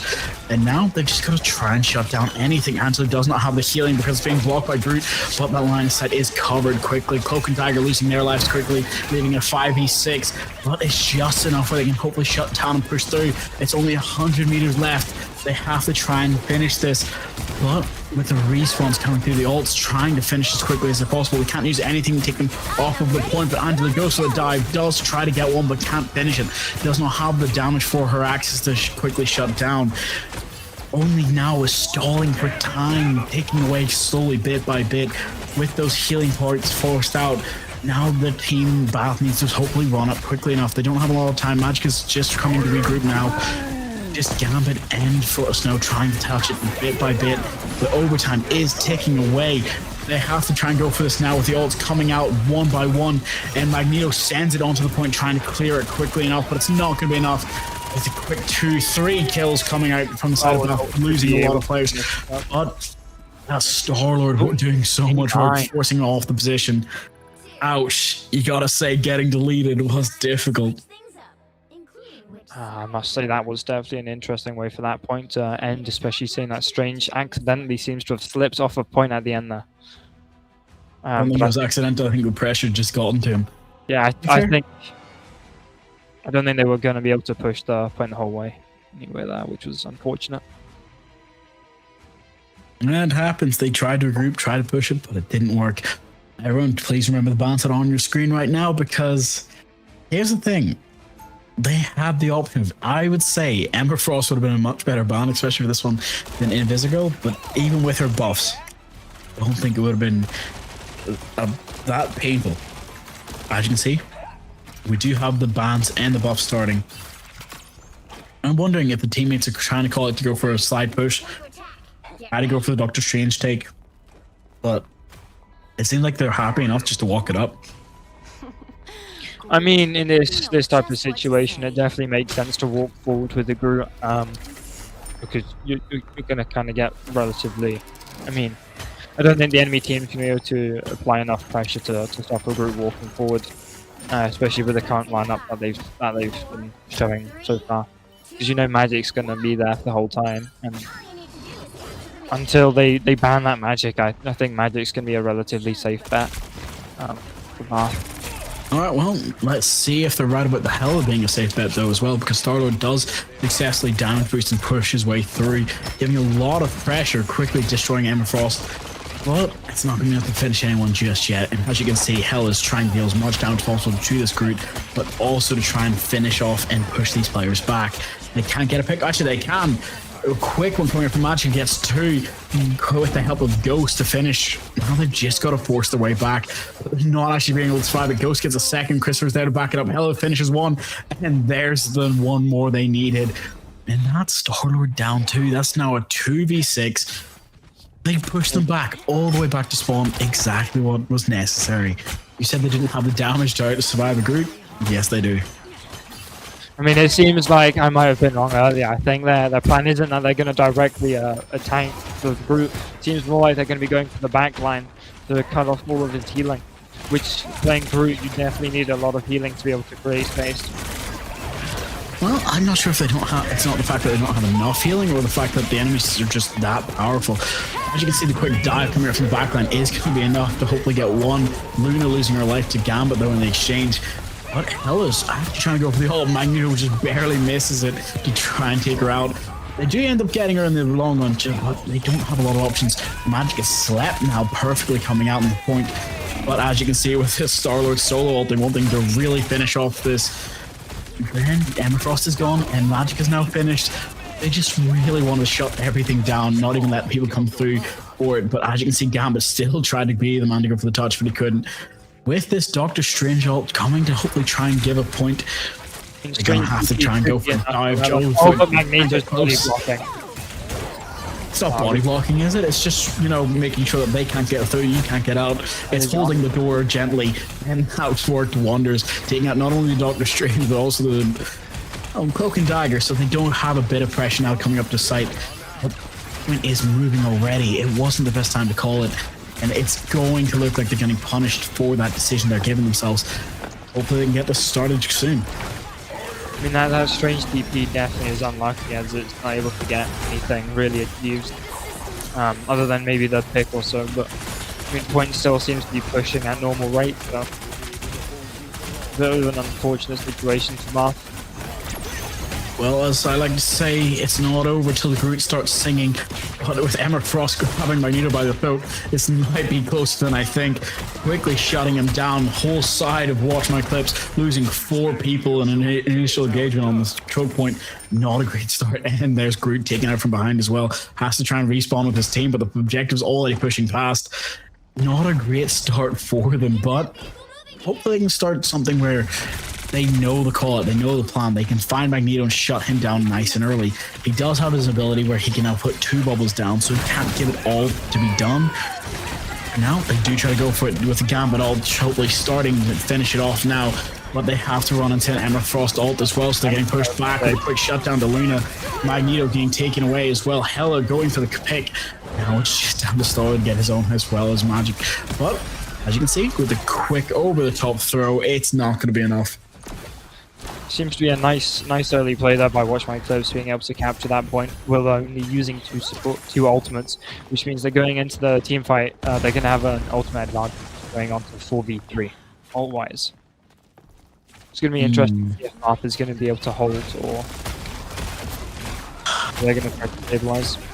And they stabilize. That is the question you have to be asking yourself, because they've almost got up to that first point with 2 minutes left. It's a great start, but they know they only get a little bit of a recharge from it. They have to force their way through, with Magic getting 1 quickly from her ult. Tries to go for a second, but cannot land the shots on Star-Lord. Hopefully tries to go for his back pick, and then can get Mantis. There's another quick pick to finish it off for, making it a double, taking out Cloak and Dagger. And now Red Team, Bath are holding it. Only problem is, they know they're losing a lot of HP for this engagement. While Groot tries to run back to his team, but he loses his life in the fight. That's tough, but sometimes you gotta take it. Seems like Groot suffered from a nasty stagger there, as Bath were just toying with him, keeping him alive long enough to make sure that he would kind of be the biggest disadvantage for his own team there, almost. Quite an unfortunate situation for Groot. Well, as you know, it is clobbering time, so he switches quickly from Groot to go for the point. They understand their biggest threat isn't the healing, it's not the damage, it's the fact that nobody is diving and holding point and pressure. They're trying to go for these picks now to hopefully force people out of position, and it does actually seem to be working quite well. Hela, though, does get 1 pick on the Mantis, giving that support a run for her money. Very quickly trying to go for the next one, but Magneto's ult is going to be here to hopefully try and stop the Star-Lord ult, but it's not going to be enough. Star-Lord is still getting enough kills and gets 1 quickly to finish as well with the assistance of Sting. He tries to go for a second, hopefully going for this Gambit, but Gambit managing, though, he does not have the HP to run away. He's down, shut down. And that is quite a nice cleanup there. I watched my clip. Well, that's why you watch their clips and you watch their mags. That's the whole point you need for it. Now they get the quick reset, they're back up to 2 minutes, but we've seen how much of a struggle it was just to get through this choke point at 2 minutes last time. Oh, they just have to go a little bit further. I mean, we saw that Bath struggled here when they had 4 minutes on the clock, so if that is a sign for anyone, watch my clips, is going to have to struggle through this. Magic. In fact, you can see the time is coming up. Look at the ults being prepared and used almost immediately since it got shown by Emma Frost. A quick pick from Magicka, though, is going to be able to shut down Red, taking 3 of them down with the first engagement. Magneto shut down. That's almost an ace. Only Star-Lord last one standing. This is why you had to be prepared for that Magic. You had to be prepared for the fact that they chose triple DPS and Emma. Not a great engagement to start. I must say, the longer this game goes on, the longer the series goes on, the more I start to think, why is Magic not being banned already? Because this Magic seems to be dominating the game and how it's being played. I'm not going to count out the side of Watch Magic, because as you can see, Star-Lord is doing some cleanup too, as well as having his teammates to help back it up alongside of Magneto in the side of the thing. Hopefully they're able to shut down, push up quickly, and there you go. Almost a counter reverse sweep coming out from their side. Only Gambit and the people respawning. But now they do actually get through the first choke point very quickly. Now they just got to get around that bend. Only problem is, and something you can understand as well, Watch My Clips has 3 ults in their back pocket versus the Abbas 3 ults. I'm not sure who you can say would be stronger, but it's going to be more difficult if that magic can get through again. And I'm going to be honest, so far I think Watch My Clips currently has a slightly better ultimate advantage, especially considering how powerful all of the ults are and how they're going to be traded out. I think Watch My Clips should be able to win the engagement just off ults alone. Well, we're seeing it come to fruition, but it's not actually going to be enough just yet. Trying to charge up the ones they have in pocket. It's just going to come down to gun skill now. Ult's gone. Magneto gets one, taking that hella. Mantis getting another. Starlord trying to go for his own pick, and he can't. Mantis is there to cover, though, and shut it down. Luna Snow is off the board. No Iron Fist anymore. It's now down to a 3v5 on this point as they try to go for it. Gambit is healing up his team, keeping that range good. He does see the... Oh, no, the Iron Fist is here from the top rope. Tries to go for the finish, but he can't actually get it. The team are being healed enough by Gambit. You can't even do anything. You and the Thing can try to bust it as much as you can, but the fist is coming out. Magneto does get a pick. That is Iron Fist gone. They now have to choose best to go for the Dark Child or try to go for the shutdown, and actually does get a quick exchange. One pick each, but no, Starlord gets shut down by the magic quickly as here as well. Tries to go for the next one, but might not be able to get it. It's a 4v5 on this point. I must say, at this point, I think it's almost anyone's game there. It's a kind of... When you see an Iron Fist. It's not anyone's game when there's an Iron Fist. They can't even get close enough to touch it. It was literally 5 meters. Look at that, 131 on the distance, 136 on the distance. You know what that means as well? That is another win for Bath. Bath taking that 2-1. So we do have a bit of a history repeating itself, but it's not over just yet. Christopher, I need to see the stats for this. I think everyone needs to see the stats here. Again, best of 3, so 2-1. It's for all the marbles the next map. And look at that. Oh my gosh. So, 22, 31, 35, 42 being the best on the side of Watch My Clips. 38, 39, 47 being the best 3 on that side. And bro, you're still having the most kills in the lobby again, but also having a lot of pressure, but still not being enough of a damage blocker or damage dealer to take the MVP. Rob Magneto again. So, it did just come out to the fact that both these teams are absolute menaces. If you see a Magic, ban it. If you see a Starlord, ban it. I mean, at this point, I'm definitely starting to believe that Magic ban would have been really helpful here, especially considering how many times that Magic has been able to assassinate the backline, and they've really been able to apply a lot of pressure. Wait till the third map. They might have a choice. The players have a 5-minute break option now to take it, but my brain just says no. So, hold on. That quickly, wrong side. That quickly needs to be updated, so give us 2 seconds to fix that as well on the bottom side. So we will be doing a 5-minute break. I just need to give everyone a quick rundown of our sponsors properly, because I've mispronounced their name. That's my fault. So, Monster Energy, Pringles, Hot Noodles, and Vita Student. I understand that these are the people who are here to help us. These are the sponsors that we see, and there's things that help support everyone on their esports career. I'm a student who also did esports as a degree, so I kind of know what I'm talking about when I can say thank you to everyone at home. Thank you to everyone watching this event. So we're going to quickly throw it to adverts, and we'll catch you in a sec.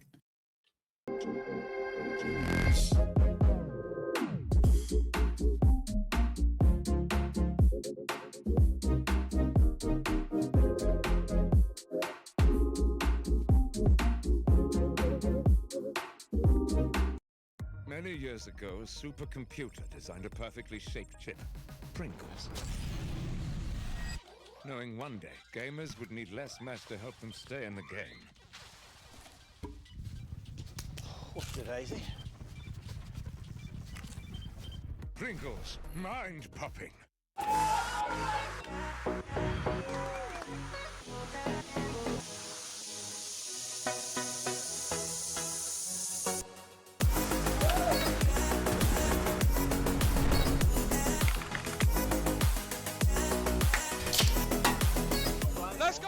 Monster Blade. Monster Blade. Nice. Monster Blade. Monster Blade. That right there, monster plays of the week. Okay. Monster Energy is doing a monster site giveaway.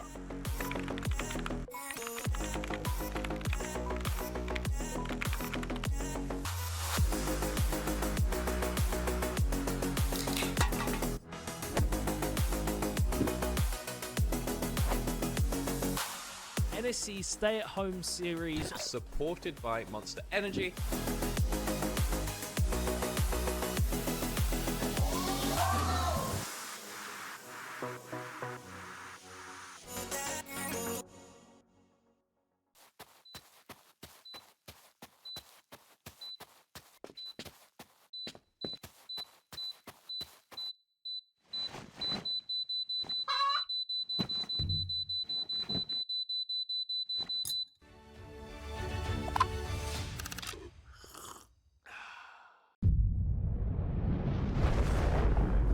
Come with us.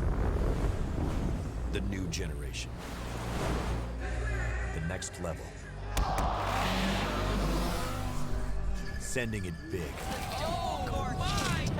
You're in for a good run. Let's go. Come with us to the track, to the trails, to the slopes, to the surf, to the fight, to the race. Look at this. To the 4 a.m. starts. Training harder, pushing further, hitting back, hard.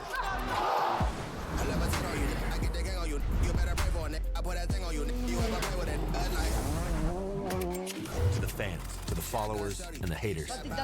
Come with us to the blood, to the sweat, and the broken bones. You rehab.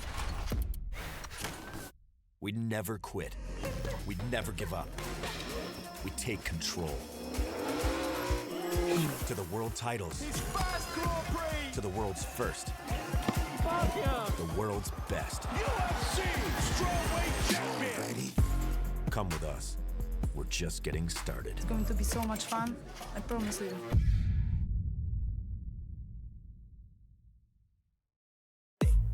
Level Up is this amazing brand new gaming and esports festival hosted by Unidays, and you've got so many cool partners and brands here. It's basically built for students.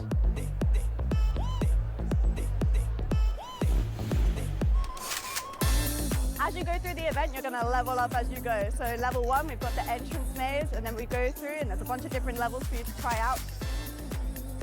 We have retro, we have reflex machines, we have the consumables area, and finally we have the AFK zone, and our UX stage is the final level. They've been doing the slurp challenge where they have to make the loudest slurp and get some amazing prizes. The ultimate drip for 2025, the pot noodle bucket hat. Mr. P's been doing some crazy shenanigans. We've had an insane Rainbow Six Siege series. It was crazy, it went all the way. Roehampton, as usual, winning the Rocket League. It's just great fun seeing everyone all together in one place. It's so enjoyable playing on LAN. It's just a completely different experience. NSC is like a huge part of my university life, and I think it's just a great competition. It's probably one of the best experiences I've had in uni so far.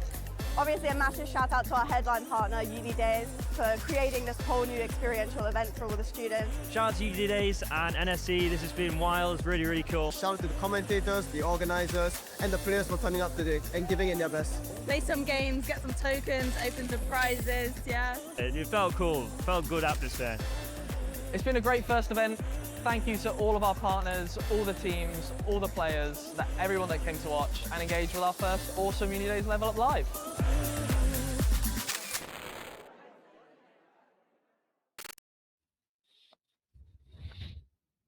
So, welcome back, everyone. I do have something interesting to say because I was just listening to the anniversary music. Chef's kiss to this game. As we've been going through 3 maps already, we took a quick 5-minute break, and I'm sure, Baguette, you've got to agree with me. We've had some really insane plays, and thank you to everyone who clipped them as well. I think we definitely have had some really great plays so far, and I'm interested, and I hope there's going to be many more. I can say so. And as we get to what is the penultimate matches or match literally this could be the last one. I need everyone at home to be here, to be ready, to get your food, get your drinks, do whatever you have to do. Because either Bath take it, and that means I really do have to worry about the Bath that haunts me at night, or we're going to have to start watching some more clips as the comeback becomes realer and the realization that this is a grand final settles in with us. So thank you to everyone who's been here for Winter NSE, watching over the last couple of weeks, for seeing all the stages that happened, and for watching the last couple of days full streams.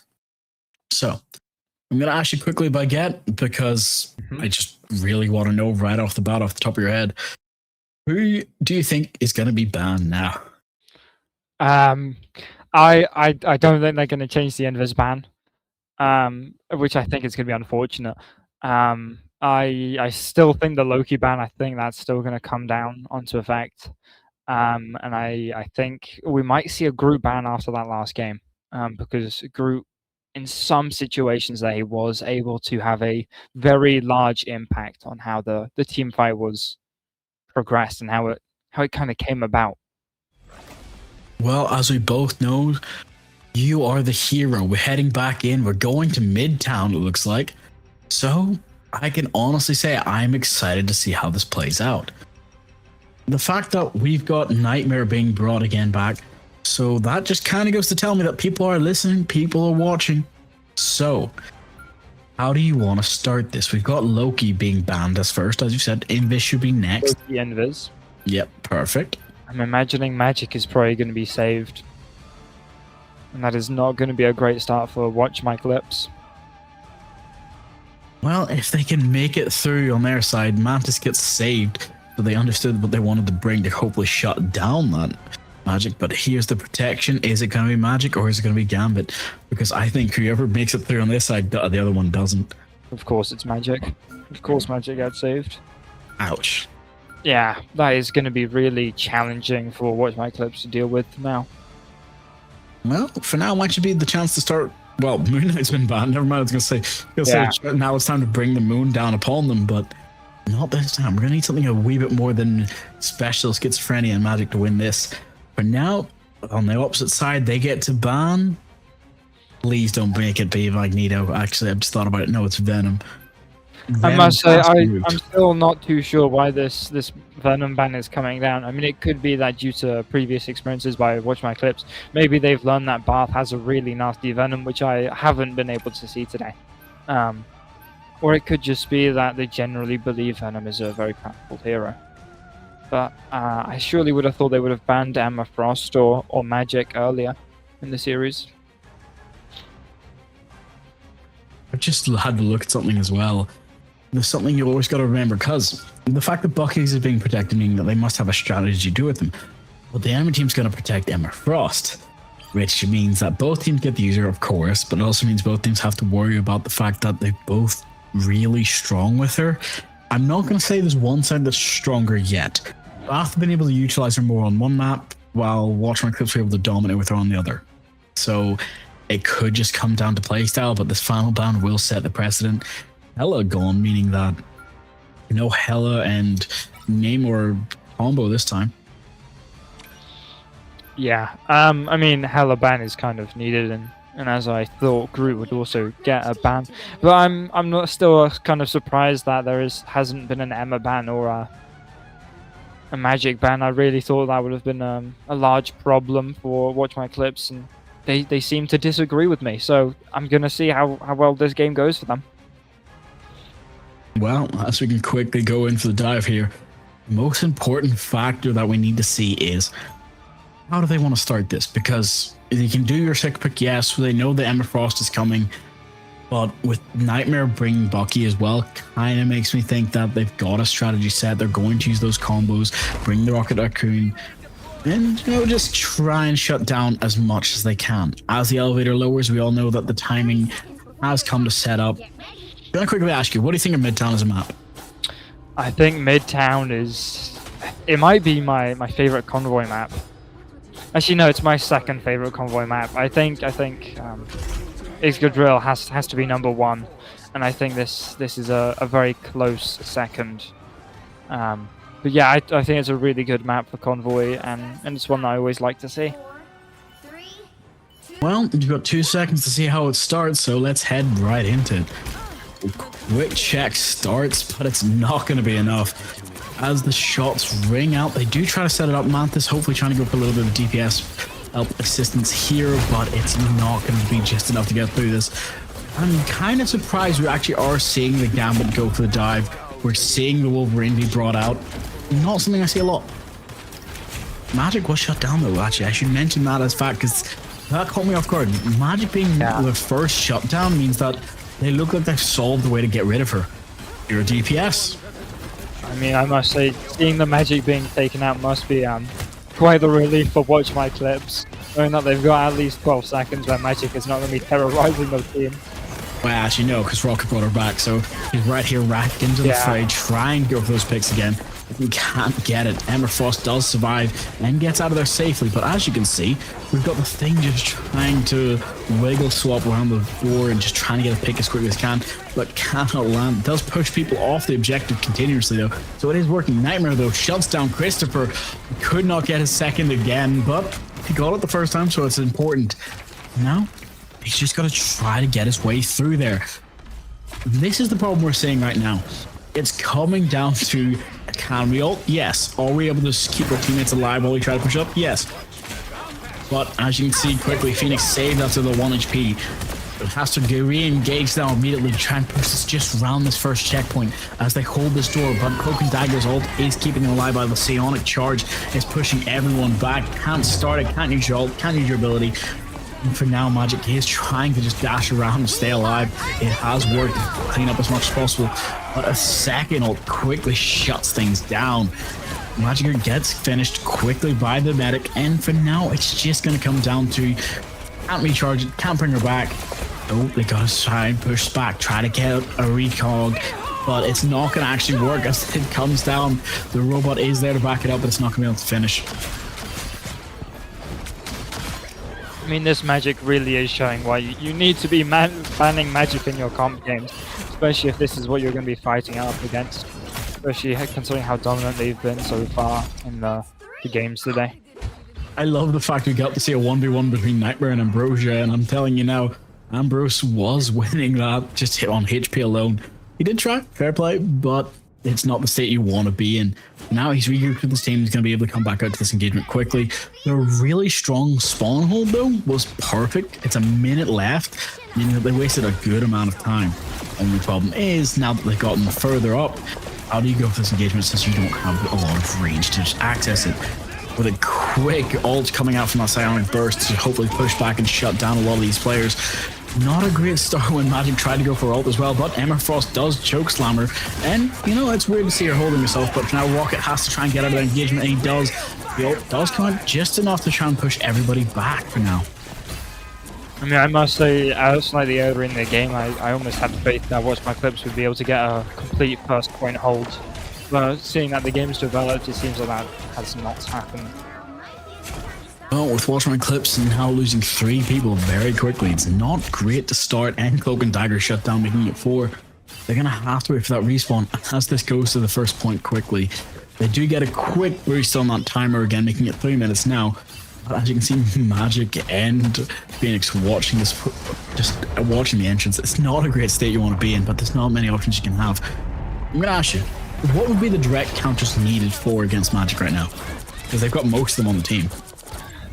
I mean, I must say, in this style here, it seems like it's a very large challenge to be able to counter this Magic. I mean, it seems like no matter which counters you pull out, being Bucky, Thing, and Emma, it seems like no matter how many counters you seem to pull out, the Magic's always able to get value, and they're always able to force their play style, and they're always able to get value.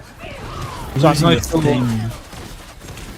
With Dark Child now coming as well, that's not a great start. You're going to have to be prepared for this because as you can see, they're trying to go for the dive. But it's not actually going to be able to finish anybody off. She has been stalled and forced out of the way.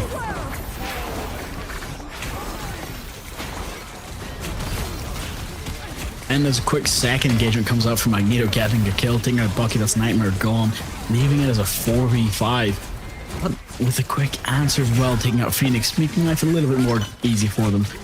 You know, they've just got to try and prepare. They try and hold as much as they can. They do have that Emma Frost ult, but she does not have the HP to survive it. So she loses her life quickly, making it a 3v5. And that's the shutdown. Everyone has to try and regroup quickly as that force just has to keep driving forward. Here comes a strange DP in effort to try to recontest. It's going to be what they needed, but the ults are now coming out in waves right now. Gotta have to try and block as much of these as they can before they can release their own. Damage being sent out to hopefully finish off, and does. Takes out the Ember Frost quickly and their own. Rocket's out. There's coming a 3v1, but Daredevil has lost his life for it in the end. They're trying to shut down as quickly as they can. Magneto down and Magic down. Exactly what they needed. No time for the recharge, no rocket to cover, meaning that they can just push back the objective. I mean, that definitely is going to be quite the way to end that team fight. Especially seeing that now, seems like Watch My Clip still has the ultimate advantage going into the next team fight, with them seeming to be almost on the brink of having 3 ultimates versus Bath having 2. Well, it did work for them to get them back around the corner at least, but not in a great state since they only have 2 ults ready and waiting, but they have Magneto ult ready to counter if necessary. But now they do launch it a bit prematurely in my opinion, but they actually do get Cloak and Dagger to shut it down, meaning that pathway is no longer safe for them to try and go for the fight. They try to shut down the Phoenix as quickly as they can, but it's not going to work. Her ult is going to come out at the same time as Bucky's, and that's 2 down very quickly from the ults. From the blast from it. For now, they try to start with the next engagement, but they cannot get it forward. Bath has taken that team fight immediately. Cloak and Dagger are on the retreat and running back on foot. So, for now, Phoenix is still hunting as well. That's painful.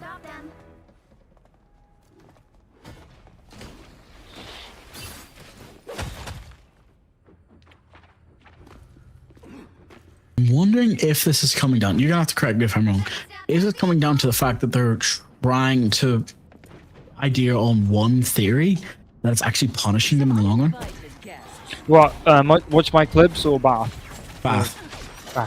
I mean, I feel like them forcing. I mean, it seems like they're forcing Magic. I don't think I've seen them swap off to anyone other than maybe Strange for a quick EP earlier.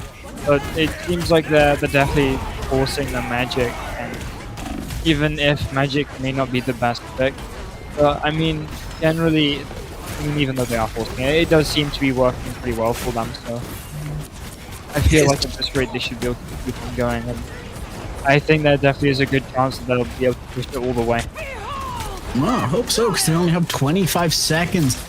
And Watch My Clips is holding it. Just got to be prepared for it as they try to go for the dive. But here you go. Magic's ult is out. Darkchild is trying to go for it, but it gets shut down quickly by Doctor Strange. But now it's armed and dangerous. Tries to go for one, but cannot find the second one. Muna is there to take down the Emma Frost as well, meaning that it's just coming down to who can actually start it. And as Iron Fist throws his punches of fury, hopefully trying to get 1-2 if he can, but no, Cloak and Dagger was there to back it up quickly. For now, he's getting forced back on his ult. He does not have any HP to survive it, but there he goes, successfully backed his teammate. Rock getting down, but keeping him alive. This is real firepower. I think Bath might be able to push it all the way. This getting close. No, maybe not. Especially with Magic being taken out relatively early on in that team fight. And there goes Rocket too. Gambit shutting down Gambit. Gambit getting another one, taking out Christopher. That's Ghost Dragon off the board. Iron Fist gone, leaving it just up to Magic, who's been the MVP, but she cannot clutch this out just yet. So, Watch My Clips do take it. Meaning that they've now got a good chance of taking it back. The only problem is you basically still have to take it the full distance. If I remember correctly, it's 130 meters specifically on Midtown. Could be wrong, but I do think that's right. I mean, that definitely seems like they've got quite a way to go when it comes to pushing. Especially for Watch My Clips. I mean, that is quite a far way to get along. And if Bath's able, or if Ambrose is able to re-find his footing on Magic, then they might really struggle. Or, yeah, Watch My Clips might struggle. Well, we're going to have to wait and see because they've got the decision to make now. This is where the timer and the points are going to come into it. We have Jeff being brought. Okay, you're going to have to tell me. I don't remember Jeff being meta, but maybe there's something I don't know. I mean, Jeff's had his start. I think it was maybe a couple of weeks ago or season 4 when you'd see Jeff in triple support. But you know, in this situation, it definitely seems appropriate for a triple support hold, since Jeff has a capability to. I think he has extremely good output when it comes to healing and damage at the same time, especially since his projectile goes through people. Which means that Jeff can get insane value in this matchup, and especially since you're going with the GOATs lineup or with Bath, they should be able to have a strong hold here on the first point. Well, they are going to try to go for it themselves, but they may not have a lot of options. As you can see, the quick picks does come out, and that's exactly what was necessary.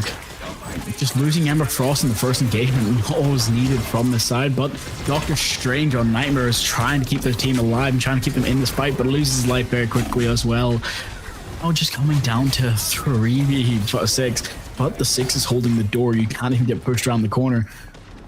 Oh, then come down this choke point. Ember Frost does try to get some early damage while the thing is 1v1ing, and it's almost working with this Venom backup boost, but it's just not going to be enough there to stop it. But now, we've got to focus on the objective and try and make it the way around. Thing goes down on the side of Bath. Hopefully, that's going to be enough to get them through the corner. But the Jeff ult is going to be there. It's not actually going to land. And now, you've got to see how they can clutch up and find it. But no, quick shutdown coming off Magneto. Does get one, cannot get the second. But he is trying. Jeff is going to get punished for that ult, I believe. I think the real question there is how many people was Jeff able to grab, and how will that impact the team fight? Well, you might be right about that, but this might just be coming down to who's got a better diff, because right now the shutdowns are here, and it's causing a lot of punishment, especially with this Ember Frost forcing all these abilities to be quickly shut down. There's a 4-quad for the team. Oh, and an ace about to drop. Just needed Jeff, but he gets rezzed by Rocket Raccoon. So he's technically alive, but it is an ace because, you know. Oh, that is a gigantic Strange all that we've just witnessed, and that is going to allow almost the entire team wipe. But I think Jeff is going to be able to sneak away. Oh, yeah, Jeff's able to sneak away. And I think here we're going to see Nightmare trying to hold Bath and Spawn, but it seems like he's a bit too slow with that TP. Yep. It's not great, but the thing here, just trying to juggle on the boss to hopefully find his pick, but he can't actually get it. For now, they're just holding the HP standard as they push forward. Do get 2 very quickly. Nightmare and Price shut down. That was a nice start they have. Well, for now, they do get a second 2 just to end it as well. That's almost a team out. That's technically 5, but you know what? We count it just because of the fact of it was enough to push the team off of the point. They made their point and made sure that Bath could take it as far as they wanted. The things two squaring up on each other, trying to make sure who's the more dominant thing. Whose speedo is better, but they try to go for the quick dive to go for the push, but the Doctor Strange shields are actually working out against them. The ult coming out from Cloak and Dagger, but she loses life midway. But here's an even better point. As you can see, we can just see he's running the whole way back to spawn, forcing engagement further back away. Does get 2. This Jeff is doing work, and he tries to finish up with Doctor Strange, and he's making sure to body block him and stop him from getting back to his friends, and that's what's needed right now. There's going to be a nasty stag on Doctor Strange there. Oh, they just held him hostage. That's painful. Triple tank against triple support does not leave you many options, especially when you just want to try to fight it out. It feels like goats, and that's what we're seeing. For now, they've got to go for the dive quickly. They've got the stall potential, but they do not have the push potential. And with 10 seconds left, they're about to lose this quickly. This time to run the fade, try to get all your gauntlets out. They try to go for the dog, try to go for smash. They clear their point, which is exactly what they needed. And they shut down too quickly, which is amazing work, especially with the ults coming out. I mean, right now, the only way that I see Watch My Clips not being able to capture this first point is if they C9. Especially since they've been able to wipe out the entire backline so effectively. The strange made it, but might touch be able to give them an opportunity to guard. On dangerous direct at the spawn door, but none of the supports had actually left the building yet. But that's not going to work out in their favor. It is going to be enough to just push them back, but as you can see, from an infinite healing shark in the back line, Magneto gets two as pushes through. He's just on his own road trying to make sure that the teleport can time out in time, and it does work actually for them. Raccoon was gone, so now it's just up to Jeff, and he's not at the spawn yet. He's still trying to make his way there in time. He does make it though just in time. And for now, they've just got to clear the objective as much as they can, get around this bend and hopefully force their way to the first point. It's 1 meter, that's all they need to get this shot down. But as you can see, the ults are coming out, shutting down quickly. Cloak and Dagger pushing their way through, making sure that the thing won't go down. But they've got to stay alive for the next 6 seconds so they get back up from Emma Frost. But right now, with Jeff eating and pushing people off the point, it's just going to work. GG. All seems to be enough, and that seems to have sealed the deal. 2-2. With the Bath. The Bath will clearly be haunting everyone tonight, as I think Bath takes this away for a 3-1 victory. Okay, so MVPs tonight. Even if Ambrosia didn't actually get it, that is my man of the match for this map, genuinely. Yeah. Because 3-1 to Bath. Fair play. With that first match, they just had pure consistency on the magic. Christopher, fantastic again. 35. Can't complain. Top of this match as well. But on this side, just the fact that not only, yes, Cloak and Dagger are healing consistently, trying to deal damage as well, but it just came out to the fact that, honestly, the thing doing work as well. Just fighting it out, winning the ones, but just couldn't win it just yet. GG. And as it goes forward, we just got to be expecting a lot of good things in the future. So Bath is the winner. We'll come back to our lovely faces in a second. We do have an interview, so I'm going to quickly give a shout out to our sponsors and make sure to go over everything I've written down on my notes for you guys quickly, because the first map would not have told the full story, and it would not have given anyone a prediction into what happened. Because Watch My Clips won that first one on Yggdrasil, and it just worked wonders. Genuinely, they didn't get past the first point, and then they quickly took their own on it. And it's just like, how do they get away with that now? But when it came to the second and third and fourth match, it just came down to every time nail biting close, just teamwork getting shut down either by character picks or specifically about Magic or getting those opening points. And that's just kind of where I'm seeing it, like, amazing, absolute cinema, everything you guys would want to say. And I look forward to seeing everyone at the Hellfire Gala, because we have an interview now.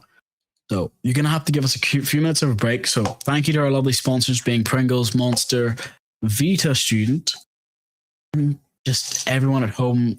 Thank you for being here as well to watch this, because I was not expecting any of that to go on. Now go get yourselves a pot noodle, get some water, get some Monster. We'll catch you in a sec.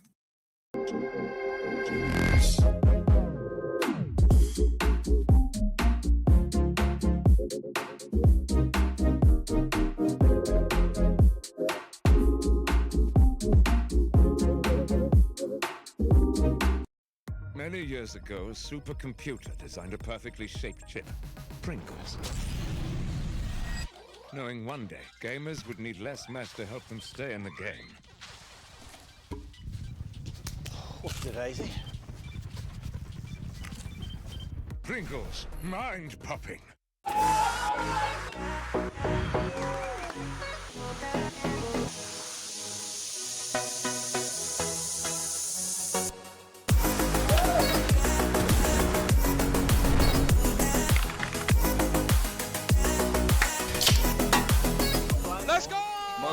Monster Blade! Let's go! Nice. Monster Blade! Monster Blade. That right there, Monster Plays of the Week. Okay. Monster Energy is doing a monster site giveaway.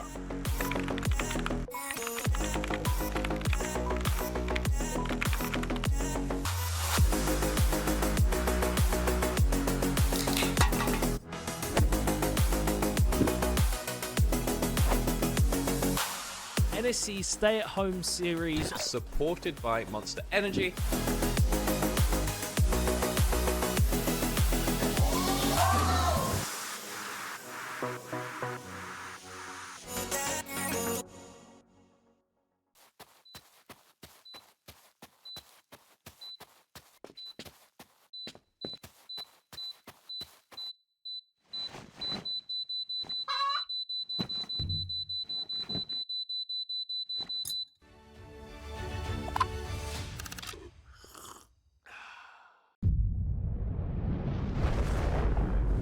Come with us. The new generation. The next level. Sending it big. You're in for a good run. Let's go. Come with us to the track, to the trails, to the slopes, to the surf, to the fight, to the race. Look at this! To the 4 a.m. starts, training harder, pushing further, hitting back, hard.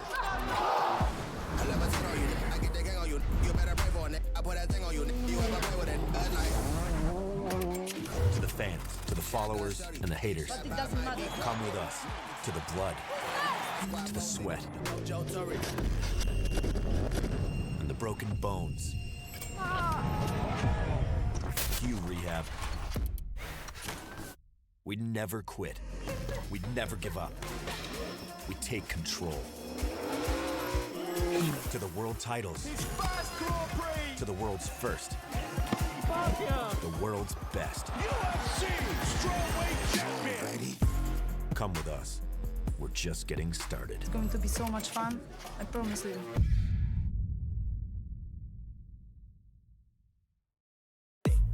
Level Up is this amazing brand new gaming and esports festival hosted by Unidays, and you've got so many cool partners and brands here. It's basically built for students.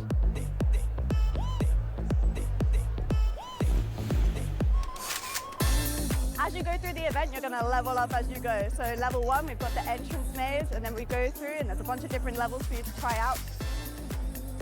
We have retro, we have reflex machines, we have the consumables area, and finally we have the AFK zone, and our UX stage is the final level. They've been doing the slurp challenge where they have to make the loudest slurp and get some amazing prizes. The ultimate drip for 2025, the pot noodle bucket hat. Mr. P's been doing some crazy shenanigans. We've had an insane Rainbow Six Siege series. It was crazy, it went all the way. Roehampton, as usual, winning the Rocket League. It's just great fun seeing everyone all together in one place. It's so enjoyable playing on LAN. It's just a completely different experience. NSC is like a huge part of my university life, and I think it's just a great competition. It's probably one of the best experiences I've had in uni so far.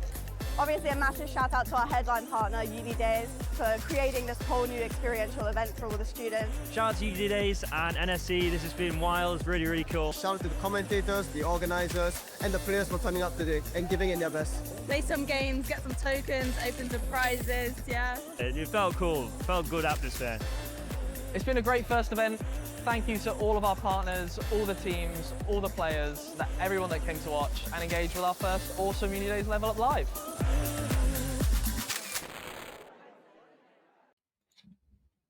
So, welcome back. We're going to do a quick match recaps for all 3 maps. Well, for the main 3 that we all thought we can all think of. And just quickly, thank you while we get up for the interview setup. Thank you for everyone at home. And Baguette, you want to do anything else you want to do? Give shout outs for stuff? Yes, of course. Well, we have shout outs to the NSE partners. Thank you to Monster Energy for sponsoring NSE. Thank you to Pringles for sponsoring. It means a lot to everyone at NSE. And thank you to Pot Noodle as well as to Vita Student. We thank all of our sponsors, and they allow us to do these broadcasts, and they also allow us to do all of these esport leagues. We have Marvel Rivals, Overwatch, Valorant, CSGO was earlier. I remember watching Rocket League earlier on in the week, and all of those sponsors allow everything here to be possible. So thank you so much for all the sponsors.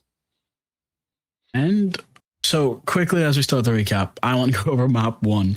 If everyone can remember the brains just a little bit further back at the start of the stream, if you can't, it's fine. So not only did we have to see some really interesting bans and picks for that one, we got to see our first introduction to these teams if you weren't watching throughout the week, so as it was going on. It was the weirder thing because in my notes, literally right on this page in front of me, I have, all right, we've got Magic to go for the dive, go for the backline, maybe try to go for the force push onto the tanks. With what we've seen from the rest of Magic for the rest of that match, it was Magic hunts tank, Magic likes tank, Magic really likes the tanks, hide tanks from Magic. And that's just in my notes of why is this happening? It came down to more along the lines of it just felt like there's a radar going off inside their head trying to hunt it down quickly as possible. And I mean this because you have the ranks being like Celestials, Grandmasters, and to everybody that might not sound like a big difference who doesn't play this game. So first off, Bronze being bottom. Then you got Gold being mid-average, Diamond, Plat, things like that going up above that.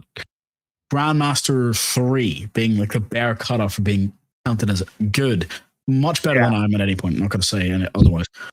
Grandmaster 1 being like just the tip of this person could probably play comp and fight whatever they want to. And then you've got Celestial 3. I want to be professional. I want to be esports. I want to be that sweaty guy in your lobby that's carrying the Spider-Man. Then you go up to Celestial 2, Celestial 1, and I can't remember if there's one above it. I think there is. Yeah, so after Celestial 1, then you have Eternity, and then you have Top 500, I believe. Yes. And of course, when you're in the when you're at Eternity and stuff, then you see streamers in your lobby. Like you might have seen Flats or you know. I mean, Exactly. I'm sure you've probably seen someone at least in that. You know, and then of course sometimes the season resets, and then you're like, oh yeah, that person was top 50 last season. And then and then I cry about it when I'm in gold thinking, how did I get here? How am I being punished? But as I was saying, so I've just got to say, it's kind of surprising because we see in the Captain America dive comp, we've seen them going in for the pushes early. Bath got shut down very soon, very quickly. That's why the Loki ban was so integral to the last 3 maps we got to see happen. It's one of the things where it's like, you say maybe it was down to depth, but no, it wasn't. It was just these two teams knowing how to face each other at their best and at their worst. So don't doubt that, not even slightly, because their DPSs were honestly some of the best I've seen, especially for the fact of I'm much lower ranked than everybody else in this lobby and probably everybody else in chat. And as a Siege caster, of course, I don't know the nuances of this game. I don't know how much each individual tick does of Gambit's cards. But what I do know is Fist hurt, Melee hurt, and it does wonders watching how they were shutting down people. And I'm sure you guys can agree at home, and you yourself can correct me if I'm wrong. When I see 27 kills, 34 kills, and 30, and another, again, more kills coming out just from the side of one Magic punishing me, that last map where they changed all to just pure Magic cover-up, it makes sense. I mean, I'll admit, whenever you see a Magic dominating a lobby, you definitely need to think either that you need to get rid of it, as in through bans, or you need to make sure that you're playing all of the hard counters and all of the soft counters. You also need to make sure that you're not allowing the Magic to have the free reign in the backline, which I think we've been seeing so many times throughout this experience. As I remember seeing multiple times, having seen Magic just dive onto a cheeky Mantis, getting a quick pick and then being able to slip away, or the Magic being able to get a cheeky pick on Gambit and then just be able to keep on going in to the backline and just seem to be left alone entirely. Okay, for everyone at home, I want you all to quickly guess in chat, how many times do you think that they almost won it on their own? It's just because of the fact of, I've counted it now, the fact that Watch My Clips almost won. I'm not gonna, I've said it now, I'll say it in chat later when everyone's looking at it, a specific number of times just because of counter timers or pushing the opponents off of choke points. It just came down to either the Magic of sneaking it or, surprisingly, a Doctor Strange telly to finish it. If you guys can guess in chat what the actual number is, I would be very impressed. So, yeah, it all comes down to what you think would happen, what you think would go down. And that's kind of why we were doing a recap, because I want everyone to understand that they went 5 maps. It needed to go there. It just didn't get to go as far as we would have liked. It came down to Bath winning 3-1, even though Watch My Clips probably did have it a lot left in the tank. They just couldn't get it out quickly enough to try and shut it down. Because as we've seen on, I'm going to say it quickly, on the Venom map, my brain just shut off there for it. It just came down to the fact that they couldn't get that last extra inch across. Yeah, I mean, I must say, if I was on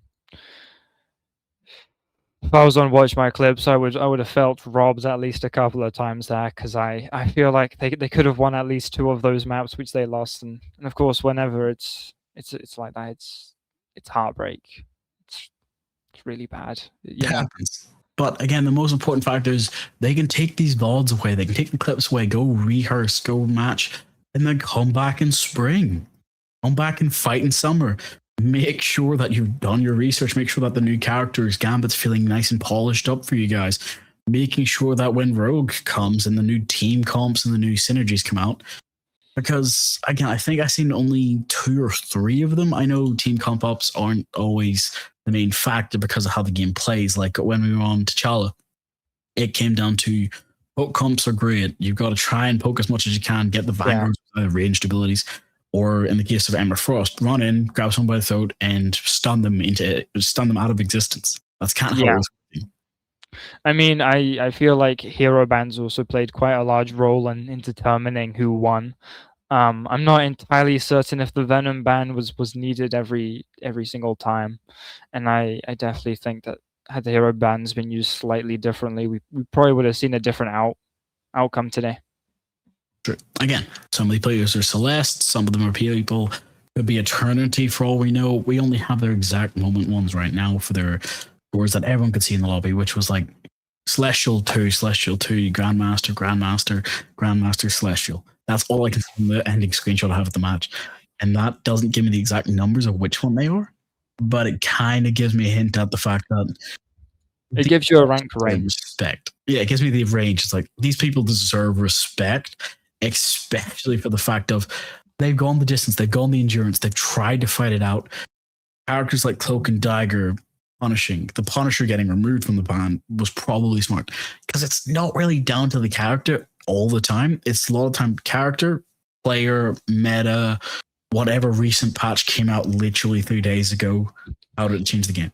Yeah, I mean, sometimes the patch notes can come out and they can have a drastic change on the game, making one hero go from really strong and really powerful to next patch they're borderline unplayable. And I think this has been shown by Ultron, or a Human Torch, even better example. I was gonna say Human Torch is a better example. Because Human Torch used to be really powerful.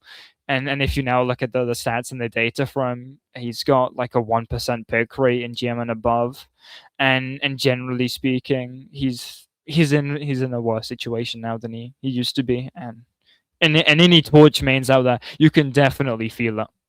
That's for sure. That's fair. That's completely fair. As an old Cloak and Dagger man, I do agree. I feel like we should have the ability to do 4, if not 6 of them of our alts, just to make absolutely sure there's nothing to worry about. We're waiting for the person to come into the lobby. We've just been told who it is, so I'm not going to tell you just yet to spoil it, unless somebody already has spoiled it in chat. No, they haven't. Good. So, it is a player from Bath, of course, but what I want to know is the fact of, if anyone in chat has questions they want to ask, you've got to do it. And it's really important that we need to figure out, how do you best handle what was, again, more than 8 weeks of tournaments, an entire semester? How do you handle that?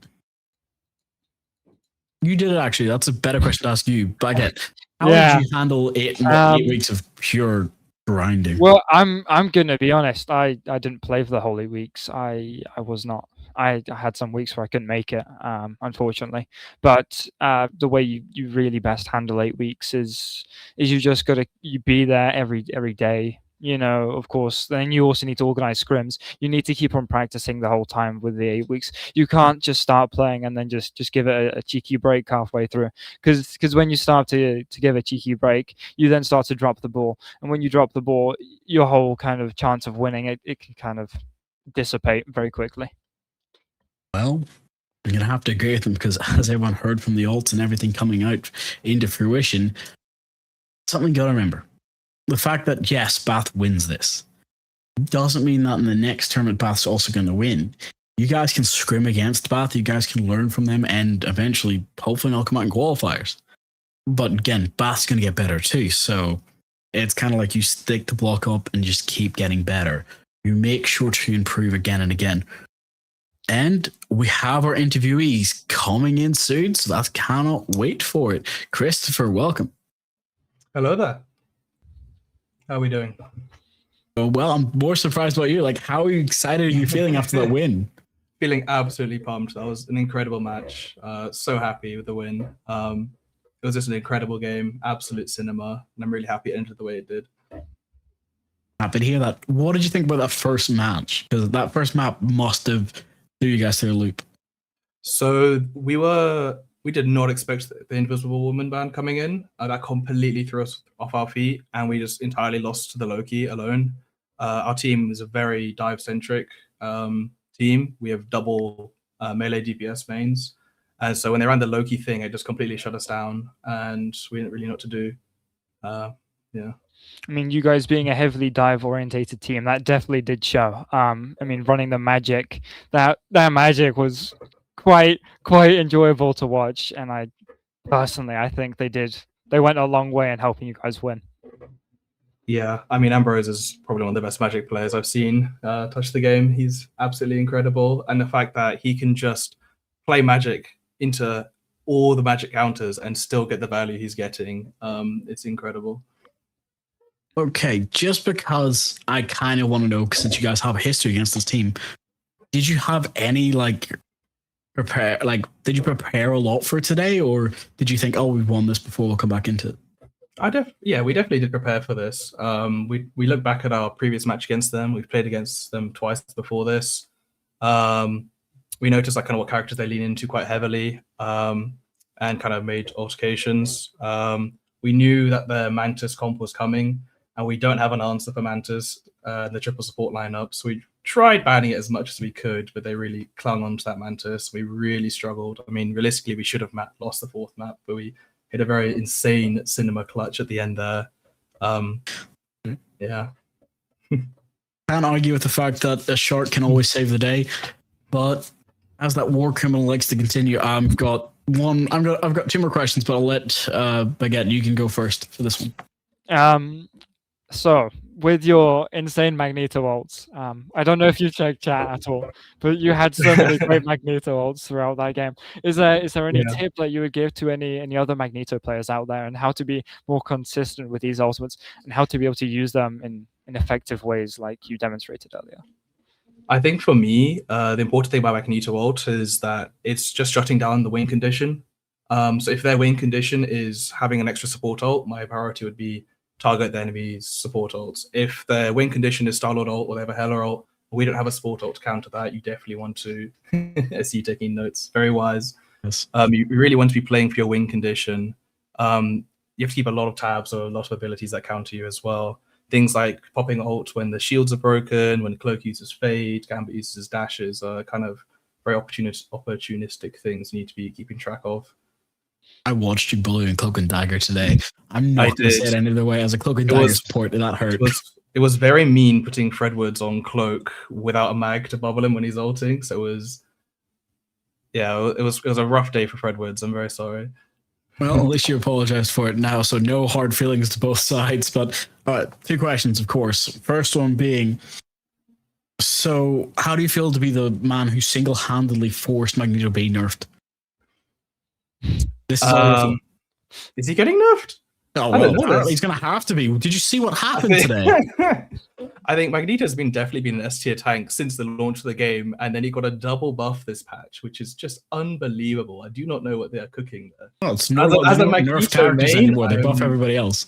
Yeah, as a Magneto main, I've really been thriving this season, having double bubble and the team up, and just using that team up when you're on the front foot, applying the pressure, kind of gives it that little tip over the edge that you kind of need in these stop fights. I completely agree. And just for my final question, how did you feel about playing in this series? How did you feel about playing in the NSE Winter Series? Absolutely loved it. I feel like there was a lot of competitive teams, lots of great players. I mean, we were quite surprised in our ability to shut down players who are much higher rank. We've run into lots of winnable ball players throughout the tournament. There's an abundance of skill across like the UK universities, and it's been an absolute blast. Being in one of the more successful teams, it was made this experience even more fun. I think across the whole tournament, we've dropped 3 maps, which I think is unreal. I cannot thank my team enough for being as good as they are. And I think the whole tournament has just been incredible. Respectfully, I understand that. And give your shout outs to yourself, your team, everyone you want to, and then we'll close this out for today. Well, I want to give a big shout out to Royal Holloway for putting on an amazing show. I mean, it was such a good ability to be that competitive, actually having a really close matchup, forcing us to research and counter picks. Big shout out to my whole team, Gabby, Ambrose, Kaysen, Ben, and Kevin. Could not ask for a better team. It's been such a great time just playing in these games. And of course, thank you for NSE for hosting this as well. I think none of us would be here without you guys, so many thanks. Oh. So, quick shout out to the sponsors and our partners today. So, Bucks, thank you. Thank you to the NSE Monster Energy. Thank you as well to Pringles, and thank you to Vita Student. So, I was your casting and host today, Star Drago. Lovely meeting you. I'll see you guys all on Rainbow Six at some point, but give yourself a shout out as well, Mr. Gamber. Okay, I stream on Twitch. I'm probably gonna stream after this because I don't know. It's just been so many great games that I've seen today. It's inspired me to play after this. So I will be live on Twitch. Baguette Gun is the name. I'll probably be going live in 20-30 minutes. But yeah, it's been an honor to be here. I've really enjoyed casting today. Thank you for having me, guys. And I hope you guys have enjoyed today. I hope you guys have enjoyed the weekend or the week, since I know it started on Tuesday. I'm not sure if you guys follow all of the esports, but whichever ones you do follow, I hope you guys really enjoyed watching them. And thank you for watching over the week. All right, goodbye.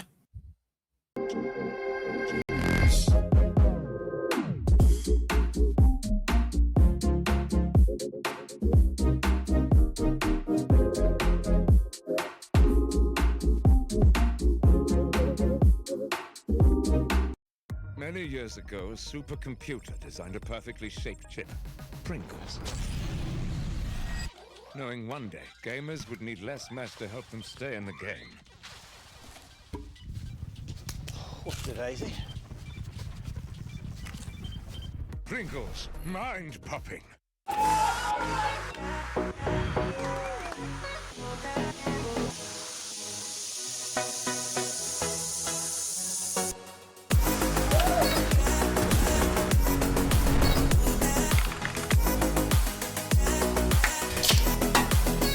Let's go! Monster Black. Monster Blade. Let's go! Nice. Monster Black. Monster Black. That right there, monster plays of the week. Okay. Monster Energy is doing a monster slide giveaway.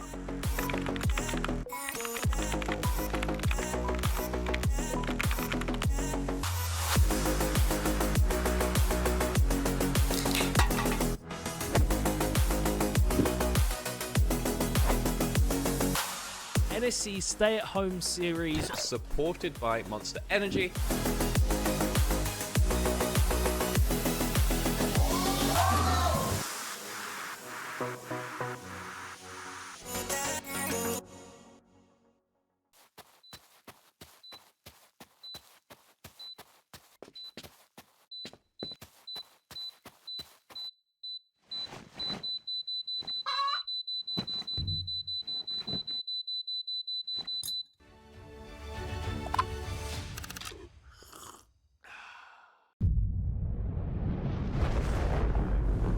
with us. The new generation. The next level. Sending it big. You're in for a good run. Let's go. Come with us to the track, to the trails, to the slopes, to the surf, to the fight, to the race. Look at this! To the 4 a.m. starts, training harder, pushing further, hitting back, hard.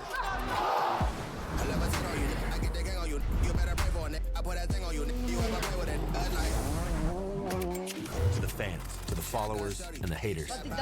Come with us to the blood, to the sweat, and the broken bones. You rehab. We never quit. We never give up. We take control. To the world titles. To the world's first. The world's best. Come with us. We're just getting started. It's going to be so much fun, I promise you.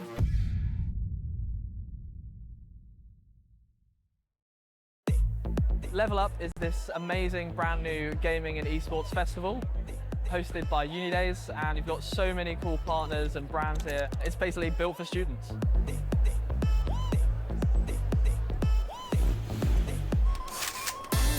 As you go through the event, you're going to level up as you go. So level 1, we've got the entrance maze, and then we go through, and there's a bunch of different levels for you to try out.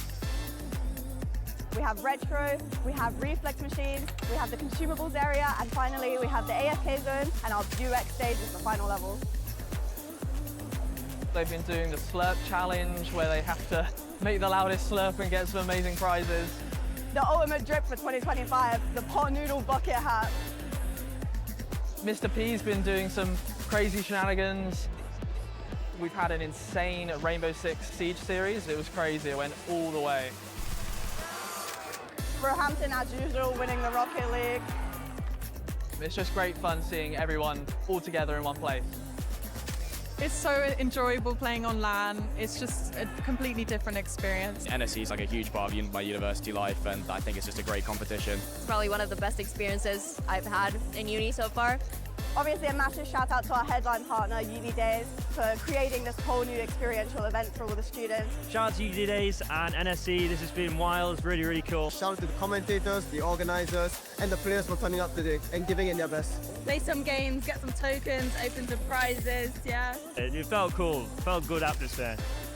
It's been a great first event. Thank you to all of our partners, all the teams, all the players, everyone that came to watch and engage with our first awesome Unidays Level Up Live.